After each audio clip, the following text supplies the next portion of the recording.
Hearing that she could help, Lu Yanyan quickly asked, "What is it?"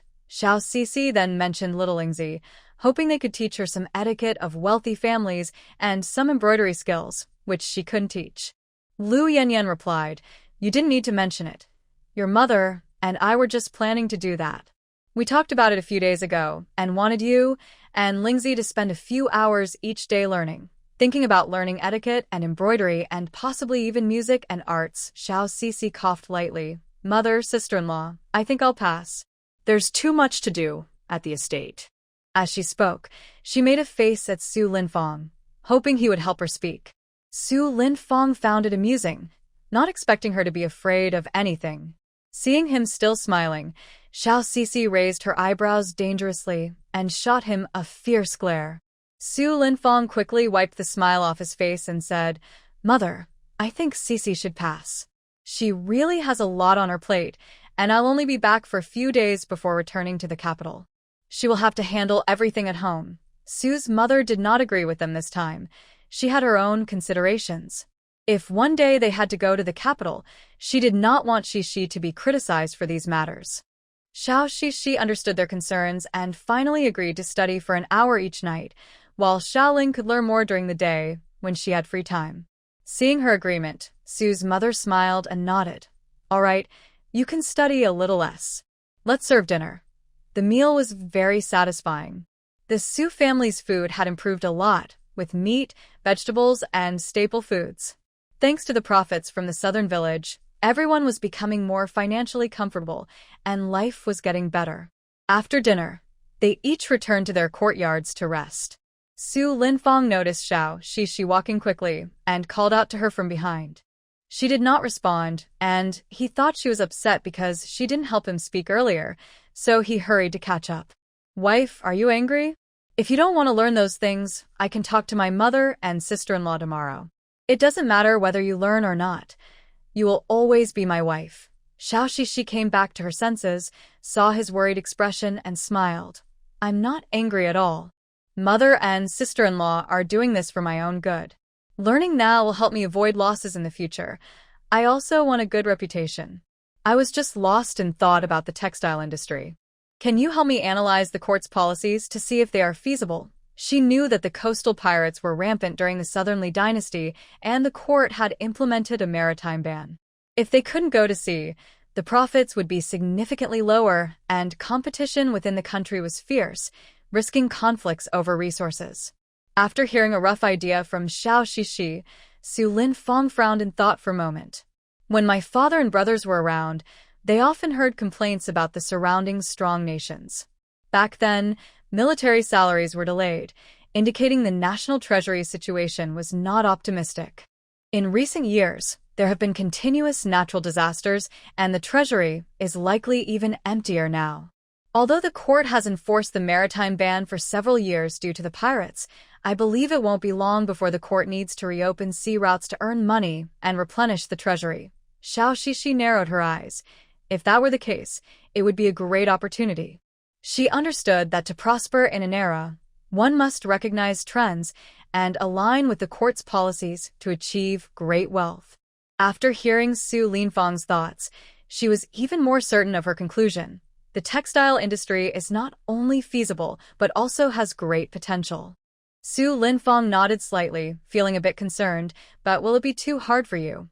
"Don't worry, as long as I choose the right people, I can achieve twice the result with half the effort. Just like now, the southern village runs smoothly even when I'm not there." Su Linfong nodded slightly, knowing his wife was not an ordinary woman, and he stopped worrying. As night deepened, Su Linfong moved the bedding to the floor. Xiao Shishi asked in confusion, "What are you doing?" "I'm making the bed. It's getting late." Xiao Sisi thought about how they were still sleeping in separate beds, just like they agreed when she first married into the Su family. Although they had expressed their feelings for each other, this habit hadn't changed. While they were busy in the capital, she hadn't paid much attention to it until now. She suddenly said, "Let's sleep in the same bed." Su Linfong was taken aback. "If I sleep in the bed, where will you sleep? Aren't you resting?" Xiao Sisi frowned at his confusion and replied, "I will also sleep in the bed." Su Linfong finally understood. but he felt a bit awkward about suddenly sharing the bed. Seeing his troubled expression, Xiao Sisi puffed up her cheeks and said, "If you don't want to sleep in the bed, then you can sleep on the floor forever." Seeing her angry, Su Linfang quickly grabbed the bedding and jumped onto the bed. "I'll sleep. I'll sleep in the bed. Just don't force yourself. If you sleep in the bed, I might take advantage of you at night, and you won't be able to get out of bed tomorrow," Xiao Sisi said playfully. Su Linfang looked silly and replied, "As long as you're happy, my dear." This was their second time sleeping together. The last time he was drunk and didn't know what was happening. This was the first time they were awake. Su Linfang felt inexplicably nervous, lying still. Xiao Sisi thought their relationship felt a bit stiff, even though they were officially married. She decided to change that and moved closer, wrapping her arms around Su Linfang. Su Linfang shivered, feeling her soft body pressed against him, and the fragrance from her made him alert. Her hands wandered down from his abdomen, slowly moving to more sensitive areas. At his young age, he couldn't handle such teasing. His heart raced, and he felt warm, his thin pants tightening as he turned over to face her. Xiao Sisi looked up at his handsome face, her usual calmness replaced by excitement. She leaned in and kissed him, their warm breaths mingling on each other's cheeks. Her hands became restless, and the gentle touches made his mind race, losing all restraint. Xiao Sisi let out a soft sound, her eyes dreamy and cheeks flushed, whispering, "The light is still on." Su Linfang jumped up and quickly turned off the light. In the darkness, the room was filled with a warm atmosphere, excitement overshadowing their nervousness and awkwardness as they engaged in clumsy interactions. Time seemed to slow down. It felt like a long time had passed, but it was only a quarter of an hour, and their breathing gradually calmed. Xiao Sisi didn't pull away. Today wasn't a dangerous time, so it was fine to let things happen. They spent the night without further conversation. The next morning, a warm ray of sunlight entered the room. Su Linfang woke up early and looked at the side of Xiao Sisi, who was lying quietly. She looked even more beautiful than before. His arm was a bit sore from being propped up, and he wanted to move slightly. Xiao Sisi let out a soft sound as she woke from a light sleep, momentarily blinded by the bright sunlight. "Did I wake you?" Su Linfang's gentle voice reached her ears. Xiao Sisi rubbed her sleepy eyes and felt a bit more awake. Just as she was about to get up, she exclaimed, realizing her body still felt tired from the previous night's activities. Su Linfang quickly helped her up, looking apologetic for being too rough the night before. "Are you okay?" "It's all my fault." "I'm fine. I just got up too quickly." After a moment, she felt better. As long as she didn't make any sudden movements, she could move normally. Seeing his worried and guilty expression, she reassured him, "Really, I'm okay. It's normal. Don't look so serious. We have a lot to do today." "Are you going out today?" "Yes, I have many things to handle in the South Village, and I need to go to the county office to deal with the tax exemption. We need to finish today's tasks today." Su Linfang couldn't argue with her and decided to accompany her. After having breakfast, they left for the county office to handle the land tax matters. County Magistrate Go treated Su Linfang, who is now a scholar, much better than before when he was just a commoner. He confirmed that the South Li dynasty offered a 10-acre tax exemption for families of scholars. They went directly to the office to process this. The 3 acres of land from Xiao Sisi's dowry and the 5 acres of good farmland from the Su family were all exempt from grain tax. Before leaving the county office, Xiao Sisi asked Magistrate Go about Taitu. Magistrate Go replied, "He was released a few days ago. Do you need to see him?" "No, I was just asking." "Thank you, Magistrate." The tax exemption process went surprisingly smoothly. The South Li dynasty respected scholars who earned their degrees. They then headed to the South Village outside the city. Ada had returned to the South Village yesterday, and everyone there knew that Su Linfang had passed the scholar exam. Su Dongjia had also returned. They didn't work in the fields today, knowing that the master would come to the South Village to check on the situation from the past month. As Xiao Sisi and Su Linfang arrived at the South Village, everyone greeted them, calling out, "Young Master Su! Master Su!" Xiao Sisi responded, "How has everything been in the village lately? Is everything okay?" A Xiao replied, "Don't worry, master. Everything is going smoothly. The sunflowers in the fields have all produced seeds, and the flower shop has been asking when they can buy them. Please let them know they can harvest next month, and the cooperation remains unchanged." Understood. Xiao Sisi noticed A Air looking around nervously. A Air, what are you looking for? A Air snapped back to reality, his expression tense, and quietly asked, "Is Miss Shelling back?" "She is back, but she needs to stay home to learn etiquette and embroidery, so she won't be coming to the South Village much lately," Xiao Sisi replied. "Do you need to see her about something?" "And no, it's nothing," A Air replied in a fluster. Seeing his anxious demeanor, Xiao Sisi understood that he had been particularly caring toward Xiaoling. After a moment, she casually said, "I mentioned a family in the capital to her, so she can learn something during the morning period." A Air froze, visibly disappointed, and looked down without speaking. Xiao Sisi sighed inwardly. A Air and his brothers were good, but this was a time that valued status, and she had to choose someone better for Xiaoling. Of course, it mainly depended on Xiaoling's wishes. She was more suited to Zheng Jiqiu.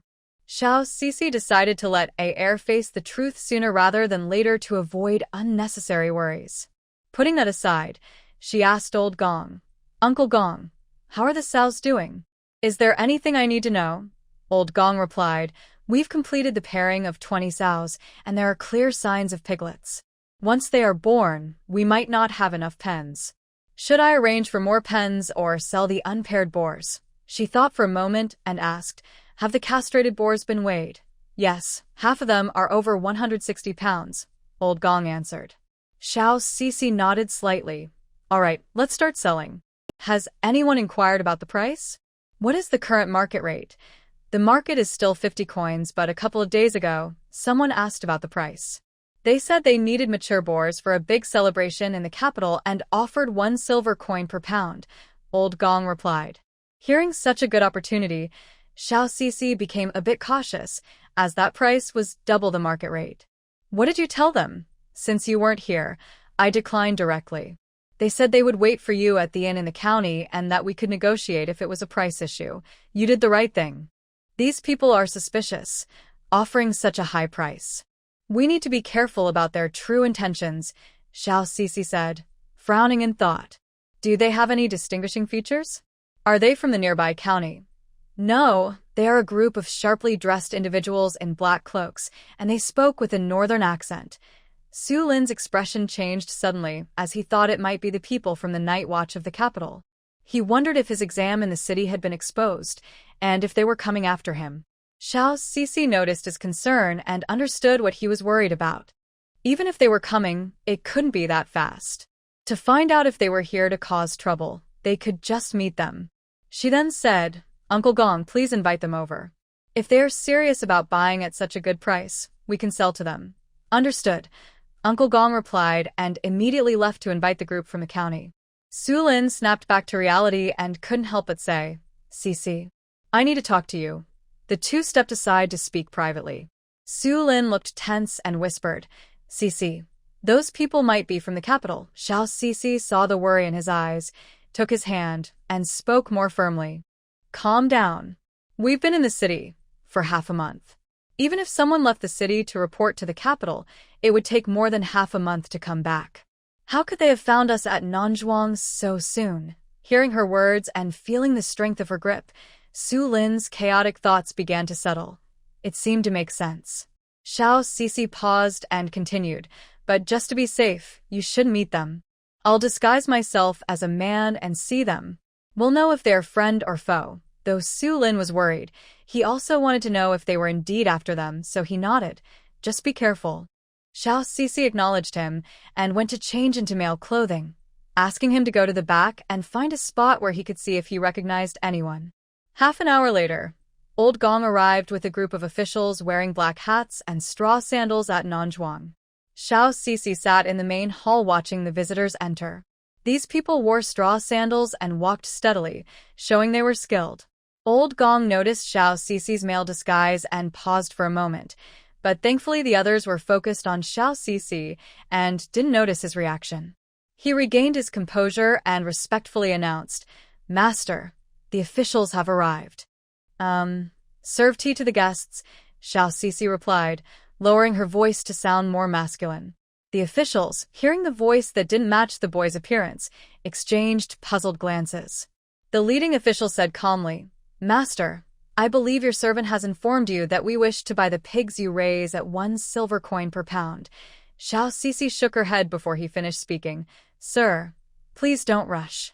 This price sounds high at first, but I'm actually losing a lot.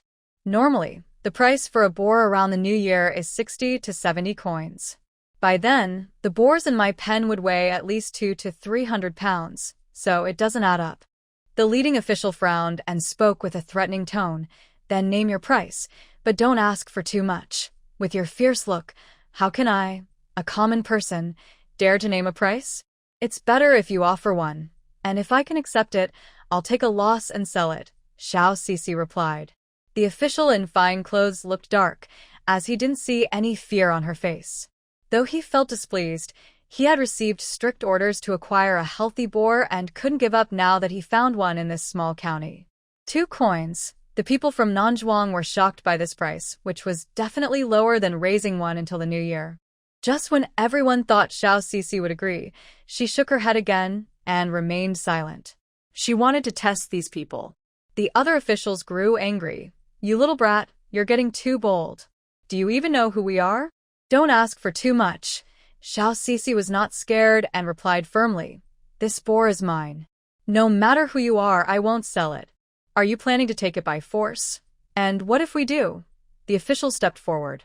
"Anyone who dares to step past the main hall will have all the boars in the back killed." Xiao Cici's eyes flashed with determination. She had heard from Uncle Gong that these people were buying boars for a grand birthday celebration, and they needed them alive for the journey back to the capital. Dead boars would be useless and would spoil before reaching their destination. Sure enough, the leading official shouted, "Everyone, step back." The fierce-looking officials had no choice but to retreat, glaring at Xiao Cici. Xiao Cici glanced at them, not caring.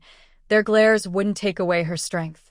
3 coins. The leading official offered again, adding, "This is the highest price I can give.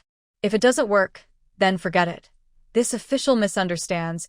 Your offer is too high, and I feel uneasy.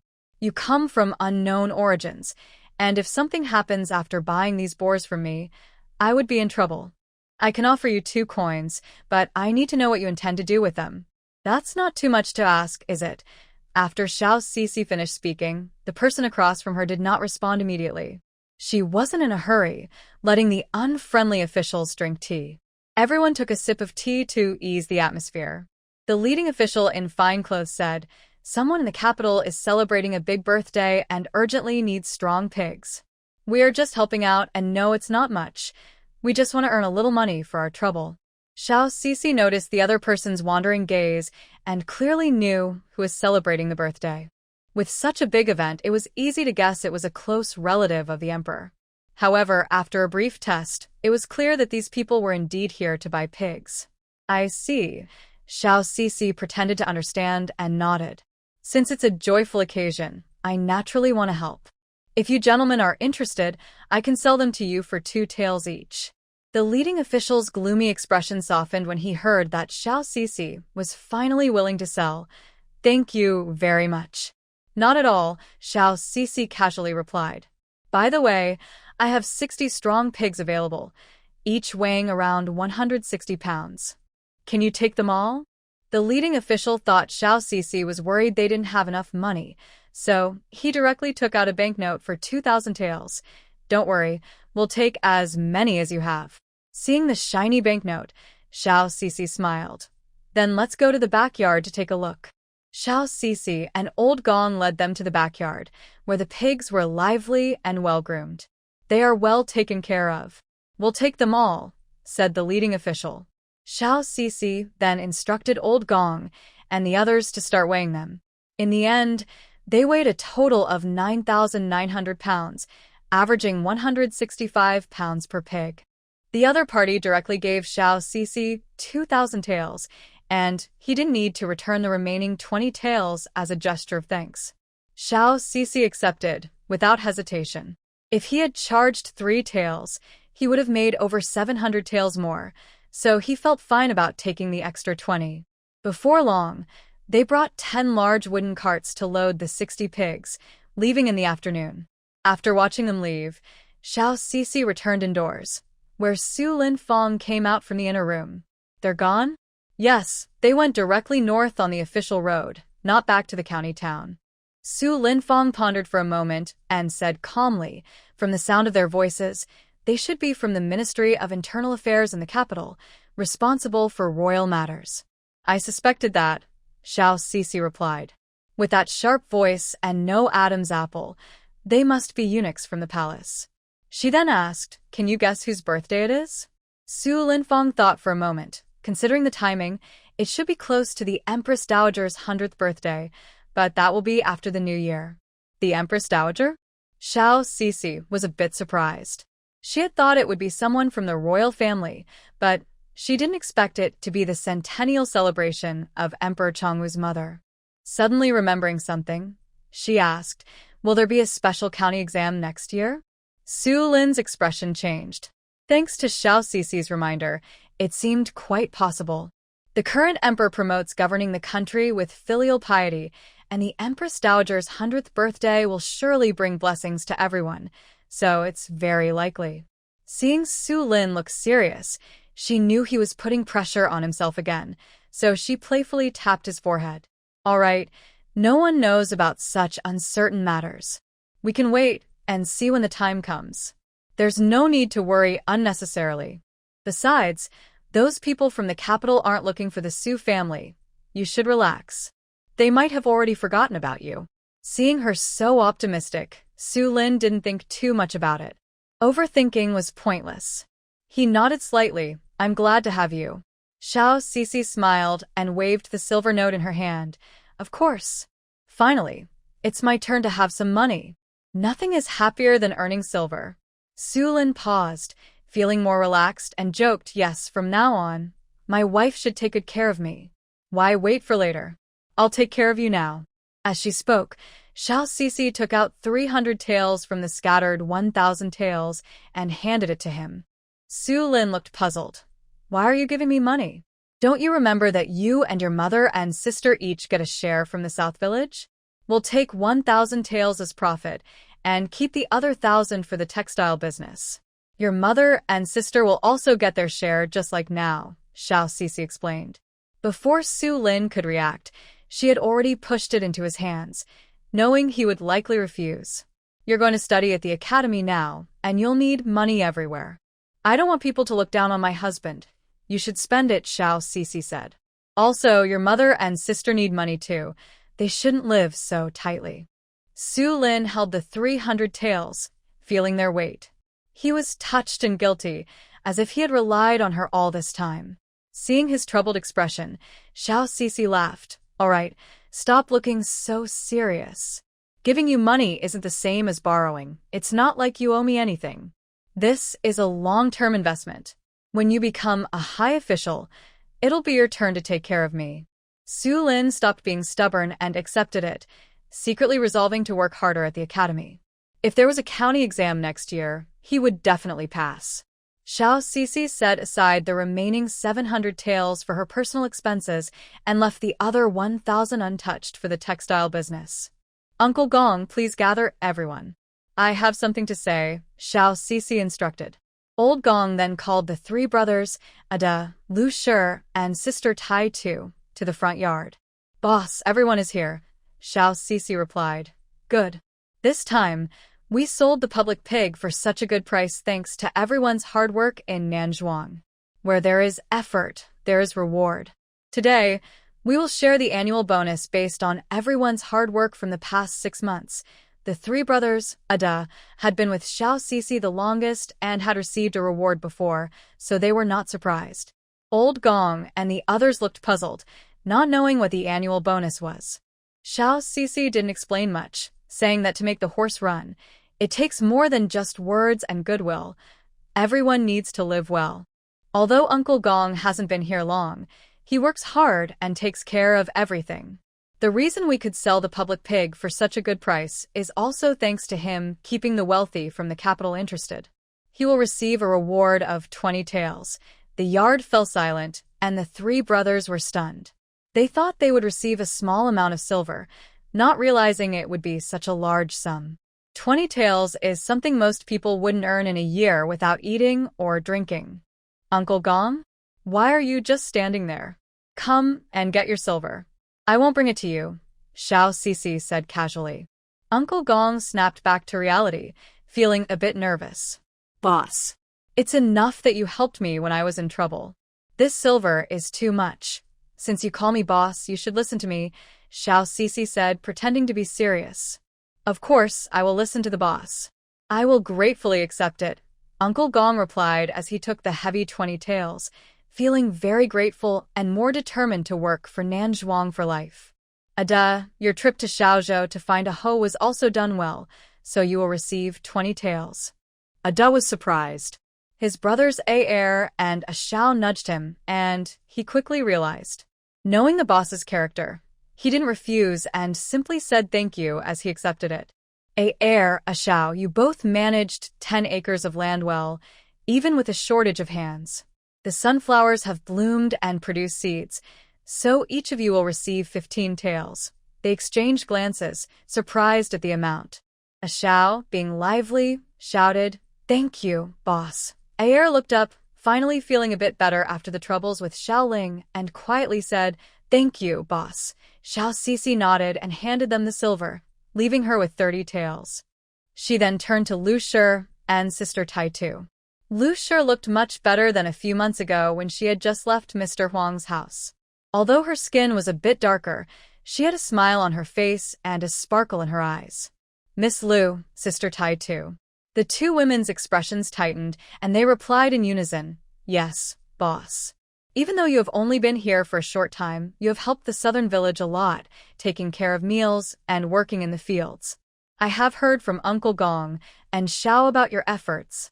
They felt a bit shy and lowered their heads. "We haven't done much. The boss pays us monthly, so it's what we should do. Those who are lazy don't think they should do their part. You don't need to refuse. This is my acknowledgement of your hard work. Each of you will receive 5 taels as a reward."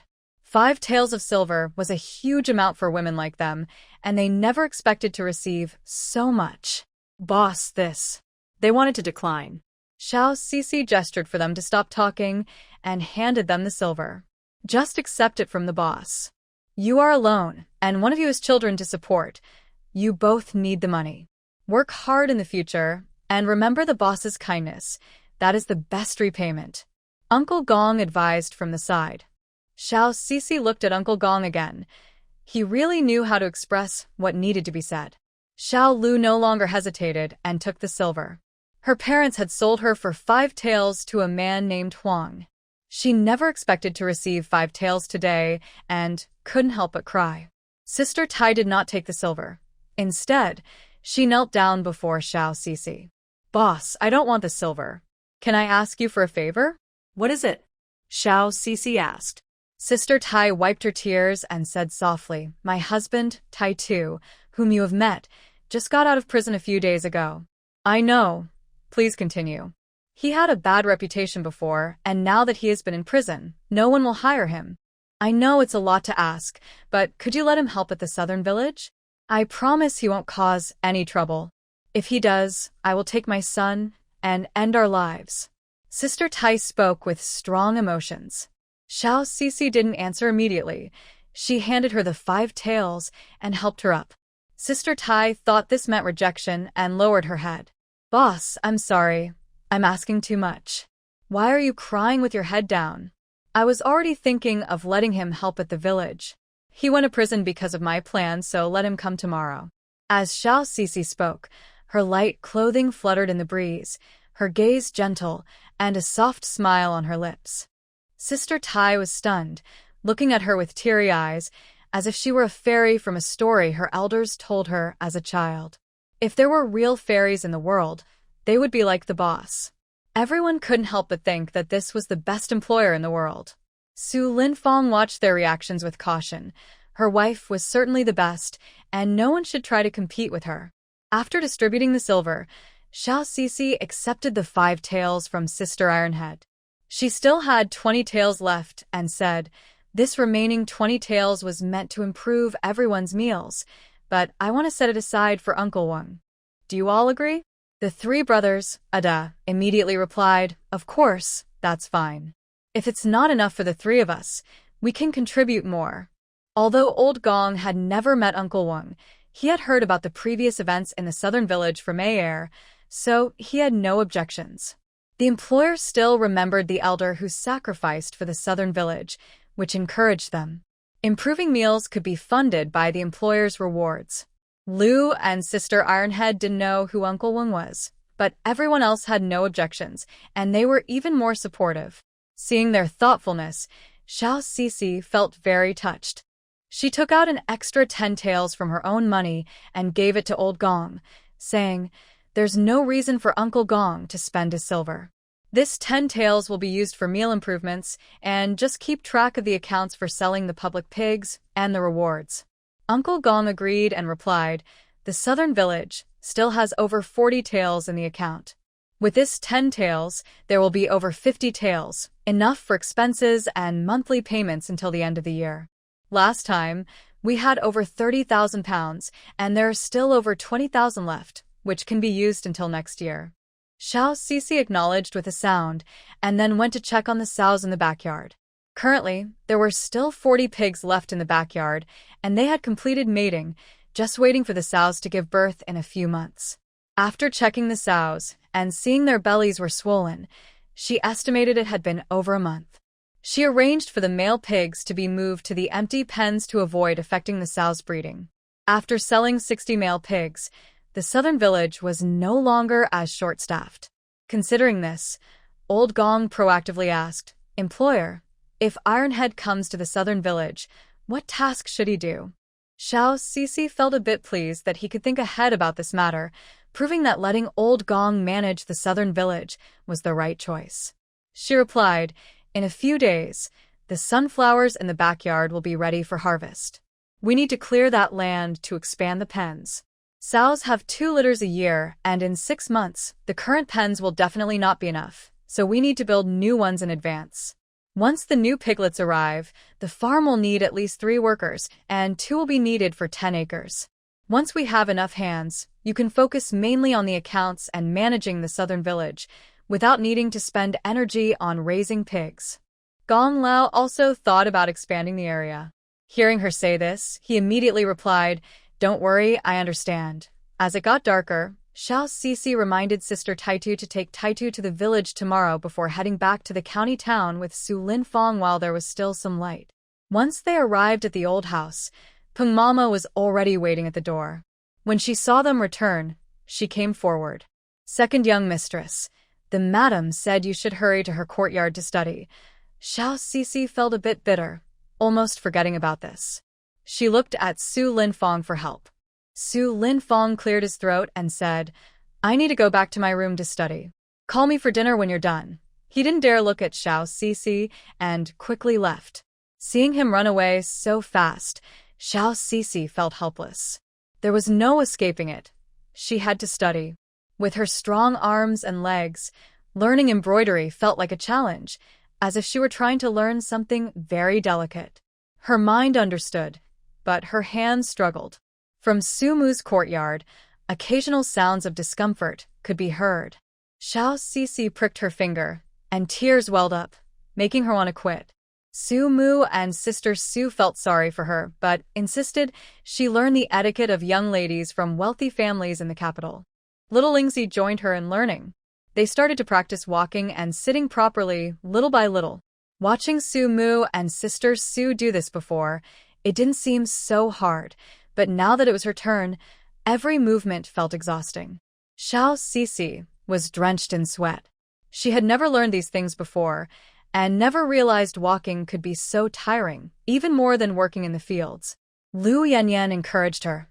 "It's tough at first, but it will get better in a couple of days."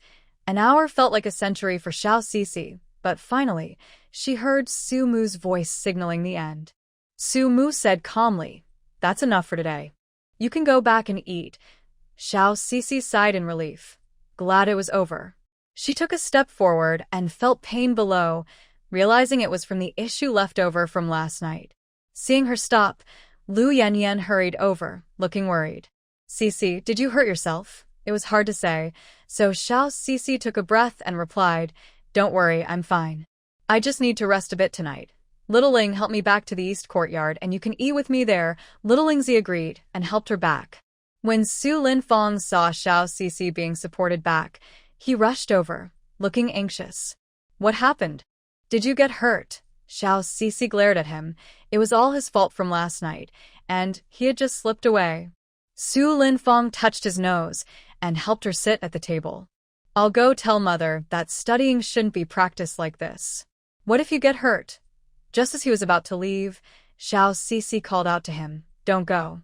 It's not a sprain. Little Lingzi practices like this all the time and she's fine. It's our own issue. A couple of days of rest will be enough. No way, I can't agree to that. Su Linfang didn't understand her meaning. Xiao Sisi frowned, knowing little Lingzi was still there and couldn't speak too plainly. She pointed to the bed.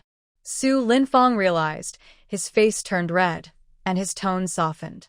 Then I'll go tell mother that you should rest for a couple of days before practicing again, and I'll also give her the money. Seeing that he understood, Xiao Sisi nodded slightly. She had something to discuss with little Lingzi as well. Little Ling, today the pigs from the South Village sold for a good price, and everyone is getting a mid-year bonus, including Uncle Wang and you. Little Lingzi was stunned, her nose feeling a bit sour. Thank you, sister. But since you want to start a textile business, you will need the money. Little Ling and Grandpa can do without this share. That's not how it works. You can't just not take it. Uncle Wang's share is also agreed upon by the others in the village. What I want to say is, I'll keep this for you as a dowry for when you get married. How does that sound? Hearing about marriage, little Lingzi, being a young girl, turned red and felt a mix of anxiety and excitement. I'll listen to you, sister. Xiao Sisi smiled gently and nodded, taking out a few silver coins. This is for your daily expenses. You need to spend money too. Little Lingzi's eyes widened at the sight of the silver coins, and she quickly refused. Sister, I have money. Grandpa and I still have plenty left and I don't spend much. If you call me sister, then just take it. Otherwise, you'll make me feel like a stranger. As Xiao Sisi spoke, she had already pressed the coins into her hands. Little Lingzi gratefully accepted them. Before long, Su Linfang returned from the west courtyard of Su Mother. Mother said to rest for the next few days. You don't need to go learn for now, but little Lingzi can continue as usual. Xiao Sisi felt relieved and sighed in relief. Little Lingzi nodded in agreement, surprised that the usually fearless sister Su was actually afraid of embroidery and etiquette. On the same day, at night, the group transporting the pigs could not continue their journey as it got dark and decided to stop at a village by the river. They did not enter the village to avoid making too much noise and affecting their task. Seeing a house outside the village, the leader of the group went to knock on the door. Xiao Dada came out of the house with a grim face and impatiently shouted, Who is it? The leader of the well-dressed men frowned slightly and said, Fellow villager, we are just travelers passing by. Could you spare us a bowl of hot rice and some warm water? Hearing the sharp voice, Xiao Dada cursed, Get lost. Who do you think you are, begging at my door? Can't you see my family's poor? When the leader heard the word, beggar, a cold glint flashed in his eyes, and he casually tossed a silver coin. Before Xiao Datu could finish his sentence, the silver coin landed at his feet.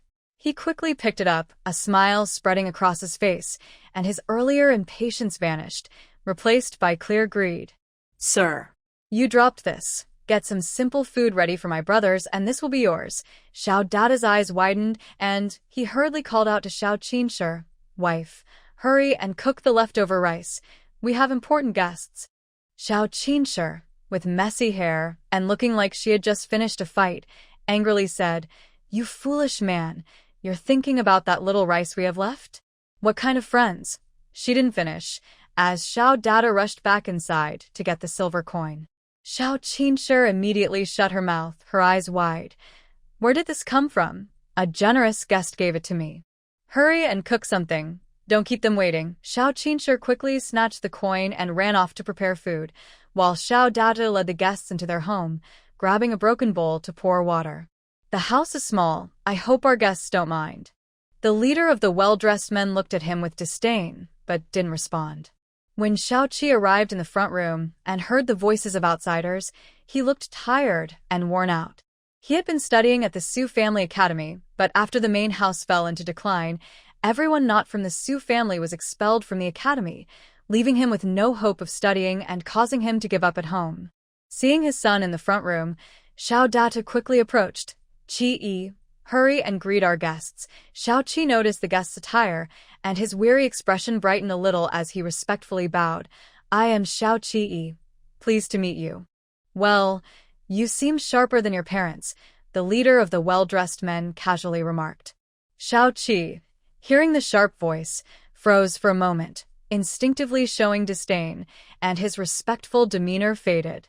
The leader noticed his reaction, and the room fell silent. Xiao Data tried to engage, but the others ignored him. After a while, Xiao Qinsher brought out a little thin porridge and a bowl of wild vegetables, saying, Guests, our home is humble. This is all we have. The leader in fine clothes squinted, thinking that the small amount in front of him wasn't worth even 10 coins, yet this greedy couple dared to ask him for a whole silver ingot. The other men in black were furious and wanted to act, but the leader shouted, What are you doing? Eat! Xiao Qinsher was startled, and Xiao Data frowned at the porridge and vegetables on the table, knowing they had rice at home. In no time, the porridge and wild vegetables were finished. Xiao Datu, drawing from his experiences traveling in his youth, realized these people were not ordinary. He casually offered a silver ingot. His son staying in this village had no future. This might be an opportunity. As the group was about to leave, Xiao Datu hurriedly said, Noble guests, I have a request. The leader in fine clothes stopped to listen. I hope you can let my son follow you for food. As you can see, we have no rice to cook, and we will starve soon. I hope you can agree. Xiao Data said this, and Xiao Qinsher immediately understood. This was indeed an opportunity for their son, a chance sent from above. She also pleaded. Although Xiao Qi disliked the sharpness of her voice, he knew these people could change his fate and that it was better than staying with his useless parents. He was fed up with this poor family and his incapable father. He bowed and said, Please, sir, let me follow you. I have studied at the Su Family Academy for a while and can read and understand things. I am willing to do any work. The leader in fine clothes looked at Xiao Qi. We are from the capital. Do you want to come with us? The capital? Xiao Qi's eyes widened and he became excited. Sir, that is the place I long for. No matter what you want me to do, as long as I can follow you, I am willing. Is that so? The leader in fine clothes cast a cold glance at Xiao Datu and Xiao Qinsher, then kill your greedy parents to prove your courage. Saying this, he threw a knife on the ground. Xiao Datu and Xiao Qinsher, who were still immersed in the joy of meeting a noble person, suddenly became terrified.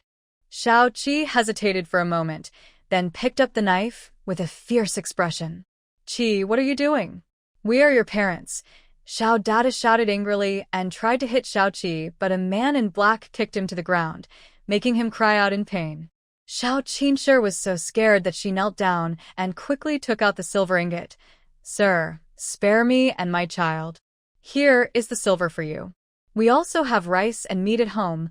I will prepare it for you right away. It was that worthless man who made me do this.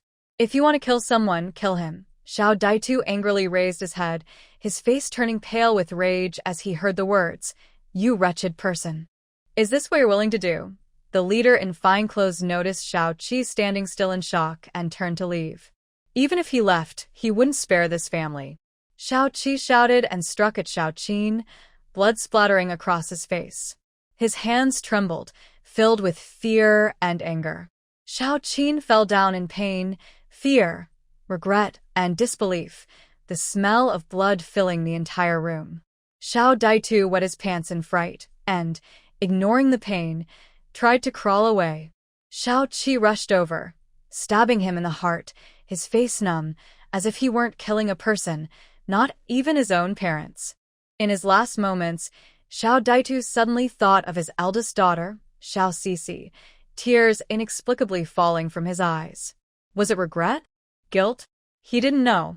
Suddenly, applause echoed in the room, and the leader in fine clothes smiled wickedly. Very good. From now on, you will be our godson and work for us in the imperial city. Xiao Qi, covered in blood, heard this and was reminded by someone nearby, aren't you going to kneel and greet your godfather? He immediately knelt down.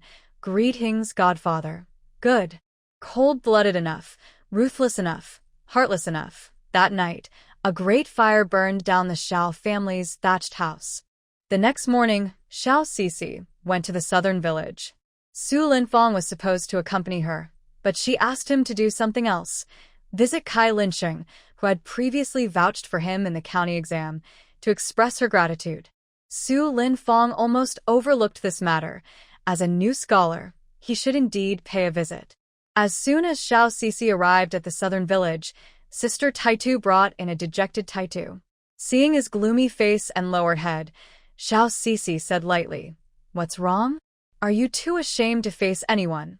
Only then did Taitu slightly lift his head, remaining silent. "Since you are willing to come with your wife, don't pretend to be silent. If you don't speak, just leave," Xiao Sisi said sternly. Sister Taitu looked anxious. "Dead man, the master wants you to speak." The master. I want to work in the southern village." As soon as he finished speaking, Ada came in from outside the village. "Master, a group of officials is coming this way." Xiao Sisi frowned slightly, certain that something had happened again. Xiao Sisi came back to her senses. The county officials were still far away, so she first arranged for Taitu's matter. Taitu, working in the southern village, everyone will receive the same monthly pay, 151, and the daily meals will be provided by the village. Besides the basic income, if the farm does well, there will be a bonus based on profits. If you are willing, come help out at the South Farm. Taitu did not hesitate at all. Yes, boss. I promise I won't cause any trouble for the farm. He had no reason to refuse, as he already knew this. Moreover, his wife had brought home 5 taels yesterday, which almost made him think she was involved in something shady. Even without money, he was willing to work with Su Dongjia. Although she was a woman, she was very capable and had even helped him save his wife and child. Xiao Sisi saw him agree and nodded slightly. Good, then go with Uncle Gong to the backyard. He will assign you tasks. Uncle Gong took Taitu to the backyard to get familiar with the situation, and for now he would help in the pig pen. People from the county office had already arrived. Xiao Sisi told the others to go about their business. Ada was a bit worried about the county office causing trouble. Boss, we 3 brothers will stay in the front yard. Xiao Sisi thought for a moment and replied, All right, you stay. Taitu's wife and Miss Lu can go to the backyard, since you have had bad encounters with the county office before. Just as they stepped back, the group from the county office arrived, led by the head of the criminal division. Xiao Sisi took the initiative to speak. Sir, is there something you need with so many people at the South Farm? Mrs. Su, where were you yesterday? What were you doing? Did you go out the North City gate? The head of the criminal division asked with a questioning tone. Ada frowned at the tone and replied, What do you mean by that, sir? Our boss and young master Su were at the South Farm all day yesterday and returned to the county town just before dark. The head of the division snapped. Did I ask you? Seeing the unfriendly tone, Xiao Sisi sensed something serious had happened. She feigned a light reprimand. Ada, step back and don't say more. Yes, boss. Sir, my husband and I were busy with farm work at the South Farm until dark, and after returning to the city, we stayed at the Su family's old house. We did not go out the North City gate again. Xiao Sisi replied calmly. The head of the division continued to ask, Do you have any witnesses? The people from the South Farm, my mother-in-law and sister-in-law can all testify. Are there any others? Xiao Sisi frowned slightly. These officers were getting a bit too arrogant. She changed her friendly tone and said coldly, Are you interrogating a criminal, sir? If there is evidence that I have done something wrong, you can take me to the county office for questioning. It's not my first time. If you don't explain what this is about, then I have no time to waste on trivial matters. Send them away. The 3 brothers immediately stepped forward to chase the people out. They had been unhappy for a long time, dressed poorly, but acting tough. The other officials wanted to draw their weapons, but the leader, knowing about the lady from the Su family, realized that this wouldn't intimidate her. It might complicate things instead. He quickly ordered the officers. "What are you doing? Put your weapons away." The officers sheathed their weapons, and the head officer sighed in relief. His earlier arrogance faded, and he spoke kindly. "Lady Su, please don't be angry. The county magistrate sent me to ask a few questions. You should consider if there were any witnesses yesterday, otherwise things could get complicated." Xiao Sisi noticed his serious tone and thought carefully about the events of yesterday before replying, "Yes, the manager of the lumber shop in East Town can confirm my alibi.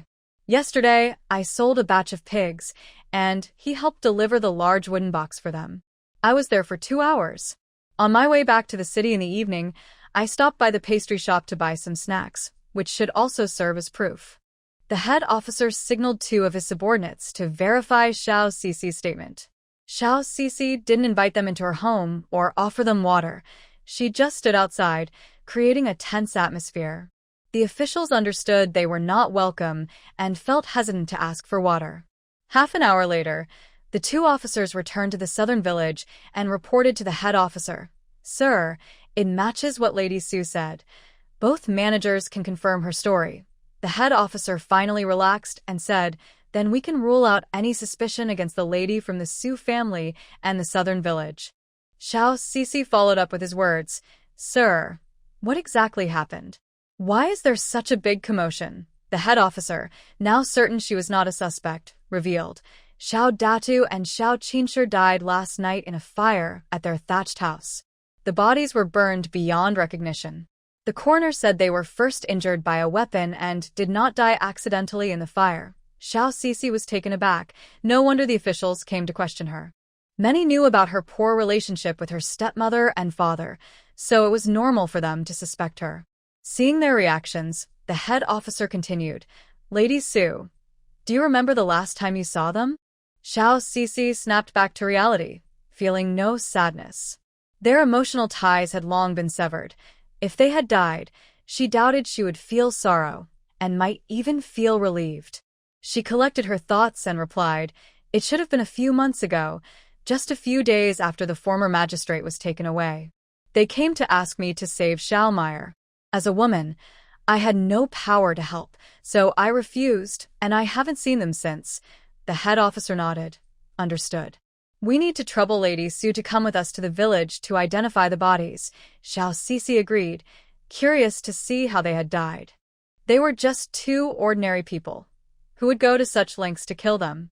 She followed the county officials, telling Ada and the others to go to Kai Linqing's house and inform Su Linfang. Half an hour later, they arrived at Dahu village outside the city. The thatched house of Xiao Datu was far from the village. No one in the village had noticed the incident last night. It was only discovered by passers-by in the morning, who reported it to the authorities. Several thatched houses had been burned down, leaving nothing behind. The heat still lingered in the air, and ashes floated around. 2 charred bodies lay to one side, and County Magistrate Go was covering his mouth with a handkerchief, looking disgusted. As soon as Xiao Sisi arrived and saw the 2 bodies in the distance, she stepped forward to examine them. Magistrate Go explained the situation. "They are unrecognizable. The coroner has already examined the bodies. We need you to handle their affairs. The bodies must be handed over to you." Xiao Sisi frowned. It was frustrating that the people who had harmed the original owner and framed her had now left her to deal with their remains. "What about their son, Xiao Qi? I sent someone to inquire at the Su family's ancestral school. He hasn't attended for 2 months and is currently missing," Magistrate Go said confidently.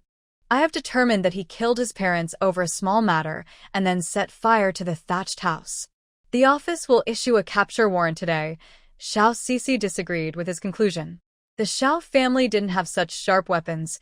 Even a dull knife wouldn't draw blood. Xiao Qi was just a young child. How could he overpower Xiao Datu? Although there were many doubts, she chose not to voice her objections. She didn't want to get involved, and finding the truth would require locating Xiao Qi first, so issuing a capture warrant was fine. The smell of the charred bodies made her feel nauseous, and she quickly stepped back, gagging. As she moved away, she caught a whiff of something foul mixed in the air. Gagging again, she suddenly realized she had stepped on something soft, feces. Xiao Sisi held back her disgust and looked around, noticing many more piles nearby. They were pig droppings, similar to those from the pigs raised in Nanzhuang. She shivered, immediately recalling the group of people in straw sandals and black hats. Could it be them? As Xiao Sisi thought about this situation, she was about to tell Magistrate Go, but the words caught in her throat. Thinking about the fact that she didn't know who the other person was, even if she did, their identities seemed complicated. Guo Zhixian would definitely not dare to investigate. Telling him would not only be useless, but could also bring trouble to the Su family in Nanzhuang. After careful consideration, she decided to keep this situation to herself and wait until the county office captured Xiao Qi before speaking up. The captain noticed she wanted to call for help and walked over, asking, "Do you need assistance, Mrs. Su?" Xiao Sisi came back to her senses and quickly moved closer to avoid drawing attention. "No, I just saw the body and am having a hard time accepting it. You don't need to worry about me. My husband will be here soon." Just then, Su Linfong hurried over, looking anxious, followed by the three brothers, Ada, Air, and San. "Wife," Su Linfong saw her pale face and knew she must have been frightened. "Are you okay?" Xiao Sisi shook her head. "I'm fine, just feeling a bit nauseous.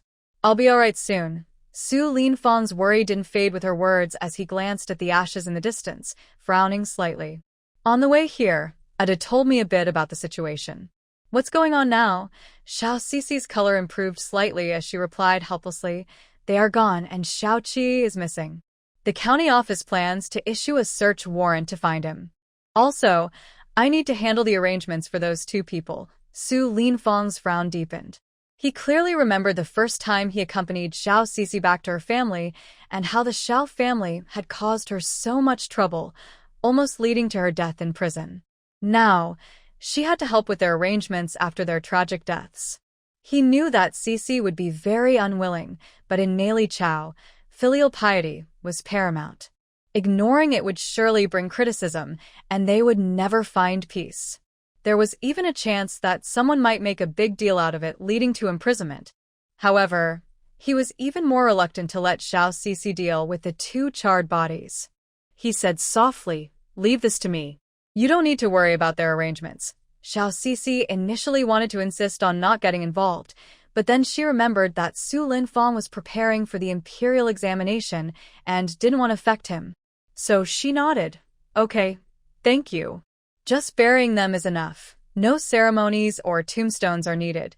Su Linfong nodded gently and replied, "All right." He then went to communicate with Guo Zhixian and others to understand the specific situation. Guo Zhixian had already concluded the case and, aside from issuing the search warrant, had no plans for further investigation. He handed the bodies over to Su Linfong for handling, and after a while, the officials began to leave. Once the officials were gone, Su Linfong sent Ada and the three brothers to the county to buy paper money and offerings, as well as 2 coffins, asking them to make some noise so that more people would notice. The parents of the Xiao family and Xiao mayor were aware of Xiao Xi's feelings. Today, handling the matters after death means no one will blame Xiao Xi anymore. He dug 2 large pits in a nearby valley, sweating heavily.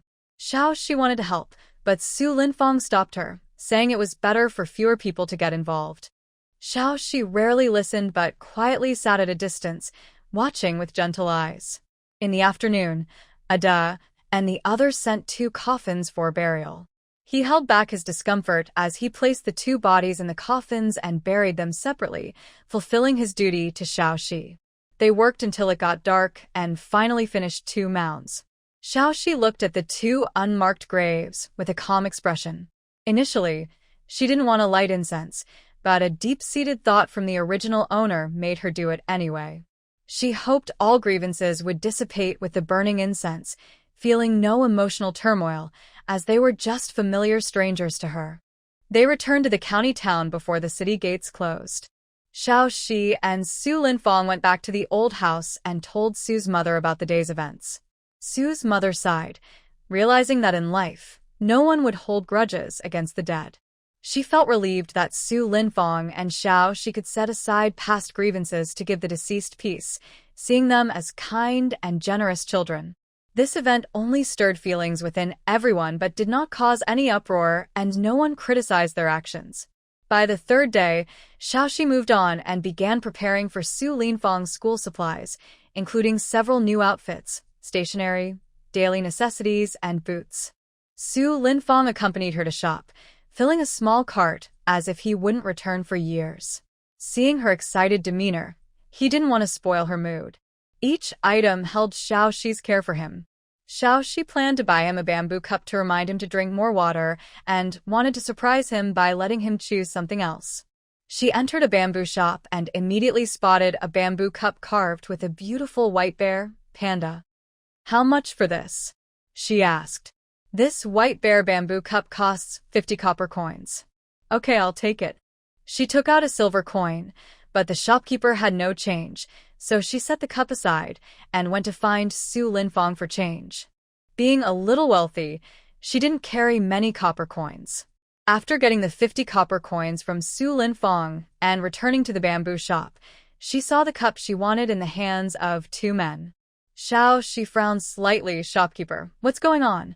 The shopkeeper looked helpless. "Please don't blame me, sir. I told them this bamboo tube is wanted by someone, but they insisted on taking it." He turned to the two men and said, "You should discuss this with the young lady. She wanted this bamboo tube first." Xiao frowned. "Gentlemen, we should follow the order of who came first. This is just a few coins. It's not about who offers more. You say first come, first served, but now that the bamboo tube is in our hands, how can you prove we came later?" As they spoke, they turned around and were surprised to see Xiao Sisi and Su Linfong. Xiao Sisi recognized them and recalled they were the two scholars from Su Baoxing's banquet. "So, it's you two scholars. Is this how your school teaches you to argue without logic, without regard for order?" They recognized her and Su Linfong too, feeling embarrassed since they knew about their achievements in the city. Su Linfong had topped the examination, and they could hardly believe he had actually passed, especially as the first. Meanwhile, they had not participated in the exam due to fears of competition and remained as students. Xiao Sisi teased, "If I remember correctly, at the banquet, didn't you make a promise to my husband? You said if he passed the exam, you would eat something unpleasant. Can you remind me if that promise is still valid?" The two men turned red. They had indeed made that promise, saying they would eat something awful if Su Linfong passed. Feeling embarrassed, they couldn't stay any longer. They couldn't actually eat that, so they dropped the bamboo tube and ran away, completely losing face as scholars. Xiao Sisi watched the two men flee and had no interest in arguing with them. After paying, she took the bamboo cup and left the shop with Su Linfong. That night, she helped him pack, as he was leaving for the city the next day. Xiao Sisi packed 3 large bags and kept reminding him to take care of himself, eat well, drink plenty of water, and stay healthy. Seeing her busy, Su Linfong gently hugged her. "I will not let you down." Xiao Sisi paused, then finally responded, "You don't need to worry about home while you're in the city. I'll take care of everything here." They talked until late into the night before falling asleep. The next day, Su's family sent him off, and a heir accompanied him to the city. Su's mother and Lu Yanyan each gave him a few reminders, and when the time was right, they stopped talking. Su Linfong bowed respectfully to Xiao Sisi and Su's mother, saying, "Wife, mother, sister-in-law, I'm leaving." The three nodded and watched the carriage gradually disappear. Xiao Sisi regained her focus. She needed to concentrate on her textile business. After sending Su's mother and the others back to the old house, she returned to the southern village and called for Xiao Lu and Sister Taitu. "Miss Lu, Sister Taitu, would you like to learn a skill while working?" Xiao Sisi asked. Sister Taitu replied directly, "Boss, you are a lifesaver to me and Taitu. Just tell us what to do." Miss Lu, who was timid and gentle, said, "You are also my lifesaver, boss. I will follow your instructions." "Great. I want you to learn textile skills from Aunt Peng. Please study hard, and once you master it, help me teach others. It will be very useful later." Both were surprised to hear it was about learning textile techniques, which usually required paying a master. They were eager to accept. That evening, Xiao Sisi discussed this with Su's mother and asked Aunt Prung to help in the southern village for a while, also needing to use the 2 spinning wheels at home. Su's mother had no objections, as they didn't need much care at home. The next day, Xiao Sisi arranged for Xiao Lu and sister Taitu to only handle meals and not work in the fields, allowing them to spend the rest of their time learning textile skills from Aunt Prung. The sunflowers in the field were ripe, and Er went to the city with Su Linfong, as they needed more hands for the harvest. Xiao Sisi planned to personally harvest the sunflowers. Just as she finished her busy day, Taitu came to find her. "Is there something you need?" Xiao Sisi noticed he seemed hesitant and encouraged him. "Just say it, no need to be shy." "Boss, is the village short on workers lately?" "Yes, why? Well, I have a few brothers you might have seen. They're struggling to find work, and their families are in need." I was hoping. Xiao Sisi immediately understood why he was seeking her out. "Let them come help for a while. I'll pay them 10 coins a day and provide 2 meals. Taitu was taken aback. "Aren't you going to ask about their situation or meet them first? Aren't they your brothers? If you trust them, that's enough. If there are any issues, I'll come to you. Just have them come and help harvest the sunflowers." Taitu felt deeply moved. This trust meant more to him than money. He excitedly exclaimed, "Thank you, boss." The next day, Taitu brought 10 people to help, and Xiao Sisi recognized them as they had indeed worked for her before. She asked Ada to take them to the fields to help harvest sunflowers. After finishing the harvest, they were to help dry the seeds and plow the land a few times. After completing these tasks, a little over half a month passed. Taitu knew that the farm could make them work more, and his friends understood that it was unusual to plow the land 5 or 6 times. One day, Old Gong arranged for them to plow the 2 acres of land again, and they all went to the backyard to find Xiao Shishi. Seeing them come in a group, Xiao Shishi asked, "What's going on?" The strong man in front replied, "Boss, we know you want us to work more by having us plow the land several times. We can't be greedy and take money without working. If there's no other work, we'll leave." During this time, Xiao Shishi learned from Old Gong about their work situation. She saw that they were tough but honest, not trying to cheat or take advantage, which showed they were changing for the better. "Wait a minute," Xiao Shishi called out to them. "Why are you in such a hurry? Who said I wanted you to plow more on purpose? I plan to plant cotton and hemp, so the soil needs to be soft. Plow it again today, and come find me when you're done." Since she said so, the others had to follow her instructions. In the afternoon, they plowed the 2 acres of land again, and then went to find Xiao Shishi. Xiao Shishi took them to Aunt Peng's room, where Lu Shi and Taitu's wife were working with spinning wheels. After half a month of learning, Lu Shi and Taitu's wife could operate the spinning wheels independently. Although their speed was slow and the fabric wasn't very fine, they had learned the basic skills, which would improve with time. The group of rough men didn't understand why Xiao Shishi brought them here. They wondered if she wanted them to learn how to spin fabric. Xiao Shishi guessed what they were thinking and said, "Don't worry, I'm not asking you to spin fabric. I'd be worried you'd break my spinning wheels." The rough men felt a bit embarrassed and scratched their heads. Taitu quickly reacted and said, "Boss, do you want my brothers' wives to learn how to use the spinning wheels?" "That's right, you're quick on the uptake," Xiao Shishi smiled. "As you said, I need to train a large group of skilled female workers. But let me be clear, if they learn the skills here, they will need to sign a 10-year contract, meaning they can only work here for 10 years. Of course, the monthly pay will be good. You all can think about it at home." The idea of women working made the rough men hesitate. Seeing their hesitation, Taitu, anxious, shouted, "What are you still thinking about? This is a great opportunity. Your wives will be here, so what's there to worry about?" Taitu, "This matter needs them to think it over at home. Don't speak up and influence them. If they're willing, they're welcome. If not, that's fine too. Those with land can change their crops to cotton, hemp, or mulberry. Next year, the South Village will buy whatever they produce." A few strong men cleared their throats. If they had land, they wouldn't be in such a tough situation. The leader, a man with a scar, said, "Boss, I can bring my wife.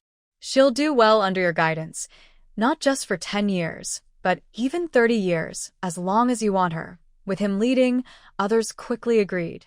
"Don't rush. Go home and discuss it with your wives. Once you've made up your minds, come back together tomorrow, and I'll explain everything in detail." Everyone had to return to discuss it. The next day, the group of men came back with their wives. These women were all young, in their 30s, and eager to work. They wanted to contribute and support their families. Xiao Sisi confirmed their willingness and told them that once they completed their training, a skilled weaver could earn 1 tael of silver a month. Hearing this, the women widened their eyes. They had never even dared to dream of such earnings before. Don't get too excited. That's the pay for a skilled worker.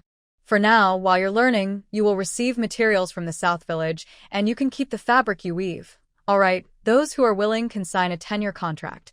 The women approached without hesitation to sign the contracts. Xiao Sisi looked at the 13 contracts, plus Lu and Sister Taitu, making a total of 15 people. She handed them over to Aunt Peng and Sister Taitu. These would be the core team for her textile business. Xiao Sisi entrusted the training of the weaving machines to Aunt Peng and the others, asking Old Gong to buy plenty of cotton, hemp, and mulberry for their learning. Half a month later, the 12 new women had mastered the weaving technique and produced a piece of fabric. Lu and Sister Taitu could now weave a piece in 7 days, with improved quality compared to when they first started. Xiao Sisi's expenses had risen sharply this month, spending over 10 taels just on cotton, hemp, and food for the large group. Fortunately, the 5 acres of melons had been harvested, yielding 300 pounds per acre, totaling 1,500 pounds, which would bring in some income. Although she could earn more by selling through other channels or on her own, Xiao Sisi chose to continue cooperating with Qianshan Flower House for them to sell the products. One day, Aunt Gui personally brought her servants to the southern village to collect goods. Lin Fong had received a lot of help from the flower building, so Xiao Sisi went out to greet her. Aunt Gui looked the same, smiling as she said, "Mrs. Su, it's been a long time." "Yes, Aunt Gui, how have you been?" "I'm well, just missing the sunny melons from the southern village." "I'm glad to finally hear from you." Xiao Sisi didn't say much else and led them into the village to collect goods. "I've prepared 500 pounds first, still at the old price, 1 coin per pound." Before, the old woman took advantage of the southern village. "This rare item can now sell for 2 coins in the market." "Mrs. Su, you are straightforward, so I won't let you lose out," Aunt Gui said, taking out 100 taels. "From now on, let's buy at market price." Xiao Sisi knew there was profit for the flower building, so she accepted the 100 taels without hesitation. "Then I will take it."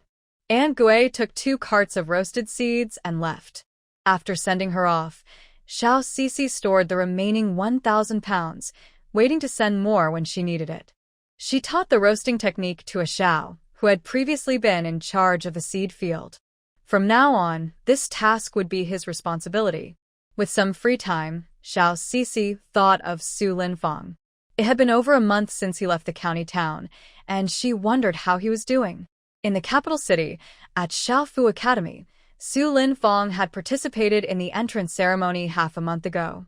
His days were originally peaceful, filled only with studying.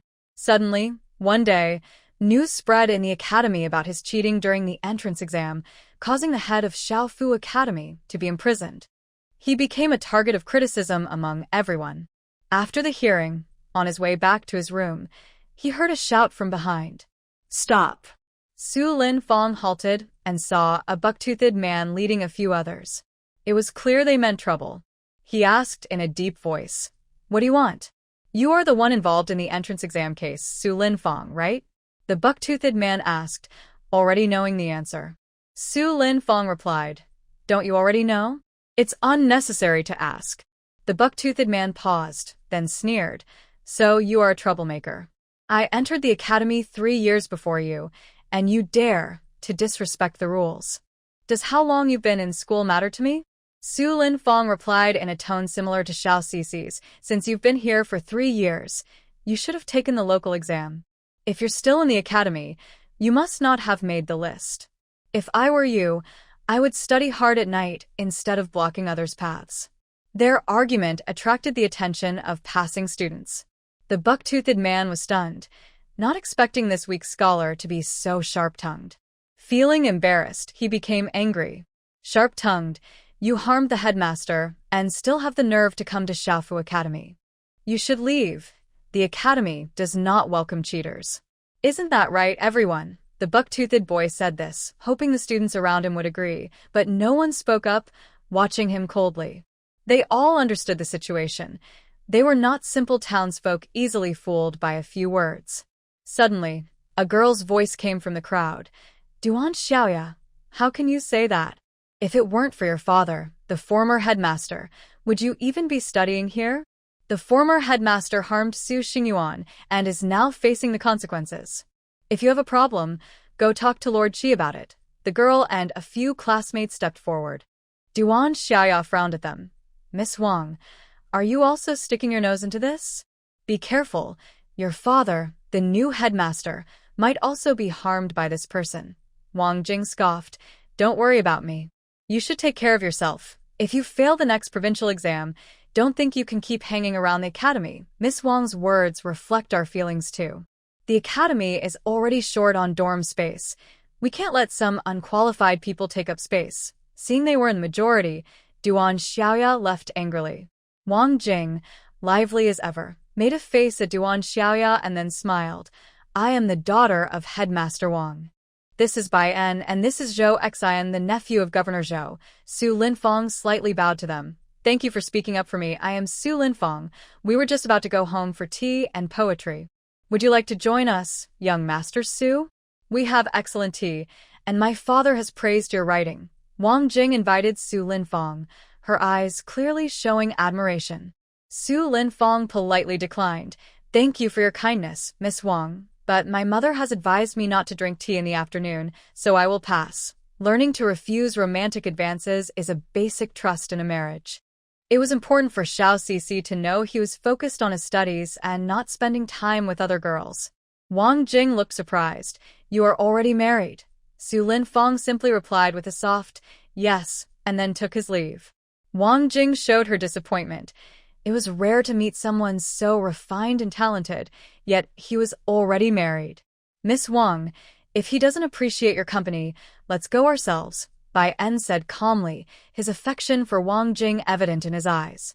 Wang Jing, no longer cheerful, shot him a glare. Why was she surrounded by men who were either unattractive and poor or spoiled and untrustworthy? It was frustrating. I'm not interested. I'm leaving. With that, she walked away. Zhou Xian whistled. If people don't like you, go on, brother Bai, enjoy some drinks.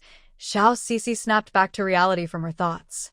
She realized that with Su Linfeng's talent and looks, he would surely attract attention, but she trusted him and wouldn't let her worries get the best of her.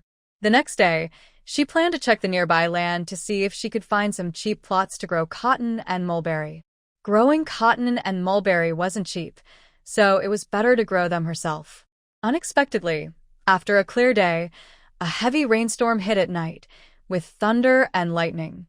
She was even awakened in the middle of the night, thinking it was just a quick downpour, but when she woke up the next morning, it was still raining.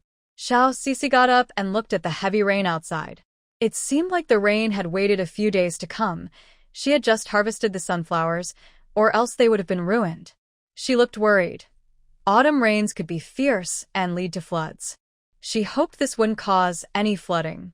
The heavy rain continued for 2 days, and the water in front of the Su family's old house had already reached the steps. Xiao Cici was worried about the situation in the southern village and decided to brave the rain to check it out. Su's mother stopped her. Cici, it's pouring outside. It's not safe to go out. Accidents can happen on the road. Don't worry, mother. I just want to check on the drainage in the southern village. No, the rain is too heavy. No one is allowed to go anywhere. Su's mother was firm. Xiao Cici understood she was concerned for her and for the southern village. Just then, someone in a raincoat rushed to the door. Xiao Cici recognized him as a boss, Ada entered the courtyard and slightly bowed to Sue's mother and Lu Yanyan. Madam, eldest Mississippi. Ada? What brings you here? Xiao Sisi asked, surprised. Gong Lao knew you would be worried about the southern village, so he sent me to check on things to prevent you from going out in the rain, Adar explained. Xiao Sisi quickly asked, how is the southern village now? Don't worry, boss. Our village is on high ground and is not affected for now. The pig pen has also been reinforced with dirt barriers to prevent water seepage, and it is currently dry. Hearing that the southern village was fine, Xiao Sisi sighed in relief and instructed, make sure to burn sunflower stems at night to keep the mosquitoes away. Heavy rain can lead to more mosquitoes. Also, let Tai Tu and the others from the lower ground stay in the southern village for these 2 days. If there is flooding, they won't have time to escape. Everyone should take turns keeping watch at night to prevent sudden floods. Ada agreed. Okay, I'll go notify them shortly. Xiao Sisi focused slightly and checked Ada's fate line. There was no problem, and he would be fine. Ada, how is the water situation on your way here? The county town is okay, but the surrounding villages are already flooded, and some families are using wooden boards to block the water. Xiao Sisi frowned slightly. The situation was worse than she thought. They were already using wooden boards to block the water, and it seemed like the rain wouldn't stop anytime soon. Mother, I need to go out for a bit. I'm not going to Nanzhuang. I need to visit the county office. People might underestimate this autumn rain, and it could lead to serious consequences. Xiao Sisi's expression was serious. Seeing her concern and knowing that Ada had come from Nanzhuang without any issues, Sue's mother nodded. Let Yan Yan accompany you. Mother, it's actually easier for me to go alone right now. Don't worry, I'll just go to the county office and come back. Sue's mother couldn't argue with her and reminded her to be careful. As Xiao Sisi left, she looked at the fate lines of some passers-by on her way to the county town. Many of them had disappearing fate lines, indicating they were at a crossroads. She arrived at the county office and asked the guards to announce that she wanted to see the county magistrate. With the heavy rain, there were no warning notices from the office, nor any plans to relocate residents from low-lying areas. This could lead to serious trouble. When County Magistrate Go heard that Su Ernyang wanted to see him, he was reluctant, but still invited her to the second hall. Su Ernyang, with such heavy rain, what brings you to the county office? Xiao Sisi's tone was not very friendly. You know the rain is heavy. County Magistrate Go frowned slightly. What do you mean by that, Su Ernyang? We don't know when the rain will stop. Autumn rains can easily cause flooding. Just now, we came from Nanzhuang, and some families are already using wooden boards to block the water. If the heavy rain continues for another half-month, what do you think will happen? It shouldn't be that bad, County Magistrate Go murmured. In previous years, autumn rains didn't last more than 2 days. Today is already the 3rd day, Xiao Sisi reminded him. County Magistrate Go looked at the dark sky, and the heavy rain showed no signs of stopping. Her reminder made him alert. He immediately sent someone to post warning notices, advising everyone to stay indoors and be cautious of flooding and falling rocks. Where should residents in low-lying areas temporarily relocate? County Magistrate Go instinctively asked Xiao Sisi. Hearing this, she realized he had clearly thought about this issue but might not have a good solution. The Shan-In Temple might work, Xiao Sisi replied. The temple was just renovated and can accommodate people, which aligns with the Buddhist principle of helping others. Go County Magistrate's eyes lit up immediately, and he quickly called for help to make arrangements. Xiao Sisi saw that he understood and decided not to stay longer, considering it a good deed for the county. In the following days, the autumn rain indeed did not stop, leading to flooding as it rushed down from the mountains.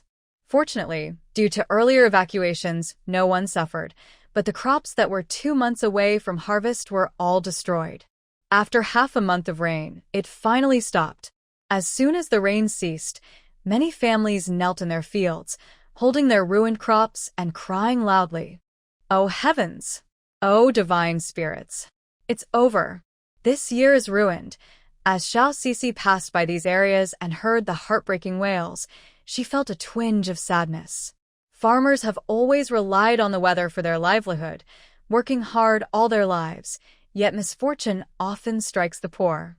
Her 5 acres of lotus seeds were also ruined. They had just sprouted when they were washed away. The loss wasn't too severe. Seed costs, labor, and time wouldn't exceed 50 taels. She was more worried about the situation in Shaozhou, which was not far from the sea and likely facing stronger typhoon rains, potentially causing even more damage. "Boss, what should we do? All these lotus seedlings are dead," Old Gong said, looking at the devastated fields with a sigh. Xiao Sisi quickly made a plan. "Let's have the workers prepare wood ash for deep plowing. We can use the lotus seedlings as fertilizer and convert all 5 acres into cotton and mulberry fields." Go County Magistrate arrived at the severely damaged fields with a group of people, and everyone gathered around. "Sir, what will we do this year? The food we prepared for the autumn harvest is all gone. Our family of 5 was counting on the rice from the autumn harvest. How will we survive this year?" The old farmers bowed their heads, wiping away tears. Go County Magistrate looked troubled. He had no idea what to do. Asking the court for disaster relief grain was impossible. This cursed place either faced drought or flooding. Being the magistrate of Shanin County was truly unfortunate. He felt like he was risking his life. Instead of promotion, he feared he would either face punishment from the court or be harmed by refugees. Suddenly, he noticed Xiao Sisi and the people from Nanzhuang not far away. Thanks to her earlier warning about the rain, they had avoided a more serious situation. He asked everyone to wait and hurried over to speak with her. "Miss Su." Xiao Sisi came back to her senses.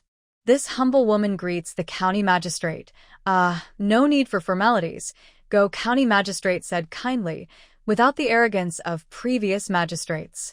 He casually asked, "Did your fields also suffer?" Xiao Sisi replied softly, "It seems there are hardly any households that escape disaster.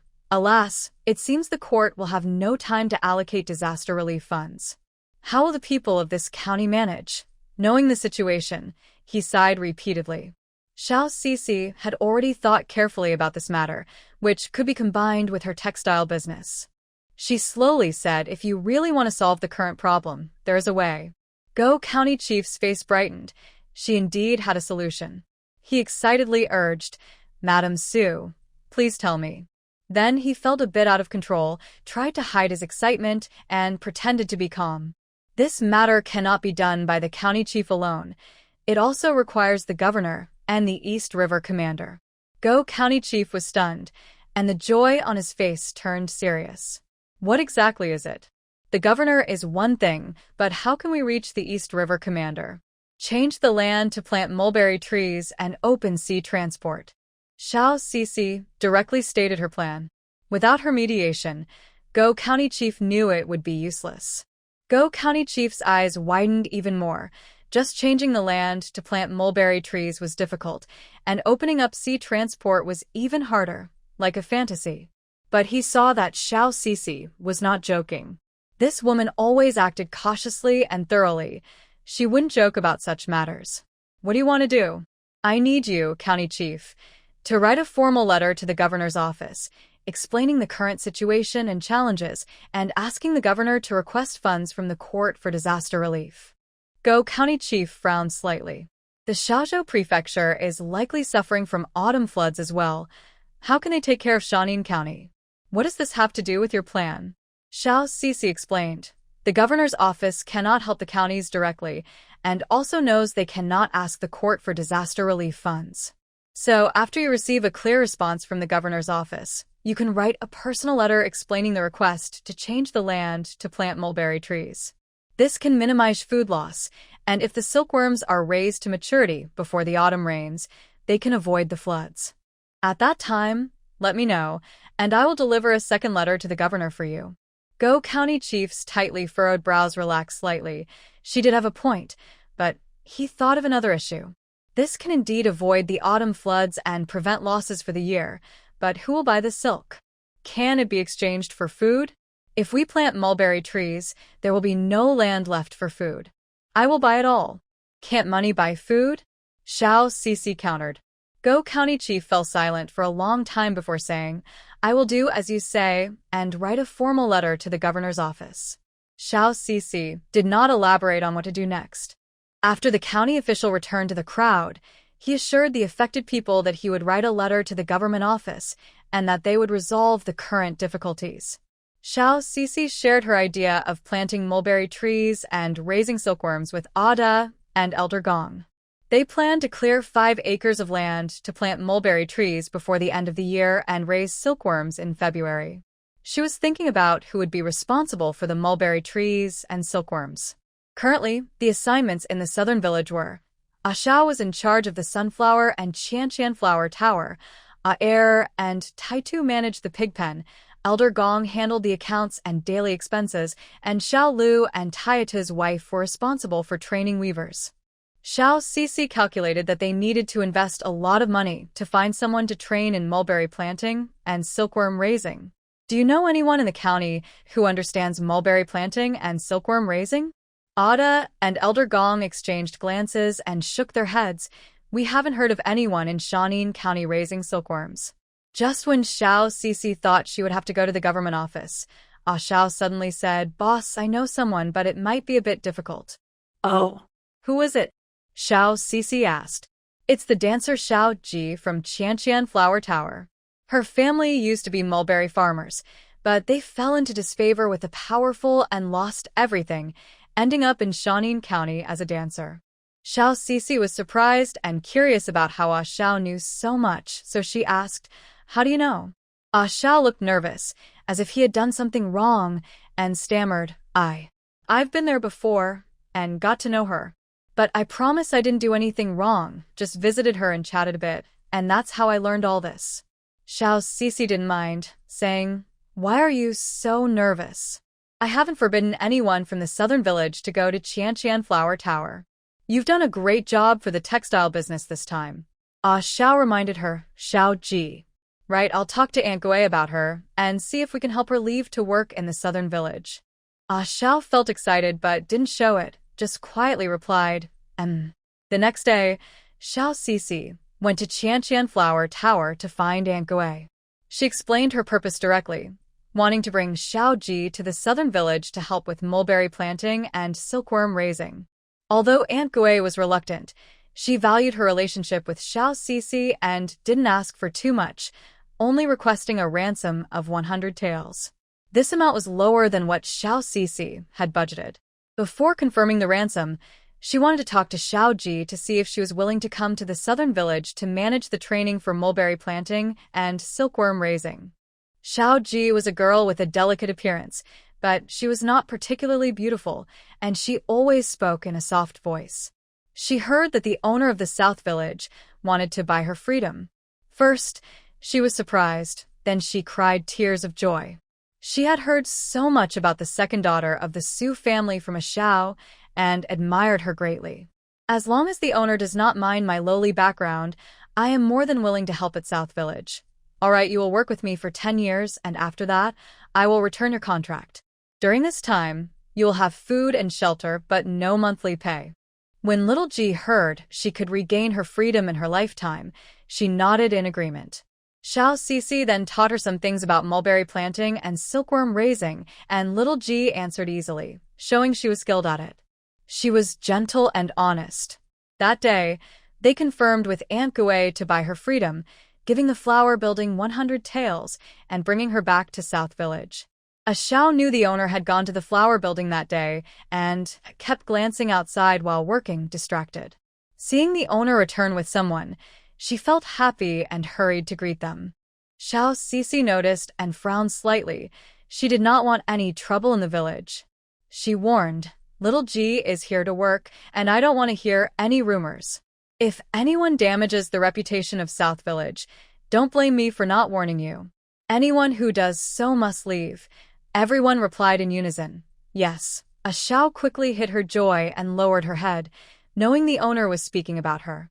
Xiao Sisi handed little Ji over to Xiao Lu, asking her to help little Ji get familiar with South Village. Once she was settled, little Ji would teach Tai Tu and the Rough brothers how to plant mulberries and raise silkworms, officially starting her work with a pay of 150 won per month, the same as everyone else. After a few days, everything in South Village was finally arranged, and they were waiting for news from County Magistrate Go. 2 days later, he finally sent someone to ask her to come to the county office for a discussion. When Xiao Sisi arrived at the county office, she could tell from his expression that the response from the government was not good, but she still asked, "Magistrate, did the government reply?" Magistrate Go replied, "Yes, as expected, the situation in Xiaozhou is very serious, and they want me to come up with a solution myself. In that case, please write a personal letter mentioning the idea of changing the land to plant mulberries.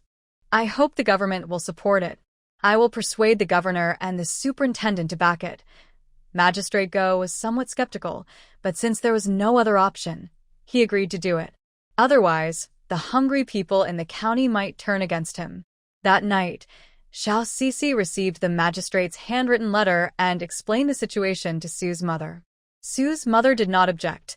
Su Lin had been gone for over 2 months, so it was a good time to visit. "Let your sister-in-law go with you. Aunt Peng and Ling have things to do at home." Xiao Sisi agreed and didn't mind having Sister Su accompany them. Lu Yanyan hadn't left Shanin County for a long time and felt a bit excited. The next day, they rented a horse-drawn carriage with it to driving and set off for Xiaozhou Prefecture. The official road was muddy after the heavy rain, and the journey from Shanin County to Xiaozhou Prefecture took 4 days instead of 3. On the afternoon of the 4th day, Xiao Sisi finally arrived in Xiaozhou Prefecture. The streets of the city were still messy from the rain, and everyone looked worried. The typhoon had caused them great losses, ruining a year of hard work. Lu Yanyan looked around and sighed. "I didn't expect the situation here to be worse than in Shanin County." Xiaozhou Prefecture is by the coast, so the rain and typhoon naturally have a greater impact, Xiao Sisi replied. They then arrived at the inn where they had previously stayed. "Sister, we'll stay at the inn for now," Lu Yanyan said, nodding slightly. Xiao Sisi immediately booked 2 middle rooms, while Ada insisted on sleeping in the carriage to save some money for the owner. On their first day in Xiaozhou Prefecture, Xiao Sisi decided to visit Kai Village first and would go to the Xiaozhou Academy to see Su Linfeng the next day. Upon arriving in Kai Village, she noticed that the crops in the fields seemed to be much better than she had expected. Lu Yanyan looked at the vast land in amazement, knowing that Xiao Sisi farmed in the city, but had never heard how much land she had. "Sisi, did you plant all of this?" Xiao Sisi nodded slightly. "I rented it, and the villagers farm according to my instructions. Besides the monthly rent, I also get a share of the harvest at the end of the year." "How many acres is this?" Lu Yanyan asked in surprise. "About 1,200 acres. Lu Yanyan was speechless for a moment. Even the Su family in the capital didn't have this much land. Xiao Sisi didn't explain further as Old Kai and Old Yu hurried over. "Owner," Xiao Sisi asked, "Uncle Kai, Uncle Yu, how did the village fare during the disaster?" "Thanks to the canal repairs we did last time, we organized the villagers to prevent flooding when the rain came. The typhoon didn't hit us hard, so the crops in both villages weren't greatly affected," Old Kai and Old Yu replied one after the other. Hearing that the village was unharmed, she finally felt relieved. Otherwise, it would have meant a loss of over 1,000 taels, not just in money but also in time and labor costs. Xiao Sisi reminded them to strengthen the wind and flood defenses while the weather improved, urging them not to be careless. Old Kai and Old Yu agreed. That day, she also checked the growth of the crops over the past 2 months. The wheat was already taller than a person and starting to form heads. As long as nothing unexpected happens in the next 3 months, this year will surely bring a good harvest. The lotus seeds were growing a bit slower, while the sorghum was already mature and could be harvested in a month. If she could convince the governor and the superintendent to request the court for incentives to switch the land to mulberry cultivation and open sea trade routes, then the land freed up by the sorghum could be used for mulberry. She shared this idea with Old Kai and Old Yu in advance, asking them to deeply plow the land and apply good fertilizer after the harvest next month, waiting for her arrangements. Before heading to the government office, Xiao Sisi first visited the Xiaofu Academy to see Su Linfeng. She wanted him to be involved in this matter. If it worked out, it would earn favors from the governor, the superintendent, and the court. Once he passed the county exam, his identity would surely be known to those with ill intentions in the capital. At that time, regardless of whether the governor or superintendent wanted to help, they would at least not make things worse. She and Lu Yanyan arrived at the Xiaofu Academy, bringing him many daily necessities and fresh food, filling a cart.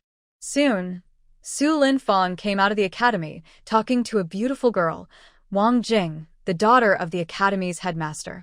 Xiao Sisi watched them calmly, and just then, Wang Jing noticed them and said with a hint of malice, "Ladies, this is an academy, not a place for lowly merchants to sell things. Please leave." Xiao Sisi ignored the insult and looked at Su Linfang with a neutral expression, which only those familiar with her would recognize as indifference. Seeing Su Linfang with a girl, Lu Yanyan frowned slightly, worried that Xiao Sisi might be upset, and comforted her. "Sisi, don't worry. Fang is not that kind of person. There must be a misunderstanding. Let's ask him clearly." Xiao Sisi did not respond. Su Linfang spotted Xiao Sisi and Lu Yanyan and approached with a smile. Sister-in-law, what brings you here?" Lu Yanyan said with dissatisfaction. "Fang, what's going on with that girl?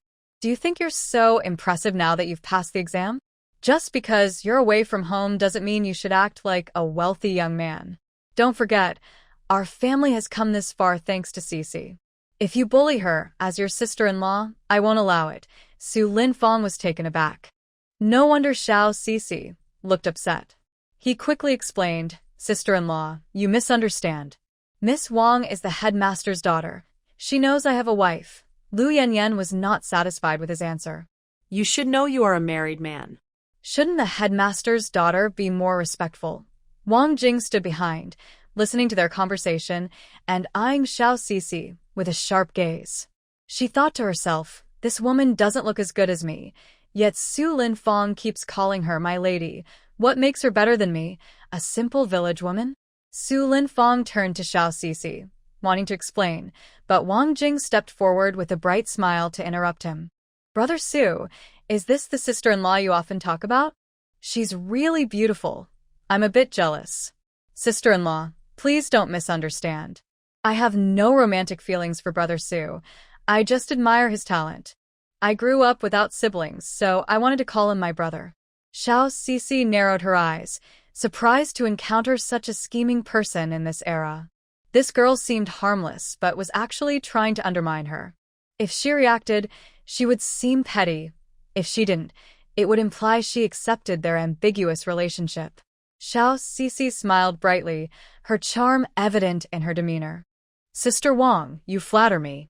Your admiration for my husband shows he is indeed exceptional. If no one appreciates him, he would be just like everyone else, and that would be troubling for me." Wang Jing squinted, taken aback by the woman's calm response.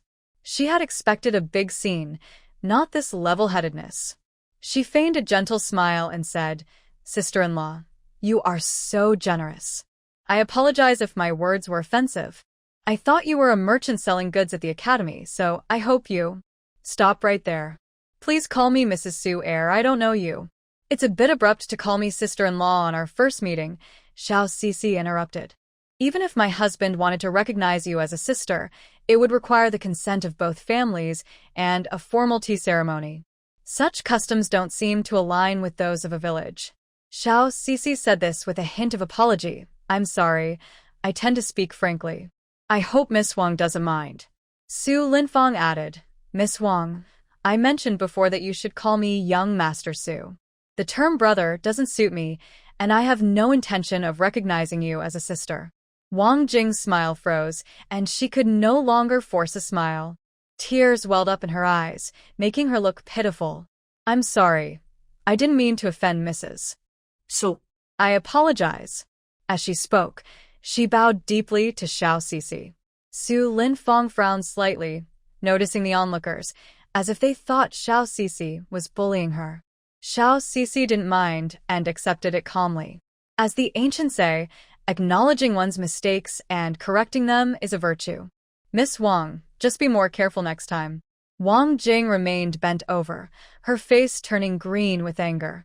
Xiao Sisi ignored her and affectionately took Su Linfang's arm, saying, "Husband, let's go. It's rare for me to see you, so spend some time with me and my sister-in-law." Su Linfang also ignored the bowing Wang Jing, thinking that Xiao Sisi was no longer upset, and smiled in response. Okay. Once they walked away, the smile on Xiao Cixi's face vanished instantly as she pushed Su Linfang away. She had just pretended to be friendly, but that didn't mean everything was fine. Xiao Cixi went from smiling to frowning in an instant. Su Linfang's hand was pushed away, and he looked helpless, knowing she was still angry. Wife, nothing happened between me and Miss Wang. I went to see the headmaster today, and she just happened to come out at the same time, Su Linfang explained, feeling helpless. He recounted how he met Wang Jing, mentioning they had only seen each other twice, and today she suddenly claimed him as a brother. Xiao Cixi knew Wang Jing was being intentional, but she still felt a bit wronged. Lu Yanyan stood by Xiao Cixi's side, defending her. Fang, this is really your fault. Just because you say it a few times, does that mean Cixi has to believe you? We are far away and know nothing. Recently, there were days of heavy rain in Shanin County, and our 5 acres of crops were flooded. As soon as the rain stopped, we rushed back to the city. We see her as someone who can earn money, but we cannot ignore the hardships she faces, nor can we take for granted the wealth she brings. Sister-in-law, I know Cixi works hard. This is my mistake. But I promised Cixi that she would be my only wife in this life. Today's situation can't prove anything. Only time can. Or Cixi can tell me what I need to do to earn her trust. Su Linfang spoke seriously, realizing he had underestimated how much this situation affected Xiao Cixi, feeling guilty. No need for that. I trust you, but if I ever find out you are looking for someone else, I will leave without hesitation. The world will keep turning without anyone, Xiao Cixi said flatly, as if she might leave at any moment. Su Linfang panicked. It was the first time he saw Xiao Cixi so cold. He held her hand tightly. That day will never come. Xiao Cixi pushed his hand away, wanting to stay rational and get back to business. You need to come with me to the government office.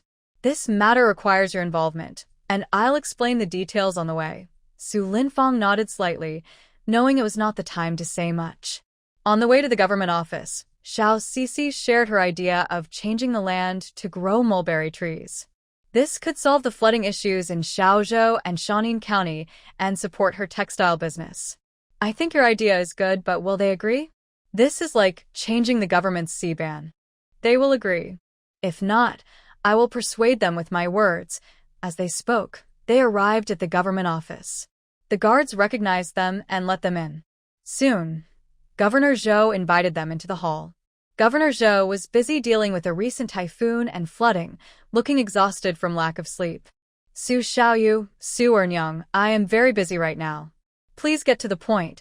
He did not look up from the documents about disaster relief funds from various counties. Xiao Cixi said slowly, Governor Zhou, you must be worried about this flooding. It has caused more damage than last year's 2 villages. Governor Zhou paused. You are right. Shanin County is also affected. If that is why you are here, I have already replied to the documents. Xiao Cixi took out the letter from County Chief Go and handed it to Governor Zhou. Please read this letter from Lord Go first. Governor Zhou frowned slightly, but took the letter and read it. After finishing, his frown deepened. Changing the land to grow mulberry trees is unrealistic. If it were possible, it would have been done long ago. Why wait until now? That's because there has been no government organization to support it. A few households alone would struggle to sell silk, let alone lower costs, and they would worry about having enough food. Maybe you are right, but who will grow it? Who will harvest and weave it? Without skill, they won't get a good price. Xiao Cixi replied calmly, I will. My people will weave. My people can also grow. As for the skills, she showed Governor Zhou 2 pieces of cloth she brought from Nanzhuang. They were not the best quality, but they could sell for a price, lacking only dyeing and embroidery techniques. These techniques could be done in Suzhou, and they were well developed.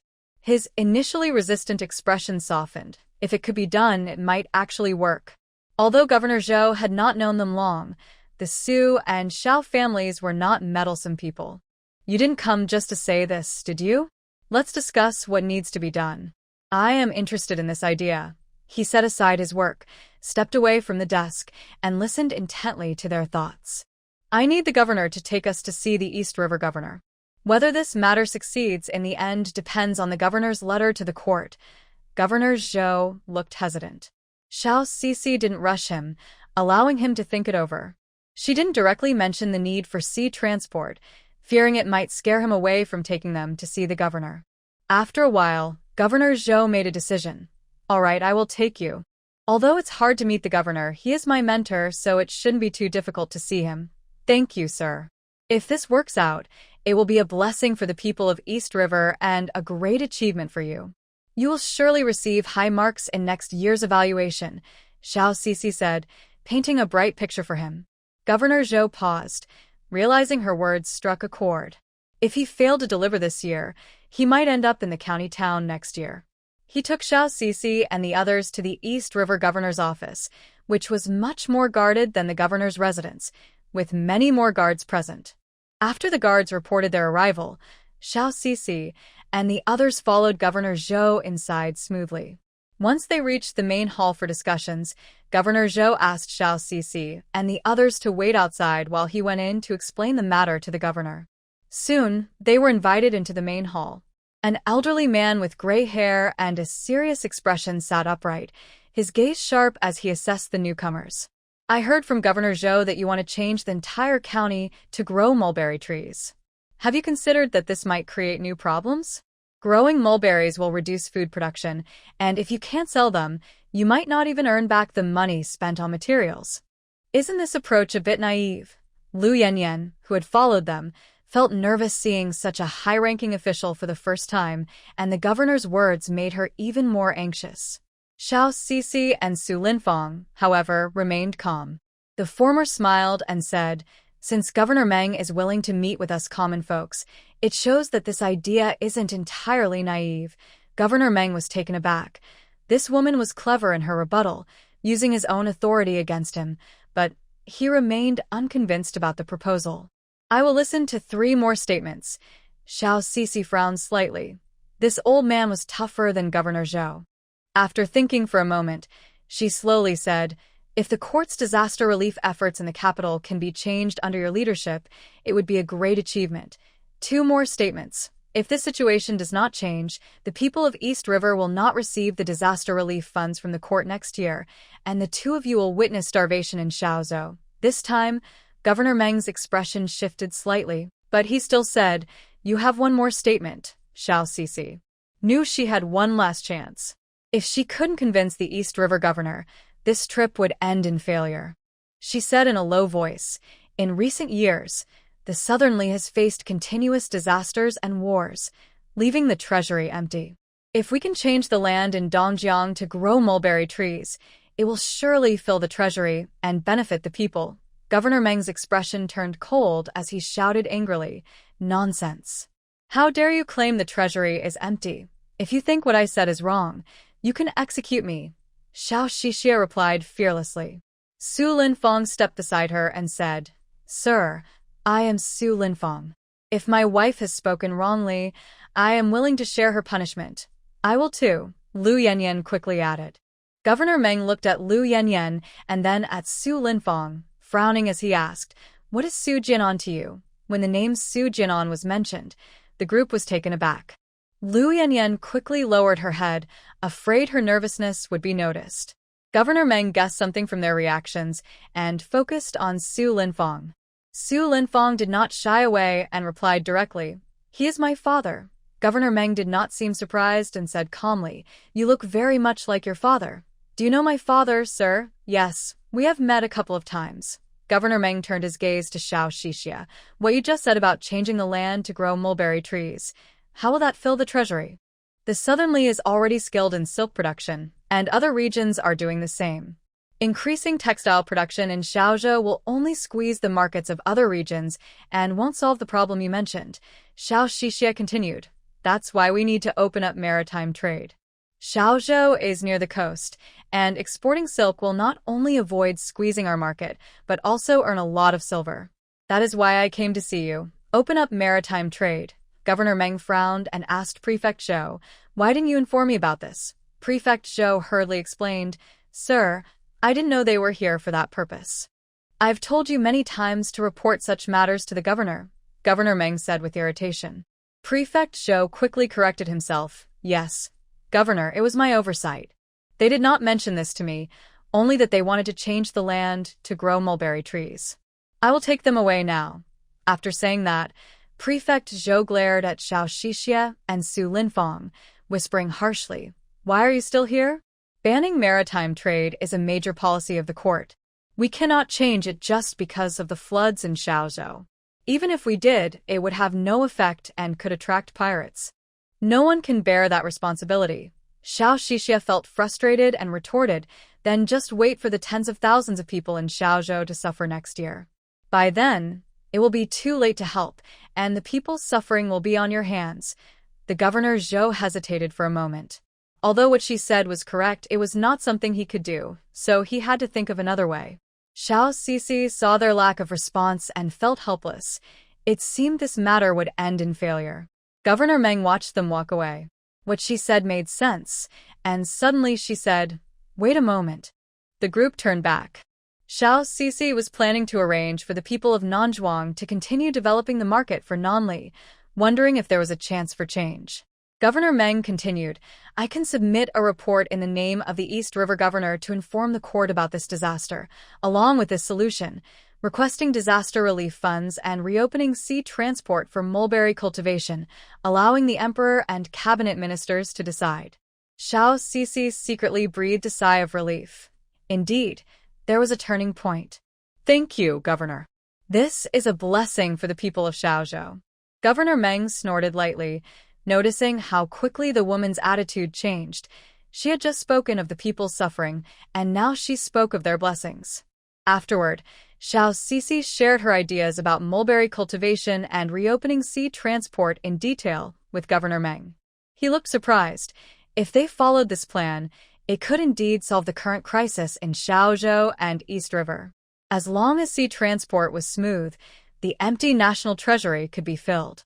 He couldn't help but regard this woman with more respect and even inquired about her parents, thinking she must be from a wealthy family.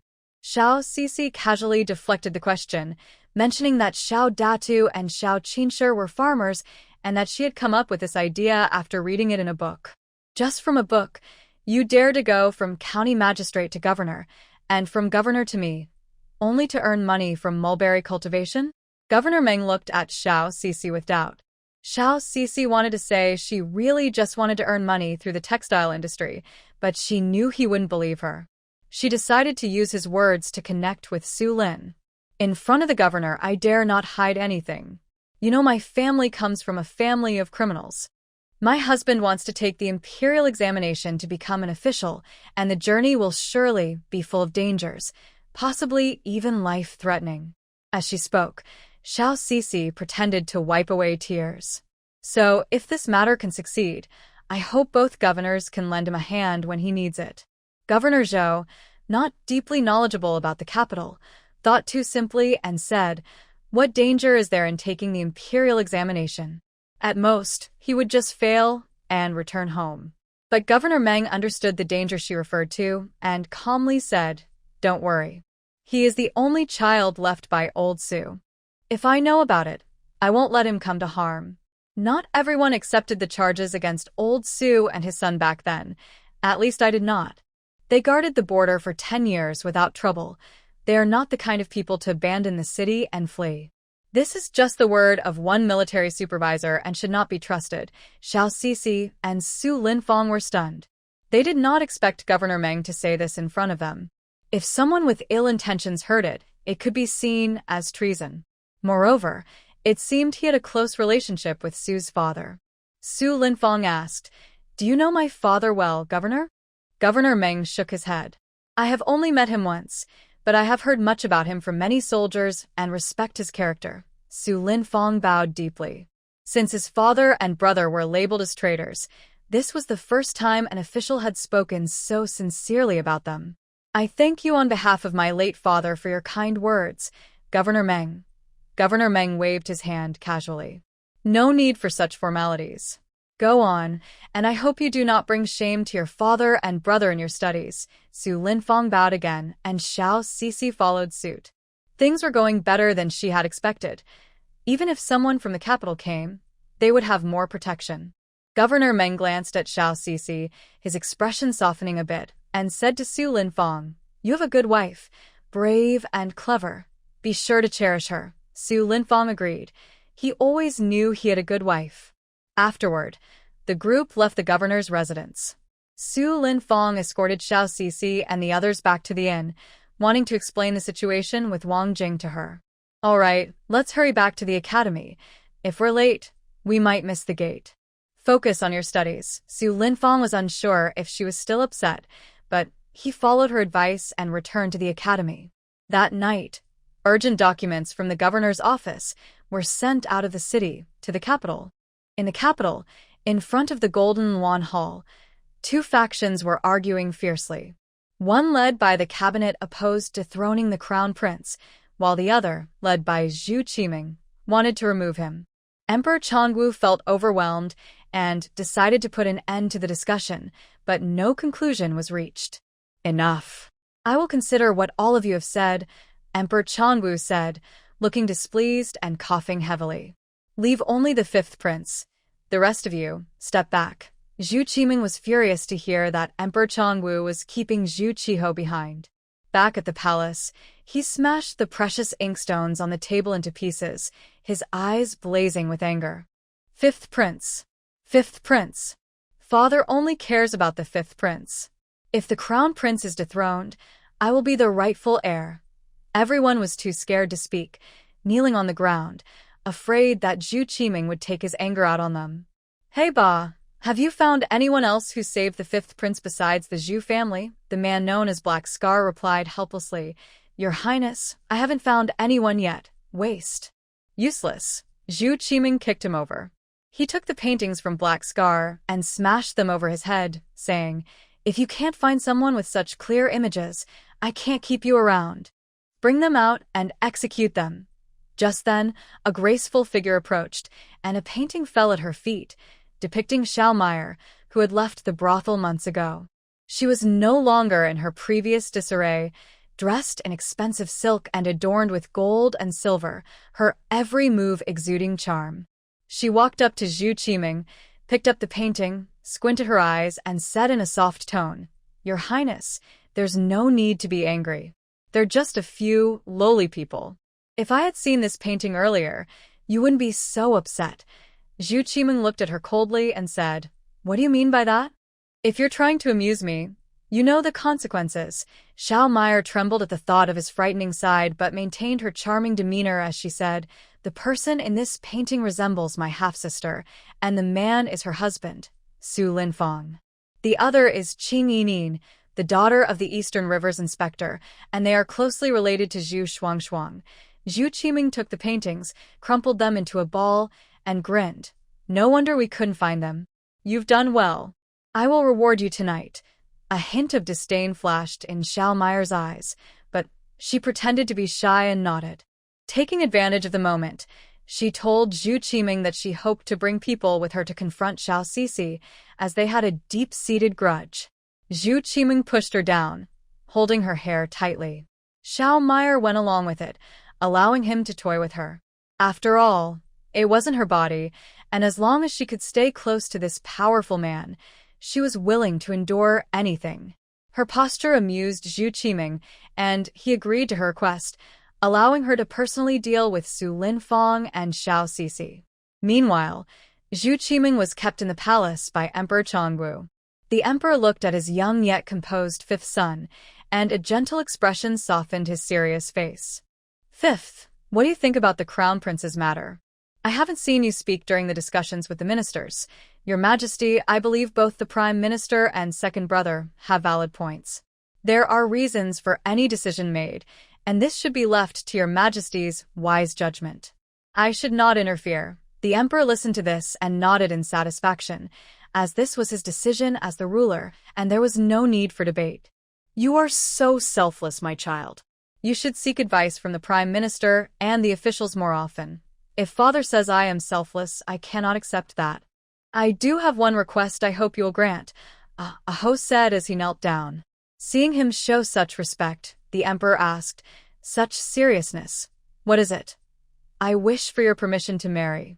I want to take the granddaughter of the Dongjiang Marquis, Zhu Shuangshuang, as my wife. The emperor paused for a moment, then burst into laughter. Good. Good. The granddaughter of the Dongjiang Marquis is indeed suitable. I approve. Discuss this with your mother. If she agrees, we can proceed. Thank you, father. Well, once you are married, you should focus more on state affairs and not spend all your time outside the capital. Last time, you were nearly attacked in Shaozhou, which was quite dangerous. Aho was not surprised that the emperor knew about the attack. His guards were sent by the emperor, and they would have reported any incidents. Last time in Dongjiang, I was saved by her and Sister Su and her husband, which allowed me to survive. The emperor understood the meaning. Rest assured, I will reward them. Thank you, father. I will go to see mother now. The emperor nodded and coughed twice. Ahem. Go ahead. After Aho left the Golden Luan Hall, the emperor's gentle expression faded, and he asked the eunuch beside him in a serious tone. Have we investigated the background of Su Shaoshi and her husband? We must not allow anyone with ulterior motives to be close to the fifth prince. Your Majesty, we have investigated. Su Shaoshi is just an ordinary farmer, doing small business to support her family. Her husband, Su Linfang, is studying in Shaozhou, and his background is somewhat unusual, the chief eunuch replied. The emperor frowned and murmured, Su Linfang? Is he the idle second son of Su Jianan? Your Majesty is wise. That is indeed him. The people I sent have been watching them for years. They have lived in Shanin County for over 4 years without any contact with officials, and their lives have been quite difficult, only improving slightly in the last 6 months. The emperor snorted coldly. If it weren't for the Empress Dowager's leniency, I would have sent their family to a harsh border area long ago.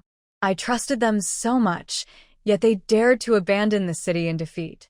They deserve their fate, and we have not yet regained those 2 cities. Your Majesty, should we inform Shaozhou and find a reason to prevent him from participating in the imperial examination? The emperor glanced at the chief eunuch and said, It's unnecessary.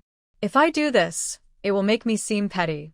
Since I promised the Empress Dowager not to pursue the matter, he is just a regular scholar now, and no one is allowed to trip him up behind his back. If he has the ability, he can stand before me again, and I will listen to him. If he doesn't, he can stay in that small county forever. The eunuch nodded in agreement. In Shaozhou, Xiao Sisi had been waiting for news from the governor's office for a month. Normally, it would take 30 days to travel to the capital and back, but with urgent official business, it could be done in 20 days. The lack of news made her worry that the emperor was not granting permission. This was clearly something that could help fill the national treasury, so she couldn't understand the hesitation. Xiao Sisi cursed silently in her heart. For the past 2 days, she had been busy harvesting millet in Saizuan and hadn't thought about this matter. That morning, while she was working in the fields with the villagers, someone from the government office came to find her. Lady Su Air, the officer shouted from the field path. Boss, someone from the government is looking for you, a villager called out. Hearing that someone from the government was looking for her, Xiao Sisi immediately thought it must be news from the governor's office and quickly stopped her work. I'm coming. Xiao Sisi and Lu Yanyan went to meet the officer and headed to the government office. Half an hour later, they arrived at the office, where the governor and his officials were waiting in the main hall, and the atmosphere was tense.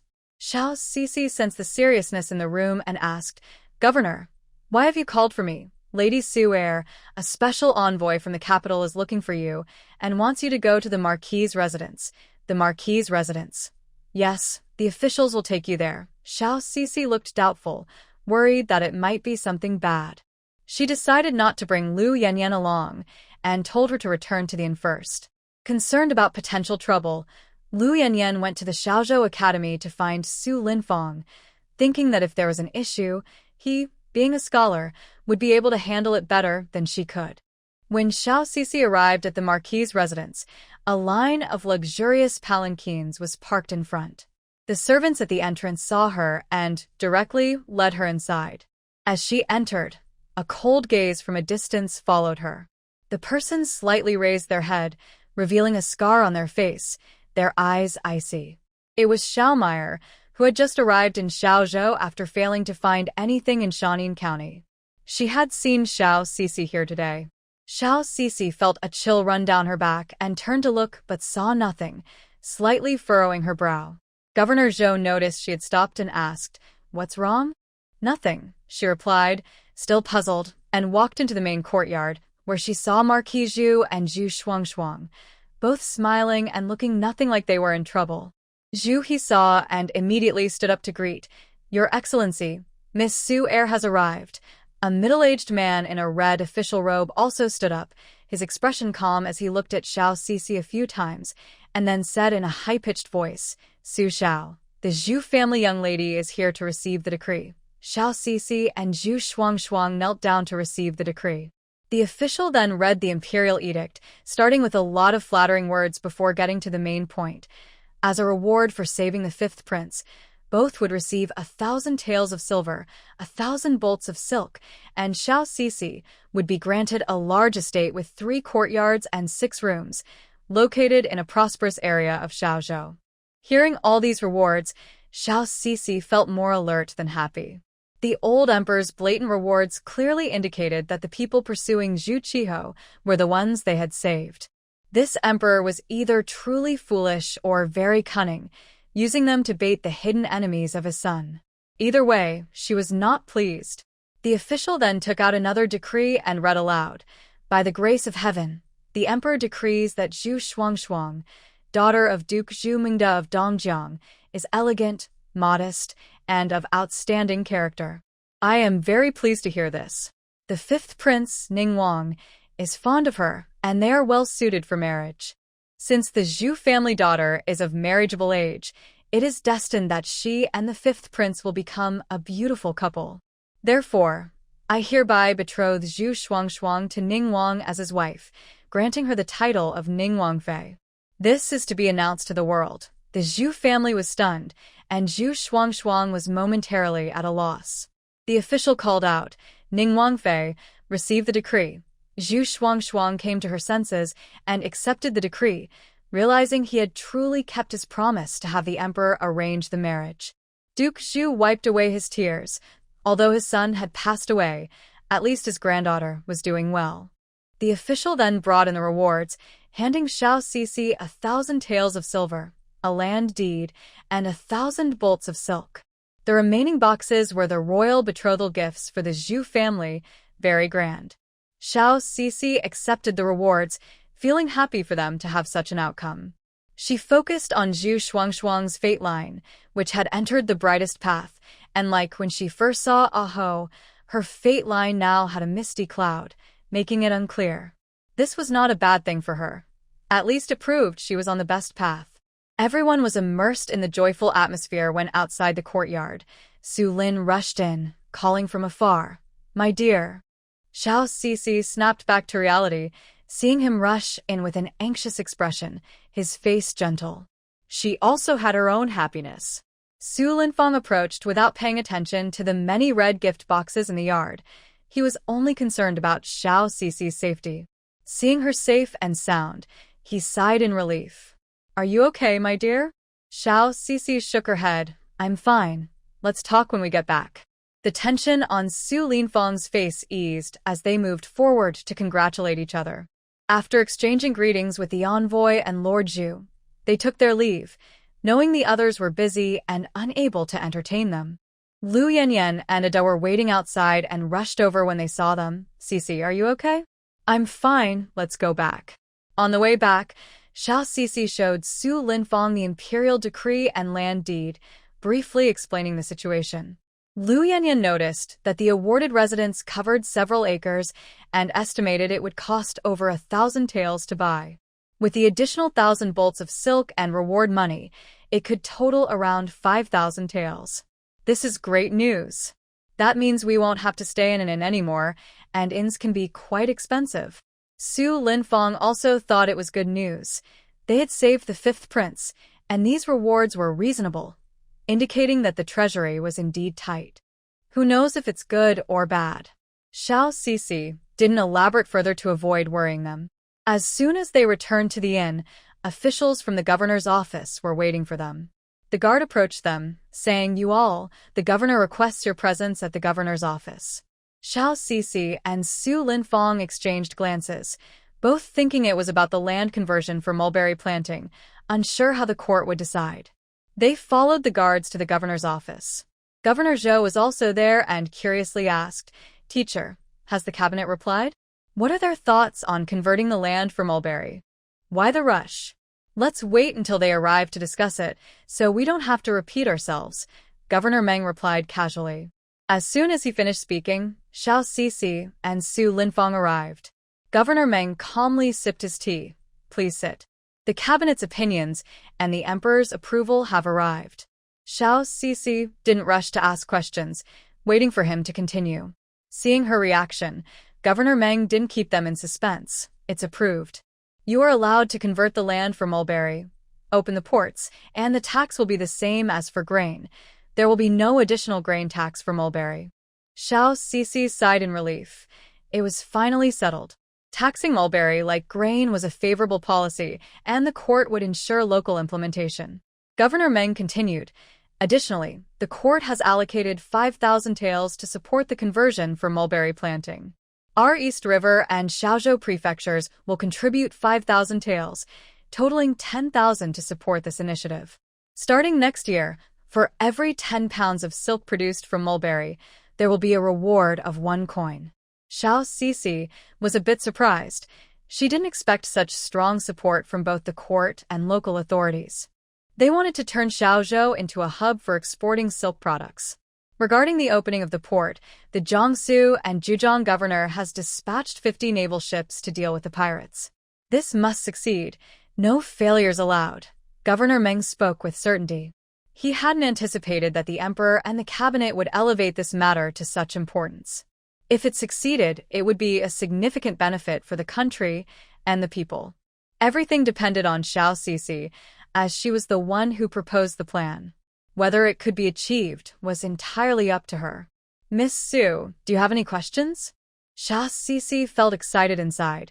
This was her chance to shine, but she kept a calm expression. "Let's do our best. We all have to take it step by step." Governor Meng seemed dissatisfied with her response, but she wasn't wrong. He nodded slightly. "If you encounter difficulties, consult Governor Zhou. If he can't solve it, you can come directly to me." "Thank you, sir," Xiao Sisi said with a slight bow. This advice was much more useful than the earlier motivational speeches. After discussing this matter, Xiao Sisi and the others left the governor's office. Great achievements start from the ground up. Everything must be done step by step. She instructed Su Linfong to return to the academy to study and not to worry about her affairs. Although Su Linfong wanted to stay by her side to help, he knew it was impossible. His focus had to be on the imperial examination.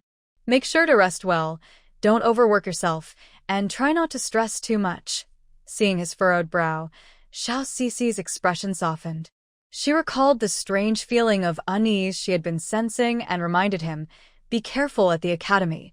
It's not completely safe. Don't fall into anyone's traps, and be cautious with what you take in." Su Linfong nodded. "I will be careful. I promise. I won't talk to any unmarried girls again." Xiao Sisi was taken aback and shot him a playful glare, realizing he had come up with this silly solution after thinking for days. Though it was a simple solution, it was effective, and she had already stopped worrying about it. "Got it. Now hurry back." Seeing a smile finally appear on Xiao Sisi's face made Su Linfong feel much lighter, and his steps became more cheerful. The next day, Xiao Sisi moved from the inn to the grand residence granted by the emperor. Since they couldn't hide their rescue efforts, she suspected the emperor was using her to lure out the true culprit, so there would surely be royal watchers in the residence. She was just waiting for the right moment to catch the enemy. Xiao Sisi spent 2 days tidying up the awarded residence. With only a few people, they opened just one courtyard. She intentionally made the defenses of the house very lax, with only a de guarding the front yard, making it easy for anyone to attack. On the 3rd day, the 500 acres of corn in Kai village were completely harvested. She processed the corn through a series of steps and began selling it in the newly decorated shop. Due to the recent disaster, the crop yield was low, averaging 2 stones per acre, resulting in a total of 1,000 stones from the 500 acres. Old Kai was arranging for workers to transport the grain back to the city. Because of the recent floods, all food prices had risen, with white rice reaching 2 taels per stone. Coarser corn was selling for 1 tael and 5 silver coins per stone, and some wealthy households were hoarding grain to inflate prices. If Xiao Sisi wanted to make money, she could simply stockpile grain with them and sell it later at a higher price. However, she chose not to do that. On the day the grain arrived, she began selling corn at 1 tael per stone. This was half the price of the 4 major rice shops, and the news spread quickly. The South Village branch in Xiaozhou immediately saw long lines forming, with everyone bringing cloth bags to buy grain. Xiao Sisi limited purchases to 5 do at most. Hearing about the cheap corn, many people rushed from the West City to the East City, leaving the lines at the 4 major rice shops. The owner of the rice shop noticed the low turnout and asked the manager, "What's going on today? Why is no one in line?" "Sir, I just heard that a shop called South Village in the East City is selling corn at half our price, and everyone has gone there." The rice shop owner, Old Hay, frowned. "Is it one of the other 3 major rice shops?" No, Ibesheka. "It's a shop run by an outsider. They probably want to make a name for themselves by offering low prices." Upon hearing this, Old Hay immediately went out to gather the other 3 rice shop owners to confront the situation. They thought it was too bold for someone to sell rice in Xiaozhou without their approval.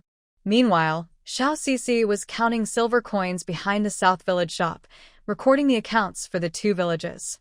In just one morning, she had sold 100 stones, totaling 12,000 jin, with a profit of 100 taels. The line of customers continued to grow. This money was her startup capital for the textile business, and she was happily counting it. Suddenly, there was a commotion in the front yard. A group of about 10 people blocked the entrance to the South Village shop, preventing anyone from buying corn. The newcomers were the owners of the 4 major rice shops, led by Old Hay, who kicked over several bags of corn in front of the shop. "Who allowed you to open a shop and sell grain? Did you get permission from the 4 major rice shops?" Old Yu, who had a quick temper, looked angry and said, "What does it matter to you if we sell grain? Why do we need your permission?" Old Hay saw that this rough man was just a farmer and became even bolder. He ordered his men to kick the grain and shouted, "Let you sell. If you have the guts, report us to the authorities." "Do you know who my uncle is?" "He is the head of the grain office in Xiaozhou." Old Kai and Old Yu watched their hard-earned grain being ruined and, despite their age, were ready to confront the troublemakers. In no time, they were beaten by the younger thugs, leaving them bruised and still wanting to fight back. Xiao Sisi arrived just in time and shouted, "Uncle Kai, Uncle Yu." Seeing her, the 2 men looked wronged and whispered, "Boss." "It's okay, I saw everything," Xiao Sisi said as she turned to the troublemakers. Old Hay sneered, "So you're the owner of the shop? A woman daring to sell grain? Now you have 2 choices. Either sell us the grain for a penny per stone, or you can forget about selling grain in Xiaozhou forever. Can I choose a third option? You harmed me and ruined my grain. If you don't compensate me with 100 stones of grain, this matter won't end well." Old Hay was taken aback, as if he had heard the funniest joke, and laughed loudly. Haha, did I hear you right? You want us to compensate you for grain? Do you know who my uncle is?" "You just said it, the head of the grain office," Xiao Sisi replied calmly. "I've already sent someone to notify him." As the shop owner, Old Hay should have realized something was off. He wasn't foolish, but he knew he couldn't afford to compensate her. Just then, 3 other shop owners arrived. Dozens of people surrounded the South Village branch, and those who had been waiting to buy grain had already dispersed. These rice shop owners had been bullying others in Xiaozhou for years, selling grain at increasingly high prices. Many were suffering in silence and had already mourned for this outsider woman. Before long, officials arrived, led by a middle-aged man with a sharp face who shouted, "Which shop is maliciously lowering grain prices? Uncle!" Old Hay rushed forward, acting as if he had been wronged. "This woman is maliciously lowering prices and disrupting the grain market. You must shut down her shop." The head of the grain office, looking well-fed, shouted, "Take all these people to the office and shut down the shop." "Mr. Head, How can you shut down my shop? Xiao Cici slowly walked out and said calmly, the governor knows about my shop. You might ask if I can sell the grain this way. The official in charge of the household affairs entered the shop with a fierce expression. Upon seeing Xiao Cici's face, he recognized her immediately. He had occasionally seen her beside the governor, and the governor treated her differently than ordinary people. Old He noticed his cousin was stunned inside the shop and walked over, saying, Cousin, why waste time talking to her? Just take her to the office and give her a good scare. Suddenly, a loud slap echoed in the shop. Everyone thought the official had struck the shop owner, but instead, Old He stood frozen, his face red with 5 clear fingerprints showing. The official shouted sharply, Have you lost your mind? This is Madame Su. Even the governor treats her with respect, and you dare to act recklessly. Cousin, Old He protested, feeling wronged. Who is your cousin? I'm your superior, the official retorted. Apologize to Madame Su immediately. Her shop is recognized by the government, and she can sell as much grain as she wants. As for you all, don't blame me for not warning you. If you cause any more trouble, I will have you all thrown in jail. Everyone was taken aback by this turn of events, not expecting this seemingly frail woman to have such a strong connection with the governor. Old He and the others quickly realized the situation and lowered their heads to apologize. Xiao Cici's expression remained cold. She wasn't swayed by their apologies. She said firmly, If apologies worked, why would we need the government? I've already apologized. What more do you want? Old He said, filled with resentment. You started the trouble and damaged the grain. If you don't compensate with 100 stone of grain, don't expect this to end well. Xiao Cici replied coldly. Old He shouted angrily, You're dreaming. Don't think you can act without consequences just because you know the governor. We can appeal to the governor for justice. Xiao Cici laughed in anger, realizing who was truly acting without regard for the law. The official also thought she was being unreasonable and frowned. Madame Su, isn't 100 stone too much? Don't force me to involve the governor. Fine. Then go ahead, Xiao Cici said with a smile. If the governor thinks I'm asking for too much, I'll give you the remaining 900 stone of grain and close my shop for good. The shop owner felt trapped, and the 4 of them exchanged glances. Seeing that the woman was not afraid of the government, they began to have second thoughts. The official also felt uneasy. Could she really know the governor? Xiao Cici was worried they would back down, so she provoked them, saying, Why aren't you speaking, gentlemen? Are you scared because you know you're in the wrong? If you're afraid, just apologize and compensate for the food and medicine, and we'll let you go. Being let off by a woman in front of everyone was something they couldn't tolerate. How could they continue to live in Xiaozhou Prefecture after this? The head of the household department quickly gathered Lao He and the others to go to the governor's office for an explanation. A group of them was making a fuss when, just a few steps away, Governor Zhou arrived in person with his men. What's going on here, old head? Governor Zhou asked with a stern face. As soon as Governor Zhou arrived, the head of the household department lost his arrogance and respectfully bowed, saying, Greetings, Governor. I received word from the owners of the 4 major rice shops that someone is maliciously lowering rice prices and disturbing the order of the rice trade, so I came to seek justice. What business do you have in seeking justice? Governor Zhou scoffed. I see that it's not the Nanzhuang branch lowering prices maliciously, but rather the 4 major rice shops hoarding grain and raising prices, making things worse for the people of Xiaozhou who have just suffered a disaster. I was just about to find them, and now they've caused trouble first. Bring them to the office. Governor Zhou ordered. Lao He was not satisfied and, in a moment of panic, blurted out, Humph. Who doesn't know that Governor Zhou is close to this woman? There must be something shady going on between them. Cousin, take us to see the governor. We don't believe there's no justice in Xiaozhou. You don't need to go see him. It's the governor who sent me to handle this matter. Governor Zhou replied calmly. The head of the household department was stunned. This woman really knew the governor. She then slapped Lao He across the face. With a loud smack, the sound echoed even more than before. Lao He was shocked, and the other side of his face showed a handprint, stinging with pain. Who's your cousin? You foolish person, daring to hoard grain and raise prices. How dare you cause trouble? As the head of the household department, I almost overlooked this. He then turned to Governor Zhou with an apologetic expression, saying, Governor, I truly didn't know the situation. Please punish me. I don't have the authority to punish you at will. The governor's office will investigate whether you intentionally sheltered your relatives or used this to gather wealth, and there will be justice then. The head of the household department didn't expect this small matter to escalate so much. His face turned pale, filled with regret. Governor Zhou was serious about capturing the owners of the rice shops, and they panicked, quickly shouting, Governor, it was Lao He who called us here. We're not responsible for this. We are willing to apologize and compensate Su Dong for his losses. Please don't throw us in jail. The prefect looked at Xiao Sisi, clearly waiting for her response. The owners of the rice shop reacted quickly and immediately stated, Master Su, it was all a misunderstanding. We were narrow-minded and misled by a troublemaker. As you suggested, we will apologize to the workers at the South Village branch, compensate the injured with 50 taels for medicine, and provide 100 stones of grain for the recent losses. Xiao Sisi asked, Is that a total of 100 stones? The three men looked pained. Her question showed she was not satisfied. They exchanged glances and reluctantly said, Each shop will provide 100 stones. Xiao Sisi nodded in satisfaction. If there were no consequences for causing trouble, anyone could take advantage.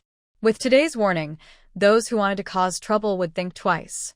Now only old He remained, looking unhappy as he had to bear the blame alone.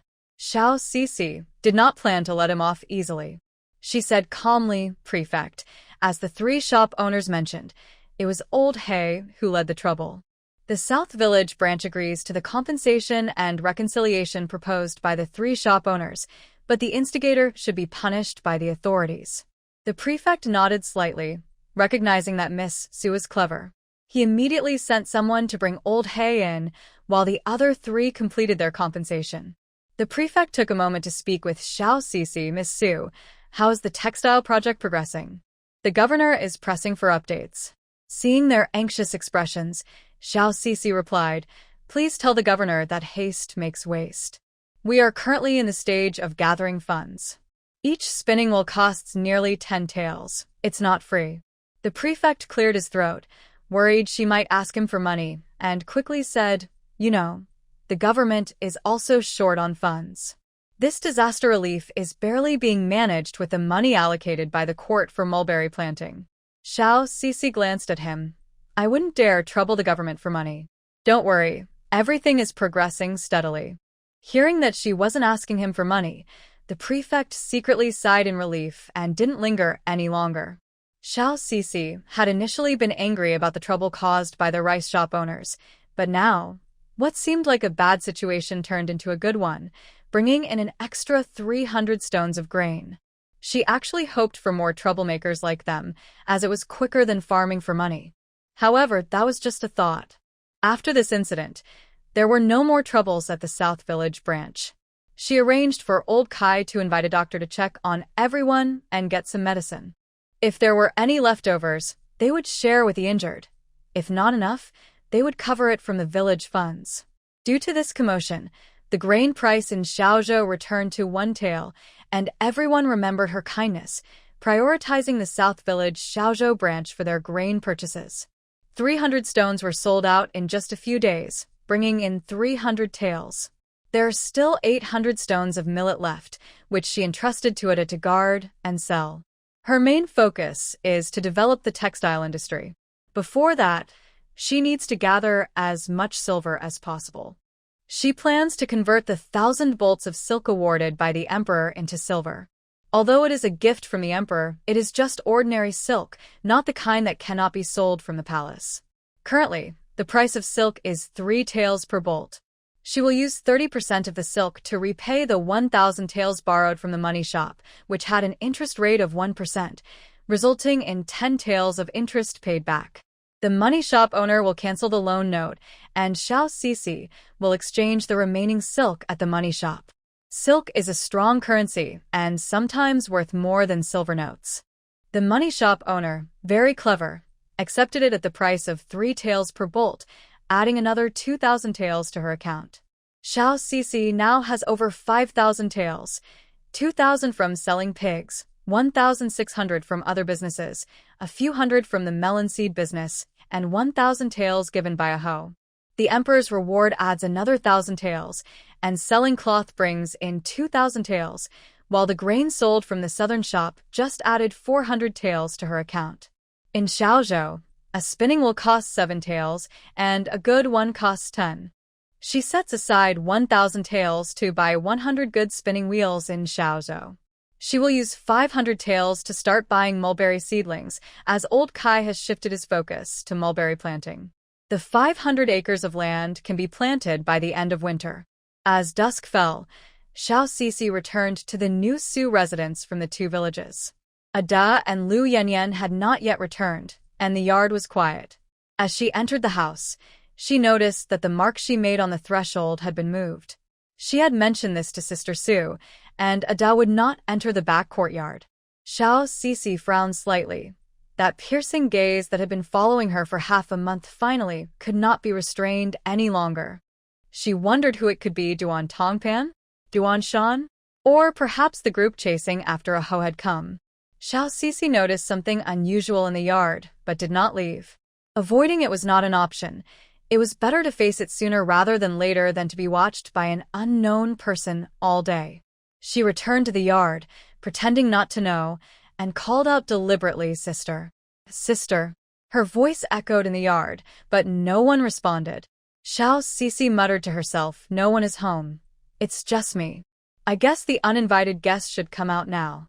As soon as she finished speaking, 2 tall, rough-looking men entered from outside, while 2 strong men came out from the house, effectively blocking her escape route.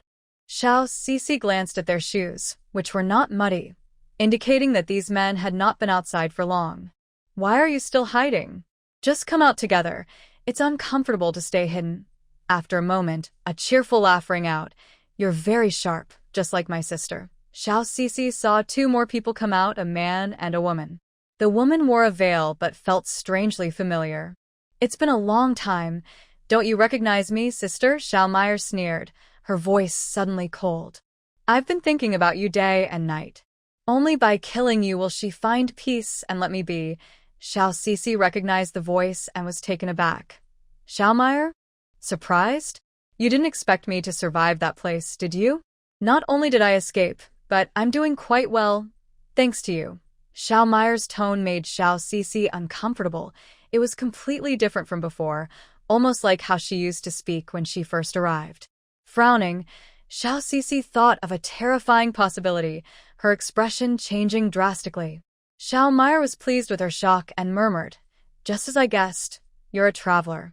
No wonder the Xiao family was overwhelmed by you." Hearing her words confirmed Xiao Cici's thoughts. The original Xiao Meyer had died in that place, and the woman in front of her was also a traveler. Even as a traveler, Xiao Cici wondered how she had escaped from such a strict place, especially with these capable followers. "Since you're here, you should live well. You should know that what she did harmed others. Even in death, she deserved it," Xiao Cici said coldly. Xiao Meyer scoffed, "I'm not a judge of good and evil. I only know that if you live, my soul won't be at peace. It will torment me endlessly. So, for my sake, you should die." The rough men listening to their strange conversation didn't understand much, but they caught the last part and knew it was time to act. As soon as Xiao Meyer finished speaking, the 4 men rushed forward. Xiao Cici's expression turned serious. She knew she wasn't a match for them and focused on reading their fate lines to assess her own safety. The fate lines of the 4 had crossed the point of decision, leading only into darkness and death. From their fate lines, she sensed she would be fine. Someone nearby was watching. She needed to take this chance to extract information from Xiao Meyer about who was behind her. Before the 4 could grab her, Xiao Cici shouted, "Wait. Don't attack. I have a question. Meyer, as fellow travelers, let me ask and understand clearly." She spoke these words for the people hiding in the shadows, and Xiao Meyer didn't seem to have a problem with it. The new Su residence indeed had people lying in wait. They were about to act when they heard Xiao Cici's words and retreated. Xiao Meyer scoffed. What a nice thought. Villains often fall because they talk too much. I won't give you that chance. Seeing that she wasn't taking the bait, Xiao Cici had to rely on herself. Someone who could travel through time and survive was definitely not a fool. She focused on Xiao Meyer's fate line. Time travelers could see it too, but there was a break in it, followed by a new fate line appearing. Surprisingly, Xiao Meyer's newly connected fate line was as bright as Zhu Shuangshuang's, or perhaps she was just destined for a short life. Xiao Cici suddenly understood and said in a low voice, "You're actually here to erase the matter of saving the fifth prince." Xiao Meyer's expression changed, but she quickly returned to normal and pretended to be confused. What fifth prince? I don't know what you're talking about. I came here for you. Xiao Cici already had the answer in her heart. Xiao Meyer was here because of Aho being saved, and the person behind her was the one chasing after Aho. That's enough. Let's take action, but leave them alive. Xiao Meyer frowned, unsure of what she meant. Before she could think, several figures from the new Su residence jumped over the wall. The leader held 2 large axes and had a big beard. Xiao Cici recognized him as the guard Qi, who had come to find Aho in Shanin County. Xiao Meyer's people tried to fight Qi, but with 2 swings of the axes, they were knocked out. These people were stronger than Xiao Meyer's crew. She realized she had fallen into Xiao Cici's trap. No wonder there were no guards in the courtyard. It was a setup waiting for her to fall into. Xiao Meyer's face twisted in anger as she shouted, "Xiao Cici, you wicked person! You actually dug a pit for me to jump into. This pit wasn't dug by me. You chose to jump in." Xiao Cici replied. She was right. It wasn't her who set this up, but the emperor who gave her the residence. She had just made the right judgment that the emperor wanted to use her saving Aho to draw out the mastermind. Meanwhile, the other 2 had been dealt with, leaving only Xiao Meyer and the man in black beside her. The man in black glanced at the approaching people, knowing that this woman wouldn't escape. He had to return to inform the second prince and pushed Xiao Meyer forward. With everyone's attention on her, the man in black climbed over the city wall and escaped. Xiao Meyer was in disbelief. Had she really been captured? In the next moment, she was grabbed by Xiao Cici, and as she came to her senses, she confirmed that she had indeed been caught and immediately squeezed out tears as if her expression had changed. "Sister, they forced me to do this. They bullied me like a dog, and I had no choice but to act this way. This pitiful appearance would make any man feel sorry for her and let her go." Unfortunately, Xiao Cici was not a man. Her emotions remained unchanged. "Don't pretend in front of me. This is your own problem, and it has nothing to do with me.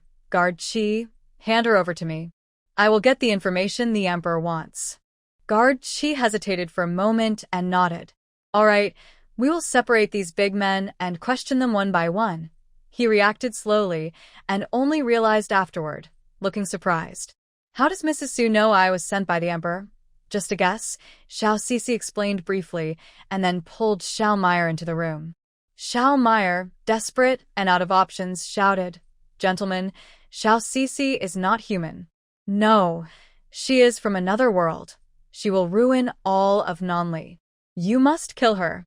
Trust me, I am also from another world. People like us belong to a new era and will destroy your world." Guard Qi found her words puzzling and ignored her. A woman destroying the world was simply nonsense. Xiao Cici smiled and said, "Everyone, don't pay attention to her. She's gone mad." No one took Xiao Meyer's words seriously as Xiao Cici pulled her into the room. Xiao Meyer, terrified, struggled. "What do you want to do?" Xiao Cici released her and threw her on the ground, looking down at her. "No matter what you say, no one will believe you.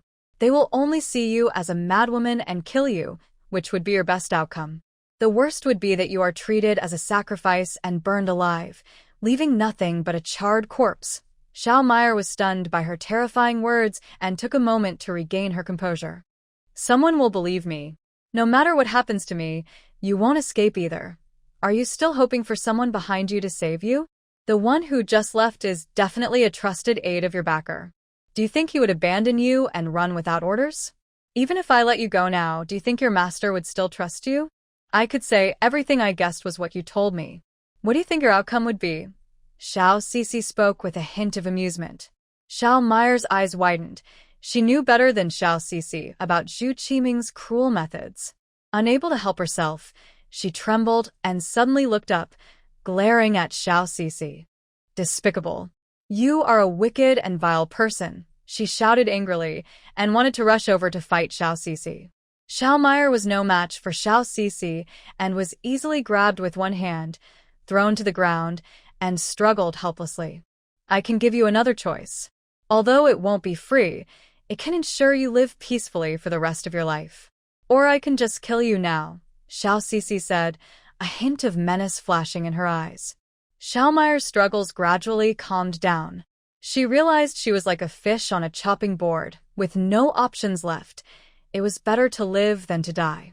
Tell me what I need to do. Tell me everything you know about the second prince. You've been by his side for so long. Don't say you know nothing, Xiao Cixi said. You know it's the second prince? Xiao Meyer asked in surprise. What's so hard about that? The fifth prince is a thorn in the side, and with such a large assassination plan, who else could it be but a prince? Among the princes, the second prince is the most eager for the throne. He thinks that if the crown prince is removed, the fifth prince is his biggest obstacle. Hearing this, Xiao Meyer sighed deeply and murmured, It's not that I think the crown prince will be removed, it's that he has already been removed. As long as the fifth prince is eliminated, he will be the only heir to the throne. What do you mean he has been removed? Xiao Cixi asked, frowning. Xiao Meyer knew that to survive, she had to cooperate. She didn't want to die, even if it meant living without freedom, like a walking corpse. She replied calmly, The second prince has made a deal with a high-ranking official in the palace to make the crown prince act inappropriately. At that point, no matter how many ministers there are, they won't be able to protect him. Don't ask me which official, I don't know. I overheard this for my own safety. Xiao Cixi's expression grew serious. Even if she wanted to take action, it was already too late. She could only let things unfold as they would. Xiao Meyer then told her about the assassination of the fifth prince. The scarred man who led the attack that night was targeted by the second prince. He didn't die, and he still has a letter from the second prince that wasn't burned. If they could find that scarred man, they could get evidence. Finally, there was some useful information. Xiao Cixi asked, Do you have any leads on finding him? All I know is that he is from Yuhang village, and his parents are currently in the hands of the second prince. He is a devoted son, and will definitely go to the prince's residence. Xiao Cixi nodded slightly. This information was already enough. Now that you know everything, what do you plan to do with me? Xiao Meyer asked helplessly. Don't worry, I keep my promises, and will definitely spare your life. I will ask the fifth prince to arrange a hidden place for you to live out the rest of your life. You won't be able to leave, and there will be someone to watch over you. Your needs will be met as much as possible. Although you won't have freedom, I can guarantee you will live. After hearing this, Xiao Meyer thought it was just being kept like livestock, but it was better than death. Will the fifth prince listen to you? Xiao Cixi replied, You know I saved him, so keeping you alive is not difficult, as long as you agree to stay in the secret place for the rest of your life. If you leave, you'll be killed.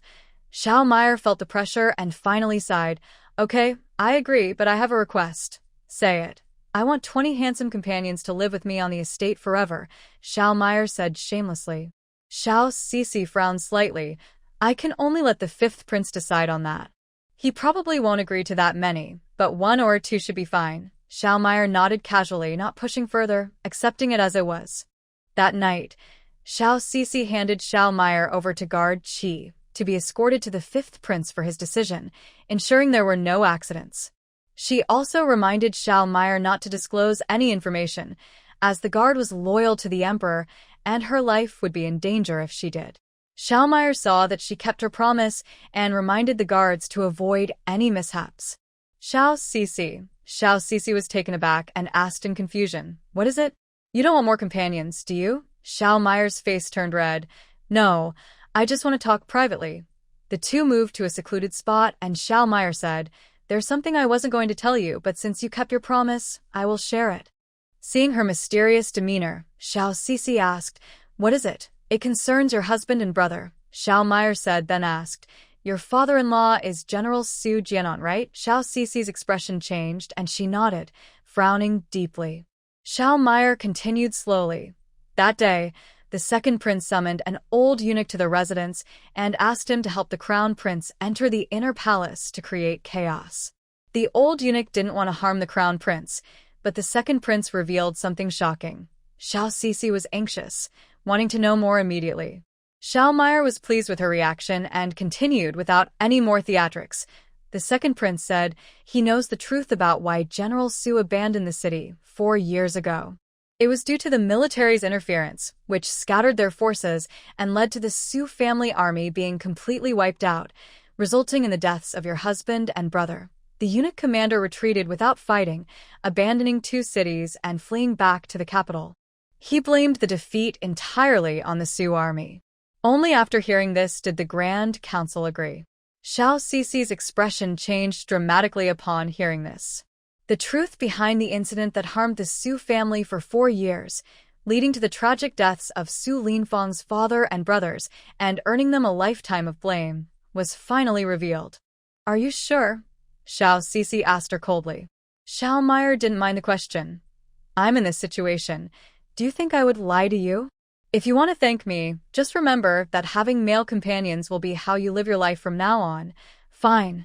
As long as I can prove what you said is true, I promise to help you with the male companions," Xiao Sisi replied firmly. Nothing was more important than this. She would find her 100 male companions if needed. Xiao Sisi felt mixed emotions as she handed Xiao Meier over to guard Qi, instructing him to escort her safely to the 5th prince for handling. The next day, she visited the Zhu family to talk with Zhu Shuangshuang. The Zhu household was lively, preparing for the 5th prince's arrival to propose marriage. Upon hearing that Xiao Sisi had come to see her, Zhu Shuangshuang immediately set aside her tasks and came out to greet her. She had been so excited about the marriage news that she forgot when Xiao Sisi had left, and later felt she had neglected her. Without Xiao Sisi, the Zhu family would never have connected with Aho, and Zhu Shuangshuang would not have been able to help him. Seeing her look of apology, Xiao Sisi smiled and said, "It's no problem. We don't need to be formal with each other. It's a big deal, and anyone would be too excited and nervous to remember everything." Zhu Shuangshuang led her to the backyard, and they ran into Zhu's mother, who was busy. Zhu's mother saw Xiao Sisi and recalled their previous unpleasantness, creating an awkward atmosphere. She hesitated to approach or to stay away, wanting to avoid the situation. Xiao Sisi took the initiative to greet her warmly. "Greetings, Madame Zhu." Everyone in the courtyard was momentarily stunned. Madame Zhu regained her composure and said with a hint of regret, "You are too polite, second daughter Su. I haven't apologized for what happened before. I was narrow-minded and misunderstood you. Both Shuangshuang and Lord Ho told me that if it weren't for you, Shuangshuang wouldn't have such a good match. Madame Zhu is being too kind. Destiny is predetermined. It is Shuangshuang and Prince Ning who are fated to be together, and it has little to do with me," Xiao Sisi replied casually. Seeing her kind demeanor but distant tone, Madame Zhu understood that the past actions couldn't be brushed aside with just an apology, so she chose not to say more. As long as their relationship remained stable and free of grudges, that was enough. They arrived in the backyard and chatted for a while. Zhu Shuangshuang asked, "Sister Su, did you come for a specific reason?" Xiao Sisi did not hide anything and handed over 2 letters, asking her to give them to Aho when he came to propose. She stressed that no one else should know about this matter. It was very important, and she knew that she, the guard, was loyal to the emperor, while she couldn't trust anyone else. If this information got out, the consequences could be serious. Then she thought of Zhu Shuangshuang, who had many opportunities to be alone with Aho and would definitely keep it a secret. Zhu Shuangshuang immediately agreed without asking too many questions and took the letters. After discussing important matters, Xiao Sisi's expression softened, and she genuinely felt happy for her. Aho is steady, sincere, and keeps his word. He is someone you can trust, unlike others in the royal family who are full of deceit. You don't need to be too nervous about marrying into the prince's residence. Thank you, Sister Sue. If it weren't for you, I might have already married into the Duan family. Zhu Shuangshuang felt a wave of fear at the thought of the Duan family. From now on, it will be happy days. Why talk about such things? I won't be able to send you to the capital. I have too much to do. Zhu Shuangshuang nodded slightly, understanding that Xiao Sisi was busy with textile work and the autumn harvest. It's okay. I won't be alone in the capital. Sister Qing is there too, so I'll have company. Seeing her mention it, Xiao Sisi reminded her, when you see Yin, please take good care of her and make sure she writes to me. Don't worry, Sister Sue. I will. Xiao Sisi left around noon, not wanting to disturb the busy household for too long. She didn't tell Su Linfeng about her father's situation, as he was focused on his studies. If he found out, it would distract him, and if he failed the exams, it would be a big loss. In the following days, she was busy with matters in Kai village and Yu village, as both villages were struggling with sericulture and no one knew how to proceed. She could only arrange for people from Nanzhuang to come and teach them. The millet from Nanzhuang had almost sold out in the past half-month, bringing in 900 taels. She decided to send Ada back to Shanin County to see how the teaching was going. If it was going well, she would have Xiao Ji come to the capital to teach a group of people. Ada left the capital that same day and headed back to Shanin County. Xiao Sisi's total income from the millet was 1,000 taels. After deducting costs for seeds, labor, and land, the profit was 500 taels. According to their previous agreement, she would share 20% of the profit with the two villages, giving 100 taels to Old Kai and Old Yu to distribute to each household. The people of the two villages were excited to finally see their profits. They thought about the uncollected wheat and lotus seeds, as well as the mulberry trees they were about to plant, and everyone was full of energy. Xiao Sisi took advantage of the few days before Xiao Ji arrived to prepare the defenses of the new residence. She thought that person must have already entered the capital, and Princeton must have known about it. In the capital, at the estate where Princeton was staying, he coldly stared at the man in black kneeling before him. Are you the only one who returned? I hope you bring good news. His fierce gaze was filled with a strong killing intent as his left hand gently stroked the fur of a wolf dog. Your Highness, there was an unexpected turn of events. The atmosphere in the courtyard became tense as an expensive porcelain teacup was thrown down, shattering into pieces. 4 top experts, plus my personal guards, and you couldn't handle one woman? Can you tell me what happened? The man in black lowered his body and replied in a low voice. Guard Chi appeared at the estate, and my subordinates were simply no match for them. Guard Chi, Zhu Chi immediately sat up straight, his face darkening. Why were they there? Did you leak any information? Your Highness, I absolutely did not leak any information, and I do not know why Guard Chi was there. Zhu Chi clenched his teeth, making a grinding sound. Was Mare also captured? Yes, if I had taken her with me, we wouldn't have escaped, the man in black replied nervously. Zhu Chi knew Guard Chi's abilities and did not continue to scold him. Instead, he said, You are not to blame for this. It is already good that you managed to escape with Guard Chi's appearance. Fortunately, those involved don't know much, so we don't need to worry. The situation in the capital is changing. The former crown prince was recently discovered to have been involved in a scandal and plotting rebellion, and he has been deposed. As the former chief minister who supported him and his faction, they have all been imprisoned. We can't worry about those few who saved the 5th prince. Next, we need to focus on dealing with Zhu Qi. Understood, Your Highness. 4 days later, in Xiaozhou Prefecture, Ada brought Xiao Ji from Shanin County to the city. On that day, Xiao Sisi was teaching the villagers in Kai village how to plant mulberry trees when suddenly, a maid from the Zhu family rushed in. Lady Su, seeing it was the maid close to Zhu Shuangshuang, Xiao Sisi thought something had happened to Shuangshuang and hurriedly asked, Old maid, what happened to Shuangshuang? Lady Su, the young lady is fine, but something has happened at the Qing residence. The young lady sent me to inform you quickly. Xiao Sisi's expression changed, and she quickly asked, What happened? Governor Zhou brought a large group of people to raid the Qing residence. An old woman replied. Raiding the estate? Xiao Cixi quickened her pace, looking serious. What could have happened to warrant a raid? Lu Yanyan rarely saw Xiao Cixi show such an expression, so she hurried to catch up, leaving the others in the village to continue teaching everyone how to plant mulberries and raise silkworms.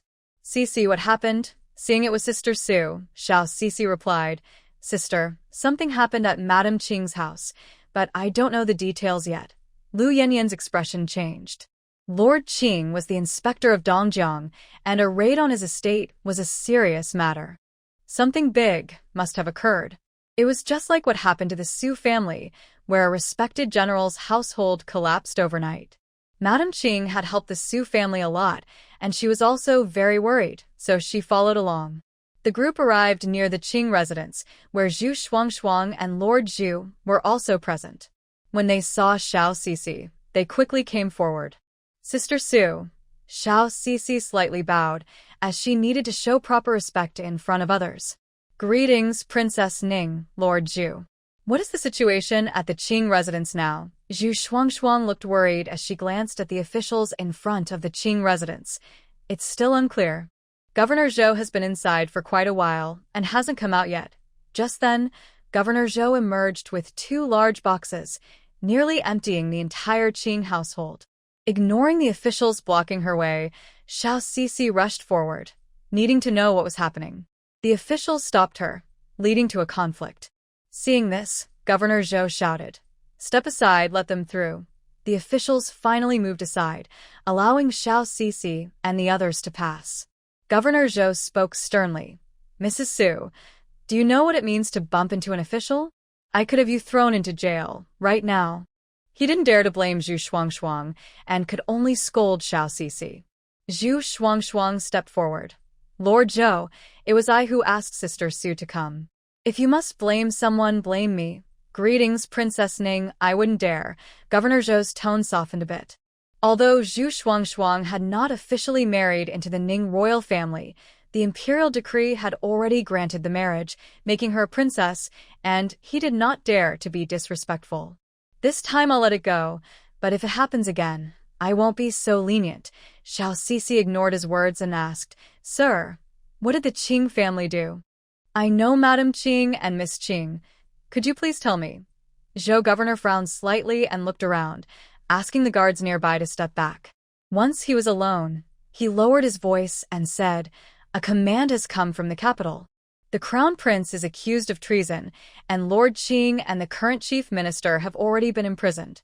I advise you not to let anyone know about your connection to the Qing family. Otherwise, even Prince Ning and his wife won't be able to protect you." Xiao Cixi furrowed her brows upon hearing this. She had only learned from Xiao Meyer that the Crown Prince would be framed for misconduct in the palace. She thought that such royal scandals would be suppressed so he would be charged with treason. Or perhaps the former Crown Prince was truly driven to treasonous thoughts. With the information being so chaotic, it was difficult for her, far away in Xiaozhou, to grasp the full picture, and she wanted to ask more questions. Zhou Governor interrupted her, saying, "I've said enough. You should leave quickly." Seeing his grim expression, Xiao Cixi felt it was not the right time to ask more questions and retreated to the outskirts with Zhu Shuangshuang. Both of them looked worried. Treason was a serious matter that could not be taken lightly, and even a slight involvement could endanger their lives.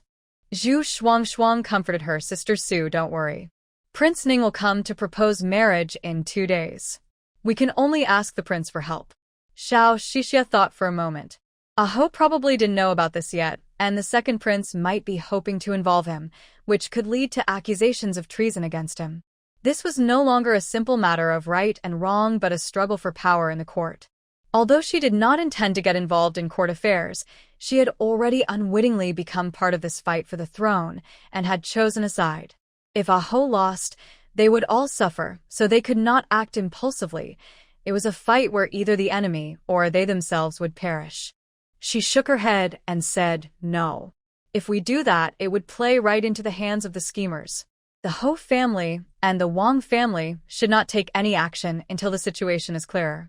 Hearing this, Lord Zhu looked at her with newfound respect and said calmly, Your judgment is correct, Miss Sue. It's better to remain still for now.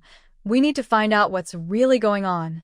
Unless absolutely necessary, we must not get involved. Treason is a serious matter. Shuang, you should focus on preparing for your wedding.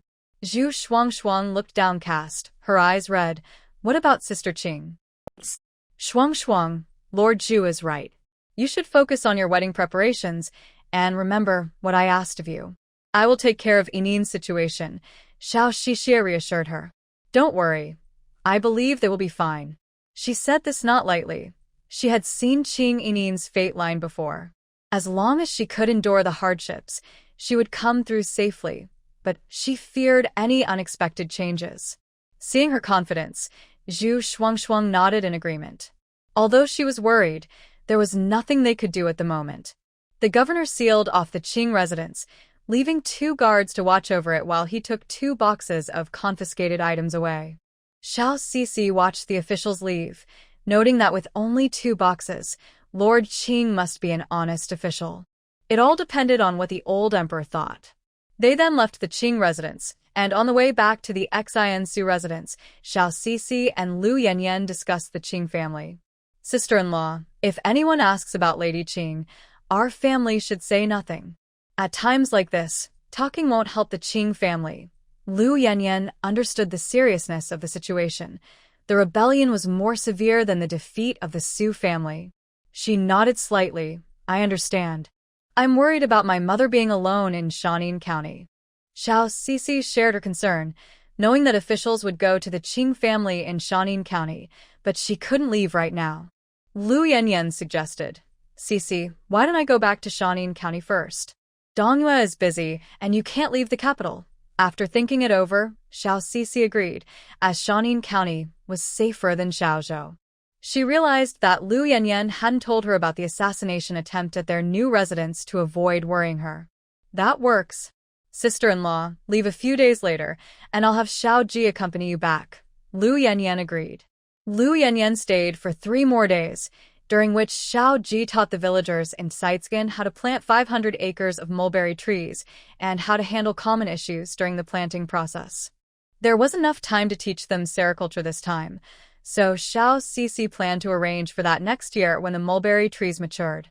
For now, she would accompany Lu Yanyan back to Shanin County.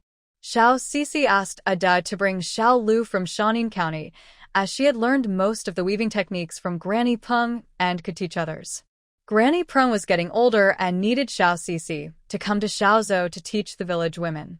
2 days after they left Xiaozhou, the wedding procession from the Ning Wangfu arrived in Xiaozhou. On that day, Xiao Cixi went to the Zhu residence to see Zhu Shuang off for her wedding. Aho, on his way to pick her up, already knew about the events happening in the capital. Although it was a joyous occasion, the atmosphere was heavy rather than festive. Noble weddings involve many customs, and the wedding procession returned to the capital the next day. Xiao Cixi didn't have a chance to meet Aho, but she had wisely given a letter to Zhu Shuang beforehand. In her letter, she mainly instructed them to keep an eye on the Wangfu to ensure that the scarred man didn't fall into their hands and to gather evidence of the assassination plot against the 5th prince. Additionally, she mentioned the matter of raising Shalmeyer, which needed Aho's people to handle. She didn't mention the situation regarding Su's father in the letter, as it concerned the old emperor's reputation, making it inappropriate for a prince like Aho to deal with. Only Su Lin could handle that matter. Xiao Cixi set aside this matter. The 500 acres of mulberry seedlings in the 2 villages had been successfully planted, and at the same time, the government arranged for other farmers in Xiaozhou to change their land to grow mulberries. That was the government's business, and she didn't get too involved. 10 days later, Ada brought Xiao Lu to Xiaozhou. She spent 50 taels to buy 5 weaving machines and began selecting young women from the 2 villages for training. Xiao Lu would teach them how to use the spinning wheels and weaving techniques. Anyone who wanted to learn weaving had to sign a 10-year contract with the Nanzhuang branch. She didn't want to work hard only to make clothes for others. She wasn't distrustful of the villagers. It was just business. The textile project was progressing smoothly, and in the blink of an eye, half a month had passed. Finally, Zhu Shuangshuang wrote back, mentioning the situation of the Qing family. Xiao Sisi read Zhu Shuangshuang's letter, which discussed the Qing family's situation. The letter mentioned that the real crime of the crown prince was his misconduct in the palace, which led to the discovery of the dragon robe in the East Palace, a serious taboo that suggested treasonous intentions. The former prime minister had previously defended the crown prince, and since Lord Qing was his student and also opposed the crown prince's removal, he was attacked by the censors and labeled as a traitor. This incident had serious repercussions, with over a dozen officials executed publicly, including Lord Qing and the former prime minister. The crown prince committed suicide in prison the day after his capture, with rumors suggesting he was given a dagger to do so, though this remains uncertain. The royal family suppressed the scandal and only claimed that the crown prince was guilty of treason. Xiao Sisi was already aware of this information from the letter, but she quickly turned to the next page, more worried about Qing Yining and Madame Qing's fate. Zhu Shuangshuang's letter did mention that Qing Yining and the others were not killed but were being held at the laundry bureau. Xiao Sisi's expression darkened. The laundry bureau was where palace servants worked as punishment, washing clothes day and night, often leading to exhaustion or death from beatings. Later, Zhu Shuangshuang mentioned that she did not stop Prince Ning, who helped the two women from the Qing family plead with the emperor. Emperor Chongwu was furious and placed him under house arrest, preventing him from entering the palace for reflection. The fifth prince had already read those two letters and arranged for people to monitor Prince Anne's residence. Due to his house arrest, there had been no progress on the conspiracy with the second prince or the framing of the crown prince. When she was summoned to the palace to meet the Empress Dowager and the Empress, she took the opportunity to see Qing Yining briefly, but they only exchanged a few words. Qing Yining looked very unwell, her eyes dull, as if she had lost the will to live. Xiao Sisi felt a pang of sadness upon seeing this. Qian Yingying's family faced a great disaster, and a pampered young lady like her could hardly bear such a change.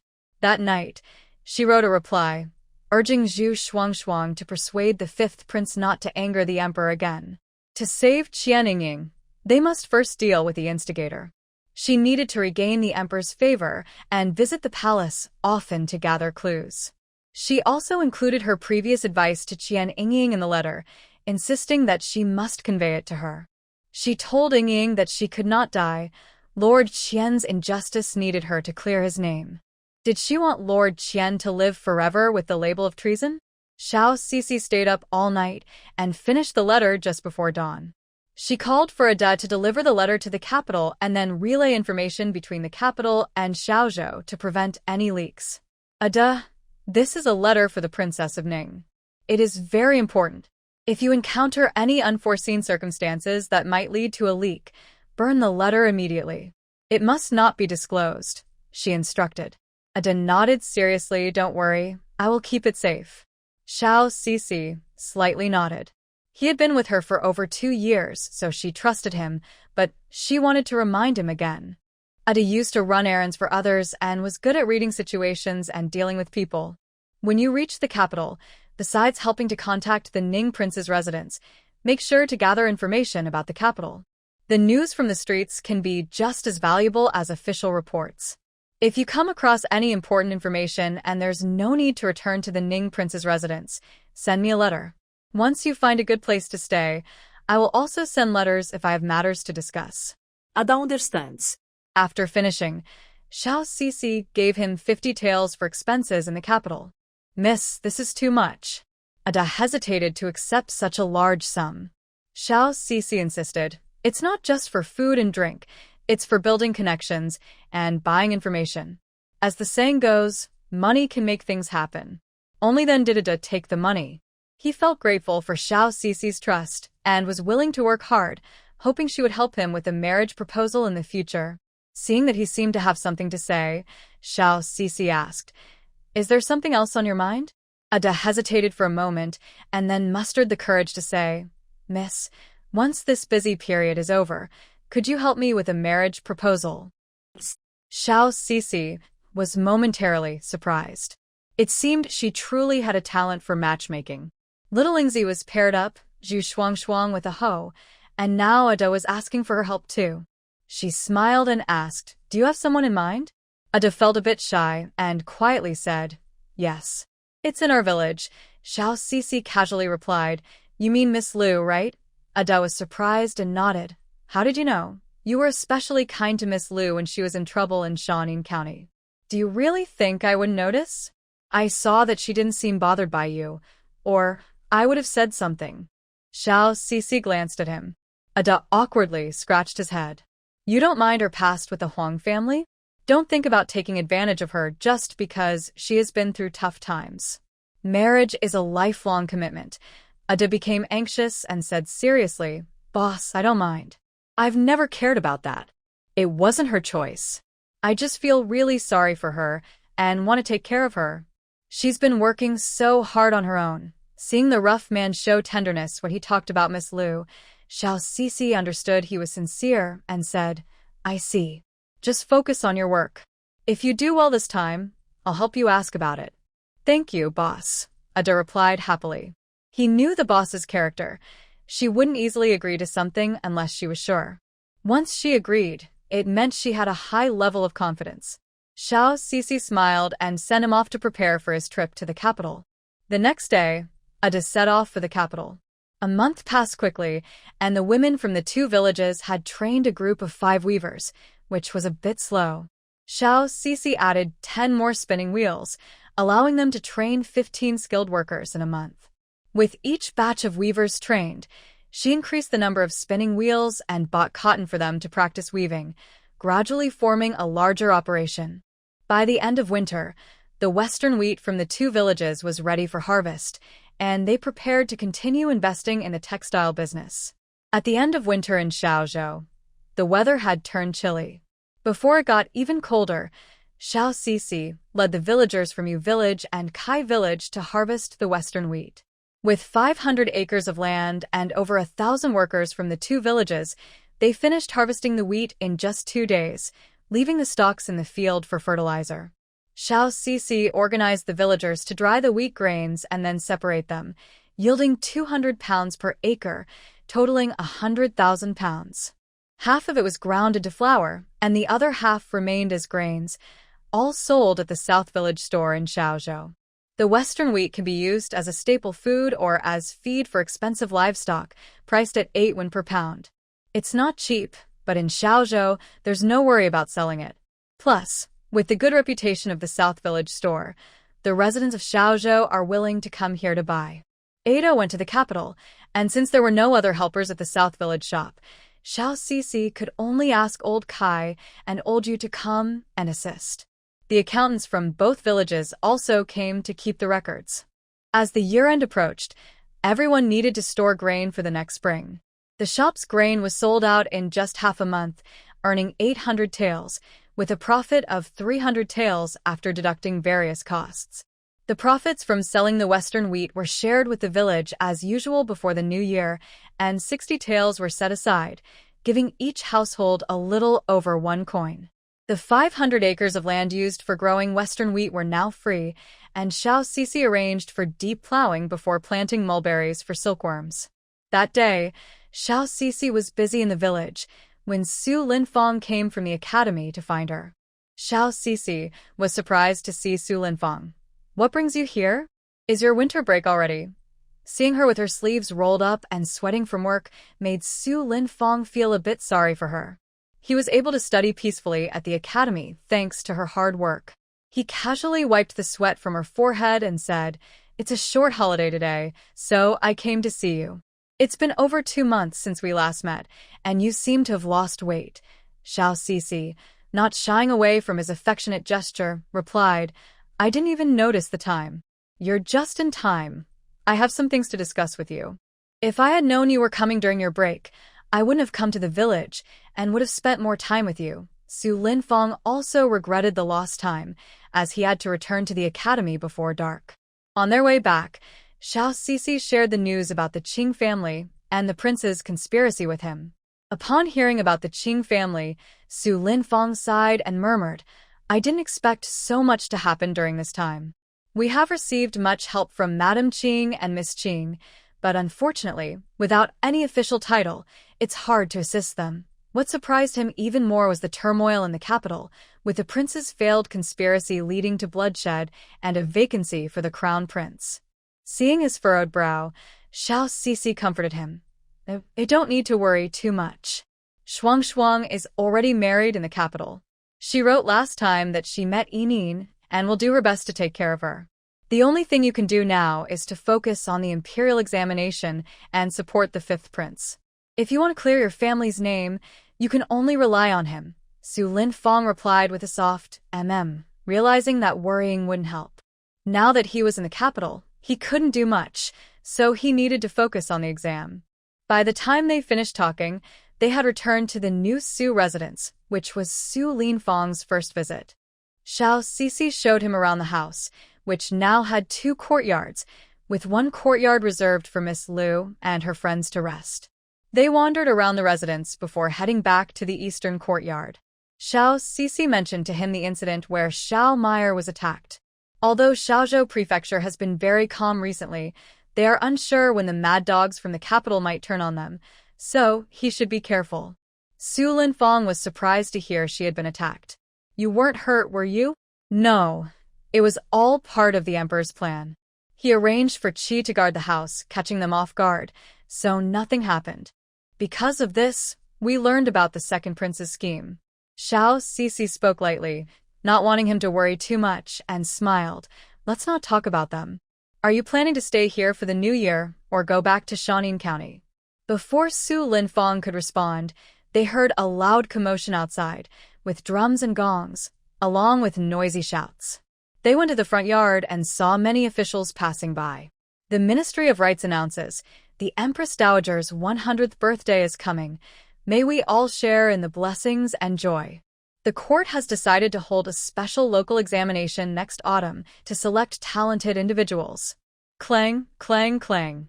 The Ministry of Rites announces. The officials were beating drums and gongs, spreading the news of the emperor's favor. They exchanged glances, realizing the examination was finally here. Returning to the courtyard, Su Linfang finally breathed a sigh of relief. He had been waiting for the court's announcement, worried there would be no examination next year. Without the examination, they would have to wait 3 years, and by then, they might not be able to help with anything. He murmured, "The examination is finally here." "Yes, as we expected." The Empress Dowager's 100th birthday coincides with significant events in the court, including the prince's matter, which has led to the removal of several capable officials. "It's the perfect time to select talented individuals," Xiao Sisi said, then asked, "So, will you return to Shanin County for the new year this year?" Su Linfang replied, "I won't go back this year. I'll stay in Xiaozhou Prefecture to study and prepare for the local examination next year."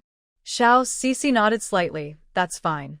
Otherwise, it would take 6 days for the round trip. I'll go back to spend time with my mother and sister-in-law, and I'll come to see you after the 5th day of the new year." Su Linfang's expression softened as he gently brushed her forehead. "You've worked hard. I must have been a very good person in my past life to be able to marry you in this life." "You just say that, but there's no reward." Xiao Sisi huffed. Seeing her teasing expression, Su Linfang fumbled in his pocket and awkwardly cleared his throat. "The money is all from you. It seems I have nothing to reward you with except myself. Then let's reward with that," Xiao Sisi said, rising on her toes to kiss him. The kiss was unexpected, filled with her warmth and longing. Su Linfang was momentarily stunned, then awkwardly responded as they kissed for a long time in the room, unable to control themselves. They were both young and energetic, and after not seeing each other for a while, they quickly became excited and satisfied with each other. The bed creaked as they moved, and it took half an hour before they fell silent. Xiao Sisi lay on the bed in a suggestive position, her clothes disheveled, while Su Linfang was in front of her, breathing softly. She came back to her senses from the passion, feeling weak all over. Seeing Su Linfang's exposed body in the daylight, she shot him a playful glare. "Hurry up and get dressed." Su Linfang blushed when he realized the situation. It was their first time being so open with each other. Doing this in broad daylight was quite embarrassing. He quickly got up to put on his clothes. Xiao Sisi noticed how pale and delicate he looked, and while their encounter was satisfying, she found it amusing. Turning back, Su Linfong saw Xiao Sisi looking at him with lingering desire and leaned closer, asking, "Do you want to continue, my dear?" Xiao Sisi snapped back to reality and pushed him away, playfully scolding, "Continue? The sun is already setting.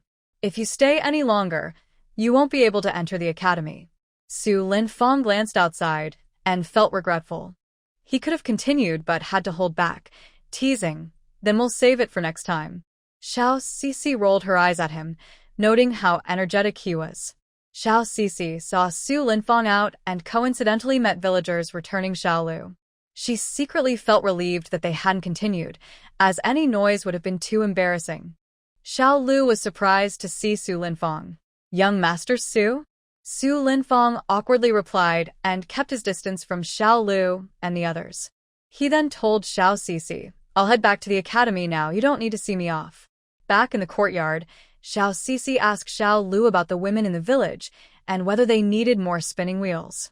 "Back to you, we can add 10 spinning wheels. 2 groups of sisters can already operate them independently, but they need more time to practice." Xiao Sisi nodded slightly. "Okay, I'll add 10 more spinning wheels for the village tomorrow." The atmosphere in the courtyard became quiet. Noticing Xiao Lu's calm demeanor, Xiao Sisi suddenly said, "Miss Lu, you've worked hard during this time. Thanks to you, the villagers have learned so much. You flatter me, but if it weren't for you taking care of me after dealing with Mr. Huang, I might not have made it." Xiao Lu said, her eyes turning red. "It's all in the past. We were just helping each other. You don't need to dwell on it." Xiao Sisi comforted her and asked, "I want to know what your plans are for the future." Xiao Lu's expression changed, and she replied nervously, "Master, did I do something wrong recently? Please don't send me away. I want to stay in the South Village by your side." She even tried to kneel. Xiao Sisi quickly helped her up, saying, "What are you doing? You haven't done anything wrong. I'm just having a casual chat with you. I wouldn't want you to leave." Hearing this, Xiao Lu relaxed a bit and softly replied, "I just want to stay in the South Village. I haven't thought about anything else. Have you thought about finding someone? You're still young and capable. You can't be alone forever. If you like someone, tell me, and I can help you with it," Xiao Sisi said, trying to steer the conversation. Xiao Lu suddenly felt nervous, as if it were about her own situation. Finding a match is not something just anyone can do. Xiao Lu was taken aback, unsure why her master brought up this topic. She smiled wryly and said, "Master, you're joking. Someone like me wouldn't be wanted. I wouldn't even know how to choose. I just want to stay in the South Village for my whole life. I don't dare to think about these things." Xiao Sisi preferred to be straightforward. "What do you think of Ada?" Xiao Lu was stunned again. Her cheeks flushed as she looked down and stammered, "Ada is very good. He has helped me a lot, and even lets me stay in his house. I'm not asking that. I mean, if he wanted to marry you, would you be willing?" Xiao Sisi asked. Well, I haven't thought about it. I don't think I deserve Ada. He knows my situation," Xiao Lu said, feeling inferior. Xiao Sisi felt helpless and was anxious. She decided to be direct with Xiao Lu, knowing honesty was the best approach. After hearing this, Xiao Lu finally understood what was happening. She lowered her head, feeling both happy and nervous, and softly said, "If Ada really doesn't mind, I would be willing." Xiao Sisi nodded in satisfaction. "That's good. I have a plan now. You both focus on your work. I'll take care of the matchmaking. We can't let good people from the South Village go to outsiders." Xiao Lu's cheeks flushed from her words, and her once stagnant heart suddenly felt hopeful about the future. Xiao Sisi noticed the spark in her eyes. Indeed, everyone needs love and hope to live. Putting this matter aside, the next day, she spent 100 taels to buy 10 spinning wheels. Now, there are over 30 spinning wheels operating in the village every day. The first batch of weavers has produced cloth that matches the quality of silk fabric in the market, and the progress is going smoothly. Meanwhile, the transformation of farmland to mulberry cultivation in Xiaozhou is progressing well. The disaster-affected fields have been improved and are now starting to grow mulberry trees. Occasionally, they encounter problems and seek advice from the villagers of Sayu. The people of Kai village are also eager to help and share their knowledge, and everyone is gradually gaining respect. They all understand that this is thanks to Xiao Cixi. As the new year approaches, it has been over half a month since Ada entered the capital, and he finally sent back his first letter. In the letter, he mentioned that he is staying on the outskirts of the capital. He visited the Ningguangfu to deliver a letter to the Ningguangfei. After receiving her letter, the fifth prince wrote a 10-day reflection, and the emperor allowed him to leave the palace. When he wrote back, he had not yet received any news from the Ningguangfu, so he sent back the specific situation. Ada also received some news in the city. Every day, officials are submitting requests to make Zhu Qiming the crown prince. It seems that Emperor Changwu does not favor Prince An and has not responded to the officials' petitions, instead subtly pressuring Zhu Qiming. The court has already reached a conclusion regarding the crown prince's murder case. All individuals from the Eastern Palace have been dealt with. Those who committed suicide did so, those who were killed, and the survivors have been kept under close watch. Xiao Cixi put away the letter. Indeed, news from the capital is much more reliable than from Xiaozhou. She wrote a reply to the capital. One letter was for Zhu Shuangshuang, asking her to encourage a Ho to take the initiative to speak to the emperor about the mulberry cultivation in Dongjiang, as it would be a significant achievement for the coming year. What he needs now is not conflict, but to demonstrate his capabilities.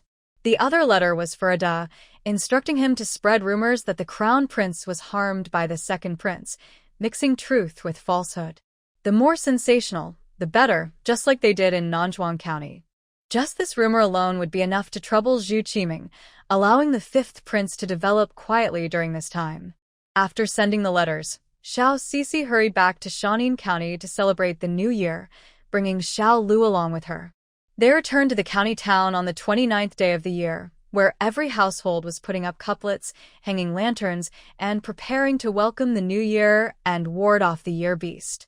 The Su family's old residence was quieter this year than last. Since no one returned last year, this year, Su's mother decided not to send any gifts at all, making it even more peaceful. Her mindset has changed. There is no need to please those who wish harm upon the Su family. As long as the family is happy, that is what matters most. Upon returning to the old residence, Xiao Cixi told Su's mother and sister-in-law about Su Linfang not coming back. Su's mother did not blame him, knowing that his studies are important. Xiao Cixi then visited Nanzhuang, which has changed greatly in the past few months. The backyard has added 5 animal pens, and 20 sows have given birth to a litter of piglets. Now, there are 120 piglets in Nanzhuang, and 10 acres of land have been converted into mulberry fields. The county has also received official documents from the provincial government, and many farmers have started planting mulberry trees as well. Additionally, the village has trained 30 skilled weavers, all of whom have signed contracts as long-term workers. The development of the village is thanks to everyone's hard work. She asked Old Gong to slaughter a pig and send New Year gifts to the villagers. She prepared silver in advance, giving each household 10 pounds of meat, 10 pounds of rice, and 66 coins, symbolizing good fortune for the coming year. Those staying in the village for the new year, like Xiao Ji, Xiao Lu, Aer, Xiao, and Uncle Gong, were also given a festive atmosphere. They decorated Nanzhuang with lanterns and couplets. Xiao Cixi looked at the changes before her and felt deeply moved. She had already been here for 2 years. In the past 2 years, Nanzhuang has transformed from a small village into the largest pig farming household in Shanin County, helping everyone convert their land to plant mulberry trees and escape the troubles of autumn floods. Xiao Cixi knew that she could not achieve this alone. While the villagers were grateful to her, she was equally thankful to them. After a busy half-day, the village finally had a festive atmosphere. Xiao Cixi helped prepare a New Year feast and bowed to the villagers. Everyone was taken aback and hurriedly stepped back, not daring to accept her gesture. Old Gong quickly said, "Such a grand gesture from the owner is too much." Xiao Lu and Xiao also looked worried, concerned that something was wrong, as it was the first time they had seen the owner act this way. Xiao Cixi gently said, "I want to thank everyone for their hard work over the past year. Next year, we will need to continue working together for the textile business. A Xiao patted his chest and sighed in relief. Don't worry, owner. This is what we should do. But we can't accept such a grand gesture. It feels like it would shorten our lives. Everyone laughed at his words, and the serious atmosphere lightened. Sister Taitu added, A Xiao is right. Without the owner, my Taitu and his friends wouldn't know what to do. Thanks to Nanzhuang and the owner, we can live like real people. I don't care about others, but for Taitu and his friends, we will do whatever the owner says. Yes. Next year, let's all work even harder, and the owner's textile business will surely succeed. Xiao Sisi nodded slightly and returned to the county town as night approached. This new year, she spent time at home with Mother Su, while also learning about the etiquette and embroidery skills of young ladies. After a few months apart, Xiaoling had changed completely under the guidance of Mother Su and Sister Su, now graceful and well-mannered, resembling a true young lady. Xiao Sisi was very pleased with her progress. These past few months, mother and sister-in-law have worked hard. Little Lingzi is getting better and better. This girl is obedient and learns quickly, so we haven't had to put in much effort, Mother Su said, shifting the conversation to her. What about you? Since you're at home, you must have some free time during the new year. You should study well. Xiao Sisi knew she couldn't avoid it and smiled in agreement. She spent the new year at the old house learning embroidery and the manners of a proper young lady, as she didn't want to be talked about in the future. Xiao Sisi learned etiquette quickly. Within 7 days, she could walk on tiptoe and speak with a refined tone. However, she wasn't skilled at embroidery and ended up with blisters on her hands, making no progress at all, leading both Mother Su and Sister Su to give up on her. Before she knew it, it was the 6th day of the new year. She had originally planned to leave for Xiaozhou on the 5th, but stayed an extra 2 days to organize matters at Nanzhuang. Xiao Sisi added over 60 high-quality spinning wheels to Nanzhuang, bringing the total to 100, and instructed Aunt Ping to continue increasing the number of weavers there. Little Lingzi had less time to study at home, so Xiao Sisi arranged for her to learn weaving at Nanzhuang and assist old Master Gong with the accounts. Nanzhuang's finances had several hundred taels, and she left an additional 500 taels, totaling 1,000 taels, so they could buy as much uncultivated land as possible after the new year, to improve it with deep plowing and fertilization, and then plant mulberry trees for silkworms. After a year of adjustment, everyone at Nanzhuang worked smoothly, each responsible for their own tasks. As soon as Xiao Sisi made the arrangements, the next day, and the others immediately began searching for land. The pig pen had just been completed, and the workers from Taitu were now available to take on this task. Xiao Sisi trusted them to do their jobs, knowing that with Little Lingzi and old Master Gong managing the accounts, there wouldn't be any issues. After staying for 2 more days, she finally left. Mother Su and Sister Su didn't try to keep her, so Xiao Sisi set out with Little Lu. The demand for weavers in Xiaozhou was greater than in Shaanxi County, and they needed to continue training more. On the 12th day of the new year, Xiao Sisi arrived in Xiaozhou. The festive atmosphere in the city was much lighter than in the countryside, and various markets had already resumed. She returned to the new Su residence. Su Linfang was in the courtyard reading. Hearing someone in the front yard, he thought it was a visitor, but to his surprise, it was the one he had been thinking about, Sisi. Wife, seeing Su Linfang, Xiao Sisi smiled and replied, I thought you were at the academy. It's too noisy here compared to the quiet of the school. It's not a good place to study. The academy isn't peaceful either, Su Linfang muttered. Is that Miss Wang from the headmaster's family still looking for you? Xiao Sisi casually asked. Su Linfang felt a bit tense, worried that Xiao Sisi might misunderstand, so he quickly explained. She came to find me, but I definitely didn't interact with her. I always avoided her, and only returned to the new house to study when I couldn't avoid her anymore. Xiao Sisi saw him sweating with anxiety and smiled. I didn't say anything. I trust your promise. If there's no trust, then I would feel too insecure. Besides, if you really like her, you can marry her. Su Linfang felt a chill down his spine. Even though she spoke gently, she was not joking. He immediately stated firmly, It's impossible. I don't like her, and I won't marry anyone else.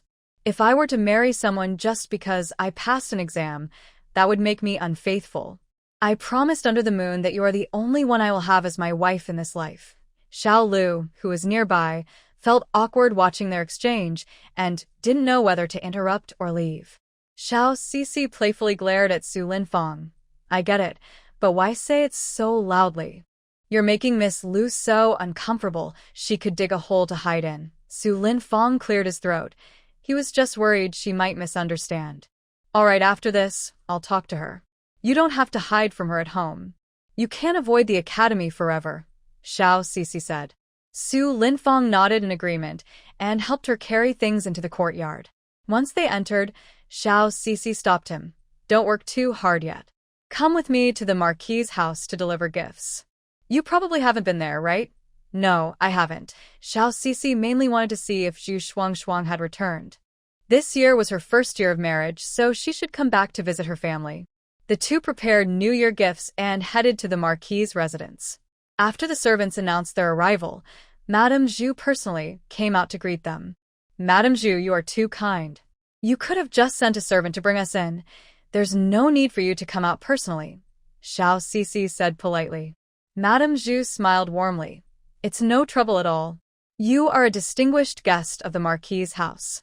Today is perfect timing. Shuangshuang and Prince Ning were just thinking of visiting you. Xiao Cixi felt lucky to hear that Zhu Shuangshuang and Ah Ho were also there, as there were many things to discuss. They entered the main hall, where Marquis Zhu was with Ah Ho and Zhu Shuangshuang. I am Su Linfang, here to greet the prince and princess and to greet Marquis Zhu, Su Linfang said first.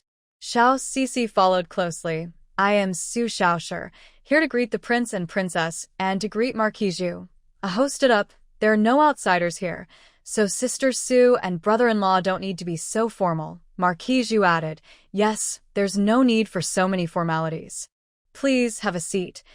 As soon as they sat down to chat, Ah Ho said to Lord Zhu, Grandpa Zhu, Aunt Zhu, you can go ahead and take care of your matters. There's no need to stay with us younger ones. Mrs. Zhu wanted to say that she had nothing to do, but Lord Zhu, with his experience in the official world, understood the underlying meaning of Ningguang's words. There were things they couldn't discuss in front of others. I almost forgot.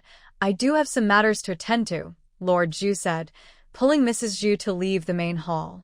She quickly realized and followed him out. After they left, they closed the door to the main hall, and the servants withdrew. Xiao Cixi watched and thought to herself that Lord Zhu was indeed a clever old fox. Sister Su, I have read your letter. I have already asked father to send me to Dongjiang to handle the mulberry planting issue, and he agreed. Xiao Cixi replied with a soft, and said, we'll discuss this later. First, I want to confirm something with the prince. Please allow me to be a bit forward. Seeing her serious expression, Ah Ho guessed it was something important. Sister Su, please speak. The prince has read the letter I wrote to Princeton, right? Ah Ho nodded. Yes, he has. If we follow the order of succession, the second prince will become the heir. What I want to ask is whether the prince has any intention of seizing the throne. Xiao Cixi asked directly. Ah Ho did not answer her question directly, but instead asked, what do you mean, Sister Su? If you have intentions of seizing the throne, my sister and I are willing to help you plan, even at the cost of our lives. If not, then let's stop here. We will submit to the second prince to show that we have no such intentions, hoping he can spare your lives. Xiao Cixi pressed Ah Ho for an answer.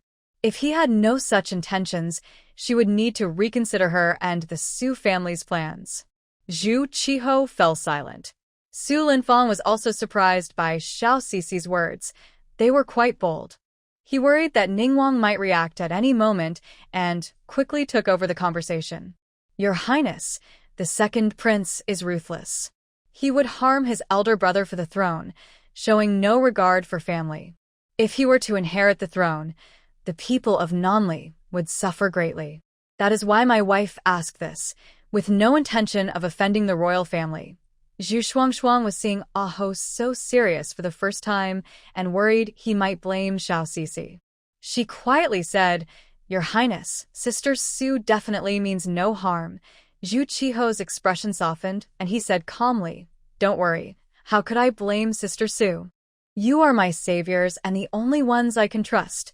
Su Linfang and Zhu Shuangshuang both sighed in relief. But Xiao Sisi pressed again. Your Highness still hasn't answered my question. This is not just about you. It concerns our lives as well. Zhu Qiho stood up and slightly bowed to Su Linfang and Xiao Xixia. Although I do not seek conflict, I care for the people of Nanli. I want to obtain that position for the sake of the people, to help my benefactors, and for myself.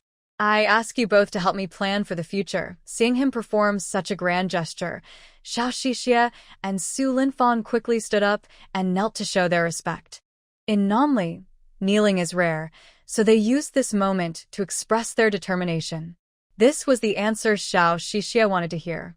If Zhu Qiho had no ambition for the throne, they might not escape death, let alone clear the names of Su's father and brother. Zhu Shuangshuang felt her heart race at the news.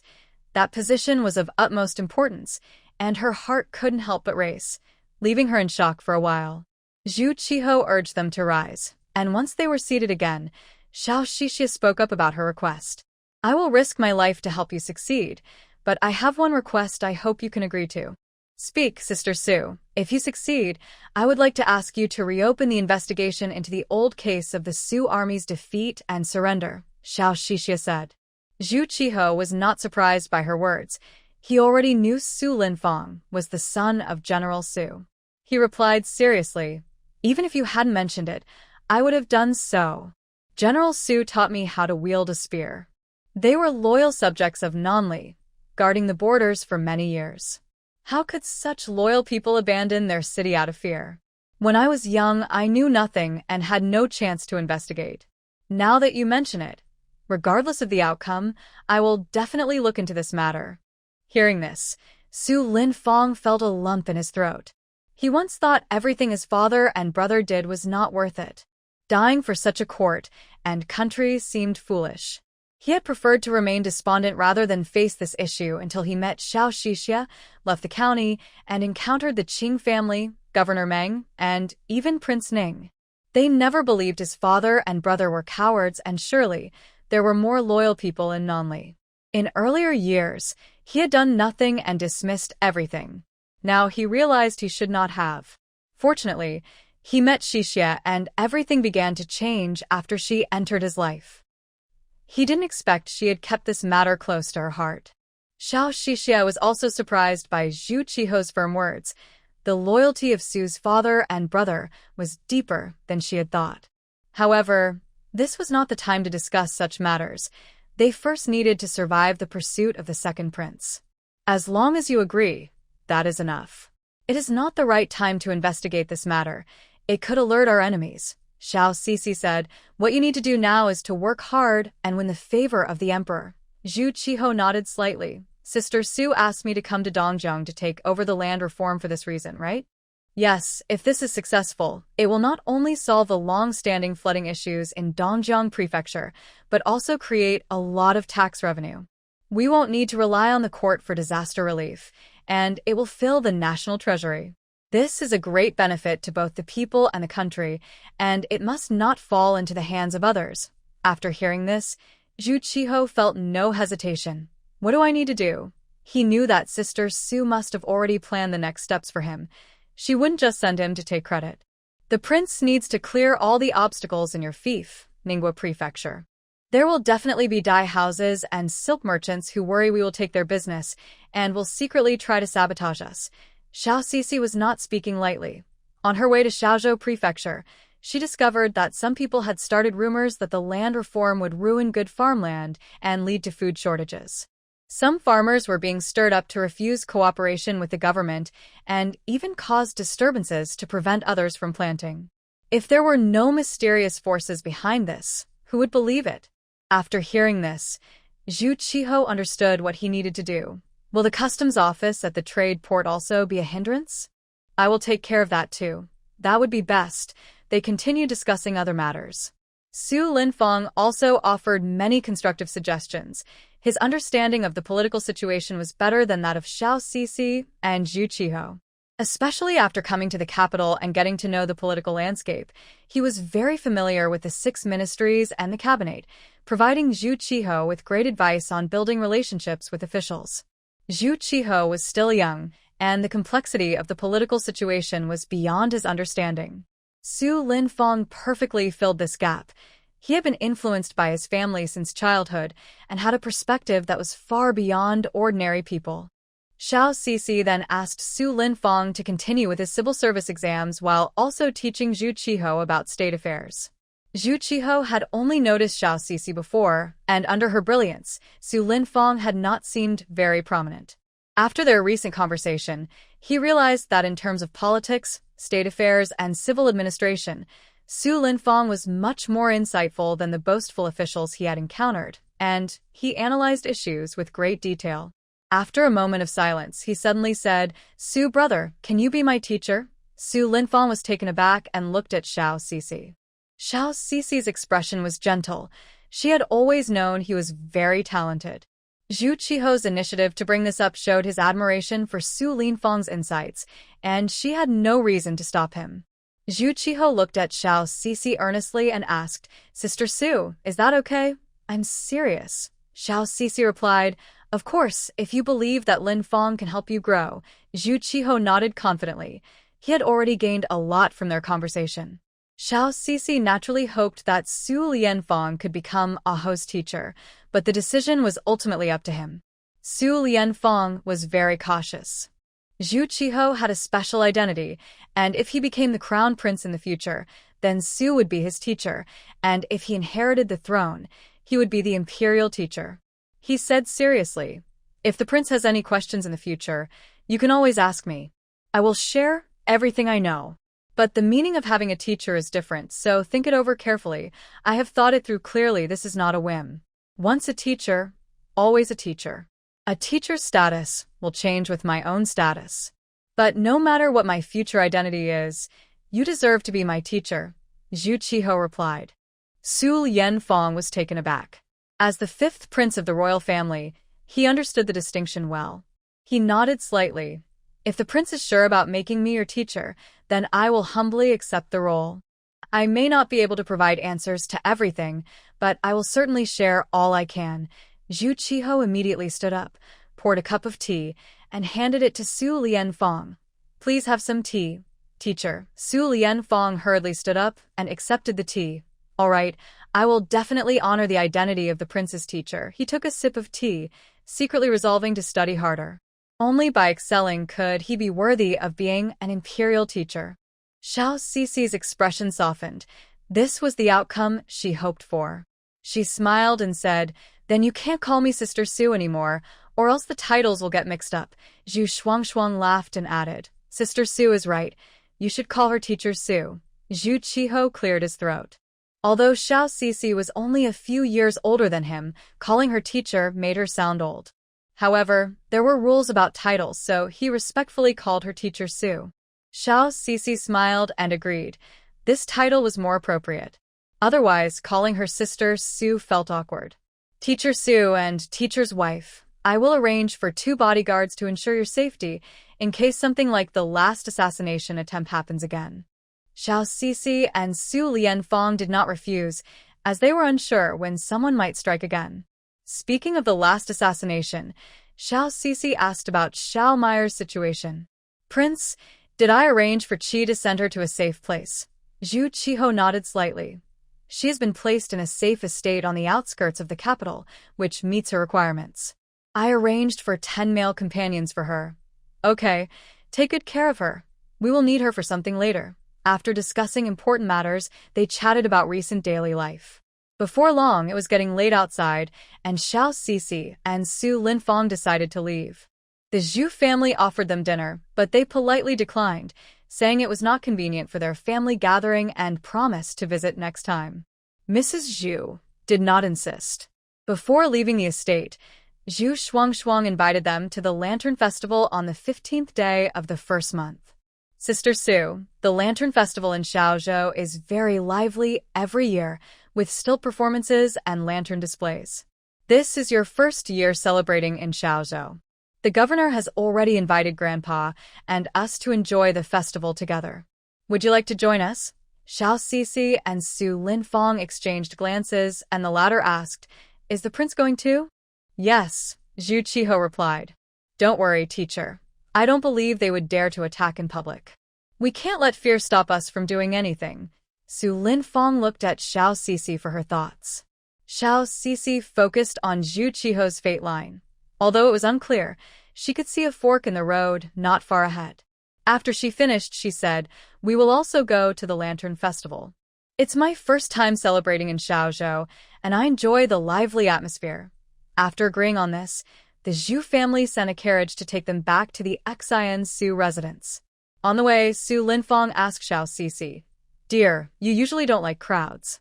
Are you worried about the prince's safety on the Lantern Festival?" Xiao Sisi replied, "I know Ahoa's guards protecting him, but the enemy is hidden, and we can't be sure they won't use underhanded tactics. It's still safer to be present." 2 days quickly passed, and the third day was the Lantern Festival. On the day of the festival, the main street of Xiaozhou was filled with lanterns early on. The streets were cleared to create a long path for evening performances and festivities. The street was divided into sections. Ordinary people could only squeeze along the sides to watch the performances, while slightly wealthier merchants set up shops to earn money. Above that were the second-floor viewing areas for landlords and gentry, who paid a lot to show off their status. The third-floor viewing areas were for scholars and officials. Xiao Sisi and Su Linfong left at the hour of Shin and arrived at Lantern Street, where the crowd was bustling with noise and excitement. They squeezed along the roadside with the common people, occasionally getting bumped by passers-by. "Linfong!" A sudden voice called from not far away. Su Linfong and Xiao Sisi turned to see a graceful figure approaching them. It was Wang Jing, accompanied by Bai En and Zhou Xian. As the other person approached, Xiao Sisi smiled and said, "Miss Wang, isn't it a bit rude to call my husband by name in front of so many people?" Wang Jing, who had thought it was only Su Linfong, turned pale upon seeing Xiao Sisi and hearing her words. Ignoring Xiao Sisi, she said to Su Linfong, "Lin, young Master Su, we have a great spot on the third-level platform to enjoy the Lantern Festival. Would you like to join us? There's no need to squeeze with everyone on this street. It smells quite unpleasant." Wang Jing paused and added in a sarcastic tone, "We only have one spot, but I can help Miss Su get a position on the second level, as we are also merchants and gentry." Su Linfong frowned, realizing that Wang Jing was belittling Sisi, and was about to speak up. Xiao Sisi didn't want Su Linfong to offend the head of Xiaofu Academy, as it might cause trouble at the academy, especially with the upcoming county exam. So she spoke first, "No need to worry, Miss Wang. I seem to have acquaintances here too." As soon as she finished speaking, a maid from the Ho residence approached with others, saying, "Miss Su, young Master Su, the master has sent me to bring you over." "Thank you, maid," Xiao Sisi said, affectionately taking Su Linfong's hand and following the maid to the viewing platform. Wang Jing watched their retreating figures, her face turning pale with anger. What a show! Just because she knows a gentry from the second level, I'm on the third level. Zhou Xian, who had been to the Ho residence with the governor, recognized the maid and said helplessly, "You're mistaken. That old woman is from the Ho residence, not just any gentry." Wang Jing was stunned, unable to believe it. "Do they know Lord Zhu?" Zhou Xian shook his head. "I'm not sure. My father knows them and speaks very respectfully of that Miss Su. She probably isn't just an ordinary farmer." Wang Jing still refused to accept it, staring at them until Xiao Sisi and the others walked toward the highest platform, which overlooked the entire street. "Isn't that platform for royal family members?" Zhou Xian also looked astonished. He had heard from his father that Prince Ning would attend the Lantern Festival, and he murmured, "It's Prince Ning." In that moment, all of Wang Jing's defiance, disdain, and inner fantasies shattered. Watching the elegant figures in the distance, she felt like a clown. Now she understood why Su Linfong had never looked at her directly. Her sense of superiority seemed so ridiculous to them. No wonder Miss Su, an ordinary farmer, had never regarded her. They simply looked down on her. Being personally invited by the prince to the loft shows that their relationship is quite special. Xiao Sisi looked down from the high platform, and seeing Wang Jing from above completely shattered her confidence, making her afraid to have any thoughts in the future. Xiao Sisi withdrew her gaze. She wasn't interested in arguing with a young girl. To her, Wang Jing seemed like a child fighting over toys, not a real threat. She had overreacted before.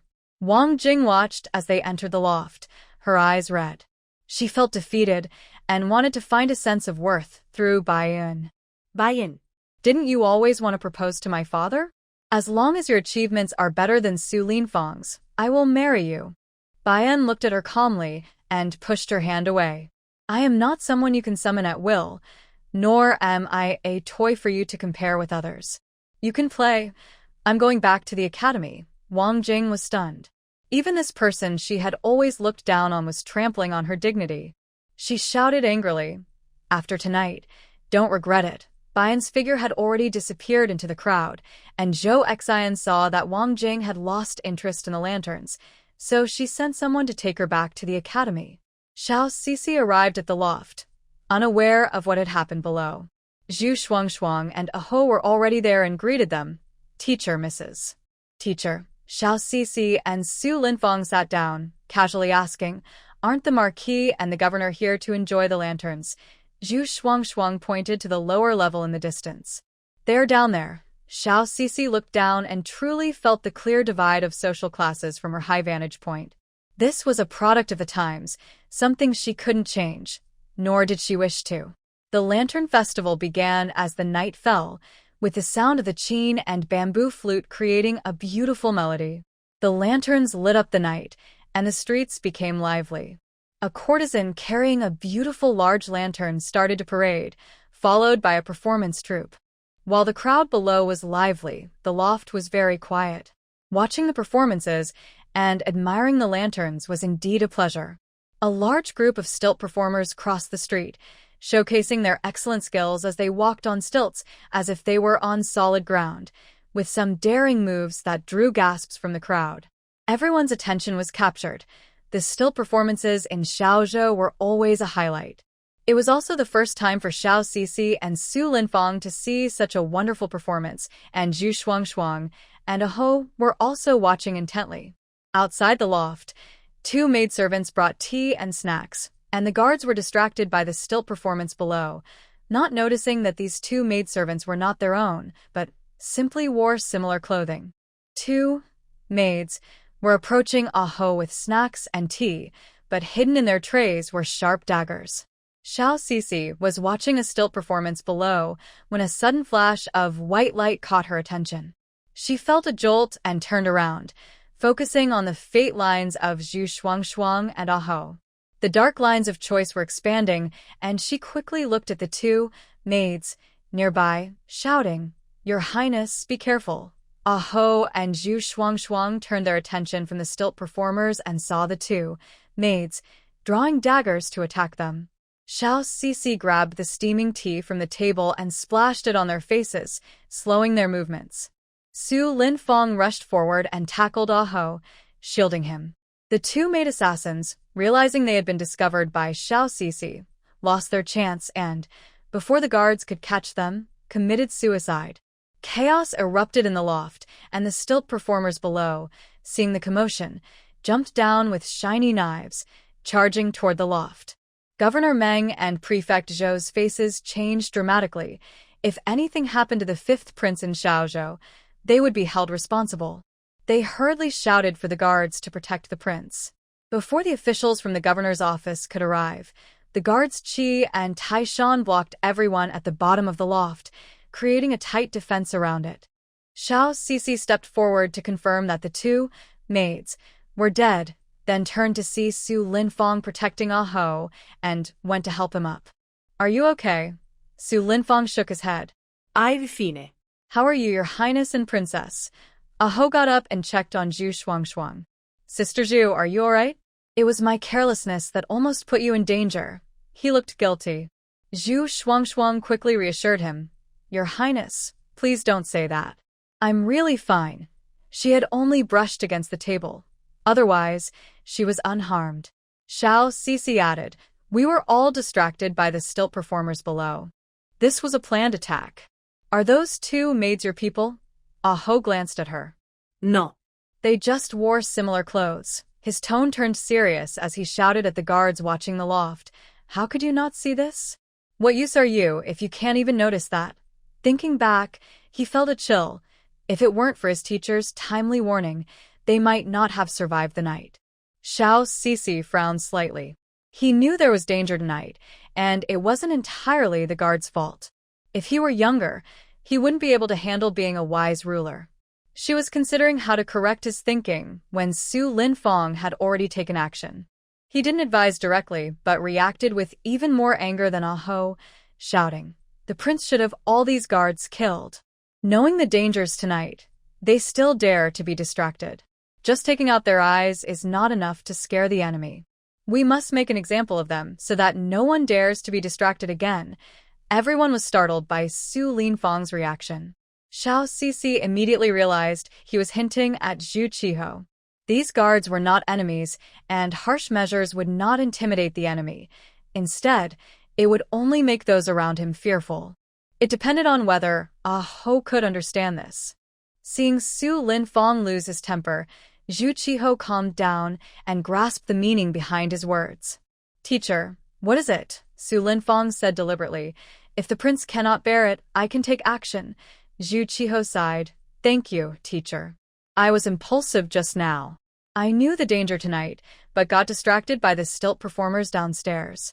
They were unaware, so the one who should be punished the most is me, and then them." Su Linfong's fierce expression returned to normal. "Prince, do not make decisions when you are angry. No matter how big the issue, you can feel angry, but wait until you are calm to decide." "Yes, teacher." Zhu Qiho looked at the trembling guards kneeling on the ground. He didn't mention taking out their eyes again, but still imposed a punishment of 10 lashes each.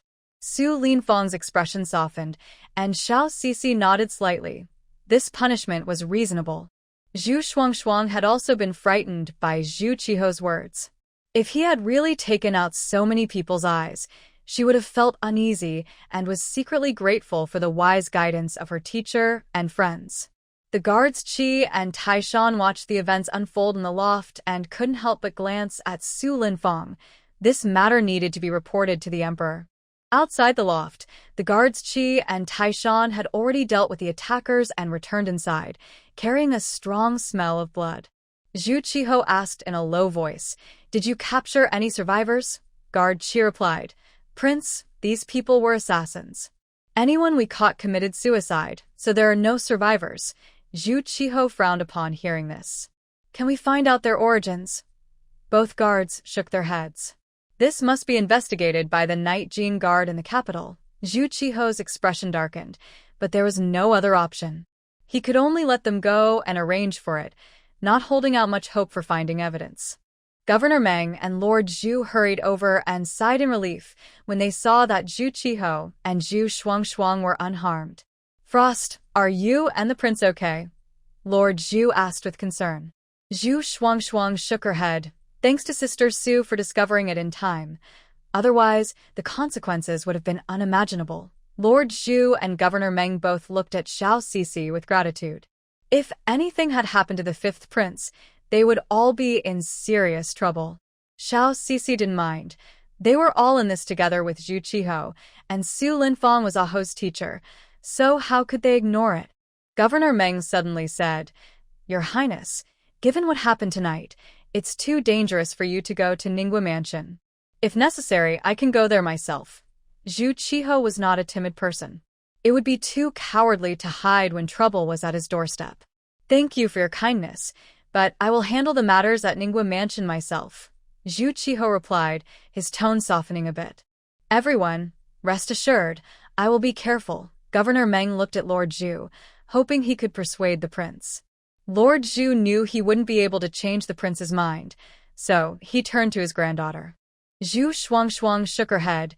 This was a decision made by the prince and Sister Su, and she wouldn't interfere. Xiao Sisi supported Zhu Qiho's decision, saying that hiding wouldn't help. You can avoid trouble for a while, but not forever. Su Linfeng also agreed with Xiao Sisi, but insisted that the prince must prioritize his safety and arrange for protection, suggesting that Zhu Shuangshuang should not go to Ningguo Mansion. Zhu Qiho had the same thought. Although Governor Meng and Lord Zhu were still worried, they couldn't change the prince's plans and had to accept it. After the incident, everyone lost interest in the Lantern Festival and left to return home. A few days later, the new year had passed, and Zhu Qiho followed his original plan to go to Ningguo Mansion to discuss the land for mulberry cultivation. The Shaofu Academy had resumed classes, and Su Linfeng returned to study, while Xiao Sisi continued her textile business. Meanwhile, news of the Lantern Festival incident reached the palace. In front of the Golden Throne, Emperor Chongwu looked at the secret letter brought back by Guard Qi, his expression darkening as he coughed violently. The personal attendant, Gong Ping, quickly stepped forward to gently pat him. "Your Majesty, please do not be angry. Nothing is more important than your health." Emperor Chongwu, pale and out of breath, replied, "Gong Ping, who do you think wants to harm the fifth prince? I do not know, but the Ning prince is fortunate and will surely be safe." Emperor Chongwu took a breath and coldly snorted. On Lantern Night, the fifth prince almost faced another accident. Thankfully, the assassin was discovered in time. Otherwise, the consequences would have been unimaginable. Old Five has just arrived in Xiaozhou, and his whereabouts are already so clear to others. "It must be someone close to me." The palace eunuch was startled and quickly knelt down, pretending to be foolish, and replied, "Your Majesty, are you talking about me? Please spare me, I truly do not know. Get up. I am not talking about you, and I never said I sent Old Five to Xiaozhou," Emperor Chongwu said, his gaze turning cold.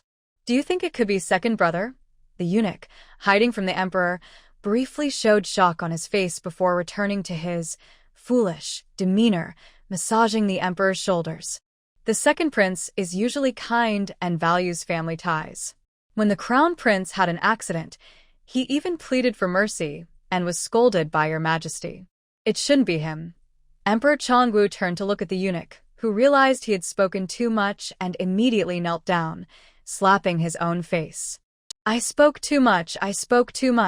You do have a point," Emperor Chongwu casually replied, then frowned slightly. "Take this book to second brother, and let him study it well. He should avoid associating with questionable people. I will test him later. Also, inform him that Old Five was attacked in Xiaozhou and see how he reacts." As he spoke, Emperor Chongwu handed the book about past emperors to the eunuch, instructing him to deliver it immediately. The eunuch replied, "Yes," took the book and quickly left the Golden Lawn Hall. In the royal city, Prince En had just received news of the failed assassination of his hidden guards. Hearing that his trained assassins had been wiped out, Zhu Qiming was furious. He grabbed his fierce dog and gave it a couple of hard pats, causing the dog to roll its eyes and whimper. "Such a tough life. I need to send more people." Before he could finish, a sharp voice came from outside. "I advise the prince not to do that." "Who?" Zhu Qiming's expression turned cold. A thin, sharp-faced person entered the room. It was the eunuch delivering the book. Seeing who it was, Zhu Qiming frowned slightly. "Eunuch, what do you mean by that?" At this moment, the eunuch showed no sign of foolishness. Instead, he looked cunning and quietly relayed Emperor Chongwu's words to him, handing over the book. "The emperor wants me to tell you to study the book well. He will test you later."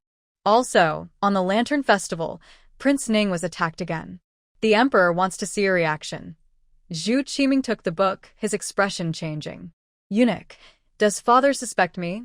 The eunuch Ping looked around and nodded slightly. The emperor has used the excuse of reading to keep the prince from leaving the palace. Recently, rumors about the crown prince have reached the palace, and the servants have heard them too. Most of them are true. The emperor has started to have thoughts about the prince. If any trouble arises now, it will definitely go unnoticed. Zhu Qi tightly gripped the book. "I have heard the rumors as well, and they are mostly true. I have been trying to find the source of these rumors, but can't figure out where they are coming from. It seems someone is doing this on purpose. I fear someone may already know about our plot against the crown prince. Prince En need not worry. Even if someone knows, they only dare to spread rumors, which means there is no evidence. The most important thing now is to regain the emperor's trust and not to recklessly send someone to assassinate. If you walk too much on dark roads, you will eventually get your shoes wet. Ping also reminded him to think carefully about how to celebrate the Empress Dowager's birthday. If the Empress Dowager is happy, the emperor will naturally be happy too. Thank you, eunuch. I know what to do. Please convey my father's affection to him. I will study this book carefully. Ping's mood did not improve despite Zhu Qi's gratitude. If it weren't for the situation with the Su family army being controlled by Zhu Qi, he would never have chosen the second prince. The emperor had always favored the fifth prince. After leaving Prince An's residence and returning to the inner court, Ping felt the pain in his leg from an old injury that still troubled him after all these years. A cruel glint flashed in his eyes. All of this was caused by Su Jianan. Xiao Qizi, where have you been? A young eunuch hurriedly entered with a basin of water, unsteady on his feet, and knelt before him. I went to fetch water, sir. Ping looked at the spilled water, his expression darkening. Useless thing. I really don't know how the second prince brought you back to the palace. Go and receive your punishment. This young eunuch was Xiao Qi, who had killed the Xiao parents and left with a group that went to Shanin County to collect pigs. He thought following them would lead to a high position, but instead, he ended up as a eunuch at the cost of his parents' lives. He had suffered humiliation for months, with only one meal a day, living worse than he did in Dea village. He had long wanted to die, but he was unwilling. If he were to die, he wanted to take these rootless people down with him. Xiao Qi was receiving punishment in the courtyard, and his cries of pain echoed through the inner court. Xiao Cixi was busy with the textile industry in Xiaozhou, working tirelessly every day. She learned about the situation in the capital from letters from it. Currently, everyone in the capital was busy preparing for the Empress Dowager's birthday, and nothing particularly noteworthy was happening. During this time, Xiaozhou Prefecture and the capital have been unusually calm. She thought it might be due to the failed assassination on Lantern Festival or the Empress Dowager's birthday, which made Prince An cautious for now. Although nothing has happened, they did not let their guard down. The new Su residents arranged many guards, borrowed from the Marquis's household, and there were also people secretly arranged by Aho. Months passed quickly, and Xiao Cixi's textile business progressed rapidly. The mulberry fields had grown, and everyone began to harvest mulberries and raise silkworms. After more than half a year of training, there were already 400 skilled weavers and 100 others who could use spinning wheels. Xiao Cixi paused the training of new recruits to focus on raising silkworms and collecting silk. She also designated an area in the village for textile production, spending 500 taels to increase the number of spinning wheels to 500. The two villages in Xiaozhou Prefecture and the spinning wheels in Nanzhuang combined had over 600 workers. Due to some disturbances later, half of the farmers switched from mulberry fields to grain crops, but 600 spinning wheels were enough to meet this year's production needs. The mulberry fields in the flood-prone areas did not yield high output, currently producing 500 jin of leaves per acre, enough to raise less than 100 silkworms. The two villages had 1,000 acres, raising 800 silkworms. Thousands of households in Xiaozhou Prefecture switched to mulberry farming, covering tens of thousands of acres. This part was managed by the government office, which oversaw silkworm raising and silk production, while Xiao Cixi directly collected the silk. In the past few months, Xiao Cixi traveled back and forth between Shanin County and Xiaozhou Prefecture with Xiao Ji and Xiao Lu, overcoming many difficulties with everyone's cooperation, finally forming a scale. Now, the people in the two villages and Nanzhuang were already getting the hang of things. There were 200 silkworms in Shanin County and 800 in Xiaozhou Prefecture, all successfully raising silkworms. Everyone was doing their part, and Xiao Cixi could finally take a breath. The next 2 months were spent raising silkworms and collecting cocoons. Time passed quickly, and autumn arrived. One day, Xiao Cixi was discussing matters with Xiao Ling and Xiao Ji at the new Su residence, with Aunt Peng, Xiao Lu, and others present. Everyone had been frequently traveling between Shanin County and Xiaozhou Prefecture, and now they were all in Xiaozhou Prefecture. Xiao Ling, what is the current financial situation in Nanzhuang? Xiao Cixi asked. Xiaoling flipped through the account books of Nanzhuang, looking serious. Sister, there is less than 100 taels left, just enough for next month's expenses. Xiao Cici frowned slightly. She had also spent a lot, with over 5,000 taels reduced to less than 100. If there were no income next month, they would face a financial crisis. The people in Nanzhuang knew this was a critical moment, and it seemed they had prepared in advance, pooling their funds together. Xiaoling suddenly took out a banknote and handed it to Xiao Cici. Sister, we know the village needs money right now, so everyone contributed. Xiao Cici was momentarily stunned, then smiled and asked, How much? Do I look that poor? She glanced at the silver note, a bit surprised. She hadn't given out bonuses in the past 6 months, so she didn't know how much money the people from Nanzhuang had. Everyone had daily expenses, and gathering a couple hundred taels would be a lot. How could they have so much money? She frowned slightly. 1,000 taels. Where did you get that much silver? Don't tell me you found it on the road. Xiaolingzi wouldn't lie. She lowered her head and stayed silent, while everyone avoided Xiao Cici's gaze. If you don't speak, I'll tear it up. Boss, don't tear it. Xiaolingzi quickly said. I'll tell you. This includes 300 taels from Madame Su and the eldest lady. They also mortgaged the old house for 100 taels, and we only gathered 100 taels ourselves. Hearing this, Xiao Cici's tone softened a bit. That's only 500 taels. Where did the other 500 come from? It's from my brother-in-law. He knows my sister is worried about money, so he gave me 500 taels to pass on to you, saying everyone contributed. Xiaolingzi said softly. Xiao Cici didn't expect it to be from Su Linfang. No wonder he seemed strange when he returned last time. He wanted to give her money. She felt very touched but didn't show it and returned the money to them. All right, you can take it back. Each of you has a family to support. I'm not that poor.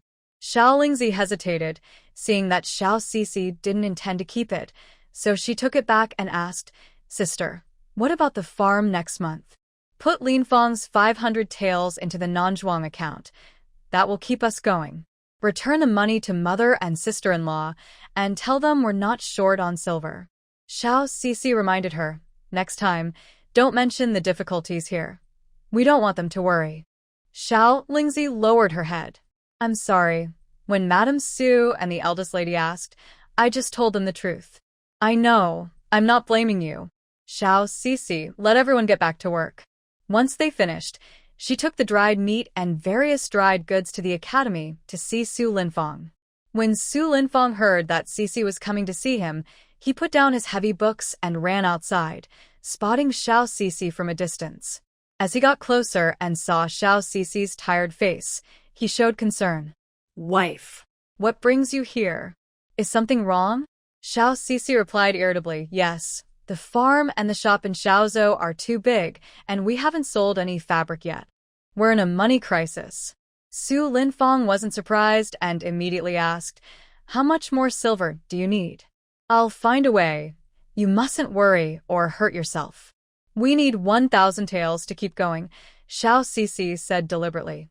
Su Linfang comforted her. It's okay. Leave it to me. Don't worry about the money. How will you earn it? That's 1,000 taels. I have my ways. What ways? Are you going to sell yourself for money? Or steal? Or rob? Xiao Cici's expression turned serious. Su Linfang was taken aback, sensing her tone, and a hint of nervousness flashed in his eyes. Dear, what do you mean? I would never steal or rob. Then where did the 500 taels that Xiaoling gave me come from? Xiao Cici narrowed her eyes and questioned him. Su Linfang fell silent. If you don't want to talk about it now, then don't ever bring it up again, Xiao Cici said, genuinely angry, and turned to leave. Su Linfang panicked and stepped forward to stop her. I earned it at the gambling house. Xiao Cici's expression darkened. Gambling was a source of great evil, and he had actually gambled. The county exam is in a few days. Do you not want to take it at all? If you don't want to take it, just go home early and continue being the young master of the Su family. No one is forcing you to achieve success. Don't feel like you have to push yourself for me. If you want to gamble, I can give you money to play with, but you might end up losing everything. Then you'll have to sell your house. land, or even your wife. Her words were harsh because she understood how terrible gambling could be. Xiao Datu was a living example. Xiao Sisi took out the silver she had and handed it to Su Linfang. She felt a knot in her heart. Su Linfang looked flustered. After knowing Sisi for so long, it was the first time he had seen her react this way, and he truly felt he had hurt her. "I'm sorry, I didn't mean to deceive you," Su Linfang explained. What's wrong with you?" With the county exam approaching, "Are you that restless?" Xiao Sisi raised her voice slightly, her eyes cold. Su Linfang sensed a strange emotion in her eyes, one that could turn him into a stranger at any moment. He stopped hiding and said softly, "I just care about you. When I went home last time, I saw you had lost weight, and you were counting every expense late into the night. I could only stand behind you and watch, unable to help. What kind of husband am I? Xiao Sisi stared at him, surprised by his regretful expression. He had gambled just to make things easier for her. During his recent break, it was indeed the busiest time in the village, and money was being spent rapidly. She had mentioned money every day. Xiao Sisi's expression softened a bit. "Gambling requires a principal amount. Where did your money come from?" Su Linfang murmured. "The leftover expenses you gave me were about 100 taels. 100 taels? I only gave you a little over 100 taels, Xiao Sisi said with a slight frown. "You haven't spent much, have you? There's not much to spend at the academy, so I saved it up. I wanted to give it to you directly, but I thought 100 taels was too little. That's why I took 100 taels to gamble for a day," Su Linfang replied honestly. "How did you know you would win? Haven't you heard that most gamblers lose?" Xiao Sisi said sternly, though her expression softened. Su Linfang finally relaxed and explained, "I learned some gambling skills from an old drunkard when I was a scoundrel in the capital, so I was pretty sure I wouldn't lose." Xiao Sisi realized he didn't seem to be lying, but there were still gaps in his story. She frowned and asked, "If you were so sure you wouldn't lose, why didn't you go to the gambling house to win money when your family was struggling in Shaanxi County?" As she spoke, her eyes narrowed dangerously. If he lied to her again, she would not forgive him. Su Linfang remained calm and replied, "I promised my father and brother that I would never gamble again." Xiao Sisi was shocked. He had broken his promise for her. She knew how much his father and brother meant to him, and that promise was very important, all because he cared for her. Feeling emotional, she realized she had said some harsh things earlier. When Su Linfang saw tears in her eyes, he gently wiped them away. "It's all my fault for not discussing it with you beforehand, making you worry." Xiao Sisi sniffed, pushed his hand away, and wiped her eyes herself. "Aren't you angry that I misunderstood you? You can hit me a couple of times." Su Linfang saw her close her eyes, preparing for a hit, and he secretly kissed her. "How could I bear to hit you? Anyone would be upset in this situation. It's my fault for not explaining things clearly." Xiao Sisi opened her eyes, her face turning red. He was getting bolder, kissing her in public. Luckily, it was getting dark, and no one was paying attention to them. "You said you wouldn't hit me, so let's forget about it," Xiao Sisi said. "In the future, discuss things with me. We are a couple who share hardships. If we really need money, I will definitely talk to you about it, so you don't have to secretly earn money for me." Su Linfang nodded seriously. "Yes, this time it was my mistake. But what about later?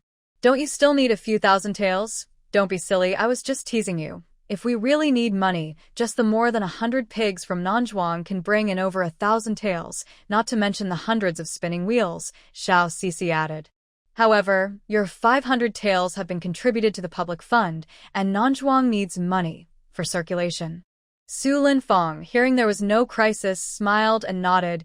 "You handle it," Xiao Sisi replied noticing it was getting late. "You should head back to the academy. The autumn exam is coming up in a few days. Don't worry about me. Focus on your studies.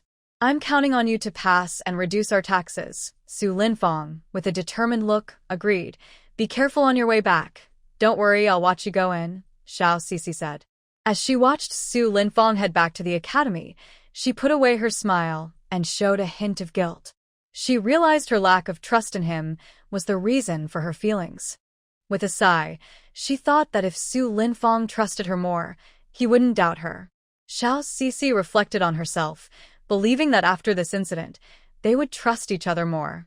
The next day, Xiao Cixi planned to borrow 1,000 taels from the bank for circulation.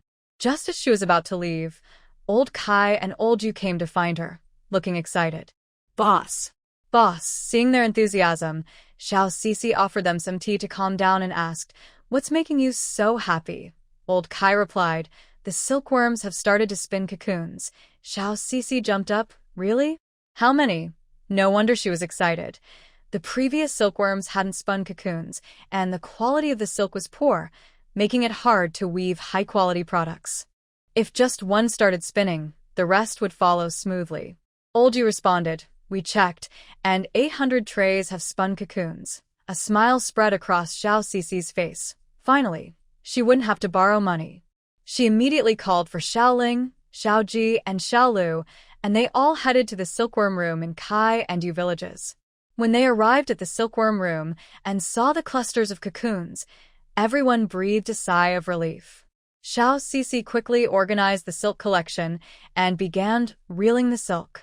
One person managed the stove, while 2 worked on the silk heads and 2 focused on reeling.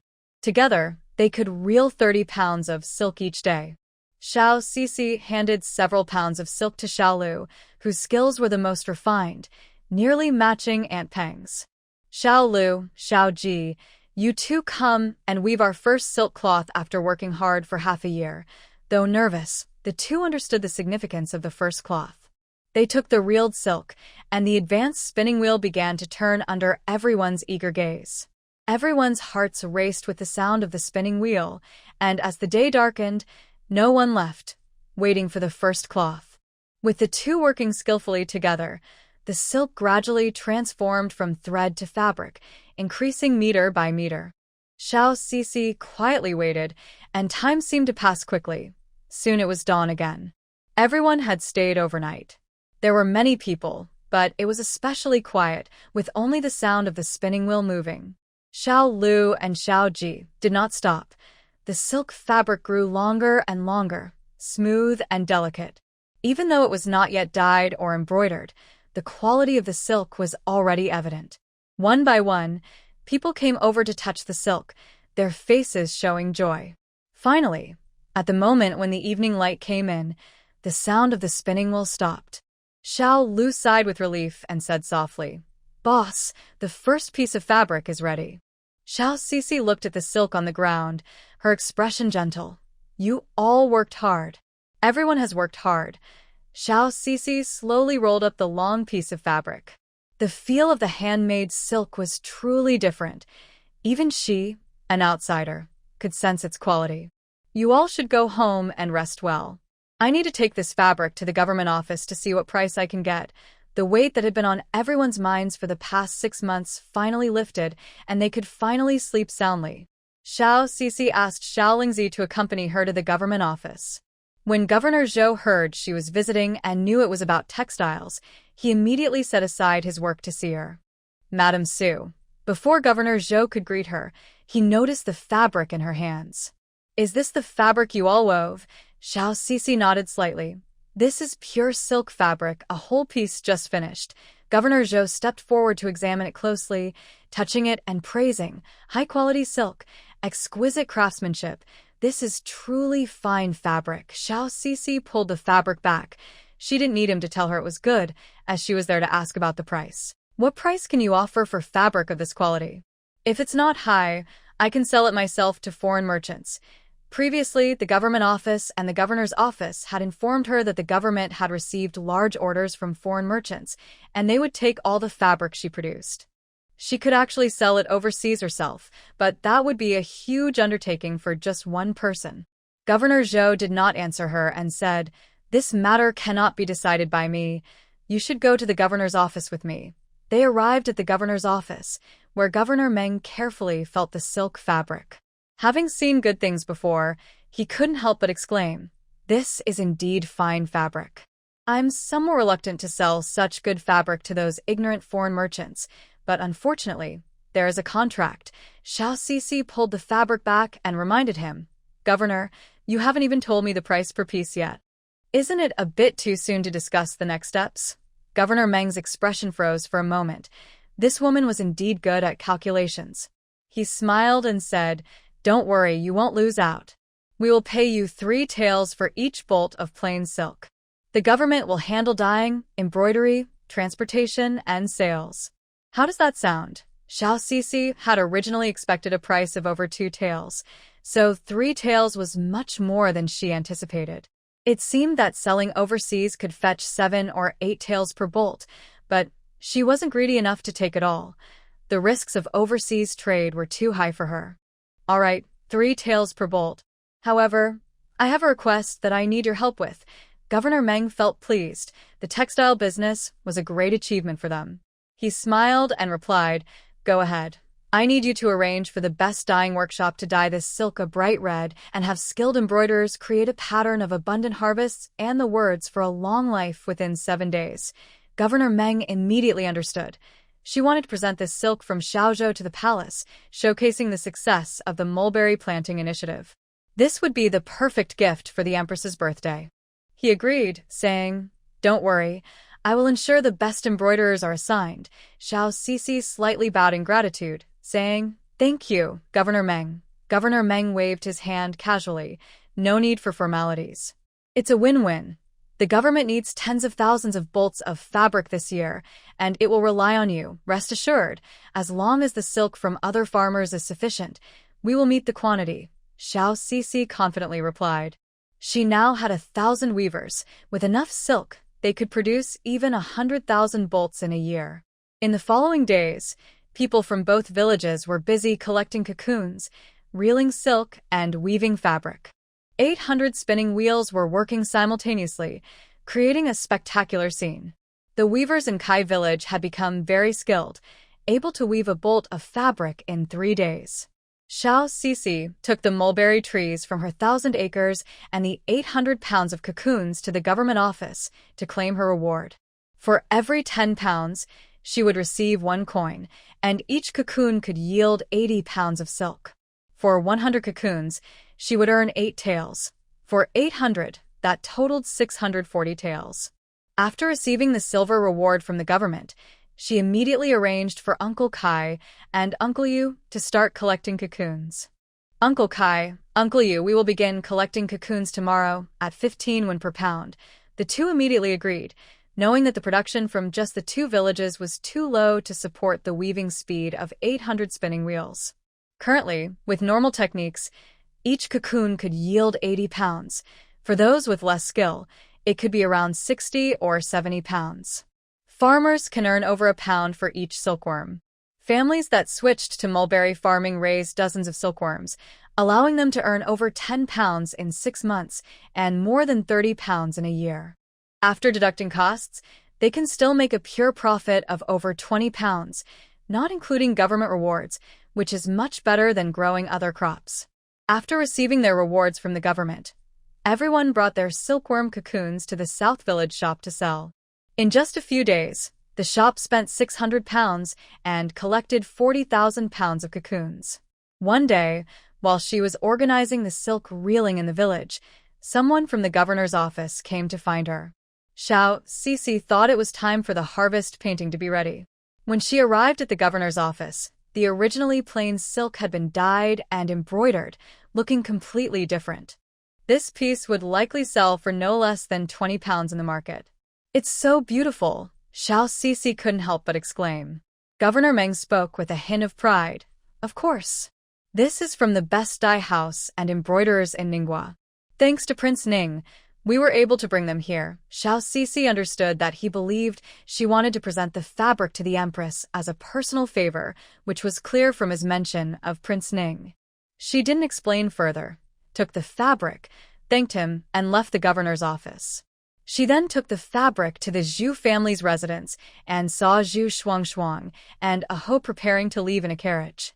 Princess, wait a moment." Hearing Xiao Sisi's voice, Zhu Shuang and Aho got out of the carriage.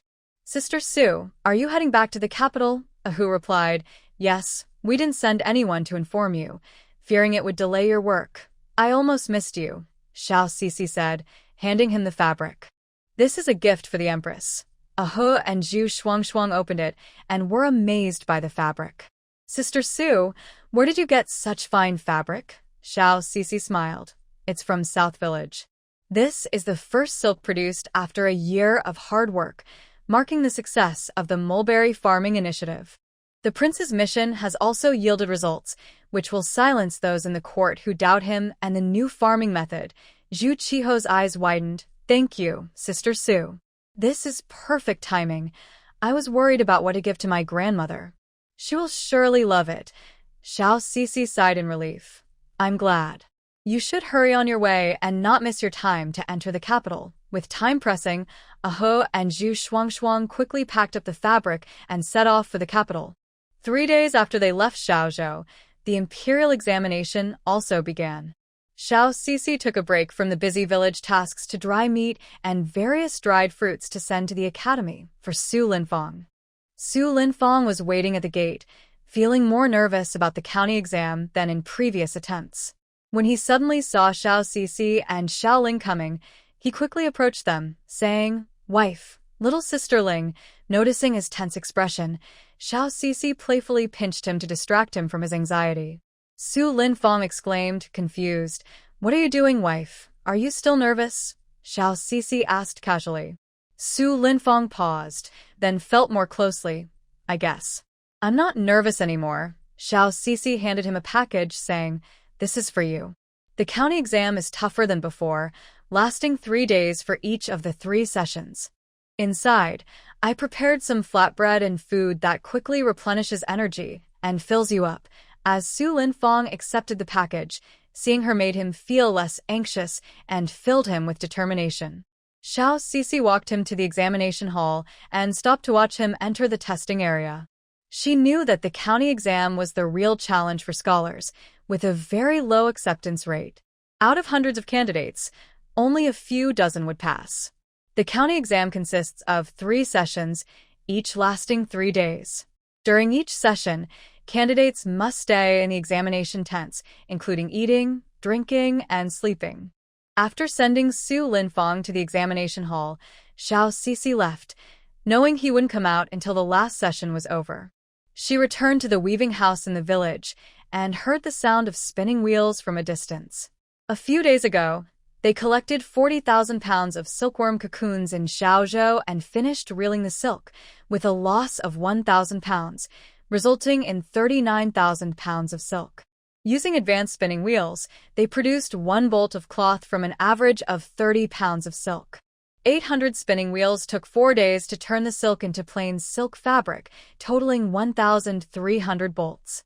Xiao Sisi arranged for people from the governor's office to take the silk away, earning 3,900 taels, which immediately solved the current financial strain.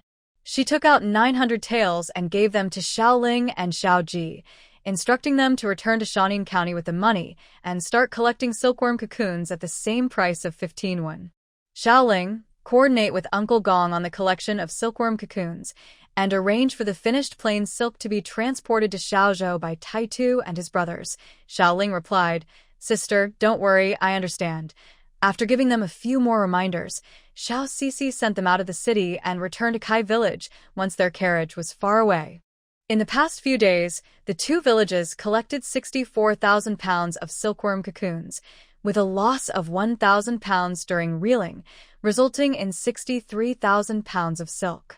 Each spinning wheel produces 2 pieces of cloth, and a skilled worker can make 3.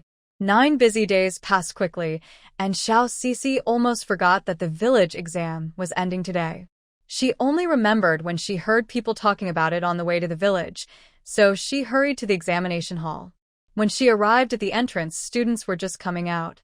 They all looked tired and downcast, clearly not feeling good about their performance after 9 days of physical and mental challenges. This village exam was a true test of life and death for the students, and it was also a necessary step for those hoping to succeed. Xiao Sisi felt worried and wondered how Su Linfang was doing. Just then, someone gently tapped her on the shoulder. Startled, she turned to see a familiar face, Su Linfang. He was smiling, and although he looked tired, he didn't seem defeated. She focused on his fate line and saw that the bright point had entered the brightest path, but there were still several forks ahead, filled with danger. Noticing her distraction, Su Linfang asked, "Are you okay? Did I scare you? I called out to you earlier, but you didn't respond, so I tapped you from behind." Xiao Sisi snapped back to reality and joked, "I'm fine. I just saw many students looking so worn out, and then I saw you looking so energetic, it was a surprise. I expected to see you looking downcast. Then you must be disappointed, my dear. I grow stronger with each challenge. If I felt defeated during the village exam, I wouldn't be able to face the next ones." Su Linfang's demeanor was different when he spoke, like a warrior growing braver in battle. Xiao Sisi was pleased with his confidence. The outcome was less important now. She smiled and said, "You're the best husband. I'll cook a special dinner tonight. Thank you for your hard work," Su Linfang replied gently. Xiao Sisi then mischievously said, "Enjoy dinner tonight, because tomorrow you'll help me in the fields. We need a balance of work and rest. Studying all day will turn you into a bookworm." Su Linfang agreed, as he hadn't felt like studying in the days leading up to the results, so some labor would be good.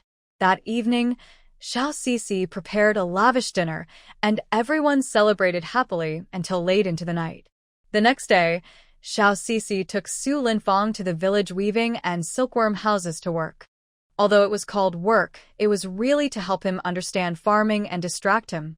In this era, it was not uncommon for someone to suddenly succeed, and she wanted to avoid any surprises. Su Linfang was not as worried as Xiao Sisi thought. He threw himself into everything he did, seriously learning about her daily tasks. Seeing such a large industry in front of her made her appreciate her hard work even more. By studying diligently, she would be able to analyze problems in the future instead of just watching from the sidelines. For the past 3 days, Su Linfang accompanied Xiao Sisi to work in the village. He gained a deeper understanding of the great endeavor of planting mulberry trees and admired Xiao Sisi's ideas even more. In these few days, they produced over 63,000 pounds of silk, resulting in 2,100 bolts of fabric. Xiao Sisi asked him to go with her to sell the fabric at the governor's office. The officials and villagers helped transport the fabric, which weighed tens of thousands of pounds. The transport team moved quickly through the streets of the city. Everyone was used to this, knowing that it was the fabric being sent from Kai village, and passers-by readily helped with the transport. Families in Xiaozhou who switched to planting mulberry trees and raising silkworms avoided flooding this year and earned over 20 taels. Those who were swayed not to switch regretted it and worried about when the autumn rains would come. When Xiao Sisi and Su Linfang arrived at the governor's office, the governor himself came out to receive the fabric. "Why does the governor have time to come personally today?" Governor Meng replied. "A letter from the capital arrived. The Empress Dowager is celebrating her birthday, and Prince Ning has sent silk and grains as a gift. The emperor is very pleased and praises the mulberry planting plan, offering you a generous reward of 1,000 taels. You can wear silk and fine fabrics in the future." As he spoke, he observed Xiao Sisi, surprised that her fabric was meant for the Empress Dowager, finding it hard to understand her actions. Xiao Sisi felt that the rewards were not the main point. The important thing was that a Ho had made an impression on the officials and nobles of the palace. Though she was happy, she didn't show it. "I thank you for your kindness, sir. Please express my gratitude to the emperor on behalf of my husband and me. This is what we should do." Governor Meng noted her mention of Su Linfang, clearly wanting to give her husband credit. She was a clever woman. No matter how many rewards the emperor gave her, they were just material goods. Only by helping men advance would there be a future. He smiled lightly and said, "Don't worry. I mentioned in my report that it was a joint effort by you and your husband. Su Xiaoyu is currently preparing for the imperial examination. If he succeeds, he will naturally enter government service. If he does not, I will recommend him. You can rest assured, Mrs. Su." Xiao Sisi smiled gently. It was easy to talk to a smart person. That was exactly her intention. The success of the mulberry planting would certainly earn Governor Meng and Governor Zhou great credit, leading to promotions next year. She would receive the least, so she needed to ensure more security for Su Linfang. Even if he failed the exam, it was okay. There was still the option of being recommended by officials. Su Linfong was not a narrow-minded person. He understood Xiao Cixi's intentions and felt no harm to his pride. Instead, he was happy that such a clever wife helped him earn money. He slightly cupped his hands and said, "Then I would like to thank the governor here." Governor Meng curled his lips. The couple was quite informal, but he accepted it. They settled the payment, with 3 taels for each piece of cloth, totaling 6,300 taels for 2,100 pieces, plus the previous 3,900 taels. Xiao Cixi's cash officially crossed the 10,000 tael mark. Governor Meng arranged the cloth and, seeing they were calm, casually asked, "Isn't today the day the county exam results are announced? Aren't you going to check the results?" Xiao Cixi and Su Linfong were taken aback, exchanging glances, realizing they had forgotten about it while working in the fields. Governor Meng shook his head in disbelief. Their reaction clearly showed they didn't regard the county exam highly. He admired them. Even he had been nervous during his own exams. It seemed Su Linfong would go far. "You should go check the results. Relying on the imperial examination is still a way to enter officialdom." Xiao Cixi and Su Linfong agreed and left the governor's office to head to the announcement location. 15 minutes later, Xiao Cixi and Su Linfong arrived at the west wall of the examination hall, which was crowded. Despite the scorching weather, everyone seemed unfazed, packed together waiting for the results. They stood at the edge, far from the announcement area, unable to hear clearly, only catching occasional gasps from the crowd. Soon, the exam officials came out and only one list was posted, with just over 30 names on it, while hundreds pushed to see. Most people, after checking the list, were disheartened, clutching their chests and looking pale, as if a gust of wind could knock them over. Suddenly, someone shouted, "I passed. After 10 years, 12 years, I finally succeeded." People around turned with envious looks. The man appeared to be in his 30s or 40s, and passing at that age was indeed fortunate.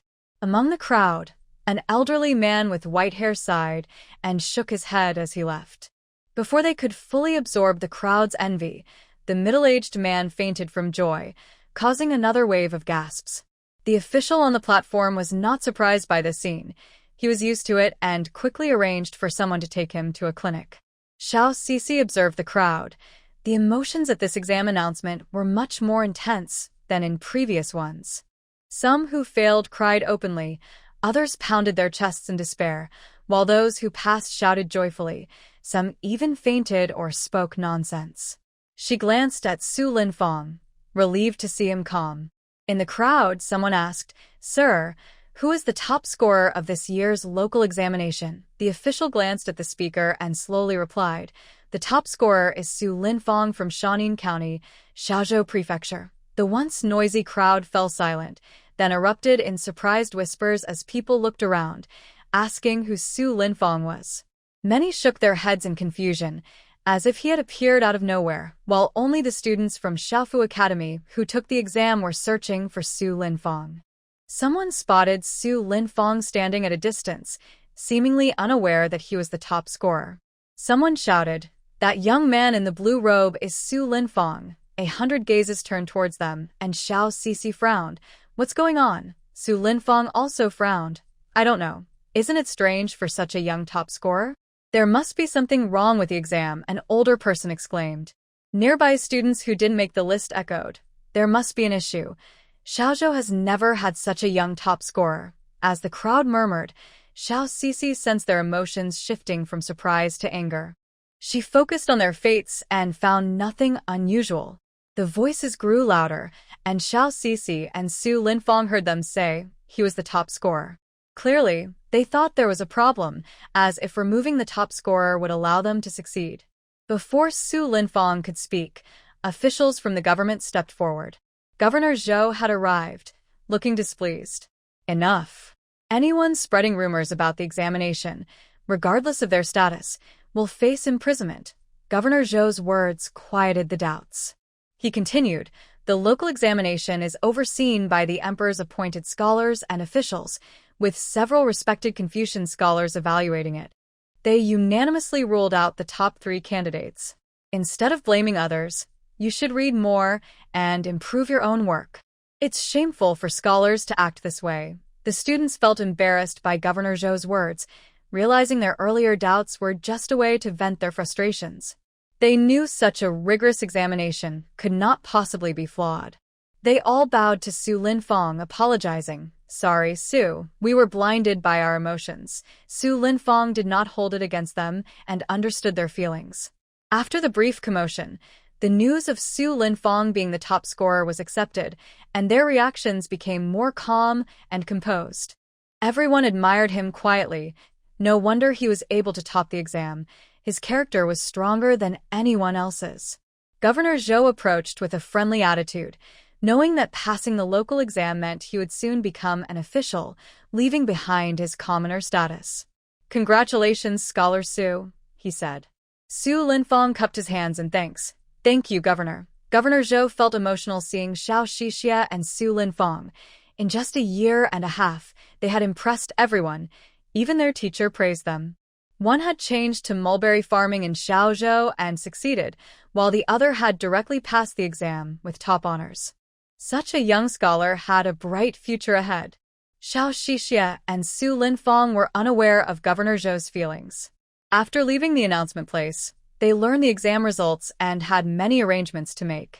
Upon returning to the Su residence, they found a crowd gathered outside. Some people, who had no real connection, came with gifts to get to know them. They were hoping to benefit from tax exemptions on land or to curry favor, betting that Su Linfang would have a successful career. Xiao Xixie disliked both types of people.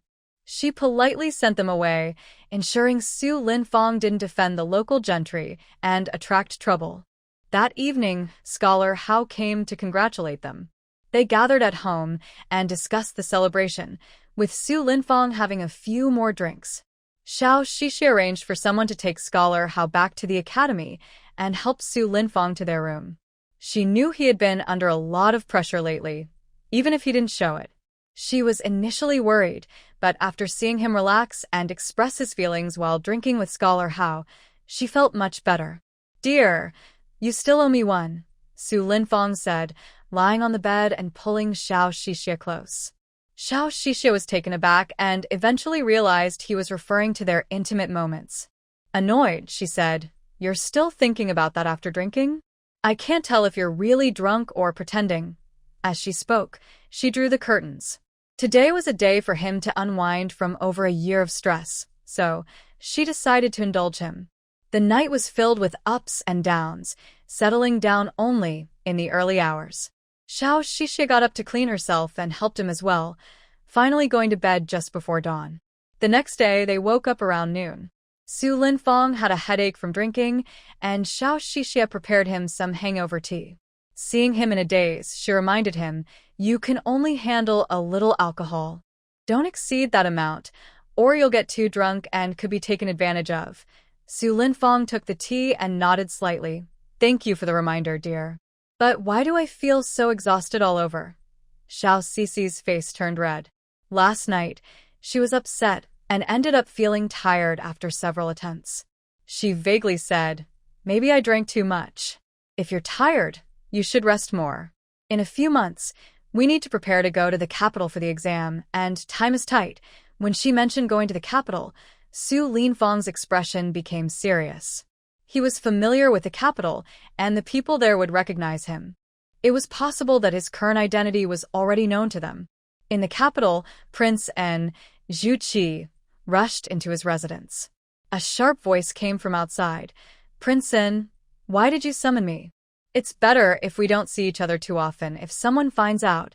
The speaker was the eunuch Ping, who served the emperor. Zhu Qi interrupted him, saying, "I'm doing this for your own good. Here are the results of the local exams from various estates. I plan to use them for myself." Eunuch Ping frowned slightly. "What does this have to do with me?" "It didn't at first, but someone caught my attention, so I had my servants look into it. You know him well, which is why I asked you to come." "Who is it?" Eunuch Ping asked. Zhu Qi smiled slyly.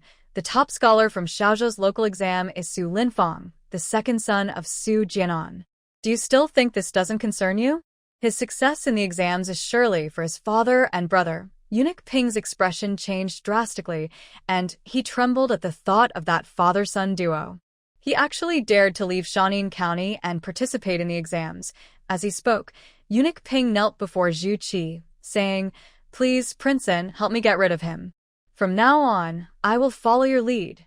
Zhu Qi smiled darkly. "Don't worry, he also saved my fifth brother. I initially wanted to let them live a little longer, but since you have a request, I will not hesitate. He won't enter the capital alive.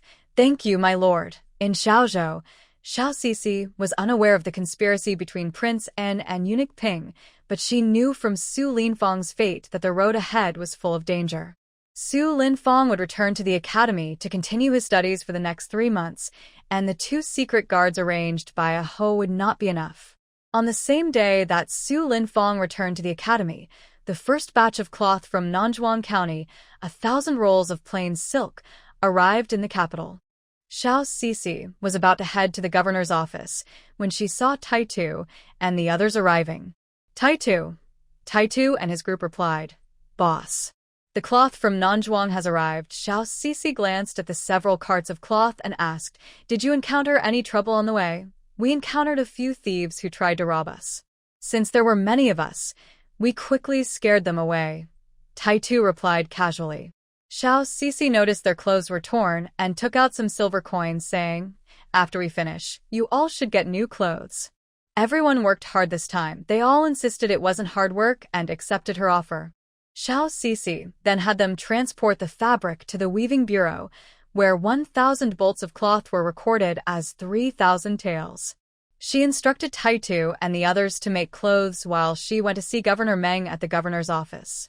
When Governor Meng saw her looking serious, he asked, "What brings you here, Mrs. Su?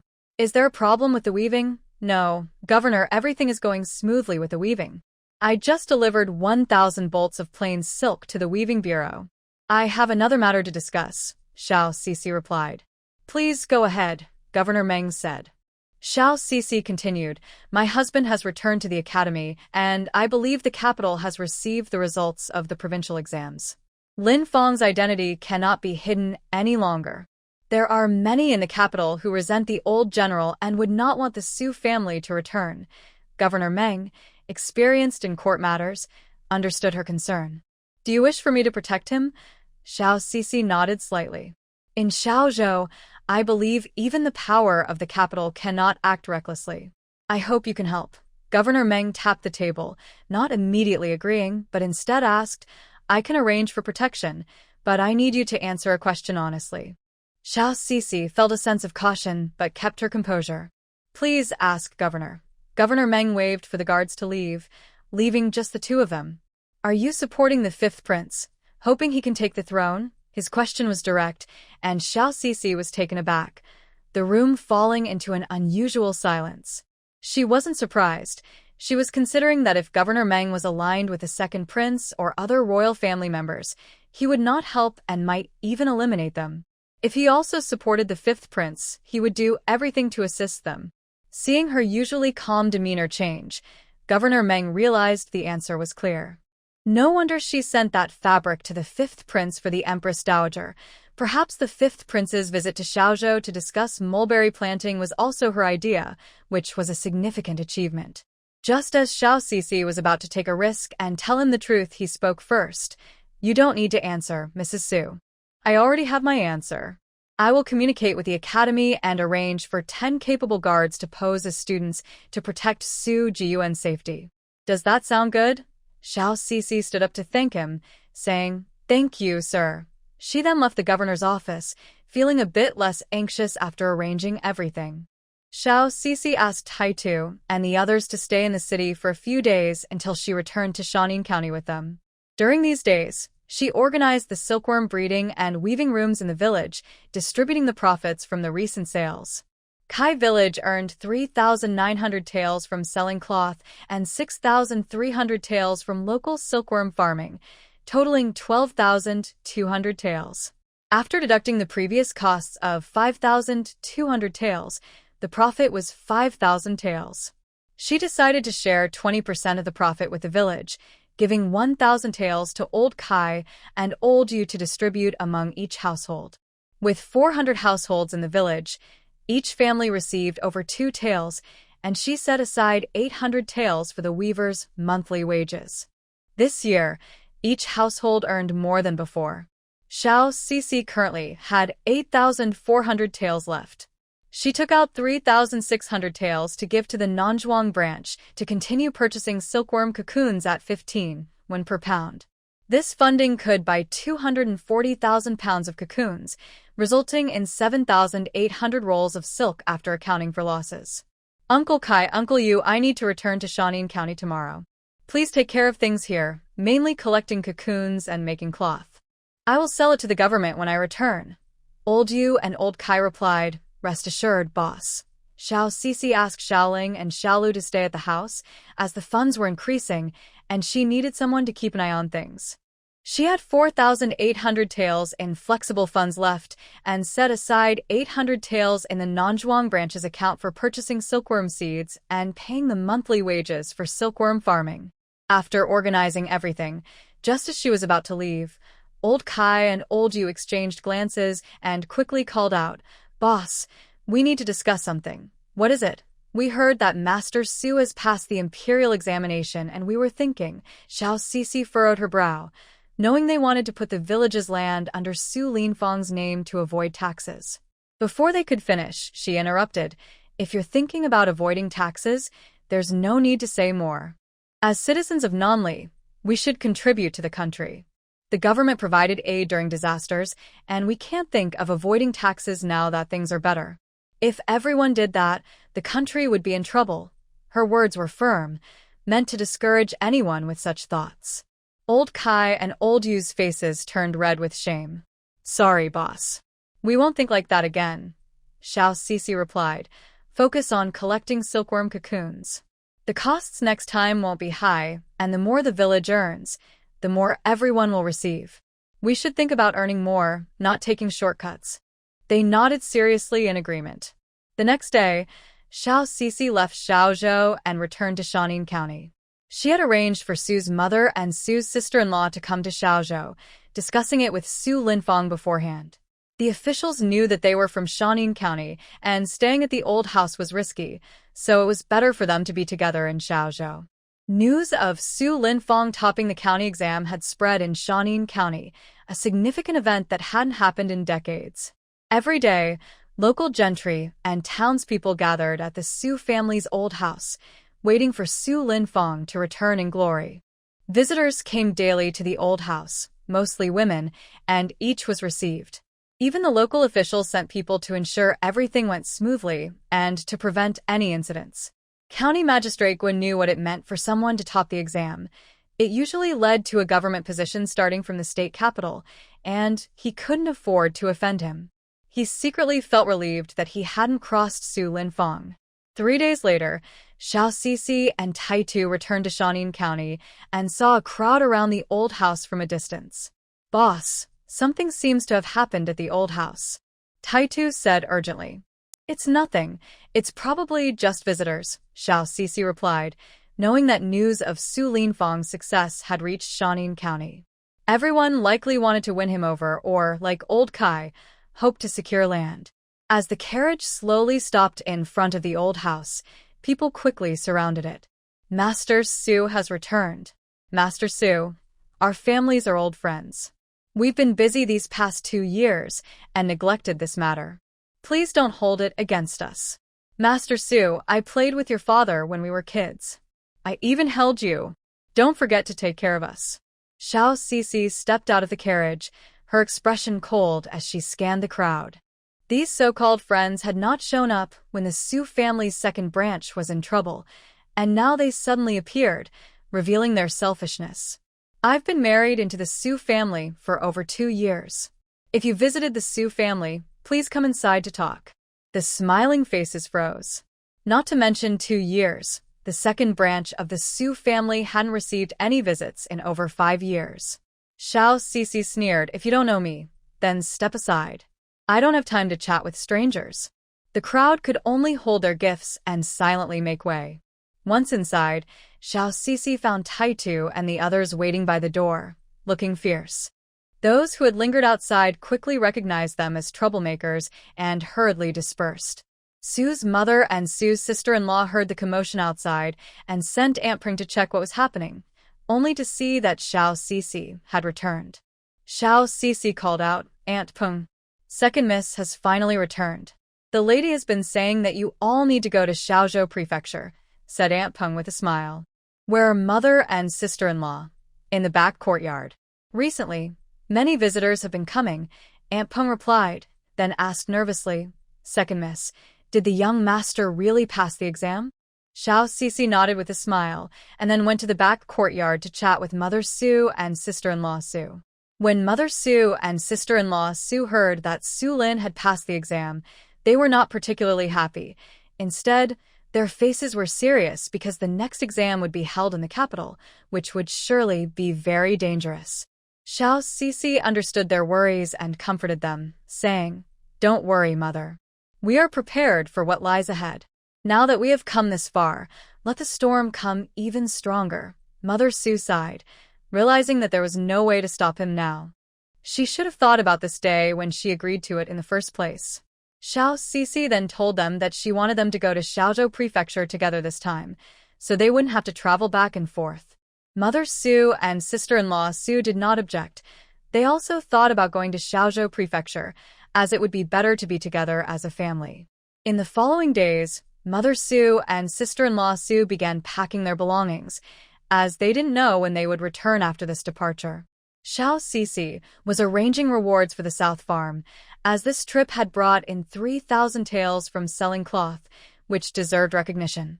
The South Farm had made greater progress compared to last time. Previously, she had set aside a few hundred taels for Elder Gong and the others to buy land at a lower price, and it was the expense of buying land that had caused the South Farm to face financial difficulties earlier. Elder Gong felt guilty about this, thinking it was his fault for not managing things well, which made the owner worry from far away in Xiaozhou Prefecture.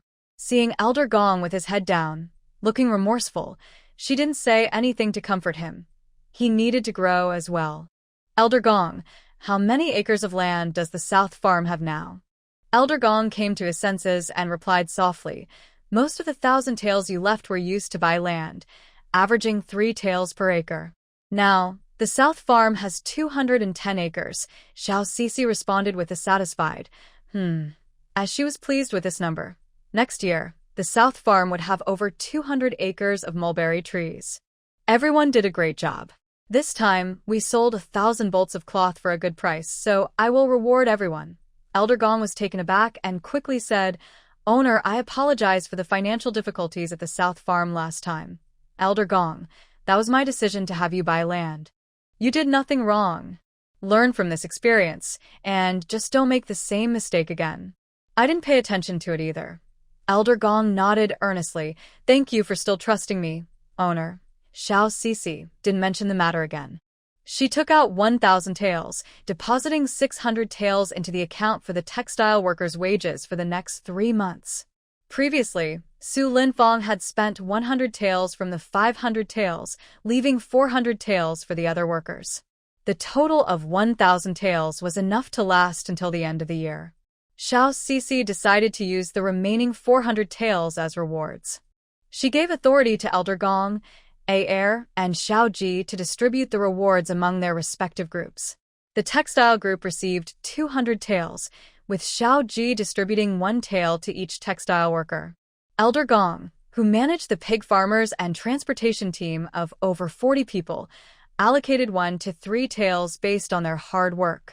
Xiao and Air, who were responsible for collecting silkworm cocoons and buying land for mulberry trees, were doing physical labor. Since their previous wages were low, this time they each received 4 taels. Xiao Cici had no objections to their management. In the future, they would rely on them in Shaanxi County, as she couldn't handle everything alone. Elder Gong, previously Xiao Ji, and the others brought back 450 taels from collecting silkworm cocoons. "I will keep 500 taels to continue purchasing cocoons. From now on, funds will be used specifically for their intended purpose.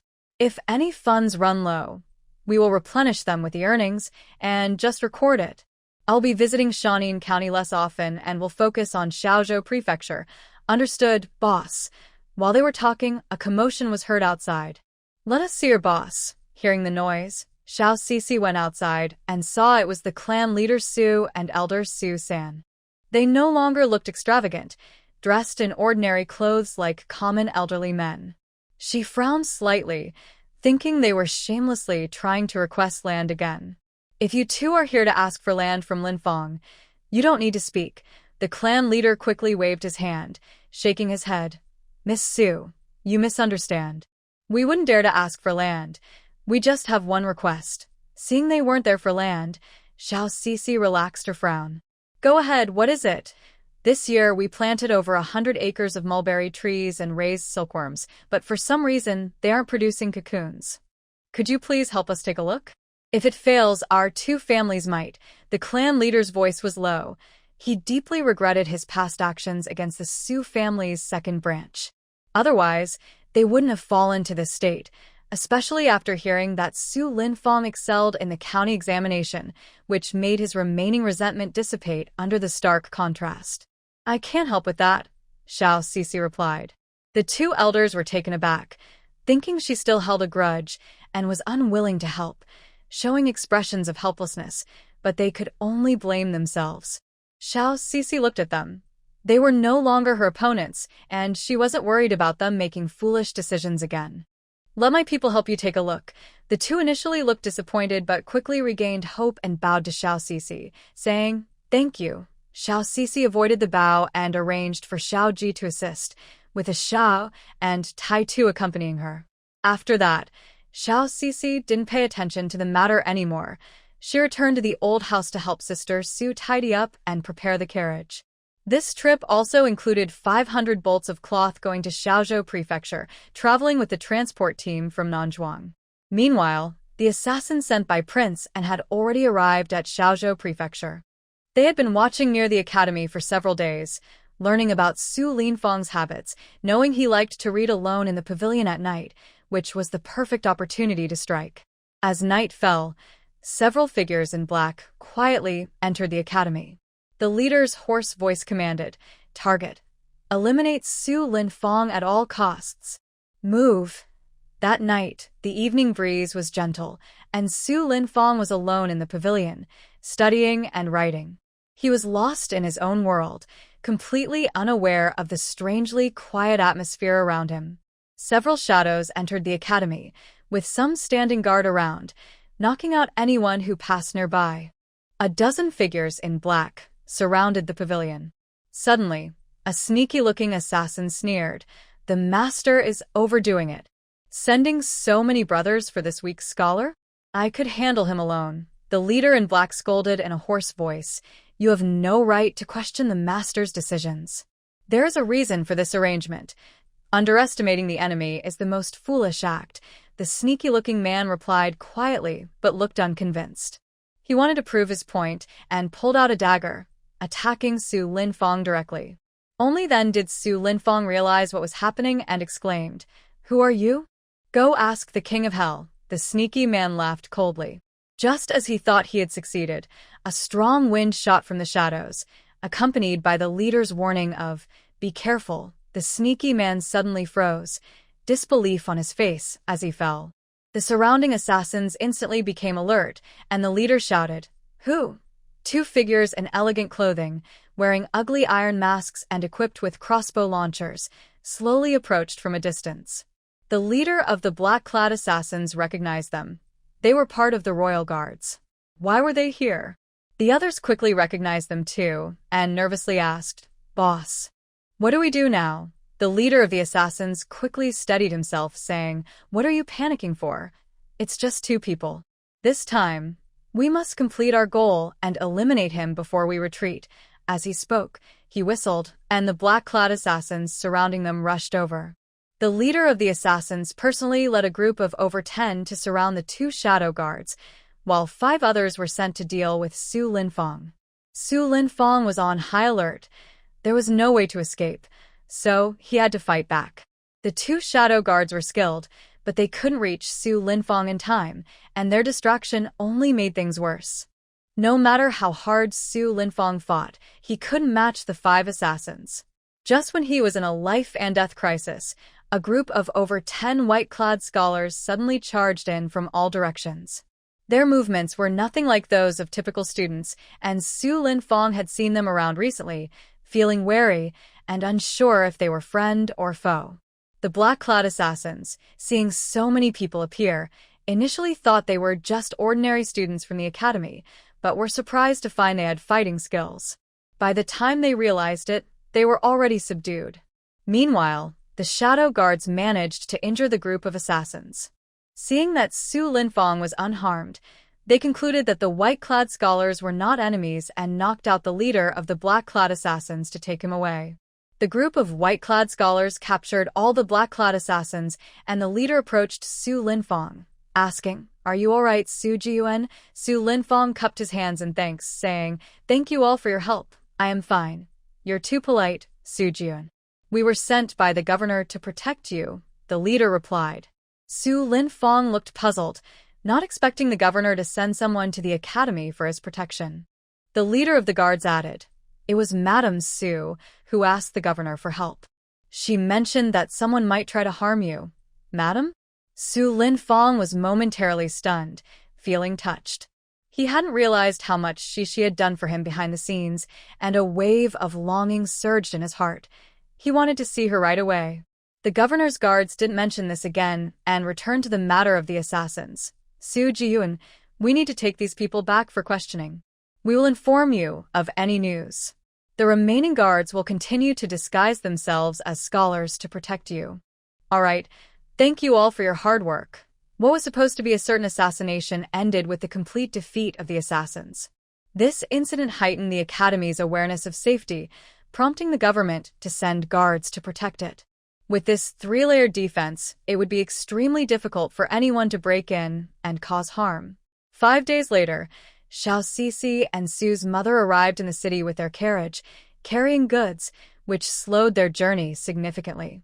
Upon returning to the new Su residence, it was Su's mother's first visit, and she couldn't help but marvel at the luxurious courtyard.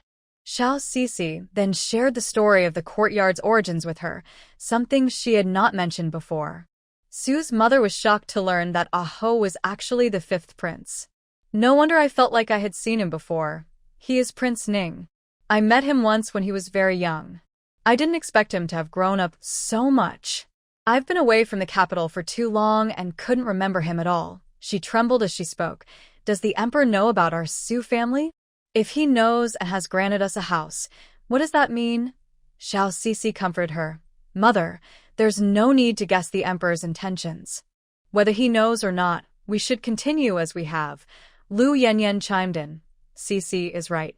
What happened in the past is over. If we keep dwelling on it, we won't be able to move forward in these 5 years. Mother, you don't need to worry." Although Su's mother was still concerned, she could only nod slightly. That day, they sorted out 2 other courtyards, and by the time they finished packing, it was already evening. Xiao Sisi had planned to sell cloth but would have to wait until tomorrow. The next day, Xiao Sisi took 500 bolts of plain silk to the weaving bureau and sold them for 1,500 taels. "Madam Su, the governor would like you to come to the governor's office after this," someone informed her. Xiao Sisi was puzzled, wondering what Governor Meng wanted with her. After selling the silk, she hurried to the governor's office. Governor Meng set aside his work to see her and informed her that Su Linfong had been attacked by assassins at the academy a few days ago. Xiao Sisi's expression changed with worry. "Is Linfong okay?" "Su Jiyuan is fine. He has 2 royal guards protecting him, and there are also guards from the office at the academy, along with several hidden guards arranged by me among the students." Madame Su can rest assured. Hearing that Su Linfong was safe, Xiao Sisi finally relaxed but then asked sharply, "Sir, did they capture anyone alive?" Governor Meng nodded slightly. "The leader was taken away by 2 royal guards.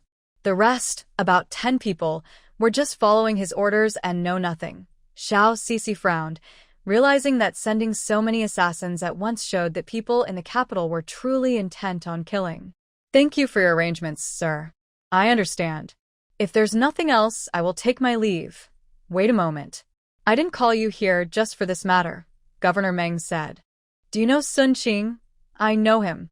He is the official in charge of criminal cases at the office. I've met him a couple of times.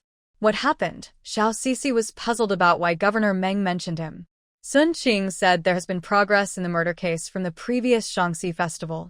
He is worried that the office is not clean, so he reported this to me and wants to identify some people with you.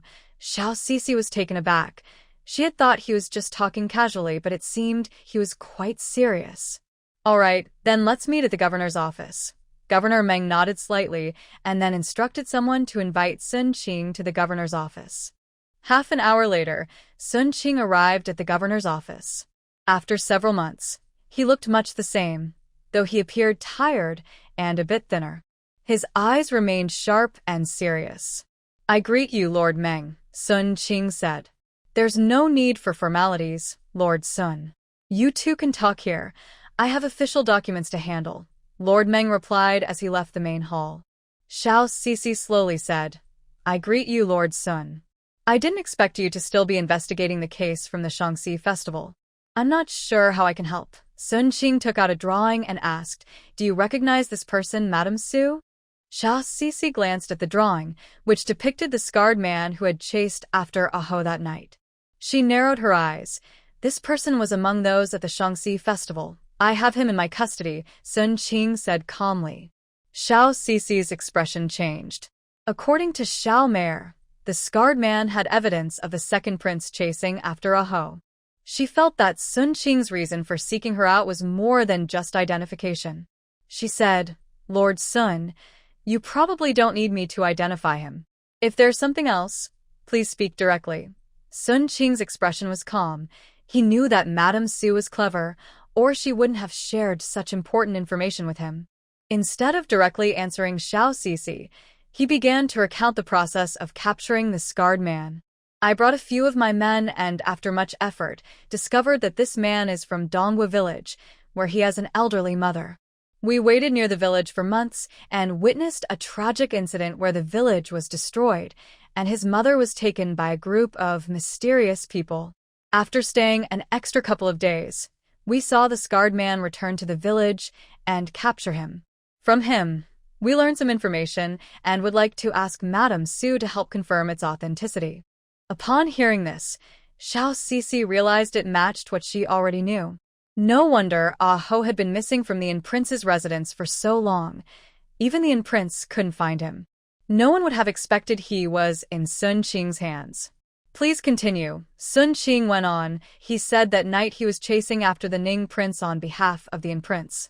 The person you saved that night was the fifth prince. Xiao Sisi did not hide the truth and nodded slightly. At first, I didn't know, but later I found out it was indeed the fifth prince. Does the fifth prince know? He does. Sun Qing's expression grew serious.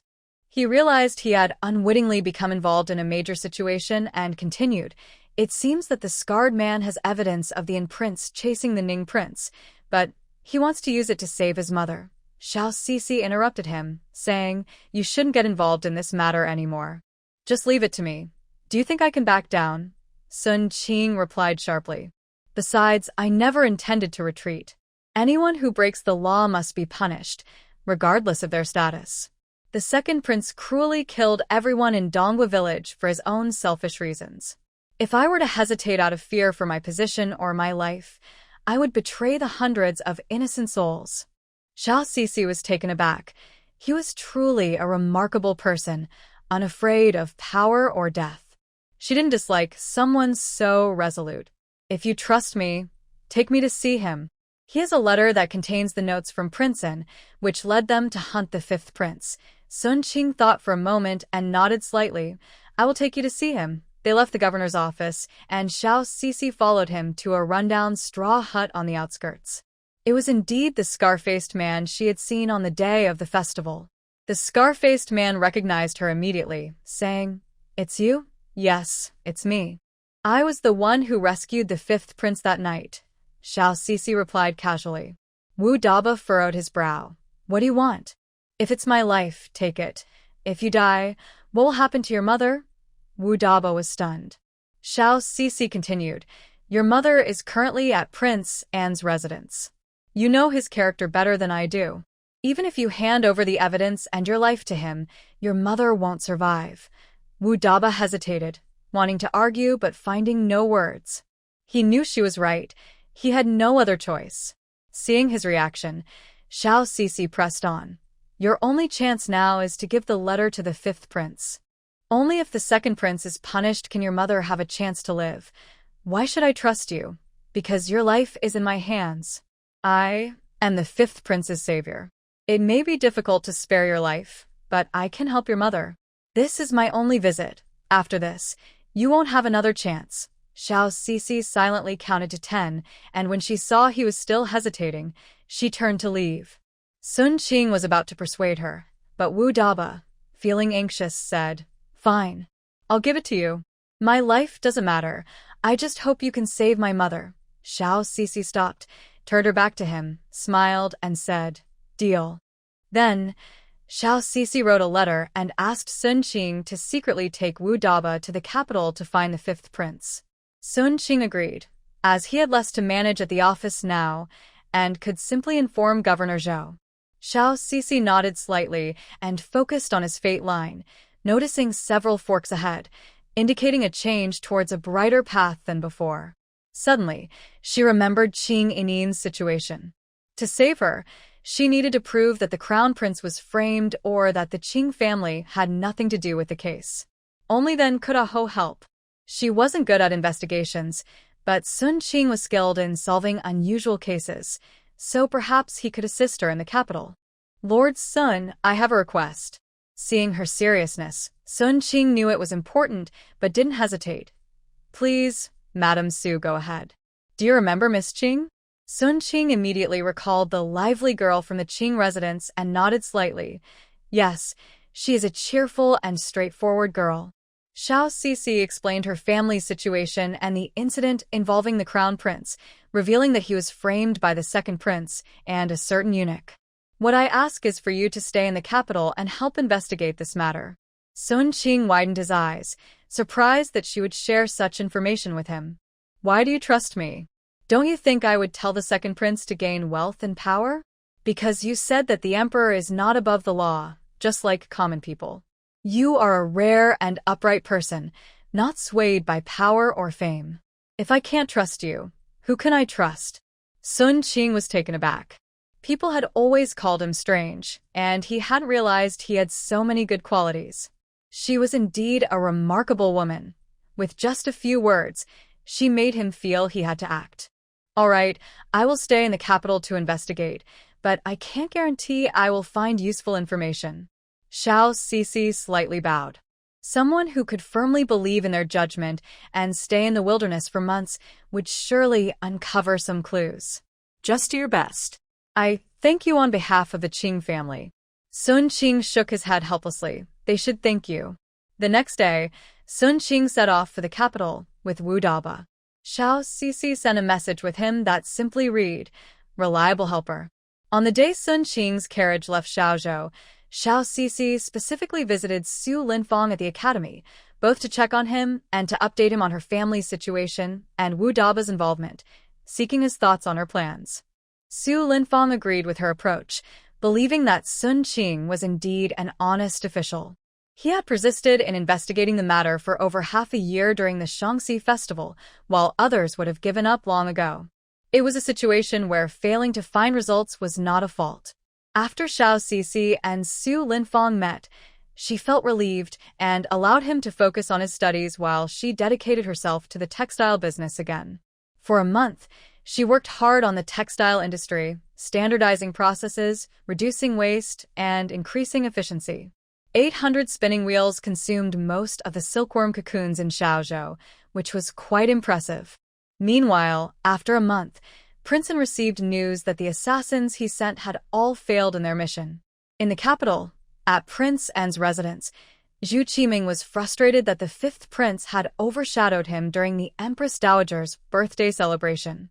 Although he had given a meaningful birthday stone, his father criticized it for being flashy but impractical. In contrast, Zhu Qiming had given a piece of embroidered silk, which seemed ordinary but became significant as it was the first fabric produced from the newly cultivated mulberry trees in Shaozhou. This earned him praise from his grandmother and father, and the success of the new cultivation also raised his profile among the court officials. At the same time, since there had been no news from the assassins, Zhu Qiming sent his subordinates to Shaozhou to gather information. "Your Highness, the steward has returned." Zhu Qiming set aside his thoughts about the Empress Dowager's birthday and immediately stood up. "Bring him to see me." The steward, looking weary and dusty, entered the main hall. "This old servant greets your Highness." "No need for formalities. What about the situation in Shaozhou?" The steward cautiously replied, "Your Highness, it was a complete failure. The leader, Old Gung, is missing, and the remaining assassins have all been captured by the governor's office. The Shaozhou Academy is now heavily guarded, making it very difficult to infiltrate." Zhu Qiming's expression turned visibly grim as he smashed the new porcelain cup in his hand, gritting his teeth. Nothing had gone smoothly lately. A group of death warriors couldn't deal with the fifth prince, and now a group of assassins couldn't even kill a scholar. The steward, feeling anxious, asked, "Your Highness, should we still send someone to find Old Gung?" "No need to look for him.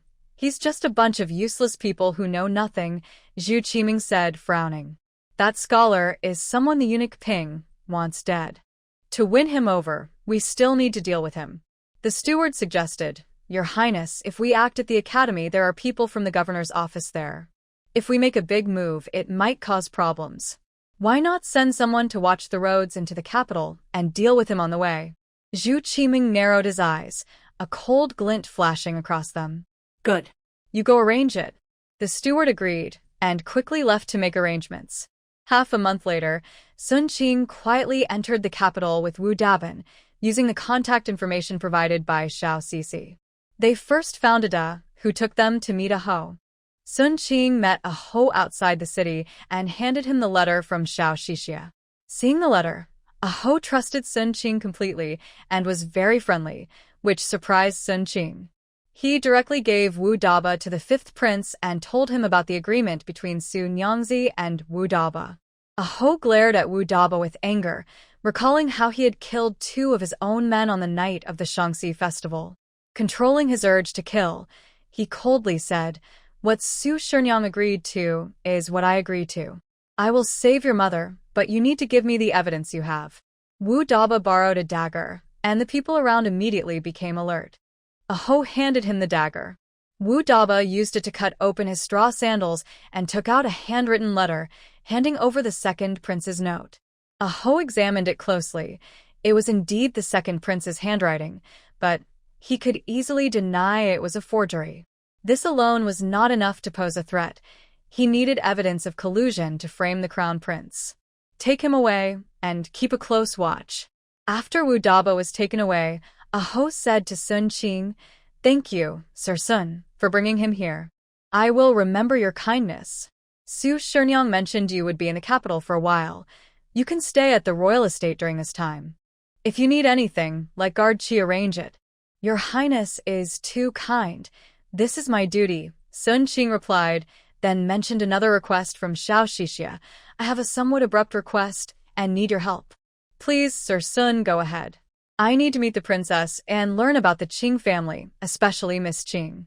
A Ho immediately understood that this was a favor Su Shenyang had asked him to help with. Sun Qing nodded slightly. A Ho realized what Xiao Cixi meant by a reliable helper. He was worried that his subordinates lacked investigative skills, and Shuang was troubled about Miss Qing. The fact that Sun Qing managed to find Wu Daba without any clues showed his exceptional investigative ability. He quickly called for Zhu Shuang to discuss the matter together. After listening, Sun Qing had an idea and asked a Ho to arrange a few capable helpers for him, as well as some funds. A Ho readily agreed and entrusted the matter to him. Xiao Cixi, from Ada's letter, had a general understanding of the situation in the capital. She left the matters there to them while focusing all her energy on the textile business for the next 2 months. The 3,600 taels left before have turned into 7,800 bolts of cloth, sold to the government for 23,400 taels. After deducting the cost of silkworm cocoons at 3,600 taels and the weaver's monthly wage of 800 taels, the profit is 19,000 taels. After sharing the profit of 3,800 taels and 200 taels for other silk and village labor costs, there remains 15,000 taels. Adding the previous 4,000 taels, the shop in Xiaozhou has a total of 19,000 taels. Including the profit of 1,500 taels from Nanzhuang and another 1,500 taels from selling 500 bolts of cloth, there are currently 22,000 taels on hand. Xiao Cici has enough working capital and spends her days busy collecting silkworm cocoons and making silk cloth in a continuous cycle. The capital keeps growing, and each round of collecting cocoons brings in more, like a snowball getting bigger. The two villages have already consumed most of the silkworm cocoons from Xiaozhou, producing 500 bolts of cloth daily. The weaving house operates like a machine for making silver. Now, the two villages under the Nanzhuang branch of Xiaozhou can generate an income of 1,500 taels a day. In a month, that totals 45,000 taels. After deducting costs of 10,000 taels, the pure profit is 35,000 taels, and the speed of income is even more impressive than Xiao Cici initially expected. In just 3 months, her available silver has reached over 100,000 taels, including several tens of thousands from Nanzhuang. As the year-end approaches, she is also planning for next year's mulberry planting. Xiaozhou relies on silk and cloth for overseas trade, generating huge profits for the court. Selling at over 10 taels per bolt, each trip brings back hundreds of thousands of taels. Half of this goes to the treasury, while the other half stays in the local treasury to continue developing the textile industry. Xiaozhou has transformed from a region needing disaster relief from the court to a major tax-paying region, although official businesses are not counted among the major taxpayers. Every year, the tax office announces a top taxpayer before the year's end. To encourage tax payments, the top taxpayer receives a reward of 1,000 taels, and this top taxpayer is considered the wealthiest in Xiaozhou. This year, Xiaozhou has undergone tremendous changes, and as the year-end approaches, everyone is eager to see who will be the top taxpayer. Previously, it was always salt merchants or jewelers, and this year, many speculate it will be them again. On the last day of the year, the tax office announced that the top taxpayer is Su's Nanzhuang shop in Shaanxi County, which, after tax exemptions, paid 38,000 taels in taxes.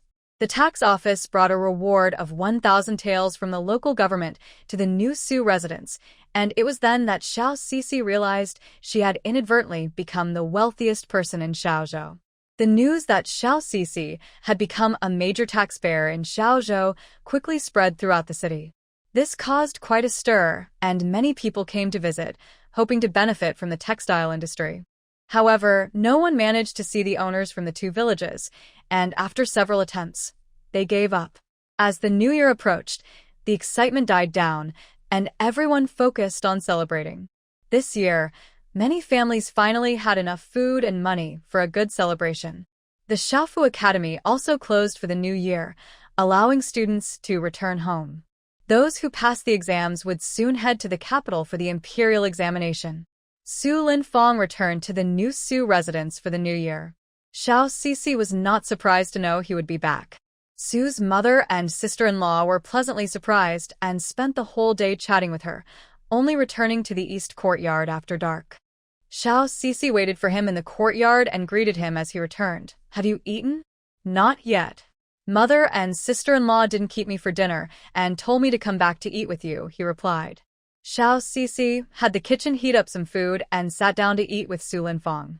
"Has anything unusual happened at the academy recently?" Xiao Cici asked. Su Linfang shook his head. "No, ever since that group was caught, nothing special has happened." Xiao Cici frowned slightly. These people won't give up easily. This quietness must mean they're up to something. "It's fine. We'll be heading to the capital on the 8th day of the new year anyway," Su Linfang said casually. Xiao Cici replied, "So soon?" Suddenly remembering something, she tensed up and asked, "Is everyone from the academy leaving at this time?" Su Linfang nodded. "This is the latest time to enter the capital." Xiao Sisi fell into deep thought. If their enemies wanted Su Linfang dead, this would be their last chance before he entered the capital. Once there, no one would dare to act against him under the emperor's watch, and the capital's defenses were far stronger than those of a regular state. Noticing her serious expression, Su Linfang also considered the possibility and said solemnly, "Are you worried they might attack on the way?" Xiao Sisi snapped back to reality and nodded slightly. "There's a good chance. I will accompany you to the capital. I can't leave everything about Yinin to Lord Sun without being involved." Xiao Sisi would eventually go to the capital anyway. Rather than let Su Linfang go alone and worry at home, it was better to go together. Su Linfang had also been concerned about the Qing family, who had helped them a lot. He couldn't just stand by and do nothing. He softly agreed, "Then let's go to the capital together.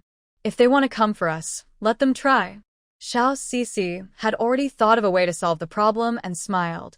"Don't worry, I will make them confused and see how many people they have guarding." Su Linfang trusted Sisi even more than himself. If she said everything would be fine, it would be fine. The atmosphere in the room became quiet. They hadn't been together for months, and ever since their joyful time together, he often found himself reminiscing about it late at night, feeling restless. Wife. "I want to." Su Linfang's face turned red. It was hard for him to express this. Xiao Sisi knew what he was thinking. It was difficult for anyone to say such things, so she decided to take the initiative. After not seeing each other for a long time, their feelings ignited, and they drew the bed curtains, their figures swaying. For a while, their movements were up and down, back and forth, with Su Linfang moving closer, without restraint. Their actions grew more intense, and they occasionally trembled, pausing for a moment before continuing. They spent a long time together that night, lasting for an hour. Xiao Sisi was covered in a light sheen of sweat, and Su Linfang gently caressed her softness, wanting more. She quickly pushed him away, thinking that if they continued, she wouldn't be able to recover in time for the New Year celebrations. Su Linfang reluctantly left to fetch water, to clean up. Watching him leave, Xiao Sisi felt helpless. Young men seemed to have endless energy. As soon as she lay down, she fell asleep, not even remembering when she had cleaned herself up. The next day, on the 29th of the new year, Xiao Sisi delivered meat and rice to every household in the village. The meat came from the southern village, which had just produced a new batch of piglets, with 20 pairs ready for breeding. She had also arranged for Elder Gong and the others to prepare everything in advance, ensuring that the New Year gifts were all ready. On New Year's Eve, Xiao Sisi had dinner with Su's mother and Su Linfang, marking the first time she spent the New Year with them since marrying into the Su family. They returned to their courtyard only after the midnight bell rang. On the first day of the New Year, aside from receiving lucky money from Su's mother, the family paid respects to their ancestors, including Su's father and elder brother. This year, Su's mother rarely urged them to have a child, reminding Xiao Sisi and Su Linfang to hurry and start a family so she wouldn't be too idle. Xiao Sisi and Su Linfang exchanged glances, pretending to agree, but both hoped to wait a couple more years, mainly because Xiao Sisi knew it was best to have children in their 20s. This year, the new Su residence was particularly lively, with people from the Zhu family and the governor's office coming to deliver New Year gifts. Su's mother was busy returning the favors and visiting other families, quickly forgetting about it after mentioning it once. She was very considerate in her interactions, ensuring no one felt disrespected. Xiao Sisi was pulled aside to learn and benefited greatly from it. The rules from wealthy families are indeed different. In the blink of an eye, it was already the 8th day of the new year. Xiao Sisi had arranged matters for the two villages in Xiaozhou 2 days in advance. Xiao Lingzi managed the overall accounts, while the two villages handled their own finances. Lao Kai and Lao Yu were fully responsible for the spring mulberry planting, Xiao Lu took care of silkworm breeding and weaving, and Xiao Sisi assigned a heir to handle dealings with the government and sell cloth. Everything was arranged properly. On the morning of the 8th day, she and Su Linfang left Xiaozhou to head to the capital. At the same time, dozens of identical carriages with the Su family emblem left the city. There were 10 scholars from the academy going to the capital for the examination, and their carriages were all the same, marked with their family names. Originally, dozens of people hidden along the road to the capital planned to check the Su family carriages. When they found that none belonged to Su Linfang and that the people inside were strong, they worried about being exposed and retreated immediately upon realizing something was wrong. When they regrouped, they found that the other scholars' carriages had already moved far ahead, making it difficult to pursue again. Given the current situation, even if they caught up, they would not be able to match the few people they had. The steward's face darkened as he punched a nearby tree. What a cunning little man. He tricked us. At that moment, a large carriage with a Hao family emblem was moving north, away from the Xiaozhou road, and laughter from Scholar Hao could be heard inside. Su Jiyuan, I didn't expect you to be willing to travel with me. I'm truly surprised. Su Linfang didn't explain the reason behind it, as it was all arranged by Xiao Cici. He smiled and replied, Brother Hao, you're too polite. Just call me Linfang. Calling me Jiyuan feels distant. If it weren't for your help, I wouldn't have done so well in the county exam. Scholar Hao was pleased with his modesty and continued to call him Linfang. The group chatted and laughed, making the time fly by. Xiao Cici kept her attention outside and didn't notice anyone catching up. It seemed the other side had the same judgment as her. They didn't have many people and knew it was a diversion, so they couldn't pursue. The journey was smooth, and in half a month, Xiao Cici and Su Linfang safely entered the capital. The city gate of the capital was very wide as 2 gates from Xiaozhou, and the streets were long, stretching out of sight. Pedestrians crowded the sides of the street, while the middle path, though spacious, was reserved for the carriages of nobles and officials. Xiao Cici felt that the capital had a clearer hierarchy. As soon as their carriage entered the city, they were stopped for questioning. Stop! A cold voice shouted. Who dares to block the carriage of Lord Ping? The carriage stopped, and Mr. Hao, aware of Su Linfang's sensitive identity, signaled for them not to get out. He got down to handle the situation. Sir, I apologize. We were just about to turn onto a small path and didn't mean to block your way, Mr. Hao said as he took out a small coin from his pocket. The other party glanced at it, clearly unimpressed, and shouted, How dare you bribe us? If you don't reveal your identity, be prepared for punishment. Mr. Hao looked embarrassed and put the coin away. In response to your inquiry, I am Hao Dafeng, a scholar from Xiaozhou here to take the imperial exam. I truly did not intend to offend you. The pale and slender eunuch still seemed unwilling to let it go, when a sharp voice came from inside the carriage. Forget it. Since he is a student here for the exam, let them pass. Yes, sir, the young eunuch said, changing his attitude and urging the carriage blocking the way to move aside. Xiao Cici watched the scene outside, frowning slightly, and whispered, Husband, do you know this person? A eunuch acting so arrogantly. Su Linfang came back to his senses, looking serious. Ido. I never expected the first person I would meet in the capital would be him.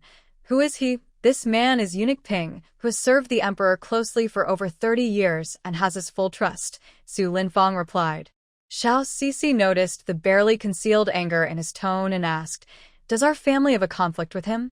5 years ago, during the Battle of Beimong, the surviving military supervisor was his most trusted adopted son, Eunuch Fu.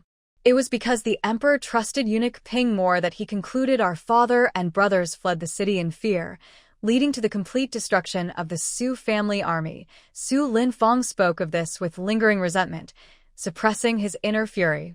Do we have a conflict with Eunuch Ping? Xiao Cici asked. Su Linfang pondered for a moment before responding. Yes. It should have been 10 years ago. At that time, my elder brother had just entered the court, and Eunuch Ping dared to interrupt official matters.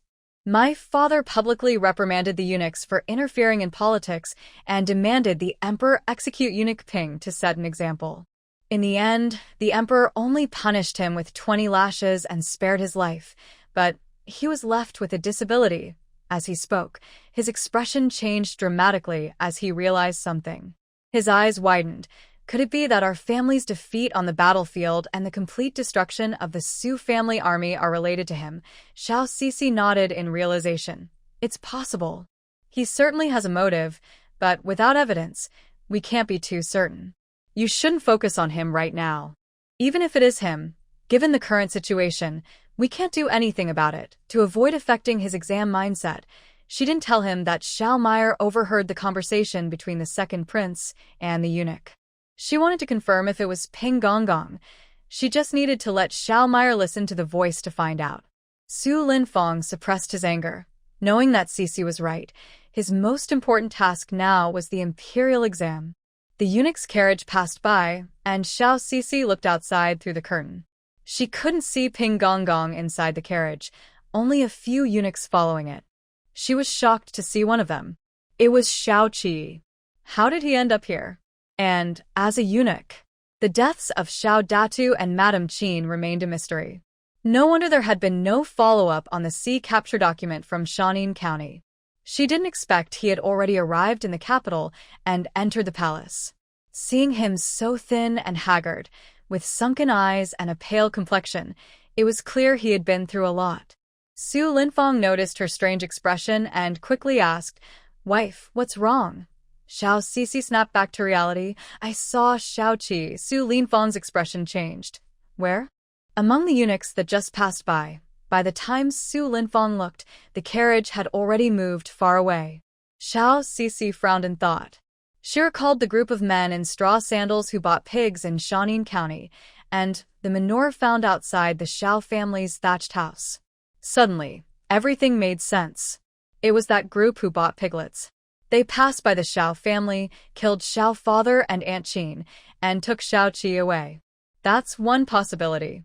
The second possibility is that Xiao Qi killed his own parents to survive and followed them to the capital. Su Linfang's brow furrowed. No matter which possibility, these eunuchs were the culprits. What do you plan to do? Inform the county magistrate of Shanin? Xiao Cece shook her head. It's useless. How would Magistrate Good dare offend a favored person by the emperor? Informing him would only alert the snake. Let's not worry about him for now. Xiao Qi looks in bad shape. He might still be useful to us. Su Linfang nodded slightly and didn't say more about it.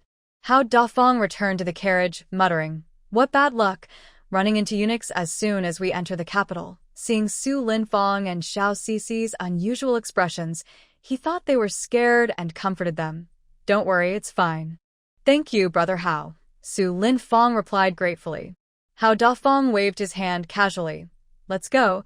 Take the back roads to find an inn." Su Linfang and Xiao Cece nodded. They needed to stay low-key in the capital and just find an ordinary inn. That day, they found a medium room for 5 coins a night. Hao Juran couldn't help but feel the pinch. Indeed, land in the emperor's territory was precious, and even a shabby room was in high demand. The rooms are limited. If you don't book now, the last 2 will be given to someone else, the innkeeper said coldly, urging them. Xiao Cece had brought enough money for the trip, but wanted to save some. She took out 50 taels. 50 taels for 2 rooms for 2 months. We can finalize it, and if it doesn't work out, we can look for other options. Good rooms might be hard to find, but there are plenty of average ones available. Seeing the money, the innkeeper looked at the manager, who nodded in agreement. All right then. After that, he took them upstairs to see the rooms. Hao Juran was planning to pay for them, but Su Linfang said, "My husband and I have received much help from Brother Hao. This is just a small token of our gratitude. Please don't mention it." Hao Juran was indeed short on funds and could only take out 30 taels. Surprised by the high prices in the capital, he replied, "Okay, I appreciate it." They settled into the ordinary inn. The next day, Xiao Cece didn't disturb Su Linfang and the others as they prepared for the exam. She changed her clothes and went to find Ada. Ada had given Xiao Cece an address in the West City, where many poor people lived in simple houses. After some searching, she found the specific house just as Ada was about to leave. He was surprised to see her. "Boss." "When did you arrive in the capital?" "Just yesterday," Xiao Cece replied and asked, "Where is Lord Sun staying?" "Lord Sun is staying at the Warm Water Royal Villa outside the city, arranged by Prince Ning." "I was just about to head there." "Then let's go." The 2 of them left the inner city and headed to a remote villa in the outer city. Although the place was secluded, the guards were strict. They were stopped before they could get close, and only after Ado explained did they gain entry. Inside the villa, Sun Qing looked disheveled, with stubble and unkempt hair, staring blankly at a basin of water. When Xiao Sisi entered, she called out, "Lord Sun." Sun Qing snapped back to reality, looked towards the door, and after a moment of surprise, he said, "Madam Su?" Xiao Sisi smiled and nodded. "I thought you might not recognize me." "How could I not?" Sun Qing murmured, then continued, "Madam Su, your timing is perfect. There has been progress regarding the Qing family matter." Xiao Sisi had come to the capital for this reason, so she quickly asked, "What's the situation?" Sun Qing shared what had happened since his arrival in the capital. After months of investigation, he found that aside from Qing Li's relationship with the chief minister and his past opposition to the prince's removal, there was no other evidence linking Qing Duren to any conspiracy against the crown prince. Xiao Sisi naturally understood that Lord Qing would never support the crown prince's rebellion. He only opposed easily deposing the crown prince. Sun Qing noticed Xiao Sisi's reaction and realized that she believed in Lord Qing's character without needing further proof. However, as an observer, he needed to confirm this main premise. He continued, "The real reason for the crown prince's deposition is not rebellion, but chaos in the harem." The search of the East Palace later revealed that the crown prince secretly kept a dragon robe, which suggested rebellious intent. This does not make sense. The crown prince is already the heir apparent of the East Palace and has no need to hide a dragon robe to show rebellious intent. All of this only points to one conclusion. He paused for a moment and then said, "The crown prince has been framed." Xiao Sisi narrowed her eyes, surprised that he could uncover this much in such a short time. He was indeed impressive, but it was still not enough. Seeing Xiao Sisi's calm reaction, Sun Qing said lightly, "It seems that Madame Su is not surprised. I heard about it from others before, so I am not shocked. However, Lord Sun's investigation is not in vain, as I do not know if that person was lying," Xiao Sisi replied. "Now we can be sure that someone orchestrated the crown prince's chaos in the harem." Sun Qing took over. To achieve this, 3 conditions must be met. First, there must be someone who can distract the palace guards and eunuchs on duty that day. Second, there must be a way to make the crown prince consume something that incites passion, whether food or medicine. Third, there must be cooperation from the harem. Otherwise, how could they know when to encounter the palace consorts before the incident occurs? Xiao Sisi was taken aback. She had not analyzed it this way before. Hearing these 3 conditions made her feel that the evidence needed was becoming clear. "Lord Sun, please wait a moment. Let's discuss this again when Prince Ning arrives. It needs to be said twice." "Prince Ning is coming today." Sun Qing looked puzzled. He had only seen him once when he first arrived in the capital and had not seen him since. His requests could be met by those in the royal estate. Xiao Sisi nodded slightly. He should be coming. She believed that the secret guards who entered the capital yesterday had already informed Prince Ning, so he would definitely know about coming to the royal estate today. Not long after she finished speaking, Aho and Zhu Shuangshuang arrived together. "Madam Su," they each called out in their own way. Sun Qing was stunned to hear how familiar they were with Madam Su. Xiao Sisi smiled and casually asked, "How have you both been lately?" "All good," they replied in unison.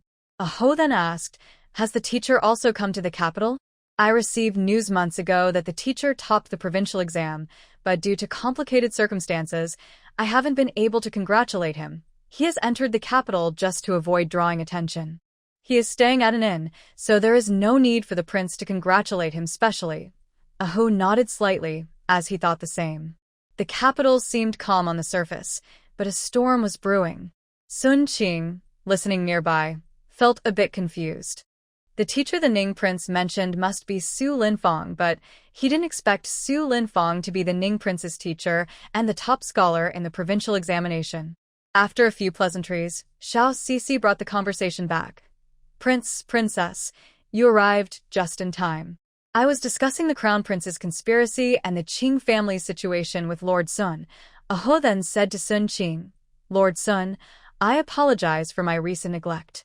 My travels have been monitored, so I couldn't visit the mountain villa often. or it might have jeopardized your investigation. Sun Qing quickly bowed, saying it was no trouble. He then summarized what he had just discussed with Xiao Sisi about the Crown Prince's case.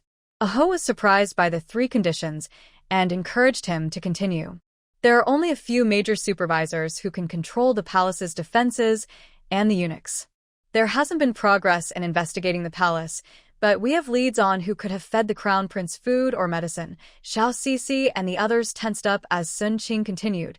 The Crown Prince's concubine, a minor figure named Liang, is someone no one pays attention to in the East Palace. Her only merit is that the Crown Prince particularly enjoys the soups she makes. Aho asked, "How did you notice her?" There were countless concubines in the East Palace, and no one would notice a low-ranking maid. Sun Qing replied, "Your Highness, I happened to encounter Liang's family when they entered the capital. They were dressed lavishly but behaved unlike wealthy people. A little follow-up revealed they had a daughter serving as a maid in the East Palace, and someone invited them to the capital for a visit.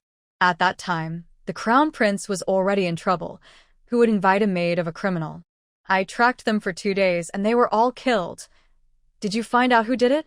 Sun Qing took a deep breath and said, "Prince In, Xiao Sisi, and Aho were not surprised.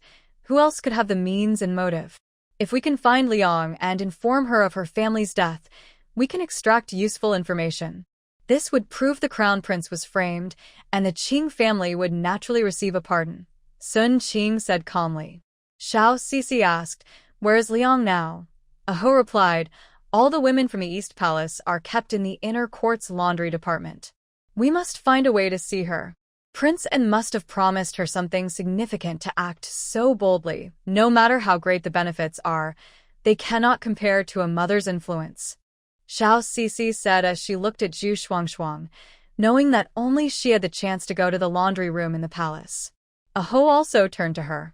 Zhu Shuangshuang replied, "I can find an excuse to go in, but there are many people inside, so it might be hard to find her. Let's find Yinin and ask her to help us look for this person. She will have an easier time inside than we do." As soon as Xiao Sisi finished speaking, a sudden voice interrupted. "Lady Shu, isn't Miss Qing your close friend? She is in trouble, and you still want her to do this.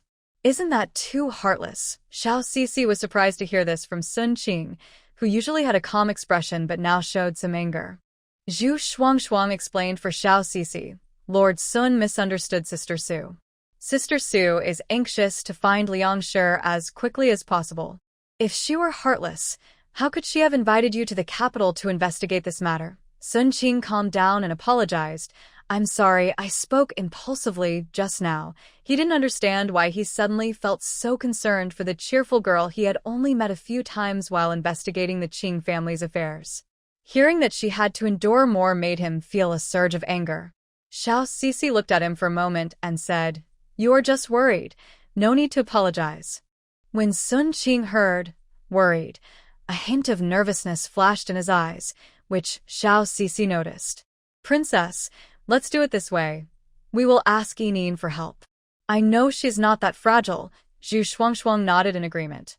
Xiao Sisi then asked Aho for another favor, to find a way to invite Eunuch Ping to the royal villa and bring Xiao Meyer over, because she needed to confirm something. Aho did not ask further and immediately agreed. That day, Xiao Sisi left the royal villa and returned to the inn. She did not discuss the day's events with Su Linfang, as the imperial exam was in 2 weeks, and it was not the time to be distracted. Su Linfang also did not ask much. He knew that his main focus was the exam. In the following days, Xiao Sisi waited for news at the inn. On the 3rd day, Aho finally sent someone to tell her to go to the royal villa the next day.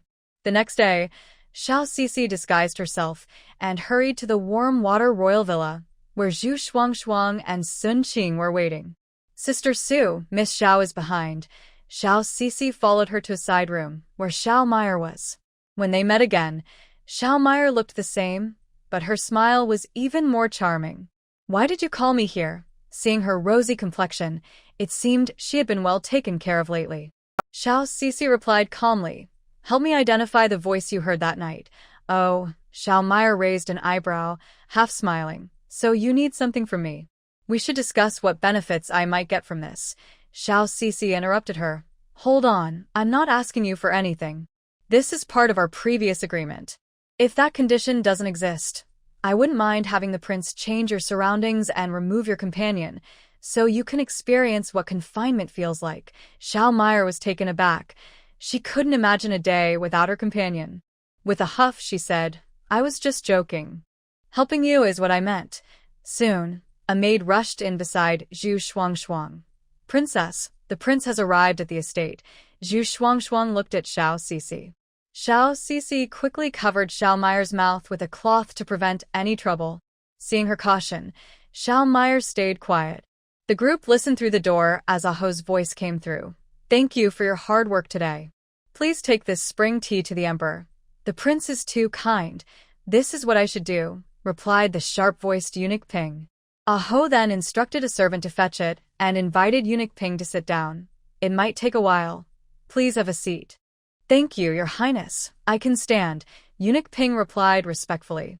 Worried that he might speak too sharply, Aho wanted to encourage him to talk, so he casually said, I have a question for you, eunuch. Eunuch Ping's heart raced. It was clearly more than just fetching tea. Did he discover something about him and Princeton? He nervously replied, Please ask, your highness. How did you come to have a leg injury? Aho asked casually. Eunuch Ping was stunned, unsure why Prince and suddenly asked this. He quickly replied in a low voice, It was a punishment I deserved for a mistake I made years ago.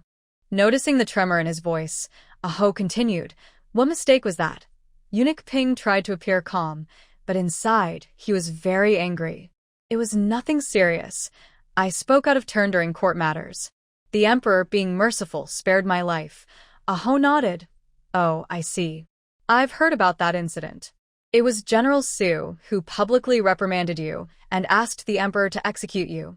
But the emperor, considering your years of service, only punished you with 20 lashes, right? Although eunuch Ping wanted to downplay his connection to the Su family, he could only respond with a reluctant yes when the fifth prince mentioned it. In the side room, Xiao Sisi observed the reaction of eunuch Ping, who clearly still held a grudge against the Su family. It was almost certain that he was involved in the events from 5 years ago. Xiao Meyer, who had been listening with some confusion, nodded along when she heard eunuch Ping's angry voice, sobbing softly. Xiao Sisi snapped back to attention and asked, Was that eunuch the one who met with Princeton that night? Xiao Meyer nodded repeatedly. Xiao Sisi narrowed her eyes, feeling a mix of calm and turmoil inside her. Guessing was one thing, but confirmation was another. This eunuch had schemed for his own gain, causing the deaths of tens of thousands in the Sioux army, abandoning 2 cities, and dishonoring loyal generals by labeling them as cowards.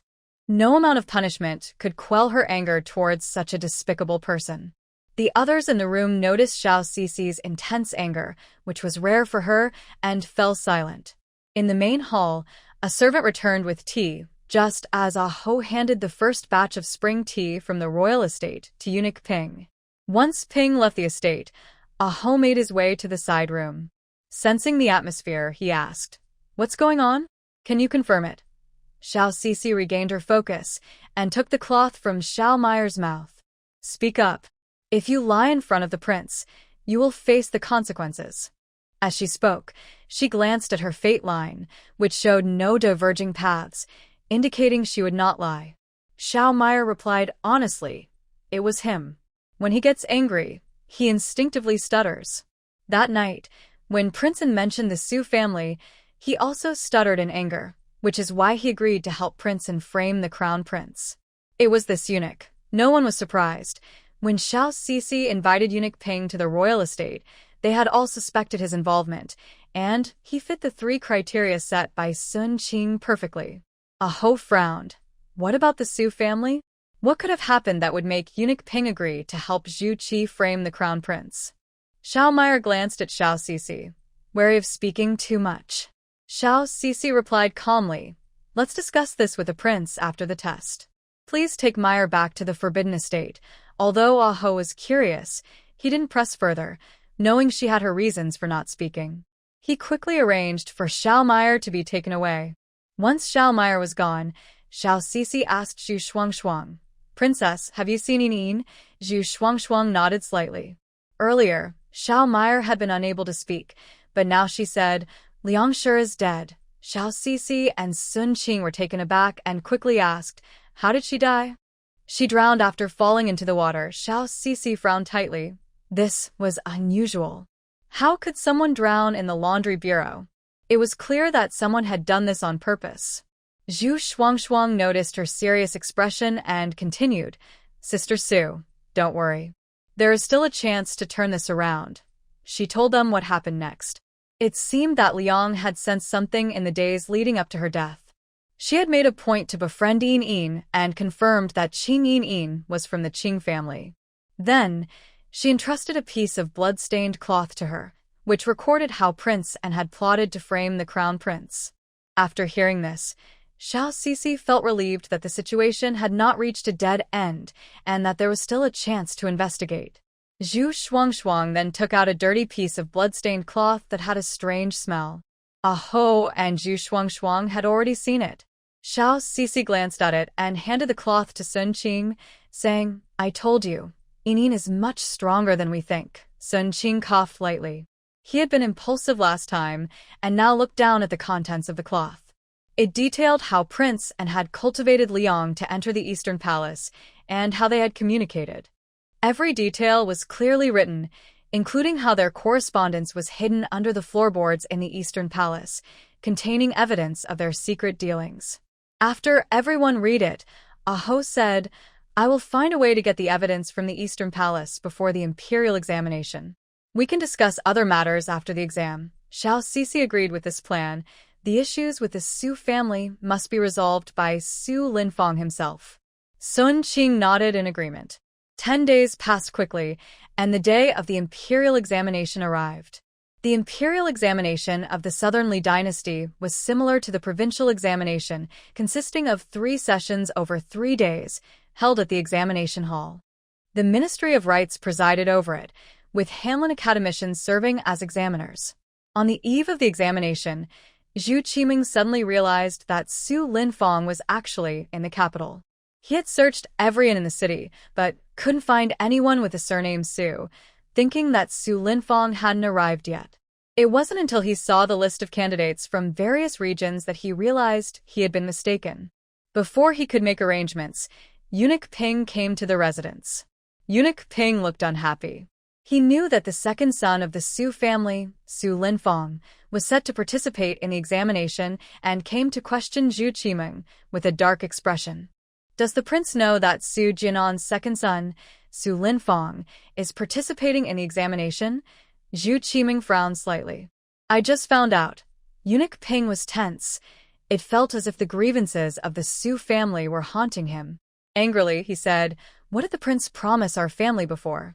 Seeing that a mere eunuch dared to question him, Zhu Qiming shouted, outrageous. I have sent out 2 groups of people, and both have failed. I have searched every inn in the capital and found nothing.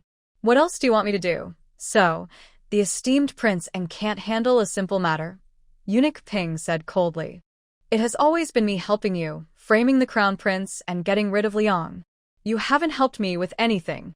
If the Su family comes for revenge, we might as well perish together, but your situation will be even worse. How dare you threaten me? Zhu Qiming's eyes flashed dangerously.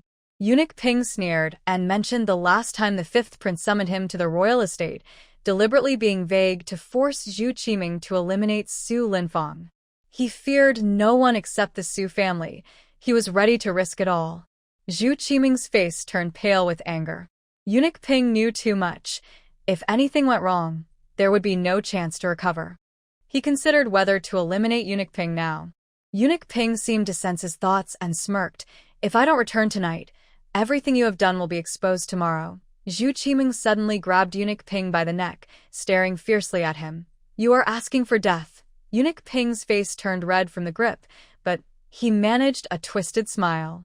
Seeing his reaction, Zhu Qiming hesitated and released him, speaking in a low voice, since we couldn't find him before, now that he has shown himself, I won't let him go.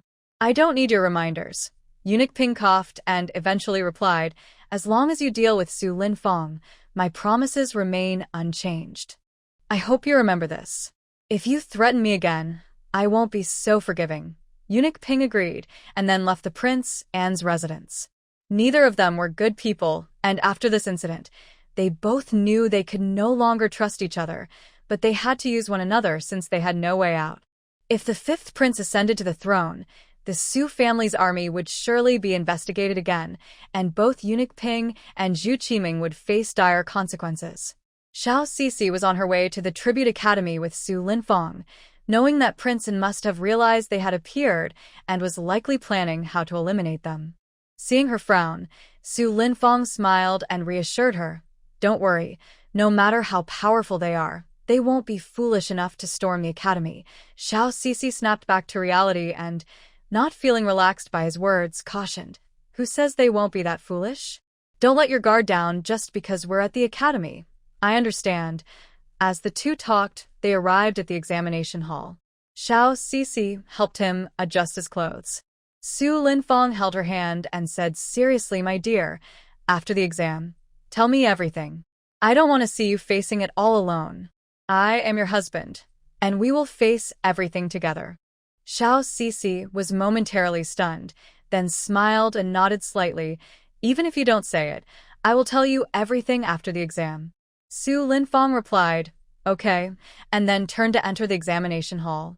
Watching Su Linfeng walk away, Xiao Sisi lost her smile. At first, she felt as if a piercing gaze was watching her. She left the examination hall and intentionally walked to a secluded street to draw the person out. With Aho's arranged guards and the patrols in the capital, she was not worried about any trouble. As she reached the alley, she heard soft footsteps behind her. Turning around, she saw a small figure, completely wrapped up. "You think you can kill me alone? Your master is too confident," she said. The person didn't respond and prepared to remove their cloak when suddenly, two figures in black appeared and captured him. "Oh no!" Xiao Sisi recognized the voice and ordered the guards, "Let him go." The guards released him, but stood on either side of Xiao Sisi to prevent the unknown person from attacking. "Elder sister, it's me." Xiao Sisi frowned slightly. She recognized the voice as Xiao Qi's. The person removed their cloak, and it was indeed Xiao Qi. Xiao Sisi didn't relax just because he called her elder sister and said coldly, "Why are you following me?" Xiao Qi suddenly knelt down. "Elder sister, please help me." Tears streamed down his thin cheeks. Xiao Sisi's brows furrowed deeper. She had her suspicions about the Xiao family but wasn't sure. What happened to the Xiao family? Why did father and mother die tragically, yet you survived and came to the capital? Xiao Qi's expression froze at her words, revealing a look of pain, unsure of how to respond. Seeing he was unwilling to speak, Xiao Sisi said, "If you don't want to talk, then leave. I can't help you." Xiao Qi couldn't hold back and shouted, "I killed father and mother." Xiao Sisi's expression changed, but she wasn't particularly surprised. She had guessed it. She paused her steps to let him continue. Xiao Qi then recounted everything that happened that night. Xiao Sisi thought to herself that it was indeed the group of eunuchs buying pigs who were responsible. After a while, she said calmly, "What do you want me to help you with?" "Help me get rid of these eunuchs, kill Master Ping, and eliminate Master Chao, who forced me to harm my parents. I have evidence of their crimes." Xiao Qi was filled with anger as he spoke. He had endured enough humiliation, and the restless souls of his parents haunted him day and night. He was on the verge of madness. Upon hearing this, Xiao Sisi realized it aligned with her own goals, but she kept her expression neutral and asked, "That depends on what evidence you have. Even so, you can't escape the consequences of murder." Xiao Qi's expression darkened. "As long as they die, I don't care what happens to me." Xiao Sisi could sense that his anger was genuine. Having been around those high-ranking eunuchs for half a year, he might indeed have evidence. "If your evidence is useful, I promise they won't have a good ending." Xiao Qi could only trust her now and whispered, "I know about the Northern Mongol War from 5 years ago. The military supervisor hindered the forces and failed to provide timely support, leading to defeat and the complete destruction of the Su family army." Xiao Sisi was taken aback. He actually knew about this. She didn't immediately show her emotions. worried that the eunuchs might be using Xiao Qi to test her. She responded calmly, "The court has already made a judgment on this matter." "How do you know?" Worried she wouldn't believe him, Xiao Qi hurriedly explained, "I'm currently staying in Master Fu's room." Master Fu was the military supervisor during the Northern Mongol campaign. "I accidentally found letters he had hidden, including a letter from Master Ping instructing him to frame General Su to eliminate the Su family army. He also left a will, knowing he wouldn't live long, and left these letters for the heavens to decide how to handle the evidence." Xiao Cixi asked in confusion, "Why did they let you stay in that room?" "Master Fu must have had a much higher status than you. Because Master Fu committed suicide by hanging, and his ghost haunts the place, so no one else dares to stay there," Xiao Qi explained. Xiao Cixi narrowed her eyes, observing his anxious demeanor, which didn't seem like a lie. If she could obtain those letters, it would be solid evidence, and Master Ping would have no way to defend himself. "I can't determine if what you're saying is true unless I see those letters. The letters are still in the inner court's room. I can get them in a few days when I'm allowed out for the exam, and I'll bring them to you." Xiao Cixi casually nodded, intending to ask what he was doing near the examination hall, when suddenly someone approached. A sharp voice called out, "Little Qi." Xiao Qi signaled to Xiao Cixi that they needed to leave quickly. Xiao Cixi and the others quickly left the alley. When Xiao Qi saw that the people had gone, he immediately forced a flattering smile and said, "This." Two plump eunuchs rushed over, looked around, and questioned, "Where are the people you were following?" "Who were they?" Replying to the esteemed ones, "I made a mistake. It was just an unimportant passerby," Xiao Qi replied in a low voice. The two men looked displeased and slapped him, saying, "Why were you chasing a passerby? Next time you stray from our side, watch your life." "Yes, yes. I know I was wrong," Xiao Qi said. With his cheeks stinging from the slap, he had to force a smile and followed the two men away. Once they were far away, Xiao Cixi came out from the shadows. She seemed to understand why Xiao Qi would choose to take revenge on those eunuchs, which wasn't a bad thing for her. Xiao Cixi then returned to sit idly in front of the examination hall, waiting nearby every day. On one hand, she was waiting for Xiao Qi's evidence, and on the other, she was worried about any unexpected events at the examination hall. For the past 2 days, nothing unusual had happened, and she hadn't seen Xiao Qi again, which made her anxious about whether something had gone wrong. On the 3rd day of the imperial examination, the first round ended, and the candidates began to leave. Xiao Cixi was waiting in front of the courtyard when Su Linfang finally came out of the examination hall. It was rare to see him looking troubled, indicating that the exam was more difficult than he had expected. Linfang. As soon as she spoke, a crowd suddenly surged around Su Linfang. Seeing this, Xiao Cixi thought that Prince and wouldn't be foolish enough to take action right in front of the examination hall. Whether it was Aho or the Ministry of Rites, they had long been prepared to prevent disturbances during the exam. Immediately, a group of guards rushed out, and patrols from nearby also arrived. There was no need for hidden guards to intervene. The suddenly agitated crowd was quickly stopped. Xiao Cixi rushed over. "Linfang, are you okay?" Su Linfang moved slightly and reassured her. "Do I look like I'm in trouble?" Seeing that he could still joke around, Xiao Cixi felt relieved. She looked at the restless crowd and noticed they were just a bunch of reckless people without any real strength. Even if Princeton was foolish, he couldn't expect them to accomplish anything. There must be another purpose behind this. She grabbed someone nearby and asked what had happened. The person told her that someone had paid them to gather at the examination hall after the first round ended, and they were supposed to walk towards the hall together upon seeing this person. As he spoke, he took out a portrait of Su Linfang. When everyone heard they could easily earn a couple of silver coins, they immediately agreed, unaware of the trouble they were getting into. Xiao Cixi glanced at the portrait. It was clearly arranged by Prince N and his group. She frowned, speculating about their intentions behind causing such a commotion. Suddenly, his expression changed, likely to test if there were any guards around Su Linfang. Thinking of this, he felt relieved that the hidden guards had not shown themselves due to the crowd. Seeing Xiao Cixi frowning, Su Linfang interrupted her. Are you still worried? Xiao Sisi snapped back to reality and shared her suspicions with him on their way back to the inn after leaving the examination hall. Su Linfang agreed with her thoughts, but there was no better way to avoid trouble at the moment. They could only wait for the other side to make a move. They avoided the crowd and returned to the inn. It was a long and difficult night, but fortunately, nothing happened. The next day, the second round of the examination began, lasting 3 days as well. After Xiao Sisi sent him into the examination hall, she was about to head to the royal farm when someone threw a stone at her, and she noticed that Xiao Qi had finally appeared. However, he was followed by several eunuchs and couldn't get away.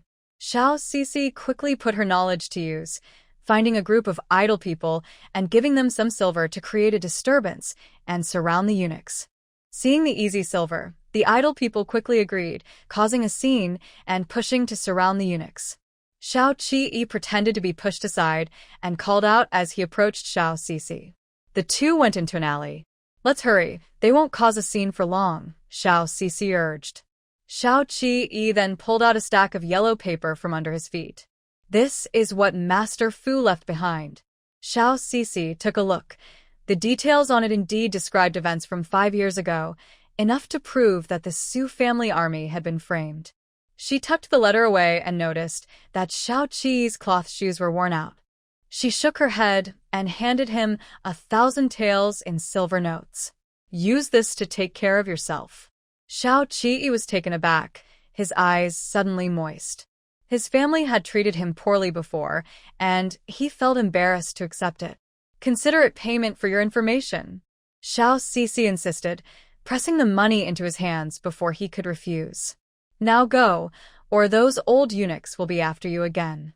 Xiao Qi watched Xiao Sisi walk away, feeling a lump in his throat. Xiao Sisi didn't dwell on it and waited for the examination to finish. Time passed quickly, and the third round of the examination began. Xiao Sisi spent silver to spread rumors in the streets, claiming that someone would attack the examination hall after it ended. This small rumor alarmed the court, prompting the local officials to take action to ensure the examination would proceed without incident. Xiao Sisi aimed to prevent Princeton from taking action against Su Linfang after the examination ended, and soon the third day arrived. Due to the rumors, Princeton halted the assassination mission, hoping to find another opportunity, but unfortunately, none arose. As soon as the examination ended, Xiao Sisi took Su Linfang and Scholar Hao to the royal villa to settle in, where they no longer needed to hide anything. Although Scholar Hao was surprised, he could accept it. The Su family was indeed a pillar of the court, so knowing someone from the royal family was not unexpected. That night, after the examination, they settled in at the royal villa. Xiao Sisi promised Su Linfang that she would tell him everything and no longer kept anything hidden. Su Linfang was shocked. He had been wondering how to start investigating events from 5 years ago, not realizing that Sisi had already prepared everything. He was emotionally overwhelmed, holding the letters tightly. Every word felt like a piercing pain, pushing his family toward death and leading every patriotic soldier of the Su army into despair. With tears in his eyes and fists clenched, he exclaimed, "How could they do this? To seek revenge on the Su family, disregarding the lives of thousands of soldiers, the safety of a country, and the territories of 2 cities. They deserve to die 1,000 deaths." Xiao Sisi gently embraced him, knowing he would react strongly, which is why she chose to tell him after the examination. Otherwise, he might not have been able to focus on it at all. Thinking of his family and soldiers dying at the hands of a few power-hungry eunuchs made Su Linfang furious. He wished he had a knife to kill them right now. It's easy to want them dead, but what you need to do is clear your family's name, not seek immediate revenge, Xiao Sisi said, noticing he was losing his composure. Hearing her words, Su Linfang regained some calm. Right, I need to clear my family's name. If I pass the examination, I can only see the emperor during the palace examination. Seeing him control his anger and not be swayed by emotions, Xiao Sisi's expression softened. Yes, that's the moment. Success or failure hinges on this. Su Linfang was taken aback. Yes, there was a chance of failure. If he failed, Not only would he lose the opportunity for an official position, but his life would also be in danger, and his family could be affected. Suddenly, he looked at Xiao Sisi, seeing her gentle face, and felt a wave of fear. She had sacrificed so much for him, and if he failed, she would have to suffer alongside him. He couldn't bear that. Noticing the hesitation in his eyes, Xiao Sisi playfully hit him. "Why are you hesitating? Are you reluctant to give up the fame and status that are within reach?" Su Linfang quickly shook his head. "Fame and wealth mean nothing to me. Then what are you hesitating for?" "I'm worried about you," Su Linfang said softly. "Are you worried about me?" Xiao Sisi looked puzzled. "What do I have to worry about?" Su Linfang spoke gently. "If it weren't for you, I probably wouldn't have made it to the capital. Now that we are here, I want to achieve success, but I don't want to drag you into danger. I can't bear it." He thought about what he would choose if she said he should give up seeking justice for his family and just live peacefully with them. Seeing his expression, Xiao Sisi suddenly exclaimed, "Su Linfang, you're such a coward. Do you want me to tell you to let this go and just enjoy life with your family? If that's what you think, you're mistaken. Don't project your fears onto me. I can't live calmly knowing what I do." Su Linfang was stunned, as if struck by lightning. He realized he had been imposing his own fears about facing the emperor onto her. He felt guilty, thinking about how he could face his father and brothers who died in battle, along with the thousands of soldiers. In the next moment, Su Linfang's gaze became firm. I'm sorry. "I hesitated just now, but I won't back down again. On the day of the palace examination, I will present my request to the emperor." Seeing his determination, Xiao Sisi sighed in relief. If he didn't even have the courage to face the emperor, how could he seek justice for his family? "You see success and wealth as nothing, but to me, they are worthless. If we truly fail, I will stand by you, even if it means facing execution." That was our promise to each other. Her words strengthened Su Linfang's resolve. For a month before the examination results were announced, they stayed at the royal villa to avoid any accidents. During this time, a host successfully entered the Eastern Palace secretly and obtained evidence left by the Liang family, then rushed back to the royal villa. After some pleasantries, they got down to business. Xiao Sisi informed Aho about the Su family's military situation. Aho was furious, realizing how shameless these corrupt officials were, harming thousands of loyal souls in the southern Li dynasty. Aho agreed that on the day of the palace examination, Su Linfang would expose the eunuch Ping Gong, and he would reveal the truth about the prince's misconduct in the harem. The evidence left by the Liang family could also prove the connection between Zhu Qiming and Ping Gong. "I will protect everyone. If I can't protect everyone, I will die with them." This was Zhu Qiho's determination. Sun Qing was shocked, not expecting to be involved in such a significant matter. Xiao Sisi noticed his expression and said slowly, "I'm sorry, Lord Sun. I didn't mean to drag you into this." Sun Qing came back to his senses and smiled, saying, "Madam Su, you flatter me. If I were unwilling, no one could force me. I am grateful to the prince and Mr. Su for trusting me so much. Lord Sun solves cases with great skill and integrity. If you can come through this situation unscathed, you will surely be a pillar of the nation in the future," Aho said. His words expressed confidence in Sun Qing. Although Su Linfang had little contact with Sun Qing, he understood his character and knew he was a strong support for the court. Sun Qing was not good with words, and feeling everyone's attention made him awkwardly scratch his head. As the day of the examination results approached, the atmosphere at the royal estate grew increasingly tense. Half a month passed quickly, and in mid-March, when the apricot blossoms were in full bloom, the results of the imperial examination were announced. The acceptance rate for the examination was only 10%. Having gone through the provincial examination, the candidates were much calmer about the results this time and did not react wildly. Under the announcement board, besides candidates from various regions, many wealthy nobles were watching closely, eyeing the successful candidates and immediately asking about their marital status and family background. If the conditions were suitable, they would quickly arrange a marriage. This was a common occurrence at every examination, and some jokingly called it catching a son-in-law under the board. Su Linfong and Xiao Sisi also came to see the results. Although there was danger, they could not miss this important moment, and it was rare for Xiao Sisi to witness the catching a son-in-law scene. Ah Ho, along with Shuang, dressed in disguise, accompanied them since it was a rare occasion for the examination results to be announced. Suddenly, a group of wealthy families shouted into the crowd, "Who is Su Linfong from Shaanxi County?" They exchanged glances, and Su Linfong replied, "I am." The group approached, sizing him up. Looking quite ordinary, they arrogantly asked, "How old are you this year? Do you have a marriage arranged? If suitable, you could marry into the Marquis family." Xiao Sisi raised an eyebrow. It seemed they were trying to catch her husband.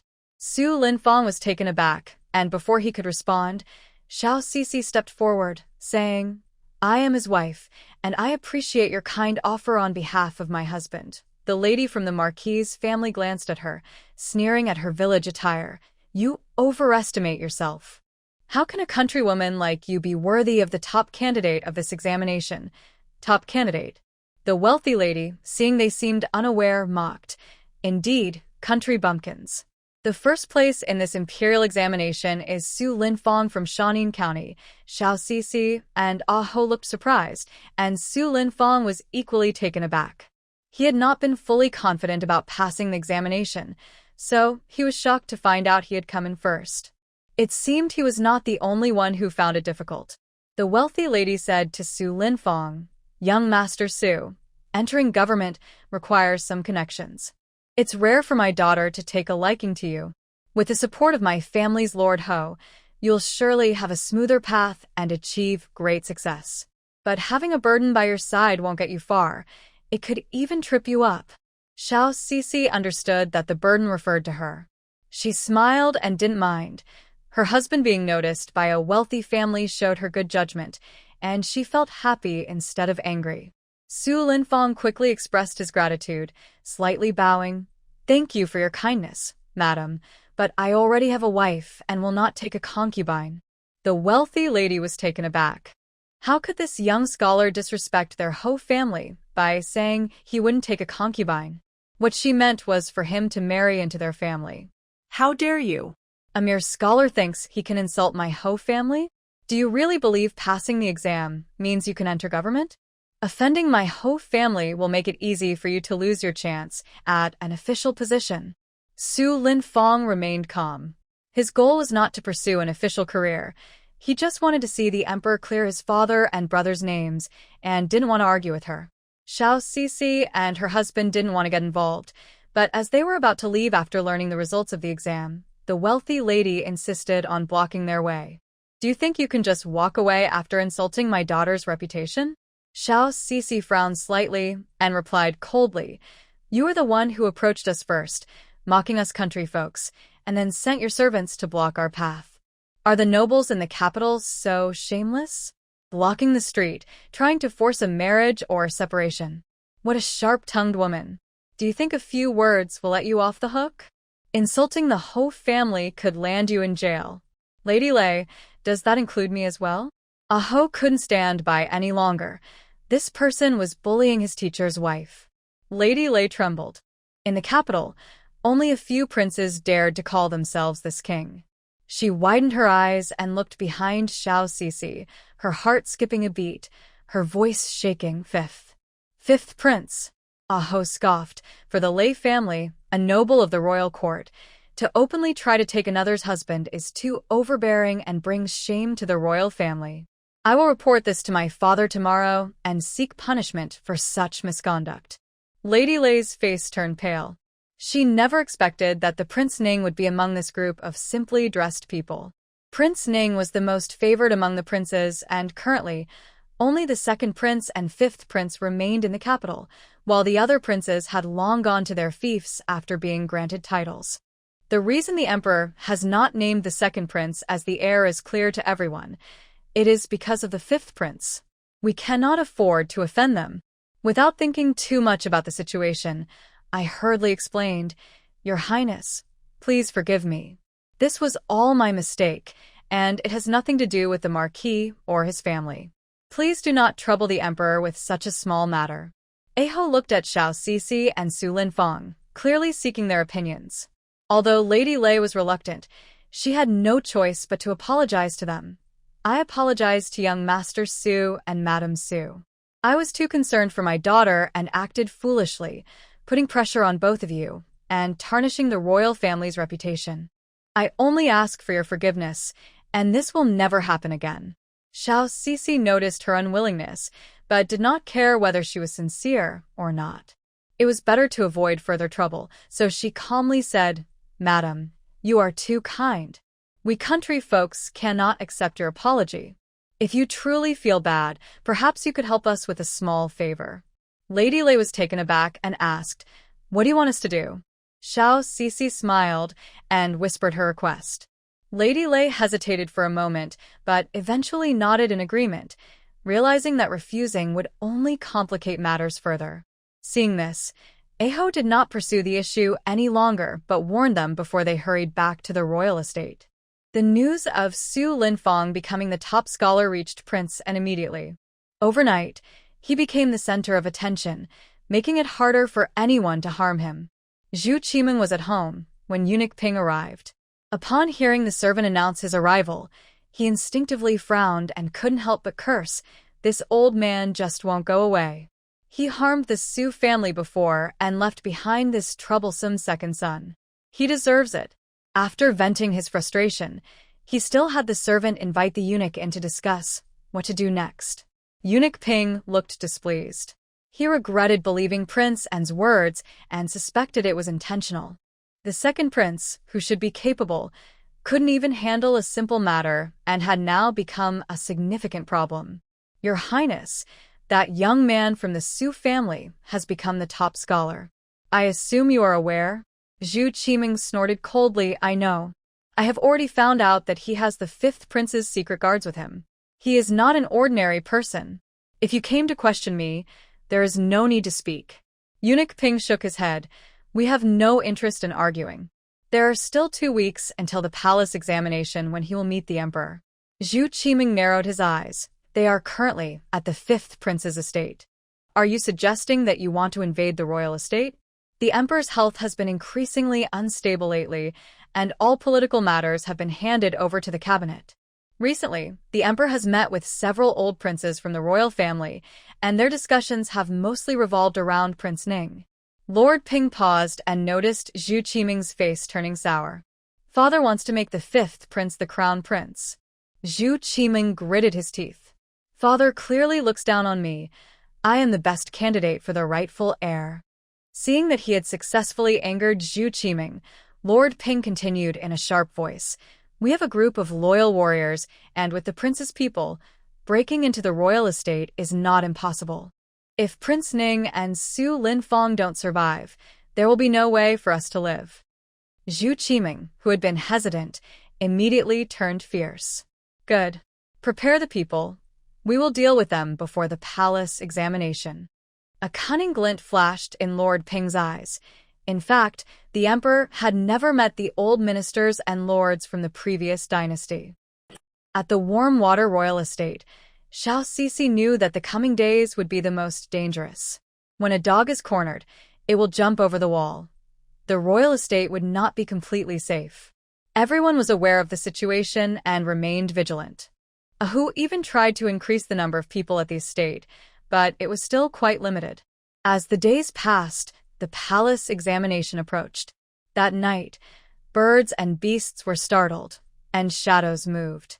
Xiao Sisi and Su Linfang were brewing tea in the pavilion when she noticed the unusual atmosphere. She focused on Su Linfang's fate line, which was at a critical point. They are coming. Su Linfang stopped what he was doing, and before he could speak, an urgent bell rang throughout the estate. Xiao Sisi looked at the 4 guards protecting her and Su Linfang and said in a low voice, Go protect the prince. Nothing must happen. The 4 exchanged glances. The prince had assigned them to protect her and Su Linfang. Xiao Sisi's expression was serious. Tonight is different from usual.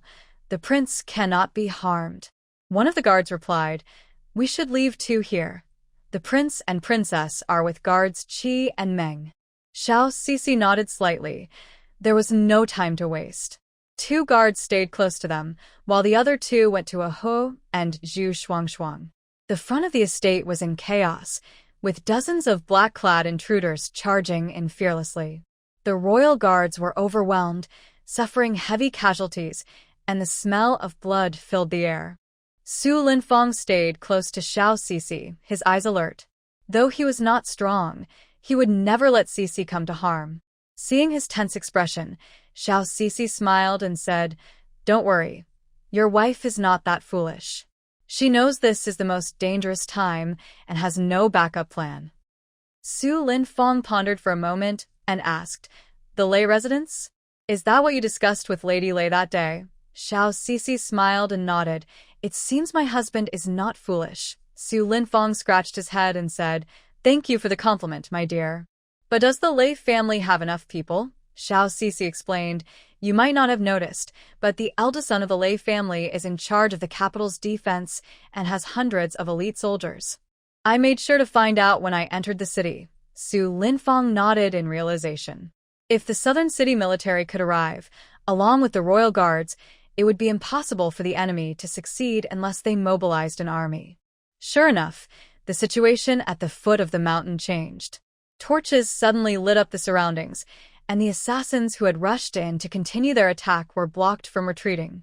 Over 100 figures surged into the manor, illuminating the entire area.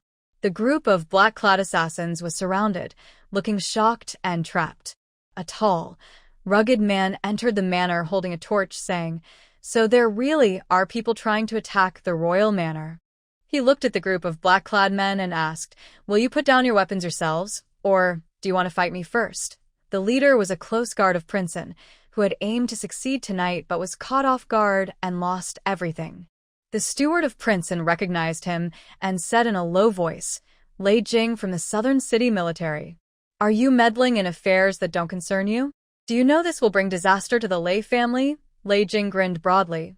"Hee, since you know me and still say this, it shows you're not very smart. Since you won't put down your weapons, you are my enemies. Brothers, attack and leave no survivors." The Southern City Military was the fiercest among the 5 divisions, and the steward of Prince and realized the outcome of the night after seeing him. Xiao Sisi and Su Linfang were watching the battle from a distance, and she instructed 2 of her hidden guards to help. Before long, Aho and Zhu Shuangshuang arrived at the front, seeing the distant flames and hurriedly approached. "Teacher, madam, what's the situation now?" They both slightly bowed, and Xiao Sisi replied, "Your Highness, the Southern City Military has arrived, and the crisis is resolved." Southern City Military. Ahu paused for a moment, then remembered the hot-tempered commander from the Lei family, secretly admiring. So madam had a plan all along. The fighting continued until dawn, with none of the assassins captured. Dozens of them were killed. Seeing the battle end, they moved to the front manor. Lei Jing, seeing them approach with blood splattered on his face, said grumpily, "Did you enjoy the show?" Su Linfang stepped forward to thank him. "Tonight, we owe it all to Commander Lei." Lei Jing snorted and bowed to Zhu Qiho. "I, Lei Jing, pay my respects to Prince Ning." Aho signaled that there was no need for extra courtesy. Lei Jing stood up and then said to Su Linfang, "You are the one from the Yanka meeting, right? Missing out on my little sister is your loss. However, this matter ends here. I will protect the safety of the royal estate until the palace exam as promised with your mother." Su Linfang nodded slightly. "Please thank Lady Lei for us." Lei Jing then instructed his subordinates to clean up the aftermath and remove the bodies from the estate. After they left, it was already bright outside. Xiao Sisi looked at Su Linfang and asked, "Are you feeling okay?" "Today is the palace exam." Su Linfang smiled and nodded. "Don't worry, I will be the most energetic one in the exam." As dawn broke, Xiao Sisi accompanied Su Linfang to the palace. The palace exam lasted only 1 day and was based on a single question, which the emperor would decide. Inside the Bao Hall, dozens of candidates gathered. As soon as Su Linfang arrived, he attracted everyone's attention as the top candidate, making it hard to stay low-key. The attention was interrupted when a cabinet minister entered with the exam questions, and the candidates quickly focused and prepared themselves. The large hall was very quiet. They could even hear each other's breathing. Then the exam questions were distributed. When Su Linfong received the question, he was stunned to see it was, "Discuss the strategy of changing land to plant mulberry." Some candidates were confused. They had studied hard but only heard about this topic without in-depth research, focusing instead on popular issues like military affairs and disaster relief. Su Linfong was very familiar with changing land to plant mulberry, having heard Xiao Sisi discuss it many times. He immediately felt confident and wrote with great inspiration. The day of answering questions passed quickly, and as dusk approached, some candidates hurriedly finished and submitted their papers. The grading would take 2 days. 8 examiners would select the 10 best answers to present to the emperor for review, determining the top candidates, while the rest would fall into the second and third categories. The royal estate remained very calm during these 2 days. The personnel from Prince En and Eunuch Ping had been completely wiped out again, and even if there were people, the royal estate was like a fortress. On the 3rd day, the results of the palace exam were announced. An official read the results, and many people crowded around, anxious not to miss anything. 3rd place from Pingzhou, Lu Er; from Winxian, Huang Kai. 2nd place from Xiaozhou, Hao Dafeng. Everyone seemed less interested in the 2nd and 3rd places. The official continued to announce, 1st place, the flower of the exam from Jingshi, Yu Qingji; the 2nd place from Hejian, Jin Pingsheng; and the top scholar from Shaanxi County, Su Linfong. As the top 3 were announced, a stir arose in the crowd, marking the end of this Anka exam. Su Linfong and Hao Dafeng did not go to hear the results in person, fearing a backlash, and the servants from the royal estate returned to inform them after the announcement. Hao Dafeng was in tears upon hearing that he had achieved 2nd place. He had worked hard for this, and he was very satisfied. He was even more surprised that Su Linfong had actually become the top scholar.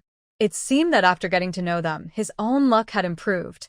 Thanks to the exam topic for this palace test, Hao Dafeng, being from Xiaozhou, had a better understanding of the idea of changing land to grow mulberry trees than others.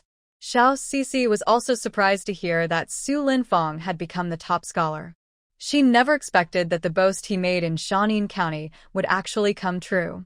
Su Linfong, with a calm expression, smiled and said, "Do you know what the topic of the palace exam was?" "What was it?" "It was about the strategy for changing land to grow mulberry trees. If I didn't become the top scholar with that, it would be too embarrassing for my wife." Su Linfang laughed. Xiao Sisi was stunned. She didn't expect the palace exam to be about this. Everyone was in a happy mood, but Xiao Sisi put away her smile and said softly, "Tomorrow we will go to the capital to receive our titles and meet the emperor." Su Linfong also wiped the joy off his face. If he made a mistake tomorrow, everything could turn to dust. He looked determined and said, "Don't worry, I'm ready." Xiao Sisi nodded slightly. Hao Dafeng looked confused but didn't ask more, not wanting to involve them. The next day, Su Linfong entered the palace. He arrived at the Golden Lawn Hall with the palace guards and other scholars, seeing the elderly man sitting on the high seat. With one decree from him, his father and brothers had become traitors, and each step felt heavy, as if he were carrying a great weight. Emperor Chongwu coughed twice, his voice carrying authority as he said, "You are the top scholar Su Linfong." Su Linfong trembled and came to his senses, replying, "I am." He had finally arrived here. Emperor Chongwu examined him for a moment and noticed he resembled Su Jianan somewhat. He coughed again and said, "Now that you have achieved success, you no longer need to call yourself a commoner." Su Linfong bowed in gratitude, saying, "Thank you, Your Majesty." Zhu Qiming and Zhu Qiho were present. The former's cold gaze was fixed on him. This young scholar had repeatedly thwarted his plans. The failed attack that night had cost him dearly, and he couldn't do anything now. The royal estate being attacked had alarmed the emperor, who ordered a thorough investigation into who dared to act so boldly. It was impossible for him to act again. Although the assassination had failed, he still had one last chance to use the emperor's hand to eliminate Su Linfong, and if done well, it could completely cut off the fifth brother's opportunities. A cunning glint flashed in Zhu Qiming's eyes. Emperor Chongwu personally appointed the top 3 candidates from the first class of the imperial examination. The second and third place candidates were assigned to the regular position of 7th-rank editors in the Hanlin Academy. Su Linfang was normally appointed as a 6th-rank editor, but Ah Ho proactively asked the emperor to let Su Linfang be his teacher. Emperor Chongwu was already aware that Su Linfang was the student of Zhu Qiho and did not oppose it, which implied his approval. Now that Ah Ho wanted to make it public, he naturally would not object. Then I appoint you as a tutor. There is no need for you to read the history of books to me. Just teach Ah Ho and help him with his questions. Thank you, Father. Thank you, Your Majesty. After Zhu Qiho spoke with Su Linfang, they exchanged glances, preparing to bring up an old matter from 5 years ago. Zhu Qijuan's expression darkened, and he became more convinced that Emperor Chongwu intended to make Zhu Qiho the crown prince, especially since he had promoted the son of a condemned family to the 5th rank, which had never happened before. Seeing the opportunity, he immediately said, "Father, I have an objection." Emperor Chongwu coughed and frowned. "What is your objection?" "Father, you may not know, but Su Linfang is the descendant of the condemned Su Jianan. He should not hold a 5th-rank position. I believe his first-class qualification should be revoked, and we should find someone more suitable." The hall fell silent, and everyone had different expressions. The second and third place candidates could hardly hide their joy. If the top position were vacant, they could move up a rank, regardless of the truth of the matter. Other ministers looked tense, clearly realizing that Su Linfang was the son of Su Jianan, and worried that the emperor would punish them for selecting the descendant of a condemned family as the top candidate. Su Linfang and Zhu Qiho remained calm. They were struggling to find a way to mention this issue, but unexpectedly, Zhu Qijuan helped them. Emperor Chongwu remained silent, and no one dared to speak freely. Su Linfang broke the silence in the Golden Yuan Hall and confidently stated, "My father and brother are not condemned." Upon hearing this, Zhu Qijuan felt pleased and sneered. "Are you implying that the imperial decree issued by father 5 years ago was slander against your family?" As soon as he finished speaking, Emperor Chongwu's expression indeed turned grim. Zhu Qiho quickly interjected, "Second brother, Su Linfang did not say that father was mistaken.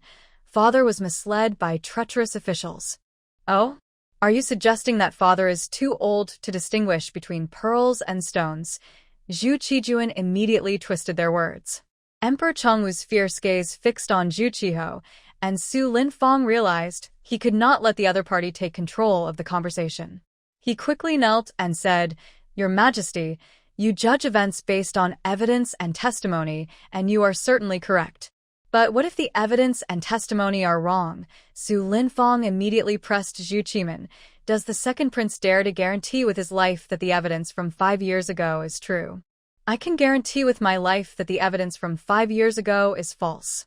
If I am lying, I will take my own life without bothering the emperor." Zhu Qimin frowned deeply, knowing it was false because he had used this matter to threaten the eunuch Ping. Eunuch Ping stood beside the emperor, his face pale and cold sweat on his forehead, quickly kneeling and saying, "Your Majesty, I am wronged, I am wronged." Emperor Chongwu remained silent for a long time before finally speaking. "He hasn't said anything yet. Why are you claiming he is wronging you?" Eunuch Ping was stunned, his mind blank, and he accidentally spoke wrongly, revealing too much. Emperor Chongwu snorted coldly and looked away. He had occasionally thought about the events from 5 years ago and had long realized something was off, but he had not wanted to admit it. He turned to Su Linfang and said, "What happened back then has nothing to do with you. I promised the Empress Dowager not to pursue it, and your examination results are fine.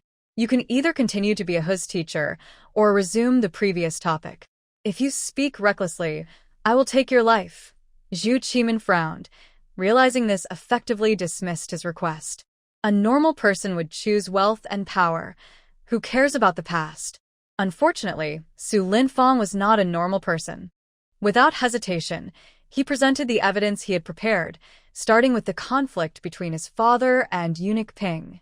Due to resentment over being publicly reprimanded by Su's father for eunuchs interfering in politics, which led to him being punished and left disabled, he could not harm the Su family directly. He had endured for over a decade and finally found an opportunity. He sent his trusted eunuch Fu to serve as a military supervisor.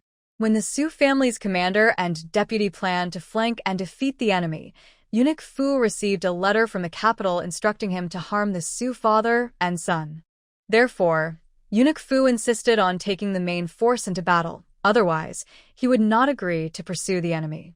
Later, because he did not support the pursuit, the Su family's two flanks were ambushed by the enemy. When the remaining soldiers retreated, eunuch Fu did not open the gates to support them but instead abandoned the city, leading to the complete destruction of the army and the loss of two cities. The Su family is guilty. Their crime was trusting others too much, which led to the deaths of thousands in the Su army, Su Linfang said passionately, presenting eunuch Fu's confession. Here is eunuch Fu's account before he died. He was placed under house arrest by eunuch Ping until his death. Eunuch Ping's expression changed dramatically. Nonsense. He is lying. Your Majesty, I am wronged. I never issued any orders to eunuch Fu. It was all his own doing. Is that so? Su Linfang looked at the eunuch Ping, who was still arguing, and took out their exchanged letters. There are fingerprints and documents left by you, so they can't be fake, right? Ping was stunned, his face pale as he realized he had no way to argue back and collapsed to the ground. Emperor Changwu narrowed his eyes and asked, "How did you, an outsider, get these?" Su Linfang replied, "My wife gave them to me. They were from her half-brother, Shao Qi, who is a eunuch in the inner court." Emperor Changwu, showing no visible emotion, asked, "Did she investigate this matter?" He ignored the kneeling Ping, as if the shocking news just shared was nothing unusual. "Yes, because I need to focus on preparing for the exam," Su Linfang admitted without hiding anything. Emperor Changwu casually nodded. "Is she the woman mentioned by Governor Meng who suggested changing the land to grow mulberry?" Su Linfang felt puzzled about the emperor's persistent questioning and quietly replied, "Exactly. Summon her to the palace and bring that eunuch along." At Wenshui Mountain Villa, Shao Sisi had a serious expression as she waited for news. For the first time, she felt anxious. With each passing minute, the danger seemed to increase, and there were no signs of troops surrounding the villa. It was noon, and Su Linfang must have already brought up the events from 5 years ago. She wondered how things were going now. Suddenly, she saw a frail man hurriedly entering the villa. He was a eunuch. "Summon the lady of the Su family to the palace." Before Shao Sisi could get closer, she heard the summons. Her mind raced as she speculated about the situation in the palace. Though the young eunuch was panting, he showed no other emotions, suggesting that the situation was still under control and that her summons was likely just for questioning. Thinking this, she followed the young eunuch into the palace, leaving Sun Qing and Hao Dafeng behind at the villa. It was Shao Sisi's first time entering the palace city, surrounded by magnificent golden buildings that seemed endless, with the side halls covered in glazed tiles that sparkled in the light. Arriving at the central Golden Luan Hall, she saw many familiar faces, along with some unfamiliar ones. Su Linfang was kneeling on the ground, Aho was beside him, and Shao Qi was also present. The emperor sat at the highest position, with a eunuch kneeling next to him, looking sorrowful.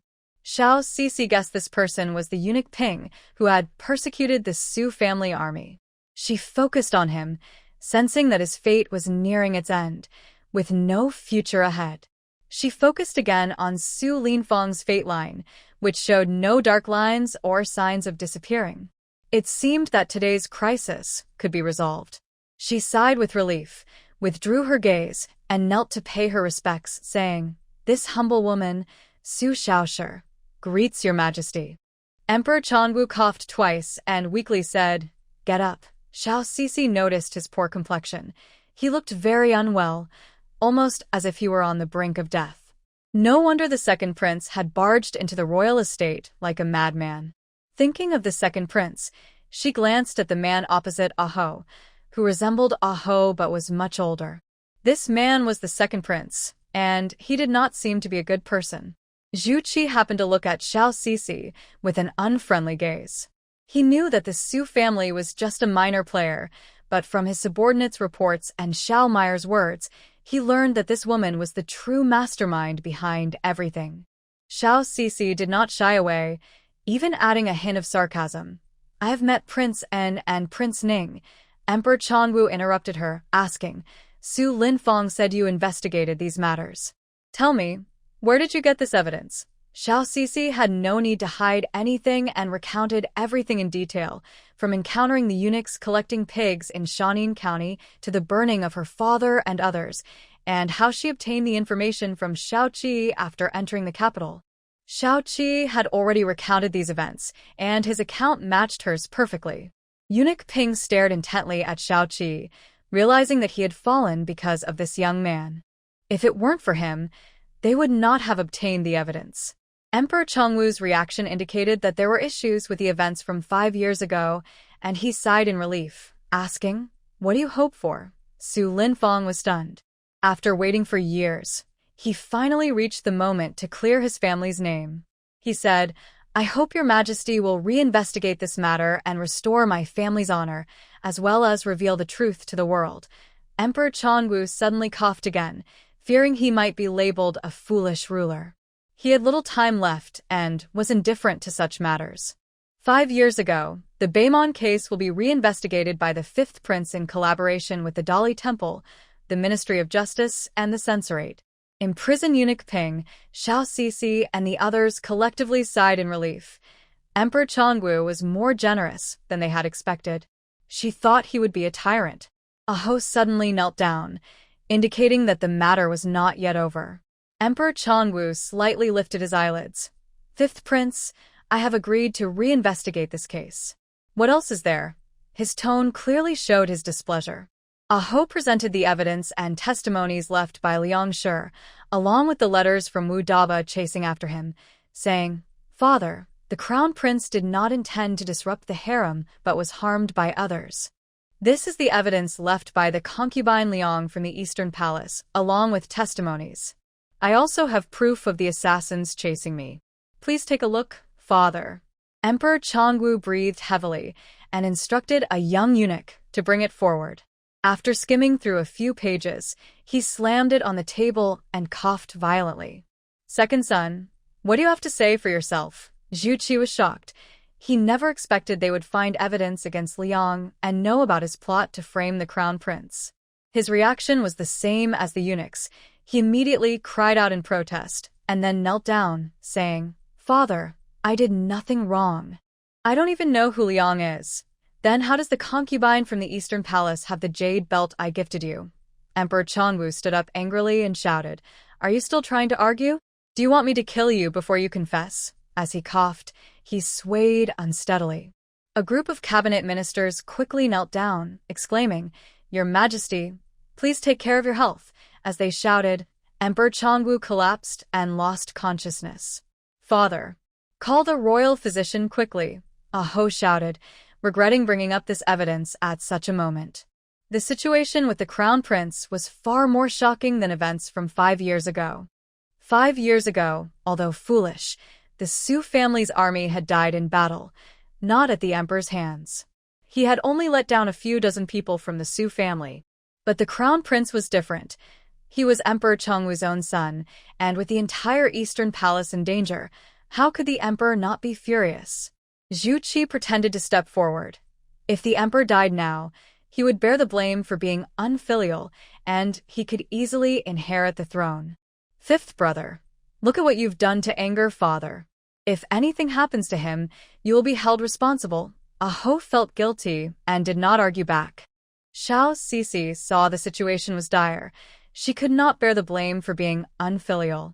Ignoring the consequences, she shouted, The emperor clearly fainted because the second prince and the eunuch Ping conspired against the crown prince. Do not shift the blame onto the fifth prince. Bold woman, how dare you speak such lies? Guards, it was because of these people that the emperor fainted. Take them away and punish them severely. A group of armored guards entered the hall, and the old cabinet ministers immediately blocked their way. How dare you? The guards only follow the emperor's orders. His Majesty is unwell. All matters should be discussed another day. Withdraw at once. The guards retreated under the minister's commands. Zhu Qi squinted. He could not afford to offend these old men who were protecting them. The ministers have misunderstood. I am only worried about their intentions toward father. Before the royal physician arrived, only the king and the fifth prince could approach. The ministers kept a distance from Xiao Sisi and the others, making them step back. A few physicians hurriedly came, and Zhu Qiming took the chance to get close to Emperor Changwu. The physicians frowned as they checked his pulse, constantly wiping sweat from their foreheads. Besides the physicians, only Zhu Qiming and Zhu Qiho were near the emperor, with Zhu Qiho focused on the front. Zhu Qiming thought about taking a risk. Only if his father never woke up would he have a chance to turn things around. Otherwise, he couldn't clear himself of the prince's issues. He wore a loose robe to hide his hands and took out a needle, intending to stab it into the emperor's neck. Xiao Sisi watched from a distance, frowning, sensing something was wrong.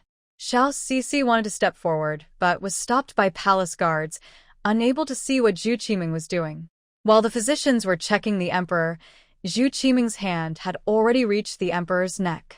Xiao Sisi shouted, "Prince Ning!" Zhu Qiho snapped out of his guilt and noticed Zhu Qiming's robe was blocking the upper half of the emperor's body. He quickly pushed the clothing aside. Zhu Qiming had to put away the silver needle and didn't act, as Zhu Qiho was watching him closely, leaving him no chance. The physicians diagnosed the emperor as weak and needed rest, asking everyone to leave and wait until he recovered to notify the ministers and the two princes. After everyone left the palace, Xiao Sisi and Su Linfang returned to the royal estate. Zhu Shuangshuang and Sun Qing rushed to greet them. How did it go? Xiao Sisi briefly explained what happened in the palace and mentioned that Zhu Qiho was waiting outside for the emperor to wake up. Zhu Shuangshuang looked worried. Will the prince be okay? He will be fine. Steward Ping has already been imprisoned, and even if there are troublemakers, they won't dare to act, Xiao Sisi replied, frowning. I'm more worried about Princeton. The emperor fainted before he could hear the full story about the prince, and now there's no follow-up. He knows we are aware of his scheme against the prince and won't just sit back. Everyone's expression turned serious, unsure of what Zhu Qiming might do. Zhu Qiming returned to his residence, looking grim. Knowing that once Emperor Changwu woke up, he would surely investigate the prince's scandal. He quickly gathered his advisors and officials he had recruited, discussing plans until midnight. The majority opinion was that instead of dealing with one problem at a time, it would be better to take advantage of the emperor's unconsciousness, storm the palace in the name of saving the king, eliminate the fifth prince, and then claim that the emperor had been harmed by treacherous people, making it reasonable for him to inherit the throne. Zhu Qiming quickly calculated his forces. He had gathered over 10,000 men from the two guards outside the capital. Besides the southern city, the commanders from the other 4 military offices also reported to him, allowing him to impose a curfew under the guise of maintaining order. Inside the palace, the Night Brocade Guard was the main force, with only 9,000 armed attendants. Zhu Qiming's eyes lit up. He saw a chance of victory. He immediately arranged for people to enter the city and bring in the 2 guards, meeting with the commanders of the 4 cities overnight. He knew that speed was crucial. Any delay would be disadvantageous for him. Xiao Zixiai had just finished her meal at the royal estate and was staring blankly towards the city. Su Linfang helped her put on her outer coat from behind and gently said, "The night air is cold. Don't catch a chill." Xiao Zixiai adjusted her sleeves and smiled softly, "Yes. I haven't congratulated you on clearing your family's name. Your father and brother would be very proud if they knew. I owe it all to you." Su Linfang sat beside her. "If you weren't by my side, I wouldn't have made it this far." Xiao Zixiai leaned on his shoulder. "We are husband and wife. Your success also brings me comfort, which benefits me too." The two shared their feelings in the pavilion, reflecting on the hardships they had faced together, filled with emotion. Suddenly, in the dark night, a long line of firelight appeared in the distance. Xiao Zixiai sat up quickly. Su Linfang was startled and asked worriedly, "What's wrong?" "Look over there." Xiao Zixi pointed towards the glowing direction, which was hard to notice at first glance. Su Linfang squinted to see better and murmured, "It looks like it's near the city gate. I wonder what's happening." Xiao Zixi frowned, feeling uneasy. Just then, a servant from the royal estate hurried over. "Master Su, Madam Su, young Master Lei is outside the estate. He wants to see you now." "Did he say what it's about?" Su Linfang asked. The servant shook his head. "He didn't say, but he looks very anxious." The two exchanged glances, and Xiao Zixi nodded slightly. "Let him in. He might have urgent news." They then informed Zhu Shuangshuang and Sun Qing and went to the front of the estate together. Lei Jing looked worried, and as they approached, he immediately came forward, forgetting formalities. "Princess, is Prince Ning not here?" Zhu Shuangshuang disregarded the formalities and replied, "The prince is not here. If you have something to discuss, please tell us." Lei Jing glanced around, didn't hesitate, and shared what had just happened. "Tonight, except for the Southern City Military Office, the other 4 military offices have all mobilized and are enforcing a curfew on the main streets.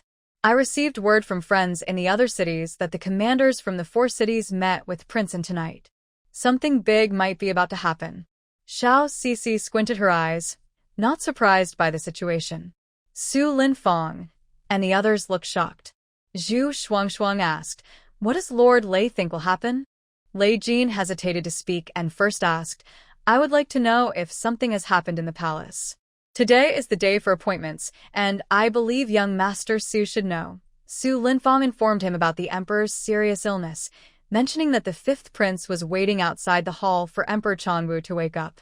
Xiao Cixi added that she had seen many lights in the direction of the city gate from the mountain villa. Lei Jin's eyes widened, and he confidently said, "That must mean Prince and is planning a rebellion." Everyone except Xiao Cixi was stunned. They had not anticipated this. However, Xiao Cixi had a feeling about it because Zhu Qiming had no way out. Panic spread among them. They had never experienced anything like this before. Xiao Cixi was the first to ask, "Lord Lei, how many men do you have?" Lei Jin was taken aback but quickly regained his composure. "The southern city garrison has 2,000 men. Have the camp organize the troops into 4 groups. 2 groups should send messengers outside the city, and the other 2 should prepare to defend the palace." Xiao Cixi spoke calmly, as if discussing something ordinary. Lei Jin was hesitant to take risks. He looked at Zhu Shuangshuang. With the prince absent, she was the highest authority present. Zhu Shuangshuang did not hesitate, saying, "Please listen to Sister Su, Lord Lei." Seeing this, Lei Jin could only agree. Xiao Cixi focused on his fate line and said seriously, "Lord Lei, don't worry, you won't die." Lei Jin thought she was just offering comfort and didn't take it to heart. Since becoming a soldier, his life had been dedicated to the country. Sun Qing then asked, "What should we do now?" At some point, he had come to see Xiao Cixi as a pillar of support. "Someone needs to enter the palace," Xiao Cixi said. She was unsure how many men Zhu Qiming had, but it was certainly more than those inside the palace. Otherwise, he wouldn't dare to rebel. Knowing in advance would at least allow them to prepare. Zhu Shuangshuang shook her head. "No one can enter at night, not even with a token. They could only wait until dawn." Xiao Cixi furrowed her brows, thinking that by morning, Aho and the emperor might be gone. "Everyone change into plain clothes, and let's go. Staying at the royal villa is dangerous." There were no objections.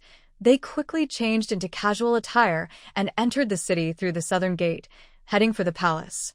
At that moment, Zhu Qiming donned armor and wielded a sharp sword, preparing to confront the soldiers entering the city. "As loyal subjects, we should share the emperor's worries. Now, Prince Ning is in the palace holding the emperor hostage, trying to force him to abdicate and become a retired emperor, while he takes the throne as the new emperor. Will the soldiers agree to this?" "No, we will not agree." "No, we will not agree." "Then follow me into the palace to rescue the emperor."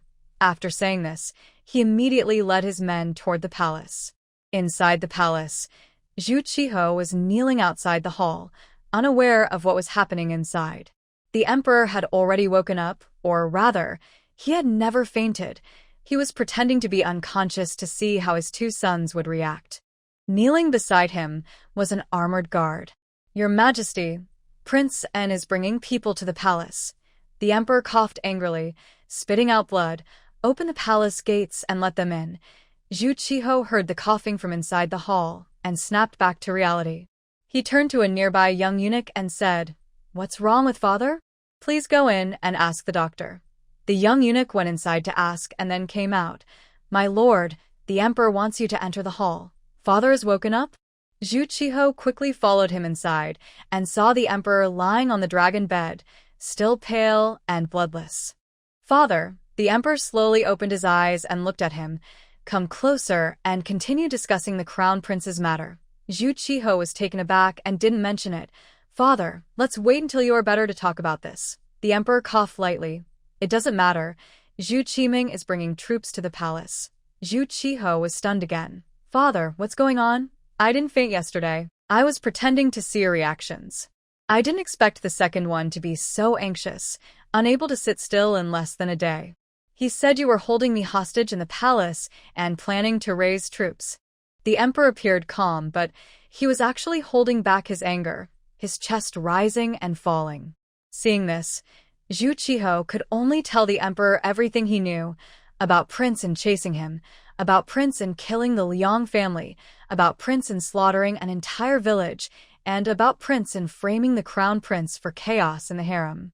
After listening, the emperor's face, already pale as paper, turned red with anger. Meanwhile, Zhu Qiming arrived at the palace gates, only to find them wide open. His men entered as if there was no one there, expecting a fierce battle. Though confused, he didn't have time to think. Any trap would be useless against their numbers. Xiao Sisi and her group also arrived at the palace gates, which were now guarded by Zhu Qiming's men. Just then, reinforcements from Lei Jing arrived, and the few guards at the gates were quickly overwhelmed. "Lord Lei," Xiao Sisi called out. Lei Jing saw several people coming out of the shadows, looking surprised. "What are you doing here?" Xiao Sisi replied. "I suggested this. We can't let everyone fight while we hide in the manor. We should go to the palace together." Lei Jing frowned, wanting to refuse, but Xiao Sisi, Su Lin, Feng Zhu, and Shuang were already heading toward the palace, so he had to follow. Zhu Qiming quickly arrived at the Qianqing Palace, where the doors were wide open. He saw Emperor Chongwu and Zhu Qiqi inside. "Father, the fifth brother is holding you hostage. I have come to rescue you." Emperor Chongwu clung to his last hope and said to Zhu Qiming, "The fifth has not taken me hostage. If you leave now, I will go easy on you." Ignoring the emperor's words, Zhu Qiming told his followers, "The emperor is threatened by Prince Ning. Whoever brings me his head will be promoted to the second rank and named general of the state." The rebel soldiers immediately prepared to charge in, but Emperor Chongwu sighed deeply and waved his hand. The dim palace suddenly lit up, and countless figures emerged from all around. In an instant, Zhu Qiming's men were surrounded, and numerous crossbow bolts rained down, accompanied by screams as many fell. Zhu Qiming thought he had the advantage and ordered everyone to rush into the shadows to eliminate those hiding. In the next moment, he realized that the number of ambushers in the palace far exceeded his own. Losing more than half his men, he panicked, understanding he had fallen into his father's trap. He had never truly been unconscious. Zhu Qiming wanted to retreat, but Xiao Sisi and the others arrived just in time to block his escape. In truth, Emperor Chongwu had left a way out for Zhu Qiming. At the moment of his death, he did not want to kill his son himself, but fate had other plans. Zhu Qiming suddenly laughed bitterly. "Ha! To the victor go the spoils." He looked at Xiao Sisi and Su Lin, saying, "If it weren't for you saving the fifth brother, none of this would have happened. It's all your fault. Kill them for me." Zhu Qiming charged at Xiao Sisi and Su Lin with his loyal followers. "Teacher, mistress, be careful," a Ho shouted. Zhu Qiming pretended to advance, but before anyone could react, he changed direction and attempted to take his own life, fearing he wouldn't succeed. Knowing that staying would only lead to a worse fate filled with humiliation, he chose this path instead. As the situation turned, The other rebel soldiers, seeing that Prince An was dead, threw down their weapons and surrendered. Emperor Chongwu's hair seemed even whiter as he looked at Zhu Qimin lying in a pool of blood and quietly told Zhu Qiqi, "Give him a proper burial, but do not place him in the royal tomb." Zhu Qiqi agreed. A bizarre farce has come to an end, and the sky is just beginning to brighten with a glow rising from the east. Xiao Sisi and the others quickly left the palace, while Lei Jing felt anxious, worried about being questioned for entering the palace without an imperial decree. If they were held accountable, his whole family could be in danger, but he was just worrying unnecessarily. 5 days had passed since that day, and the residence of Prince An was raided. All family members were dispersed, and the women were kept under protection. Zhu Qiho, considering their innocence, did not send them to the government office, but kept them safe within the city. After handling these matters, Aho requested recognition for those who risked their lives to enter the palace that night. Emperor Chongwu approved it. Sun Qing, who made significant contributions to the investigation, was transferred to the Dali Temple as a deputy. Lei Jing was assigned to the palace as a fourth-rank guard, while the other soldiers received rewards of silver. Xiao Sisi and Su Linfang voluntarily declined any rewards, only hoping to restore Qing Yinin's freedom. Aho conveyed their wishes to Emperor Chongwu, who also approved. On the same day, Emperor Chongwu issued a decree to establish Zhu Qiho as the crown prince. The investigation into the Su family case was clarified, and after learning of Prince An's rebellion and subsequent suicide, Gong Gong Ping admitted to everything and died in prison. The scandal involving the crown prince's misconduct in the harem had no further developments, as it was a royal embarrassment that everyone chose to ignore. The next day, the emperor personally issued a self-criticism decree, clearing the Su family's name in front of the public. The Su family was restored to their position as the general of the state, and Su Linfang was promoted to deputy minister of war and assistant minister. Due to health issues, Emperor Chongwu decreed that the crown prince would oversee state affairs, restoring the former chief minister's position to assist him. On this day, Xiao Sisi and Su Linfang waited outside the palace for Zhu Qiho, who personally emerged with a thin, delicate figure. Xiao Sisi finally saw Qing Yinin, and her nose tinged with sadness as tears filled her eyes. The emperor had restored the Qing family's honor and Qing Yinin's freedom, but the Qing family was left with only her. Xiao Sisi rushed over and gently hugged Qing Yinin. "Yinin, I'm late." Qing Yinin, with a numb expression, snapped back to reality upon hearing the familiar voice.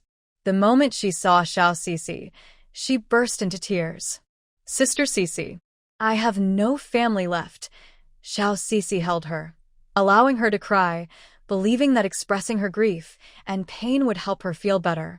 The others stood aside, and Aho felt guilty.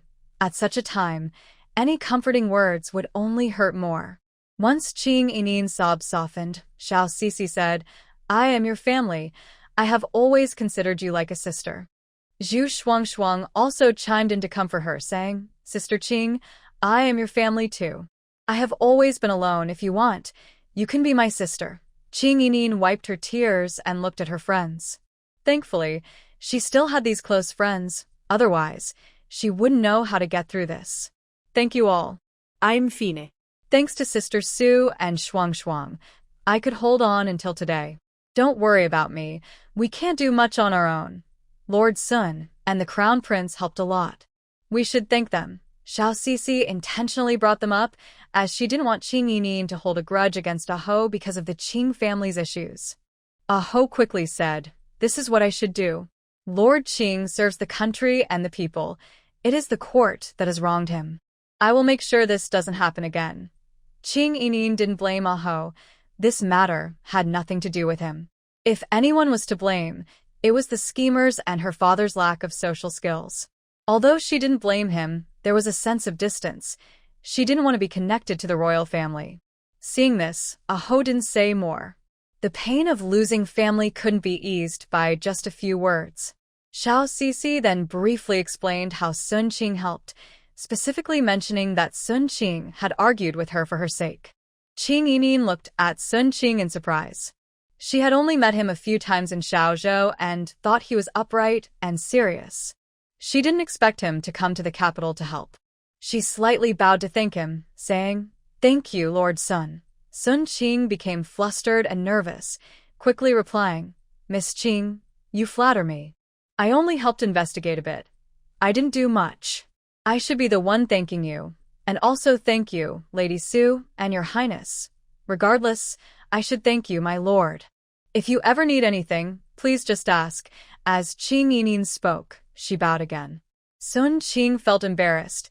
He truly believed he hadn't done much and hurried to return the gesture.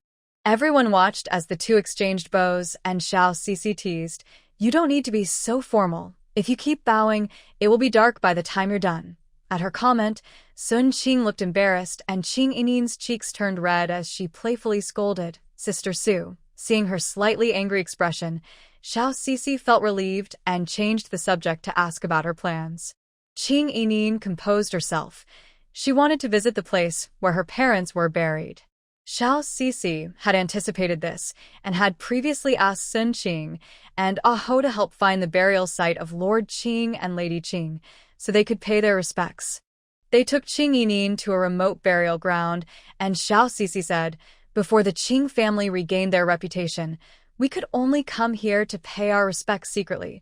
Qing Nen thanked everyone again for believing in her father's character and coming to pay their respects. Aho offered her the option to choose a day for the burial, and he could arrange for the Ministry of Rites to assist. Qing Nen politely declined, saying she believed her father must have been very angry with the court when he passed away. "Thank you, Your Highness, but this is something I should handle as his child. There's no need to trouble the court." Aho had to give up on that idea. He always wanted to do something to make up for the Qing family. After the memorial, Xiao Cici invited Qing Nen to her home to keep her company, as Su Linfang was now the Deputy Minister of War and had a new residence in the city. Qing En initially planned to refuse, fearing she would disturb them. Xiao Cici quickly said, "Don't worry about bothering me. I'm home alone and very bored. Just come to keep me company. Your brother-in-law is busy with reforms at the Ministry of War and won't be home." She shot a glance at Su Linfang, who quickly added, Yes, miss. Please come to our home to keep Cici company. I'll be at the ministry." Qing Nen realized that Xiao Cici and Su Linfang were making excuses out of concern for her safety, so she agreed. They first took Xiao Cici and Qing Nen back to the Su residence. Once they entered, Aho said, "Teacher, you should stay at the royal villa for a while." Su Linfang shook his head. "The royal villa is too far from the city. By the time I'm done tonight, the city gates will be closed. Stay at the official residence then. There's no one else at home, and I can learn from the deputy minister," Sun Qing suddenly suggested. Su Linfang thought for a moment. Since he was now an official, it wouldn't be proper to stay at an inn, so he nodded. "Then I will trouble you, Lord Sun." Sun Qing had his own plans. This way, he would have a reason to frequently visit the Su residence and occasionally see Qing En. In the days that followed, Su Linfang spent time with Xiao Cici, while he and Sun Qing got along well. However, Sun Qing often asked about Qing Nen's past. Su Linfang told Xiao Cici about this, and she asked him to help confirm if Sun Qing had feelings for Qing En. Xiao Cici understood that Qing En was only pretending to keep her company, but was actually feeling lonely. She hoped to help her find a partner. Having a husband and children could ease the pain of familial loss. One time, when Sun Qing was drunk, he asked why he was still single at his age. Sun Qing, half drunk and half awake, laughed and said that he had been poor and had no one before, but now there were potential matches, yet he seemed uninterested in marrying. Su Linfang probed whether he was uninterested in marriage, or if he had someone in mind. Sun Qing replied he wasn't sure. It felt like he had someone in mind, but he also seemed indifferent to marriage. Su Linfang directly asked him if he would marry if he could have Qing girl. Sun Qing was stunned at that moment, and all his drunkenness vanished. Without any hesitation, he said he would.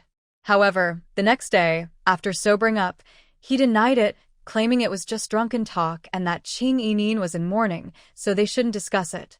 Su Linfang reported this to Xiao Sisi, who smiled lightly, understanding the situation.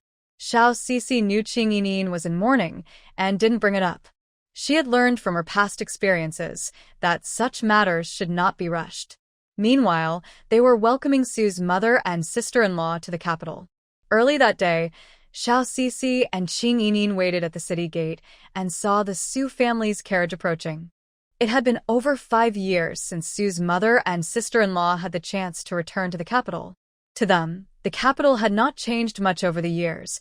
The buildings remained grand, and the streets were still wide.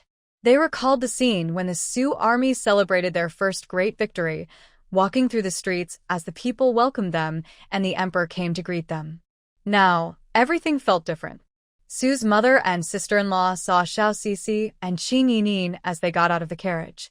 When Xiao Sisi sent a message to Xiaozhou, she had already shared some news about the capital with them.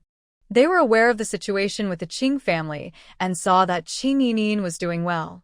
Su's mother comforted her, saying, "Qing girl, you have suffered." Qing Yining smiled slightly and replied, "Don't worry, Aunt Su. I'm fine." After exchanging pleasantries, Xiao Sisi took them back to the Su residence. Seeing the Su house, Su's mother felt emotional, remembering it as the former home of the Su family and never expecting to return. Xiao Sisi understood her feelings. Su Linfang had also been downcast when he first returned, and these feelings needed time to heal, so she didn't say much. She led them to their respective courtyards, which had already been prepared. They were more familiar with the place than Xiao Sisi, so she let them arrange things themselves. Xiaoling also came to the capital and had brought the account books from Xiaozhou and Nanzhuang with her. In the past 6 months, the fabric sales had brought in a total of 100,000 taels. The Xiaozhou government had completed mulberry tree planting in early spring, and this year, all farmers in Xiaozhou were switching to mulberry cultivation. The textile factory hoped to add 200 looms. The government had also earned money over the year and planned to increase the number of looms in the weaving bureau by 1,000 to improve efficiency and ensure production capacity for both villages. The hundreds of acres in Nanzhuang had also completed mulberry planting, and there were now over 300 piglets, with more than 200 mature pigs being sold gradually. The profits from selling fabric and pigs amounted to 20,000 taels, already accounting for all expenses and spring planting costs. Xiao Sisi was looking at the account book while listening to Xiaoling and Ada. After a quick glance, she closed it and said, "No problem, Ada. When you go back, have Uncle Kai and Uncle Yu take out 5,000 taels as rewards for everyone, based on their contributions. For Nanzhuang, let Uncle Gong take out 1,000 taels as a reward. The rest will be the same. After distributing the rewards, make sure to bring me the records." Ada agreed, but after finishing the main topic, he looked hesitant. Xiao Sisi noticed his awkward expression and said lightly, "If you have something to say, just say it. You've been with me for so long, why are you still so shy?" "Boss, how did it go with the matter I asked you to discuss with Miss Liu? It seems like she has been avoiding me since I returned." "She accepted the gift but didn't say a word," Ada said, his face turning red. Xiao Sisi found this much more interesting than the account book and laughed. "Are you blaming me?" Ada wouldn't dare. Ada lowered his head. "Don't worry, I talked to her. Miss Liu is willing." Of course, a young lady would be a bit reserved about such matters. But you, after giving her a gift, didn't express your feelings. "Should I be the one to say it?" Xiao Sisi said with a hint of annoyance. "From now on, it's up to you." Hearing this, Ada's face lit up, and he knelt down to thank her. "Thank you, boss." "Thank you." Xiao Sisi smiled and shook her head. "What about your 2 brothers? Do they need my help with their matters?" "They're fine. Both of them told me that Aunt Gui has promised her niece to A heir, and a Xiao likes Miss Ji. I asked her, and she is willing to be with a Xiao. If you have no objections as the elder brother, I will help them arrange it. I wouldn't oppose such good news. Go ahead and arrange it, but let me know in advance about the wedding date." Ada agreed, and then left. After he left, Xiao Sisi saw Xiaoling smiling happily for them and interrupted, "Xiaoling, isn't it time for your appointment with Lord Zheng?" Xiaoling paused for a moment and then nodded slightly. "It has already passed. Have you seen him at the Xiaozhou prefecture in the past 6 months? Xiao Cixi asked. Xiaoling shook her head. No. Xiao Cixi frowned slightly. Could it be that she misjudged him so badly? Was Zheng Ziqiu really someone who couldn't keep his promises? She regained her composure and comforted her. Don't worry. If he really doesn't come, just consider it as him not acknowledging the promise. I will find you something better. It's really hard to know someone's true character. He seems honest and straightforward, but I didn't expect him to be so untrustworthy. I need to have a serious talk with Lin Fang. How can soldiers raised by such a person serve the country? They would only be unreliable. I can't just sit here. I need to talk to Lin Fang right now. Xiao Cixi grew more and more upset and stood up to find Su Lin Fang. Seeing this, Xiao Lingzi quickly called out, Sister, wait a moment. What is it? Don't tell me to wait for months, or even a year. A year is a year. Even though I haven't seen him in Xiaozhou, Lord Zheng wrote to me a month ago, Xiao Lingzi said. Xiao Cixi paused, her expression softening a bit. What did he say? He said that the year is almost up and he hasn't forgotten or changed his mind. He will definitely marry me, Xiao Lingzi said, her cheeks turning red. But I left Xiaozhou with Madame 2 weeks ago, so I might have missed him. Xiao Cixi slapped her forehead, realizing she had forgotten about this. She apologized. I completely forgot about that. I need to let it go to Xiaozhou and tell him. Sister, don't worry. I left a message for the doorman to tell him to come to the Su residence in the capital when he arrives. Hearing this, Xiao Cixi finally relaxed. She noticed that Xiao Lingzi had matured a lot compared to 2 years ago, while she still saw her as the little girl she first met. All right, then we will wait for him in the capital. Half a month passed, and Zheng Ziqiu indeed arrived in the capital as promised, bringing his parents and a betrothal gift to propose. Such matters were usually handled by Su's mother, and they felt reassured that Xiao Lingzi would have a good future. This was a promise Xiao Cixi made a year ago, so she naturally did not oppose it. The two families easily arranged the engagement, and Xiao Cixi prepared a lavish dowry for Xiao Lingzi, filling several boxes. Xiao Lingzi was surprised by how much Xiao Cixi had prepared for her. When marrying Zheng Ziqiu, she added a condition that he must agree to let her continue managing the accounts for Xiaozhou and Nanzhuang for Xiao Cixi. Without hesitation, Zheng Ziqiu agreed, and the marriage was settled.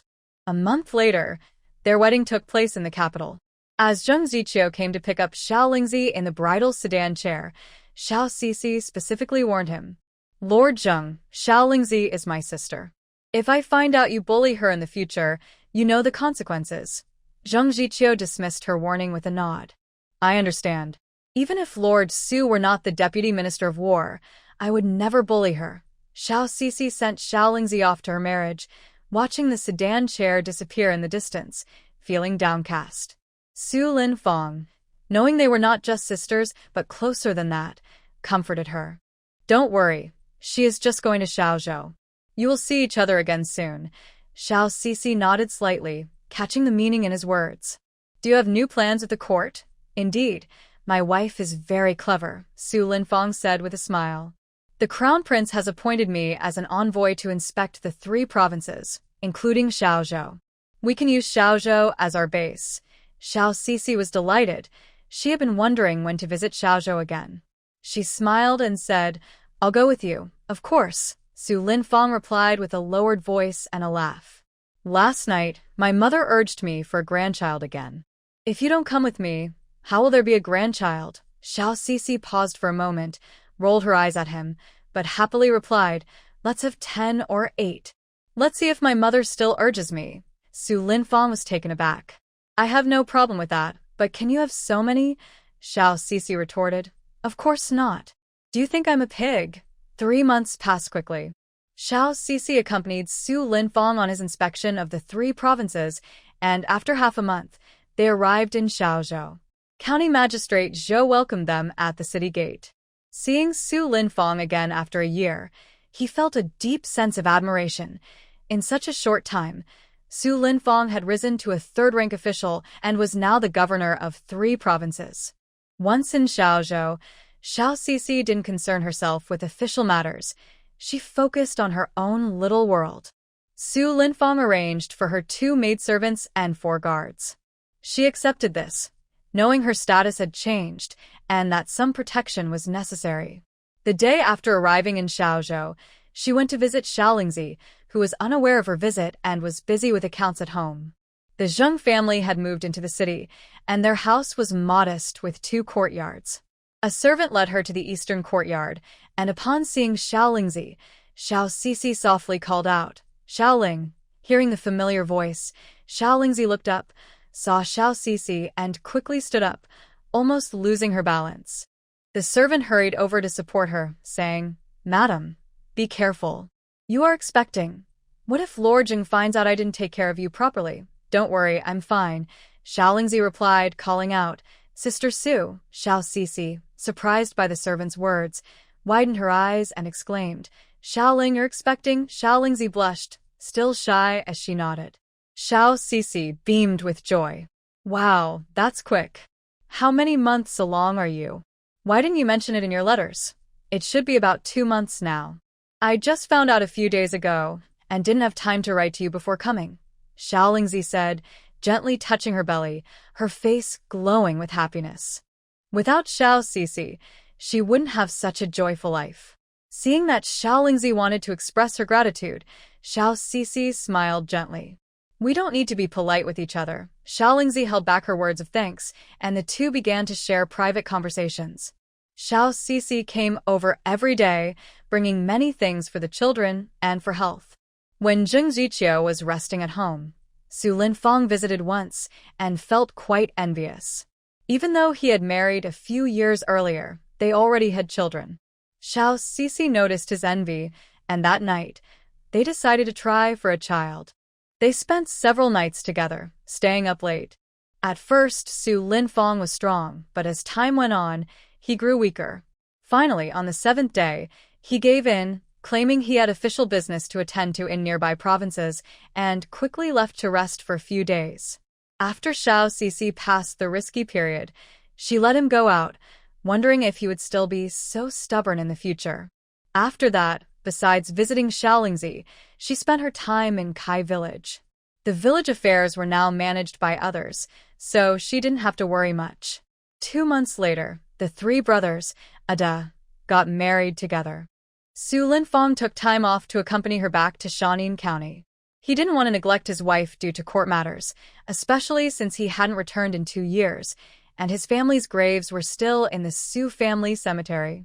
When they arrived in Shanin County, County Magistrate Go and many local gentry were already waiting at the city gate to welcome them with drums and gongs. Xiao Sisi knew they couldn't keep a low profile now. Su Linfang got off the carriage and exchanged pleasantries with the villagers, taking a while before they dispersed. Upon returning to the old house, they found that in just 2 years, weeds had grown in front of it. "Husband, you should clear the weeds in front of the old house today.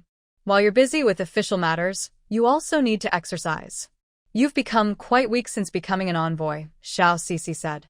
Su Linfang coughed lightly and had to admit he was indeed weaker. "I will follow my wife's orders," he replied, leaning in to ask quietly, "Wife, haven't you felt anything in your stomach lately? We've been trying so hard these past 2 months." Xiao Sisi shot him a glare and replied, "It's all about fate. We should just let nature take its course. It will happen when the time is right." Su Linfang nodded obediently, not daring to ask more. Though she said that, Xiao Sisi felt a bit anxious inside. Her stomach hadn't shown any signs. What if she couldn't conceive? The thought made her even more worried, and suddenly she felt a bit nauseous, quickly reassuring herself that it wouldn't happen. The next day, the 3 newlyweds held their wedding together, which saved a lot of trouble. There were over 10 tables just from the people of Nanzhuang. Because of Xiao Sisi, County Magistrate Go also attended to congratulate them, and many unrelated gentry came over, eager to talk to Su Linfang. Nanzhuang was very lively, filled with people inside and out. Su Linfang was busy socializing, while Xiao Sisi followed closely beside him. Since yesterday, she had been feeling nauseous, unsure if it was a cold or something else. The wedding was noisy and busy until evening, and once everyone left, the place finally quieted down. Xiao Sisi sat to the side, covering her mouth, feeling very uncomfortable. After Su Linfang sent off the last group of guests, he returned and noticed Sisi's pale face. He hurried over, asking wife, "What's wrong?" Xiao Sisi sighed, "I don't know. I think I might have caught a chill." Su Linfang felt her forehead. It was cold, and he looked worried. He quickly went back to the county town to find a doctor. The old doctor had already closed up for the night, but upon hearing it was Su Linfang, he opened the door to help. The old doctor stroked his beard, frowning deeply. "Doctor, how is she? Is my wife okay?" Su Linfang asked nervously. The doctor snapped back to attention and smiled. "Don't worry, Sir Su. Your wife is pregnant, which is why she feels nauseous and tired. I'll prescribe some medicine to help her." Both Xiao Sisi and Su Linfang were stunned, not knowing how to react. The old doctor was used to such news. It seemed to be a common occurrence. Su Linfang was the first to recover, his expression excited. "Doctor, is my wife really pregnant?" "Rest assured, Sir Su. I have never been wrong about this." With the doctor's confirmation, Su Linfang was as happy as a child, tightly holding Xiao Sisi's hand. "Wife, we're going to have a baby." Xiao Sisi came back to her senses, her gaze softening as she touched her belly and sighed with relief. "We're going to have a baby." Su Linfang took the medicine and bowed to thank the doctor, while Xiao Sisi gave him a generous payment. On the way back to the old house, Su Linfang was very careful, walking as if he could crush an ant. Seeing him so nervous, Xiao Sisi laughed. "Don't be so tense. It's only been 2 months."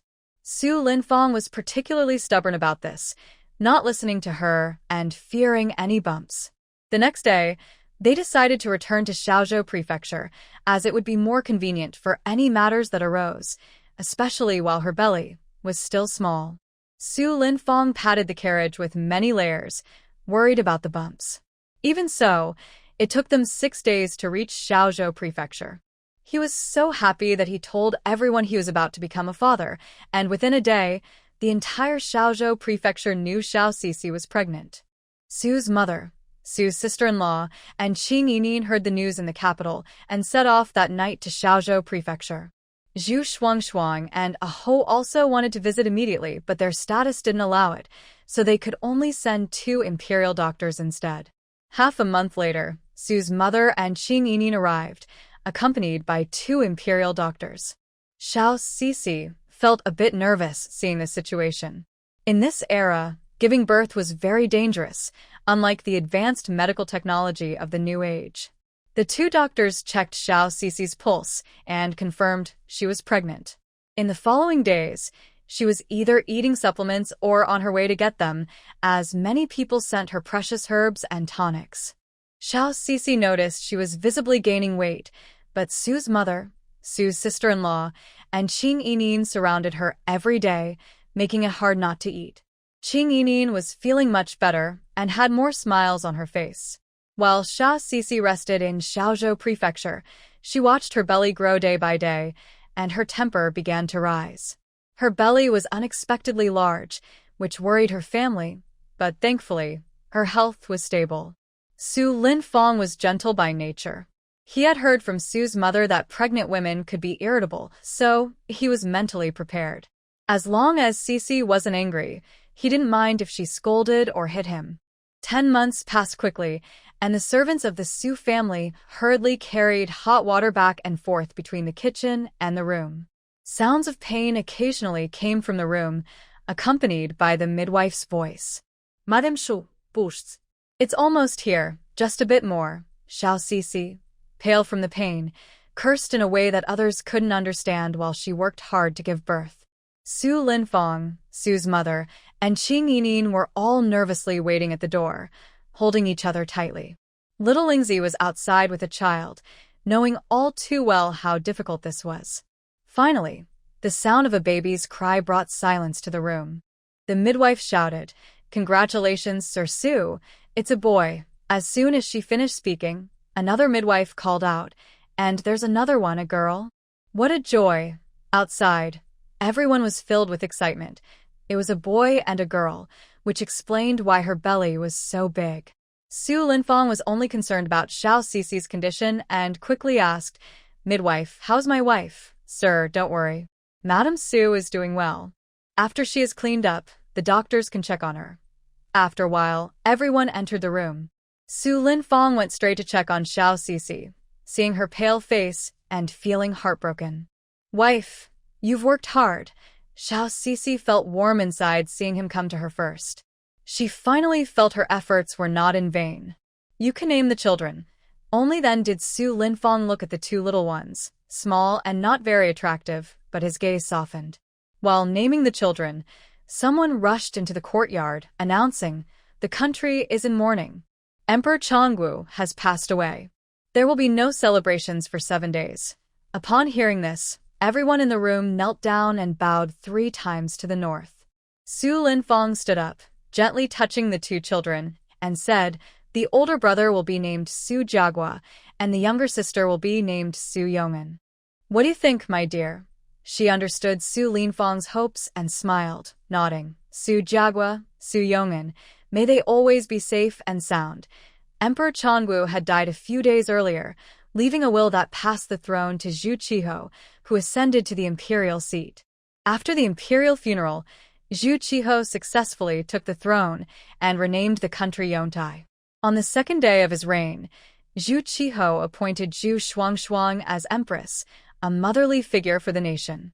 In Xiaozhou, Xiao Cici knew that Zhu Qiho was still young and would need Su Linfang's assistance with many state matters.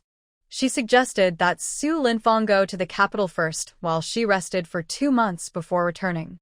Su Linfang was reluctant to part with Xiao Cici and the two children, but national affairs were important, and he worried that someone might cause trouble, so he agreed to this arrangement.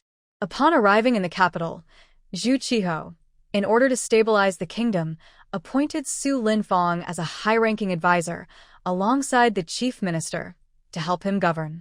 Although there were opposing voices in the court, there were also supporters, including Meng Tao, the former governor of Xiaozhou, who is now a cabinet minister, and other officials from the Ministry of War, which helped to silence the dissent.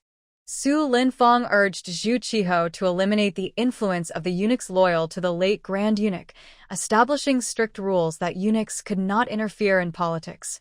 He then initiated a series of reforms, punishing officials from top to bottom for extravagance, reducing taxes, benefiting the people, and cracking down on tax evasion and land fraud.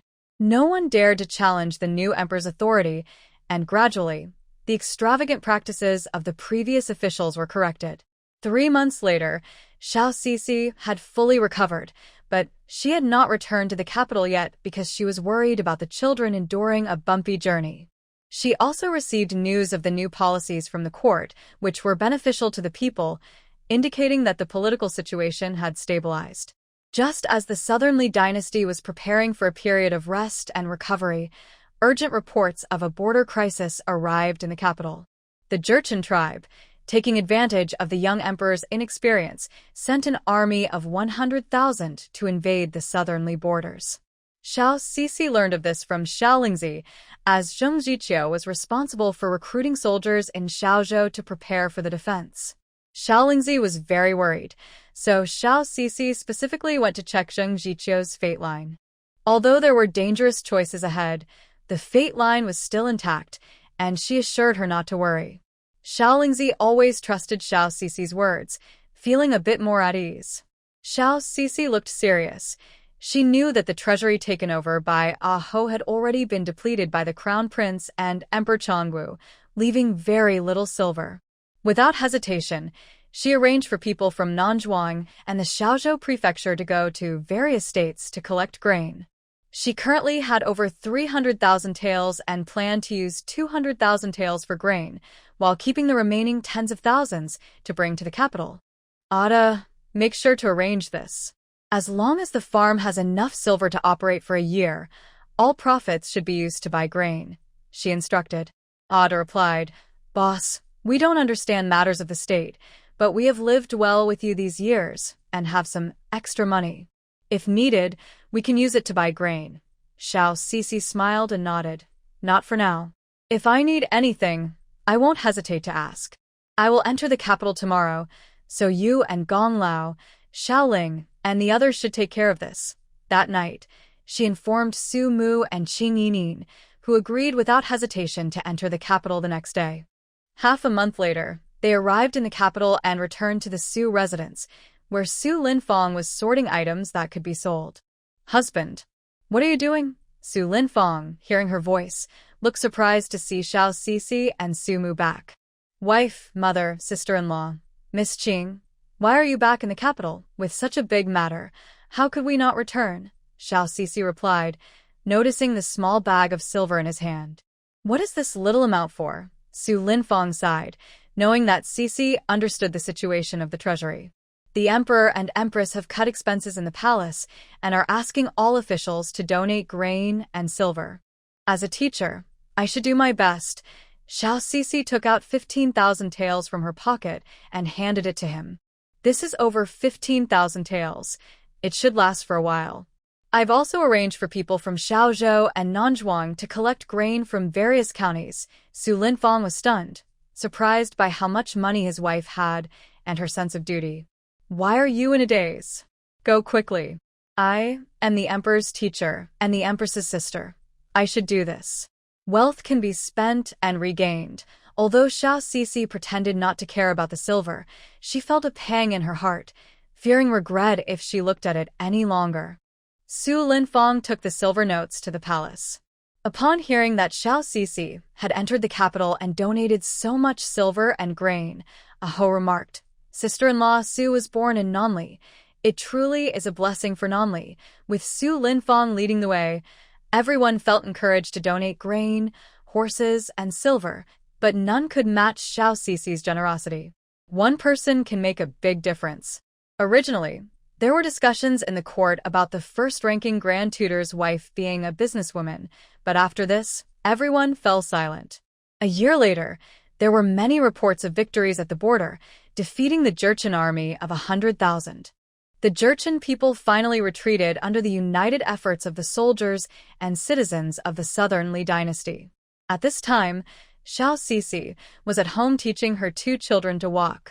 She let go of their hands, saying, Jagua Yongan, come to mama. The 2 children stumbled and fell to the ground after taking a few steps, but they did not cry. Outside, an imperial envoy came to deliver a decree, and the Su family gathered at the front door to receive it. By the grace of heaven, the emperor decrees, due to the great victory at the border, the contributions of the Su family, especially Su Xiao, cannot be overlooked. A donation of 200,000 taels of silver and 70,000 stones of grain has been made.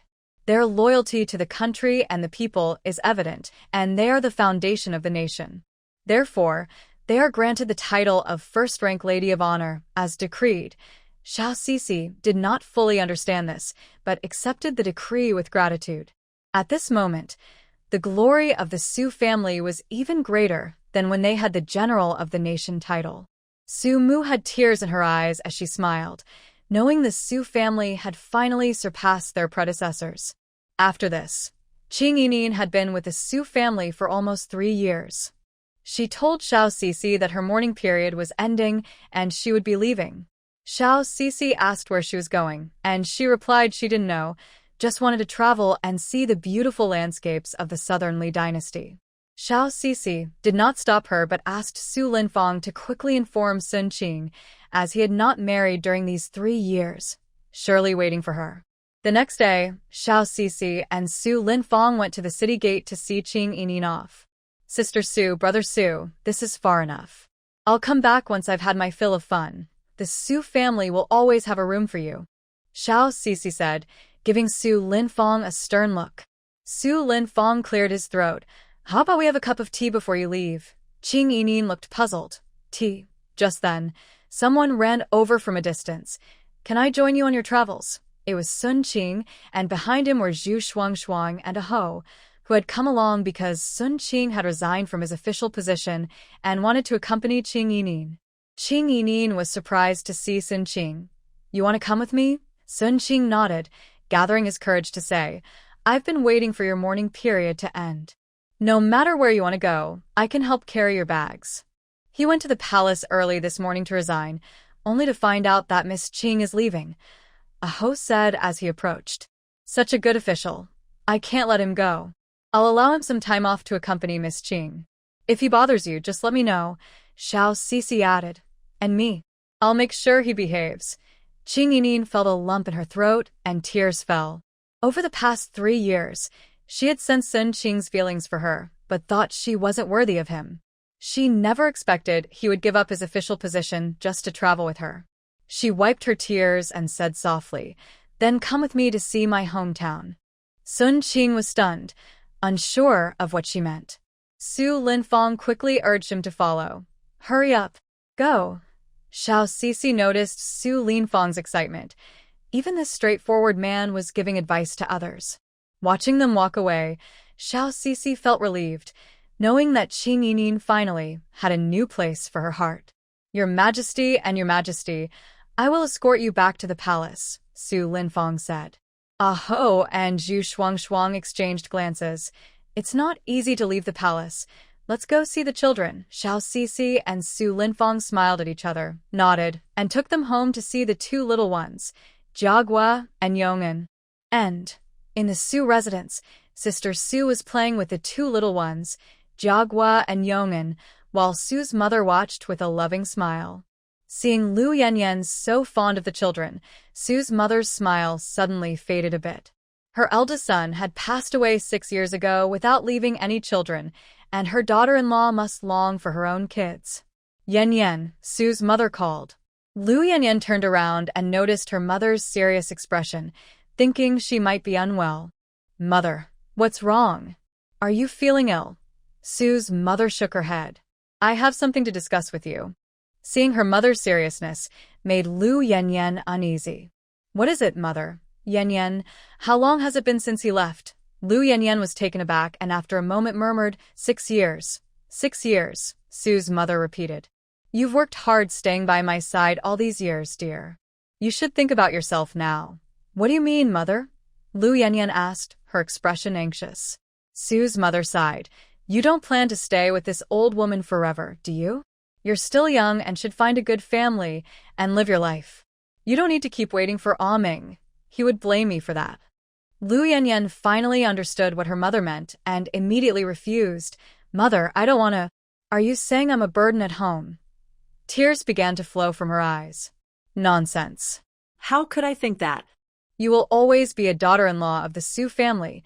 Su's mother raised her voice slightly, feeling a bit pained to see Lu Yanyan cry. But you are so young. You should have your own life and children. The Su family can't be so selfish. Lu Yanyan knew that her mother meant well, but she had never thought about this kind of thing, and her face showed clear resistance. Old madam, the young master and his wife have returned, Peng Mama reminded, interrupting their conversation. Lu Yanyan quickly wiped her tears. Su Mu did not expect her to be so resistant. This matter would have to be discussed another time. Xiao Cici and Su Linfang arrived in the courtyard. Xiao Cici smiled and said, Mother, sister-in-law, look who has come. When Su Mu saw the emperor and empress, she hurriedly stood up to greet them. I, Su Chushi, pay my respects to the emperor and empress. Lu Yanyan followed suit and bowed. I, Lu Shi, pay my respects to the emperor and empress. Old Madam Su, please rise. There is no need for such formalities, Aho said. Su Mu and Lu Yanyan stood up, and Xiao Cici had the servants bring over the 2 children. It was Aho and Shuangshuang's first time visiting the children. Aho and Zhu Shuangshuang were delighted to see the 2 porcelain-like children and eagerly held them. I did not bring any gifts for the children on my first visit, so I will give them this pair of jade pendants I carry. I hope they will protect the Southern Li dynasty and bring peace to our country as they grow up, Aho said, taking off the jade pendants and placing them on the children. Xiao Cici and Su Linfang did not refuse and thanked him with a bow. The 2 children seemed to be very attached to them, babbling happily and playing with Shuangshuang and Aho. Everyone chatted cheerfully.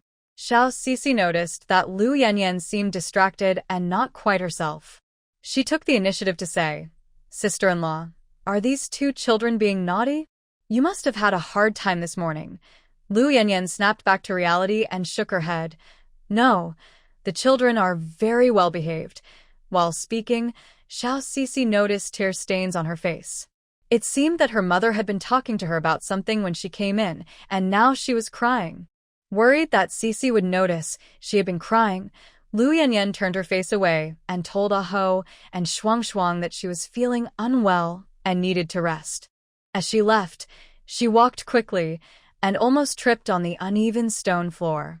Sister-in-law, be careful. Xiao Sisi had been keeping an eye on her but couldn't reach her in time to help. Just as Lu Yanyan was about to fall, a guard near the emperor hesitated for a moment before rushing to help her, preventing her from falling.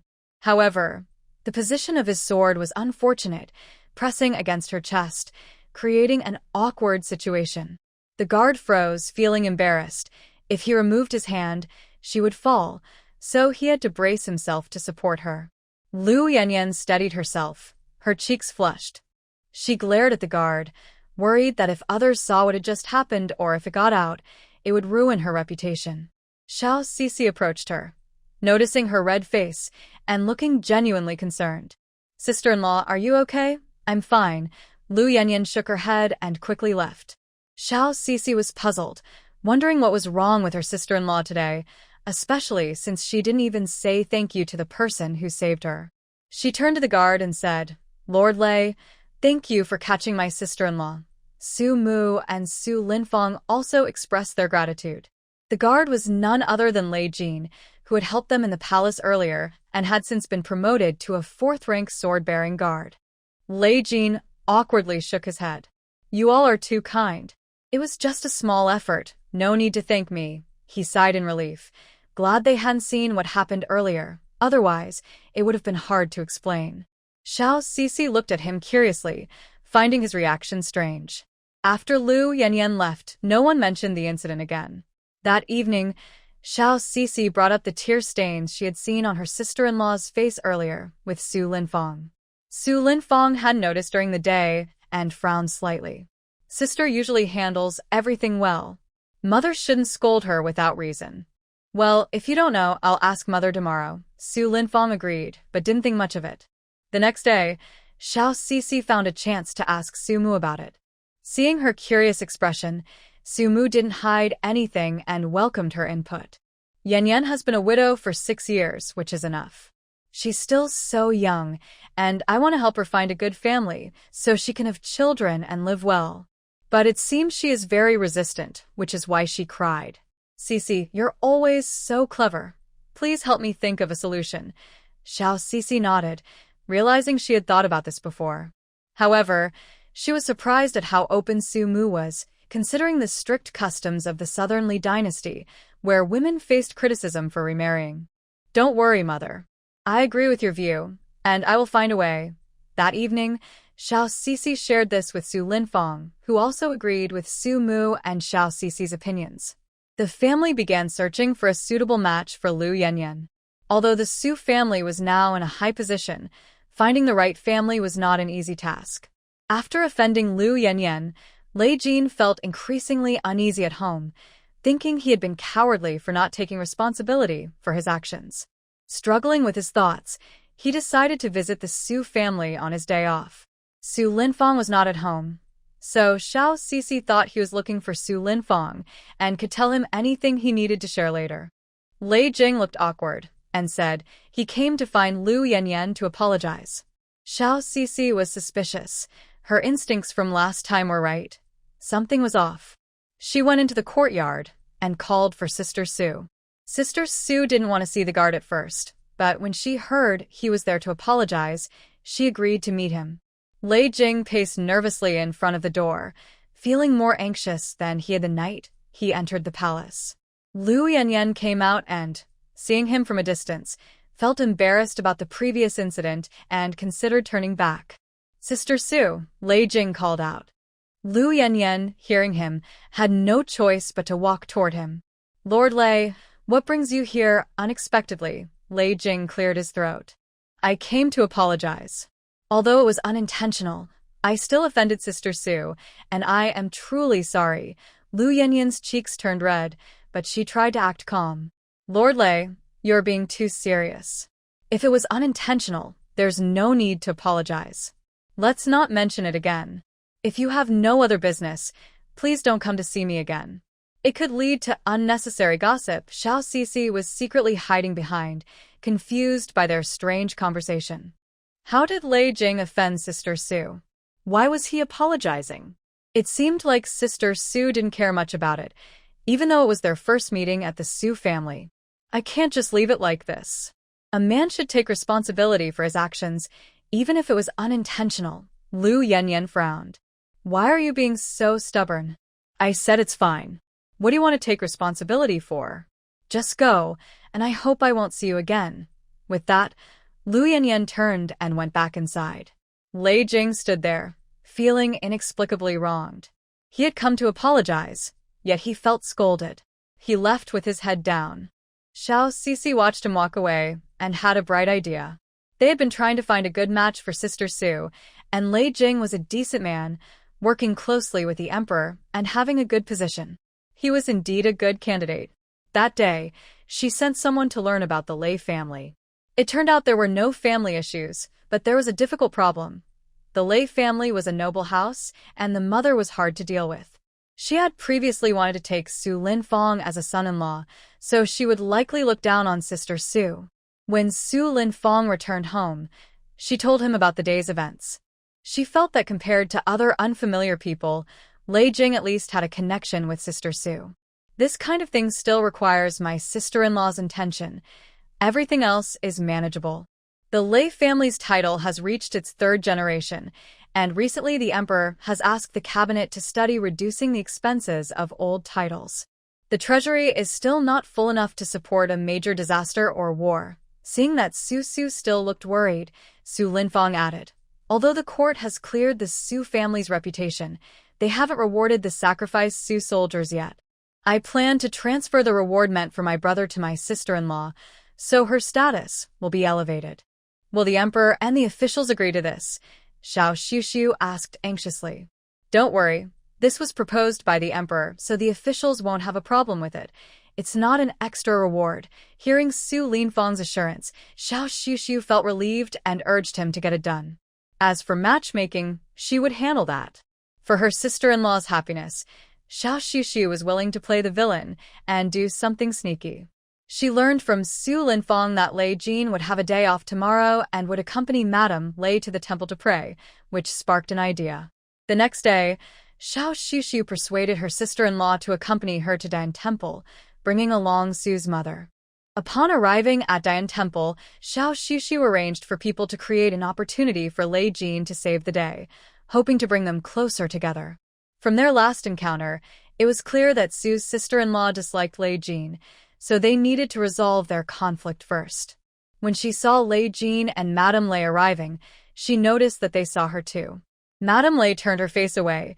She was aware of the situation between Xiao Shushu and Su Linfong and felt ashamed about her son being involved in the previous matchmaking. Xiao Shushu ignored Madame Lei's reaction and signaled her people to act. Suddenly, a group of fierce-looking bandits rushed out, brandishing knives and demanding money. At first, she thought her hired actors were just playing their roles well, but when one of the bandits attacked without hesitation, blood splattering, she realized they were real bandits. Since Dian Temple was in a remote area outside the city, the bandits had taken advantage of the opportunity. They charged toward Xiao Shushu and Lu Yanyan, with the leader shouting, "These two aren't bad-looking. Let's take them back as our wives." Xiao Shushu had enough people to handle the bandits, and this was a perfect opportunity. Instead of letting her people act, she pretended to panic and shouted for help. "Lord Lei, help me." Before she finished calling, Lei Jing had already rushed over, shouting, "You little thieves dare to cause trouble under the emperor's nose. Lord Lei, protect my sister-in-law. I'm going to Madame Lei." As she spoke, she took off running, leaving Lu Yanyan unable to call out to her in time. "Is everything okay, Miss Su?" Lei Jing asked. Lu Yanyan felt a bit awkward and shook her head. "I'm fine." Hee. A hero saving a beauty? I hate that scene the most. Brothers, forget about the others, let's take care of these two first. The mountain bandits rushed towards Lu Yanyan and Lei Jing, while Xiao Sisi and Lady Lei were protected by the Lei family servants and remained safe. Lady Lei shouted, "You all go help Jing. I don't need protection." "Madam, we are under Lord Lei's orders and cannot leave your side," a servant replied. Xiao Sisi remained silent, quietly watching from a distance, ready to signal her people to act. In the distance, Lei Jing moved skillfully, protecting someone while fighting 10 opponents. Lu Yanyan watched him and thought of how Su Ming had once protected her. Suddenly, she snapped back to reality as she saw him struggling against more than 20 opponents and shouted, "Just go. Don't worry about me." Lei Jing turned around, showing a not-so-pleasant smile. "I won't let anything happen to you unless I die." As soon as he finished speaking, a bandit snuck up behind Lu Yanyan, raising a knife to strike her. Lei Jing reacted quickly, pushing her aside and taking the blow himself. Lu Yanyan was unharmed, but Lei Jing was covered in blood, with a deep cut on his left shoulder. He retaliated and killed the attacker. Seeing this, Xiao Sisi quickly called for action. She had originally arranged for dozens of people, and upon her command, they swiftly subdued the 20 bandits. Lu Yanyan supported Lei Jing, ignoring the beautiful silk dress stained red, her eyes filled with tears. "Are you okay?" Lei Jing lay with his head in her lap, looking up at her. Seeing her cry, tears falling on his face, he smiled and said, "As long as you're okay." With that, he lost consciousness. Later, Xiao Sisi took the bandits back to the city and she and Lu Yanyan returned to the Su family. Su Linfeng, who had been in the palace, rushed home upon hearing about their encounter with the bandits and sighed in relief when he saw they were safe. He then learned that Lei Jing had saved them, prompting the Su family to personally thank him, which eased tensions between the two families. The daughter of the Lei family had already married the top scholar, and there were no deep conflicts between the two families. Instead, this incident brought them closer. Xiao Sisi encouraged Su Linfeng to take Lu Yanyan to visit Lei Jing, creating a private space for them to talk. Lady Lei seemed to sense the Su family's intentions and initially opposed it, trying to interfere. However, later the court issued an edict granting Lu Yanyan the title of a virtuous woman, and then cancelled the Lei family's marquis title from 3 generations.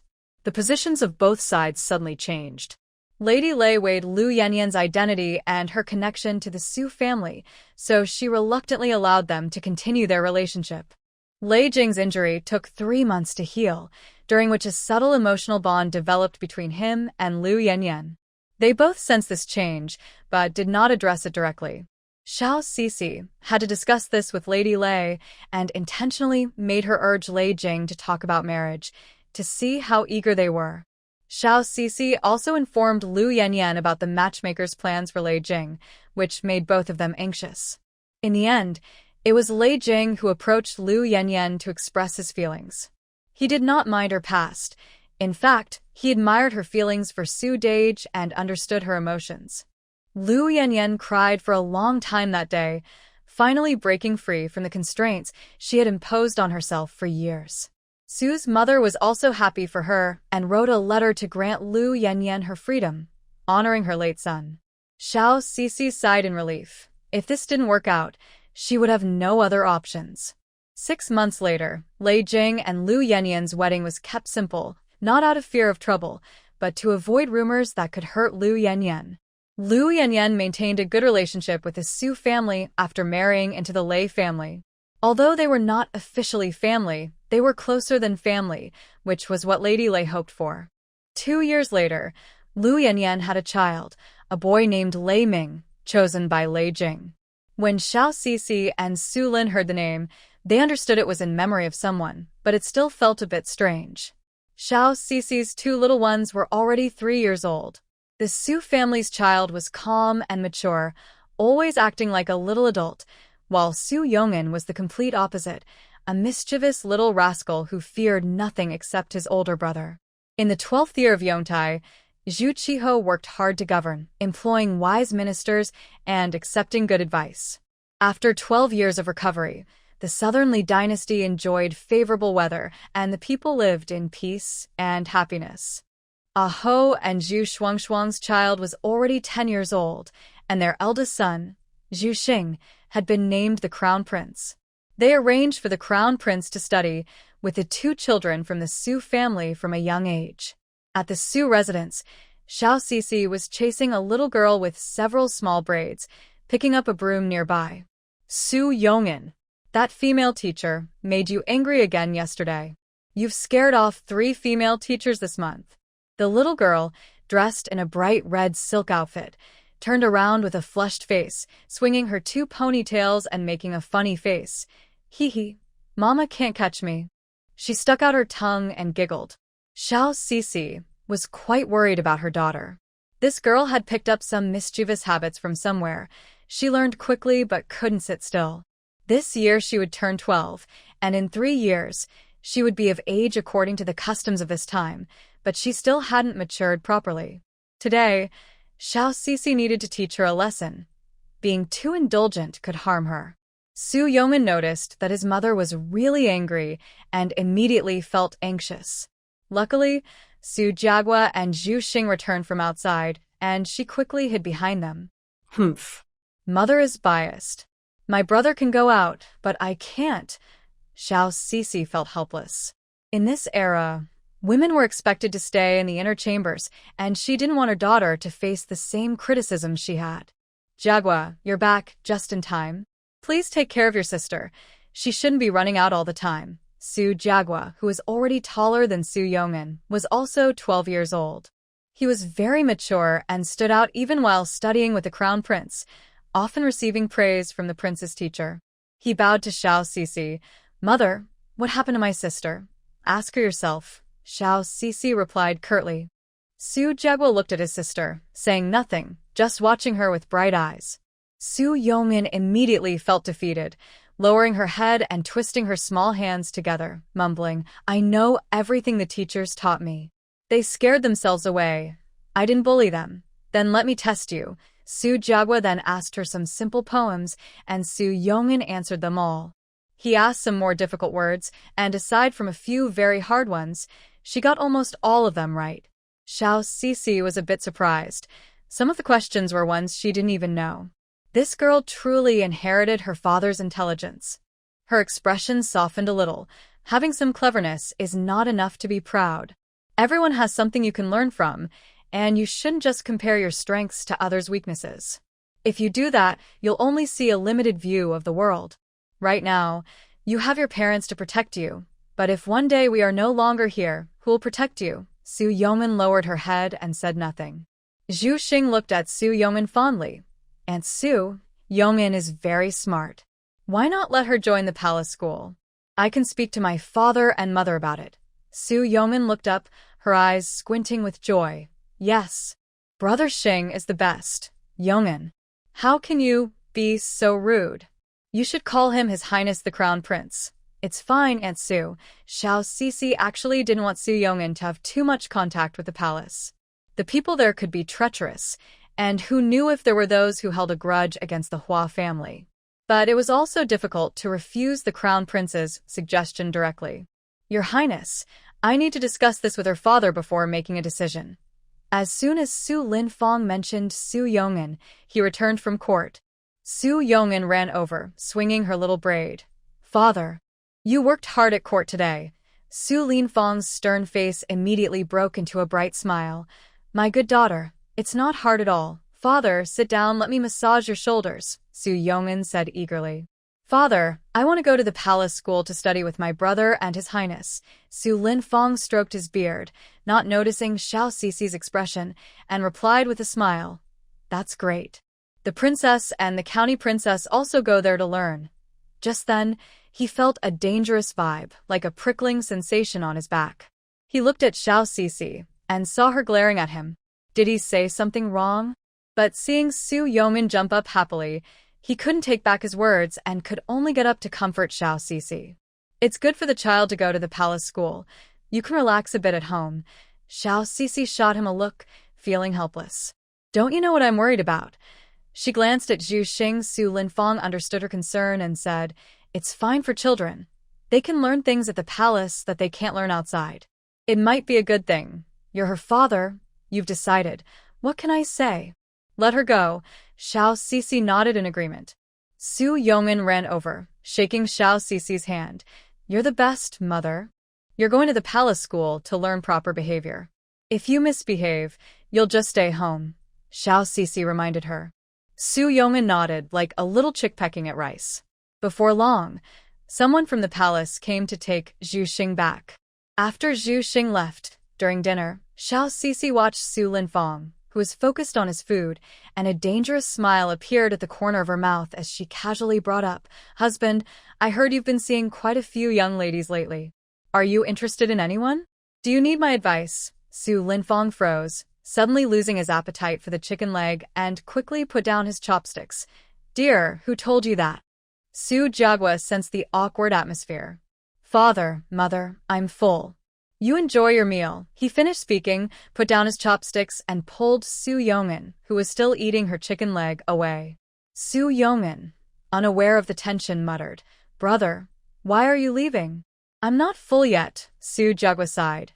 "Mother is about to get angry. I'm just trying to prevent us from getting caught in the crossfire. Would you rather eat a little or risk being blamed by father?" "Choose one." Su Yongin shivered at the thought of his mother's anger and quickly shook his head. "I can eat a little less." Su Linfang closed the door after the two children left. "Dear, this is unfair. When have I ever looked at other girls? I'm almost at the age of understanding life. Have you not heard that men are like flowers at 40? Stop making excuses. You've been visiting Yuxiang Street often lately. You are quite lucky. After all, which official doesn't have a few wives?" Su Linfang finally understood and felt wronged. "Madam, this is a huge misunderstanding. The Marquis asked me to help him with something. I swear if I lie, may I be struck by lightning and never be well." Xiao Cici quickly covered his mouth. "There are spirits above us. If you have something to say it without swearing. Then are you still angry, dear? We promised under the moon during the Shangxi festival that in this life, I will only wish for you and will never break my promise. Why would I be angry? I know you wouldn't dare." Xiao Cici huffed lightly. Su Linfang finally sighed in relief. Outside, the two children were eavesdropping. Su Jiagua was pulled by Su Yongin to listen. Su Yongin shook his head. "Brother, if mother is so fierce, how did father and mother end up together?" Suddenly, the door opened, and Xiao Cici glared at the two eavesdroppers. "It's hard to squat there. If you want to know, come in and I'll tell you." Su Yongin jumped and quickly hid behind Su Jiagua. Su Jiagua immediately admitted his mistake and offered to copy the Book of Rites as punishment. "Why are you still standing there? Go and start copying." In the blink of an eye, 7 years passed. After Su Yongin spent a year in the palace, the old lady fell ill.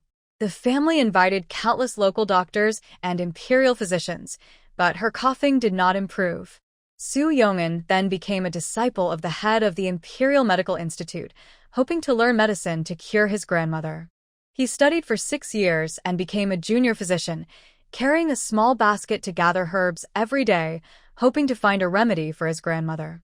During these 6 years, Su's mother relied on medicine to stay alive, but her cough worsened, and the herbal remedies became less effective. Xiao Cici stayed by Su's mother's side every day, and Lu Yanyan would come over daily. Ah Ho arranged for palace physicians to take care of her at the Su residence. One day, Su's mother lay in bed, her face pale and weak. Even her cough was faint. She suddenly called for everyone to come into the room. "Cough. These years have been hard on everyone," Su's mother said with difficulty. The atmosphere in the room was heavy, and everyone seemed to sense that her time was near. Xiao Cici's eyes turned red. "Mother, we are not suffering. This is what we should do." Lu Yanyan cried. "Mother, you'll be fine. You still need to see the family grow, to see Yongin get married, and to see them have children. Our family will be together for generations. For generations." Together, Su's mother suddenly smiled, imagining the scene of a happy family. A cough brought her back to reality, and she realized she might not see that moment. "My life has been good, especially after she came into our family. You are our Su family's blessing. Mother, please don't talk. Just rest well. We will have plenty of time to talk later." Xiao Sisi said, holding Su's mother's hand tightly. Su's mother shook her head, looking at the people around her, calling out their names one by one. Yan Yan, Yan Yan's child Lei Ming, Xiaoling, Zheng Ziqiu, and their child Zhengyu. Su Linfeng hurried back from the palace, accompanied by the head of the Imperial Medical Institute. Master is back. Su Linfeng entered the room, and everyone stepped aside. Seeing his mother's condition, he couldn't help but feel a lump in his throat and rushed to the bedside. Mother, is Linner back? Su's mother's vision was blurry, but she could hear his voice. Mother, it's me. The head of the institute is here to help you, Su Linfeng said quickly. Before Su's mother could respond, the head of the institute stepped forward. Old Madam Su, I apologize for intruding. He took her pulse, his brow furrowing deeper, his expression serious. Her pulse was almost gone, and she had reached her limit.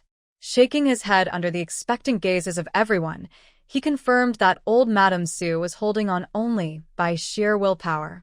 Su Linfeng, in his 40s with some gray hair, couldn't hold back his tears. Seeing him cry, Xiao Sisi couldn't help but break down as well. Su's mother had always treated her well since she joined the family, supporting her unconditionally despite any criticism. She cried, Mother, you will be fine. Yong'an is still working hard to find a solution. Jiagua hasn't returned yet. You will be okay. Su's mother's grip on Xiao Sisi's hand grew weaker, but when she heard Yong'an and Jiagua, her strength returned a little. Outside, Su Jiagua rushed back and knelt by the bed. Grandmother, I am your grandson, Jiagua. At 17, he was taller than Su Linfeng. Old Madam Su's eyes slowly closed.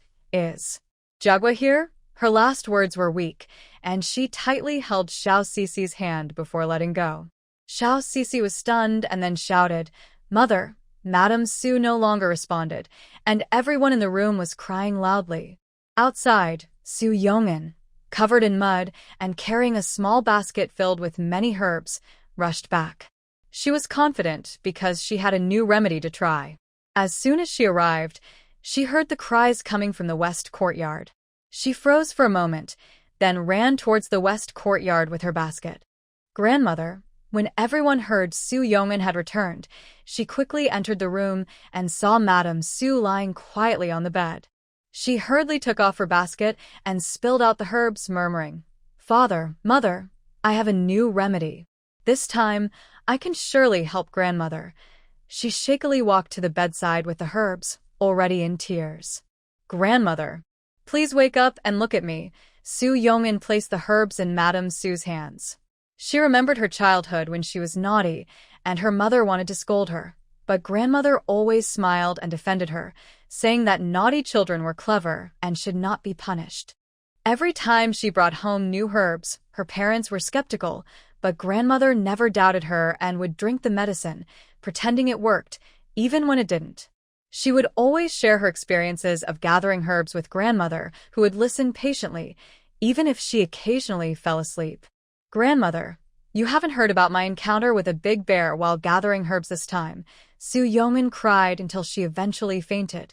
Xiao Sisi, unable to grieve, thought about what would happen to her children and husband if she collapsed too. She pushed down her sadness and quickly organized matters in the household, ensuring the Su family remained strong and took care of her sister. Ah-ho and Shuang felt sorrow upon hearing the bad news from the Su family and arranged for the Ministry of Rites to assist with Madame Su's funeral. Xiao Sisi was the backbone of the Su family. Once she regained her composure, everyone knew what to do and quickly got to work preparing for the funeral. A few days later, Madame Su was buried with great ceremony, and Ah-ho issued a decree to honor her as the Lady of the Nation. With Madame Su's passing, Su Linfeng and Xiao Sisi had to return home to mourn for 3 years, during which they would pause their official duties. Ah-ho initially wanted to take advantage of the situation, but Su Linfeng refused, choosing instead to return to the countryside with their 2 children. Xiaolingzi and Lu Yanyan were not required to mourn for Madame Su according to the rites, but they also returned to Shanin County to keep Xiao Sisi company. 3 years passed quickly, and Ah-ho sent a letter, hoping Su Linfeng would join the cabinet as the chief advisor to help him govern the state. In the past 3 years, Su Linfong and Xiao Sisi have become accustomed to a rural life, working at sunrise and resting at sunset. Su Linfong declined the offer. Aho has become a wise ruler. Now that the Southernly Kingdom is strong, he plans to appoint new people. Su Linfong intends to spend the rest of his life with Sisi, farming and growing vegetables. The Su family and Su Yongin have also grown in their own ways. Yongin has been helping many people with difficult illnesses, earning the title of Dr. Su among the people of Shaanxi County. She carries a small basket, continuing to travel through mountains and rivers, gathering herbs and treating the sick. Su Jaguar returned to the capital to serve as an official and eventually became the chief advisor to 2 different dynasties.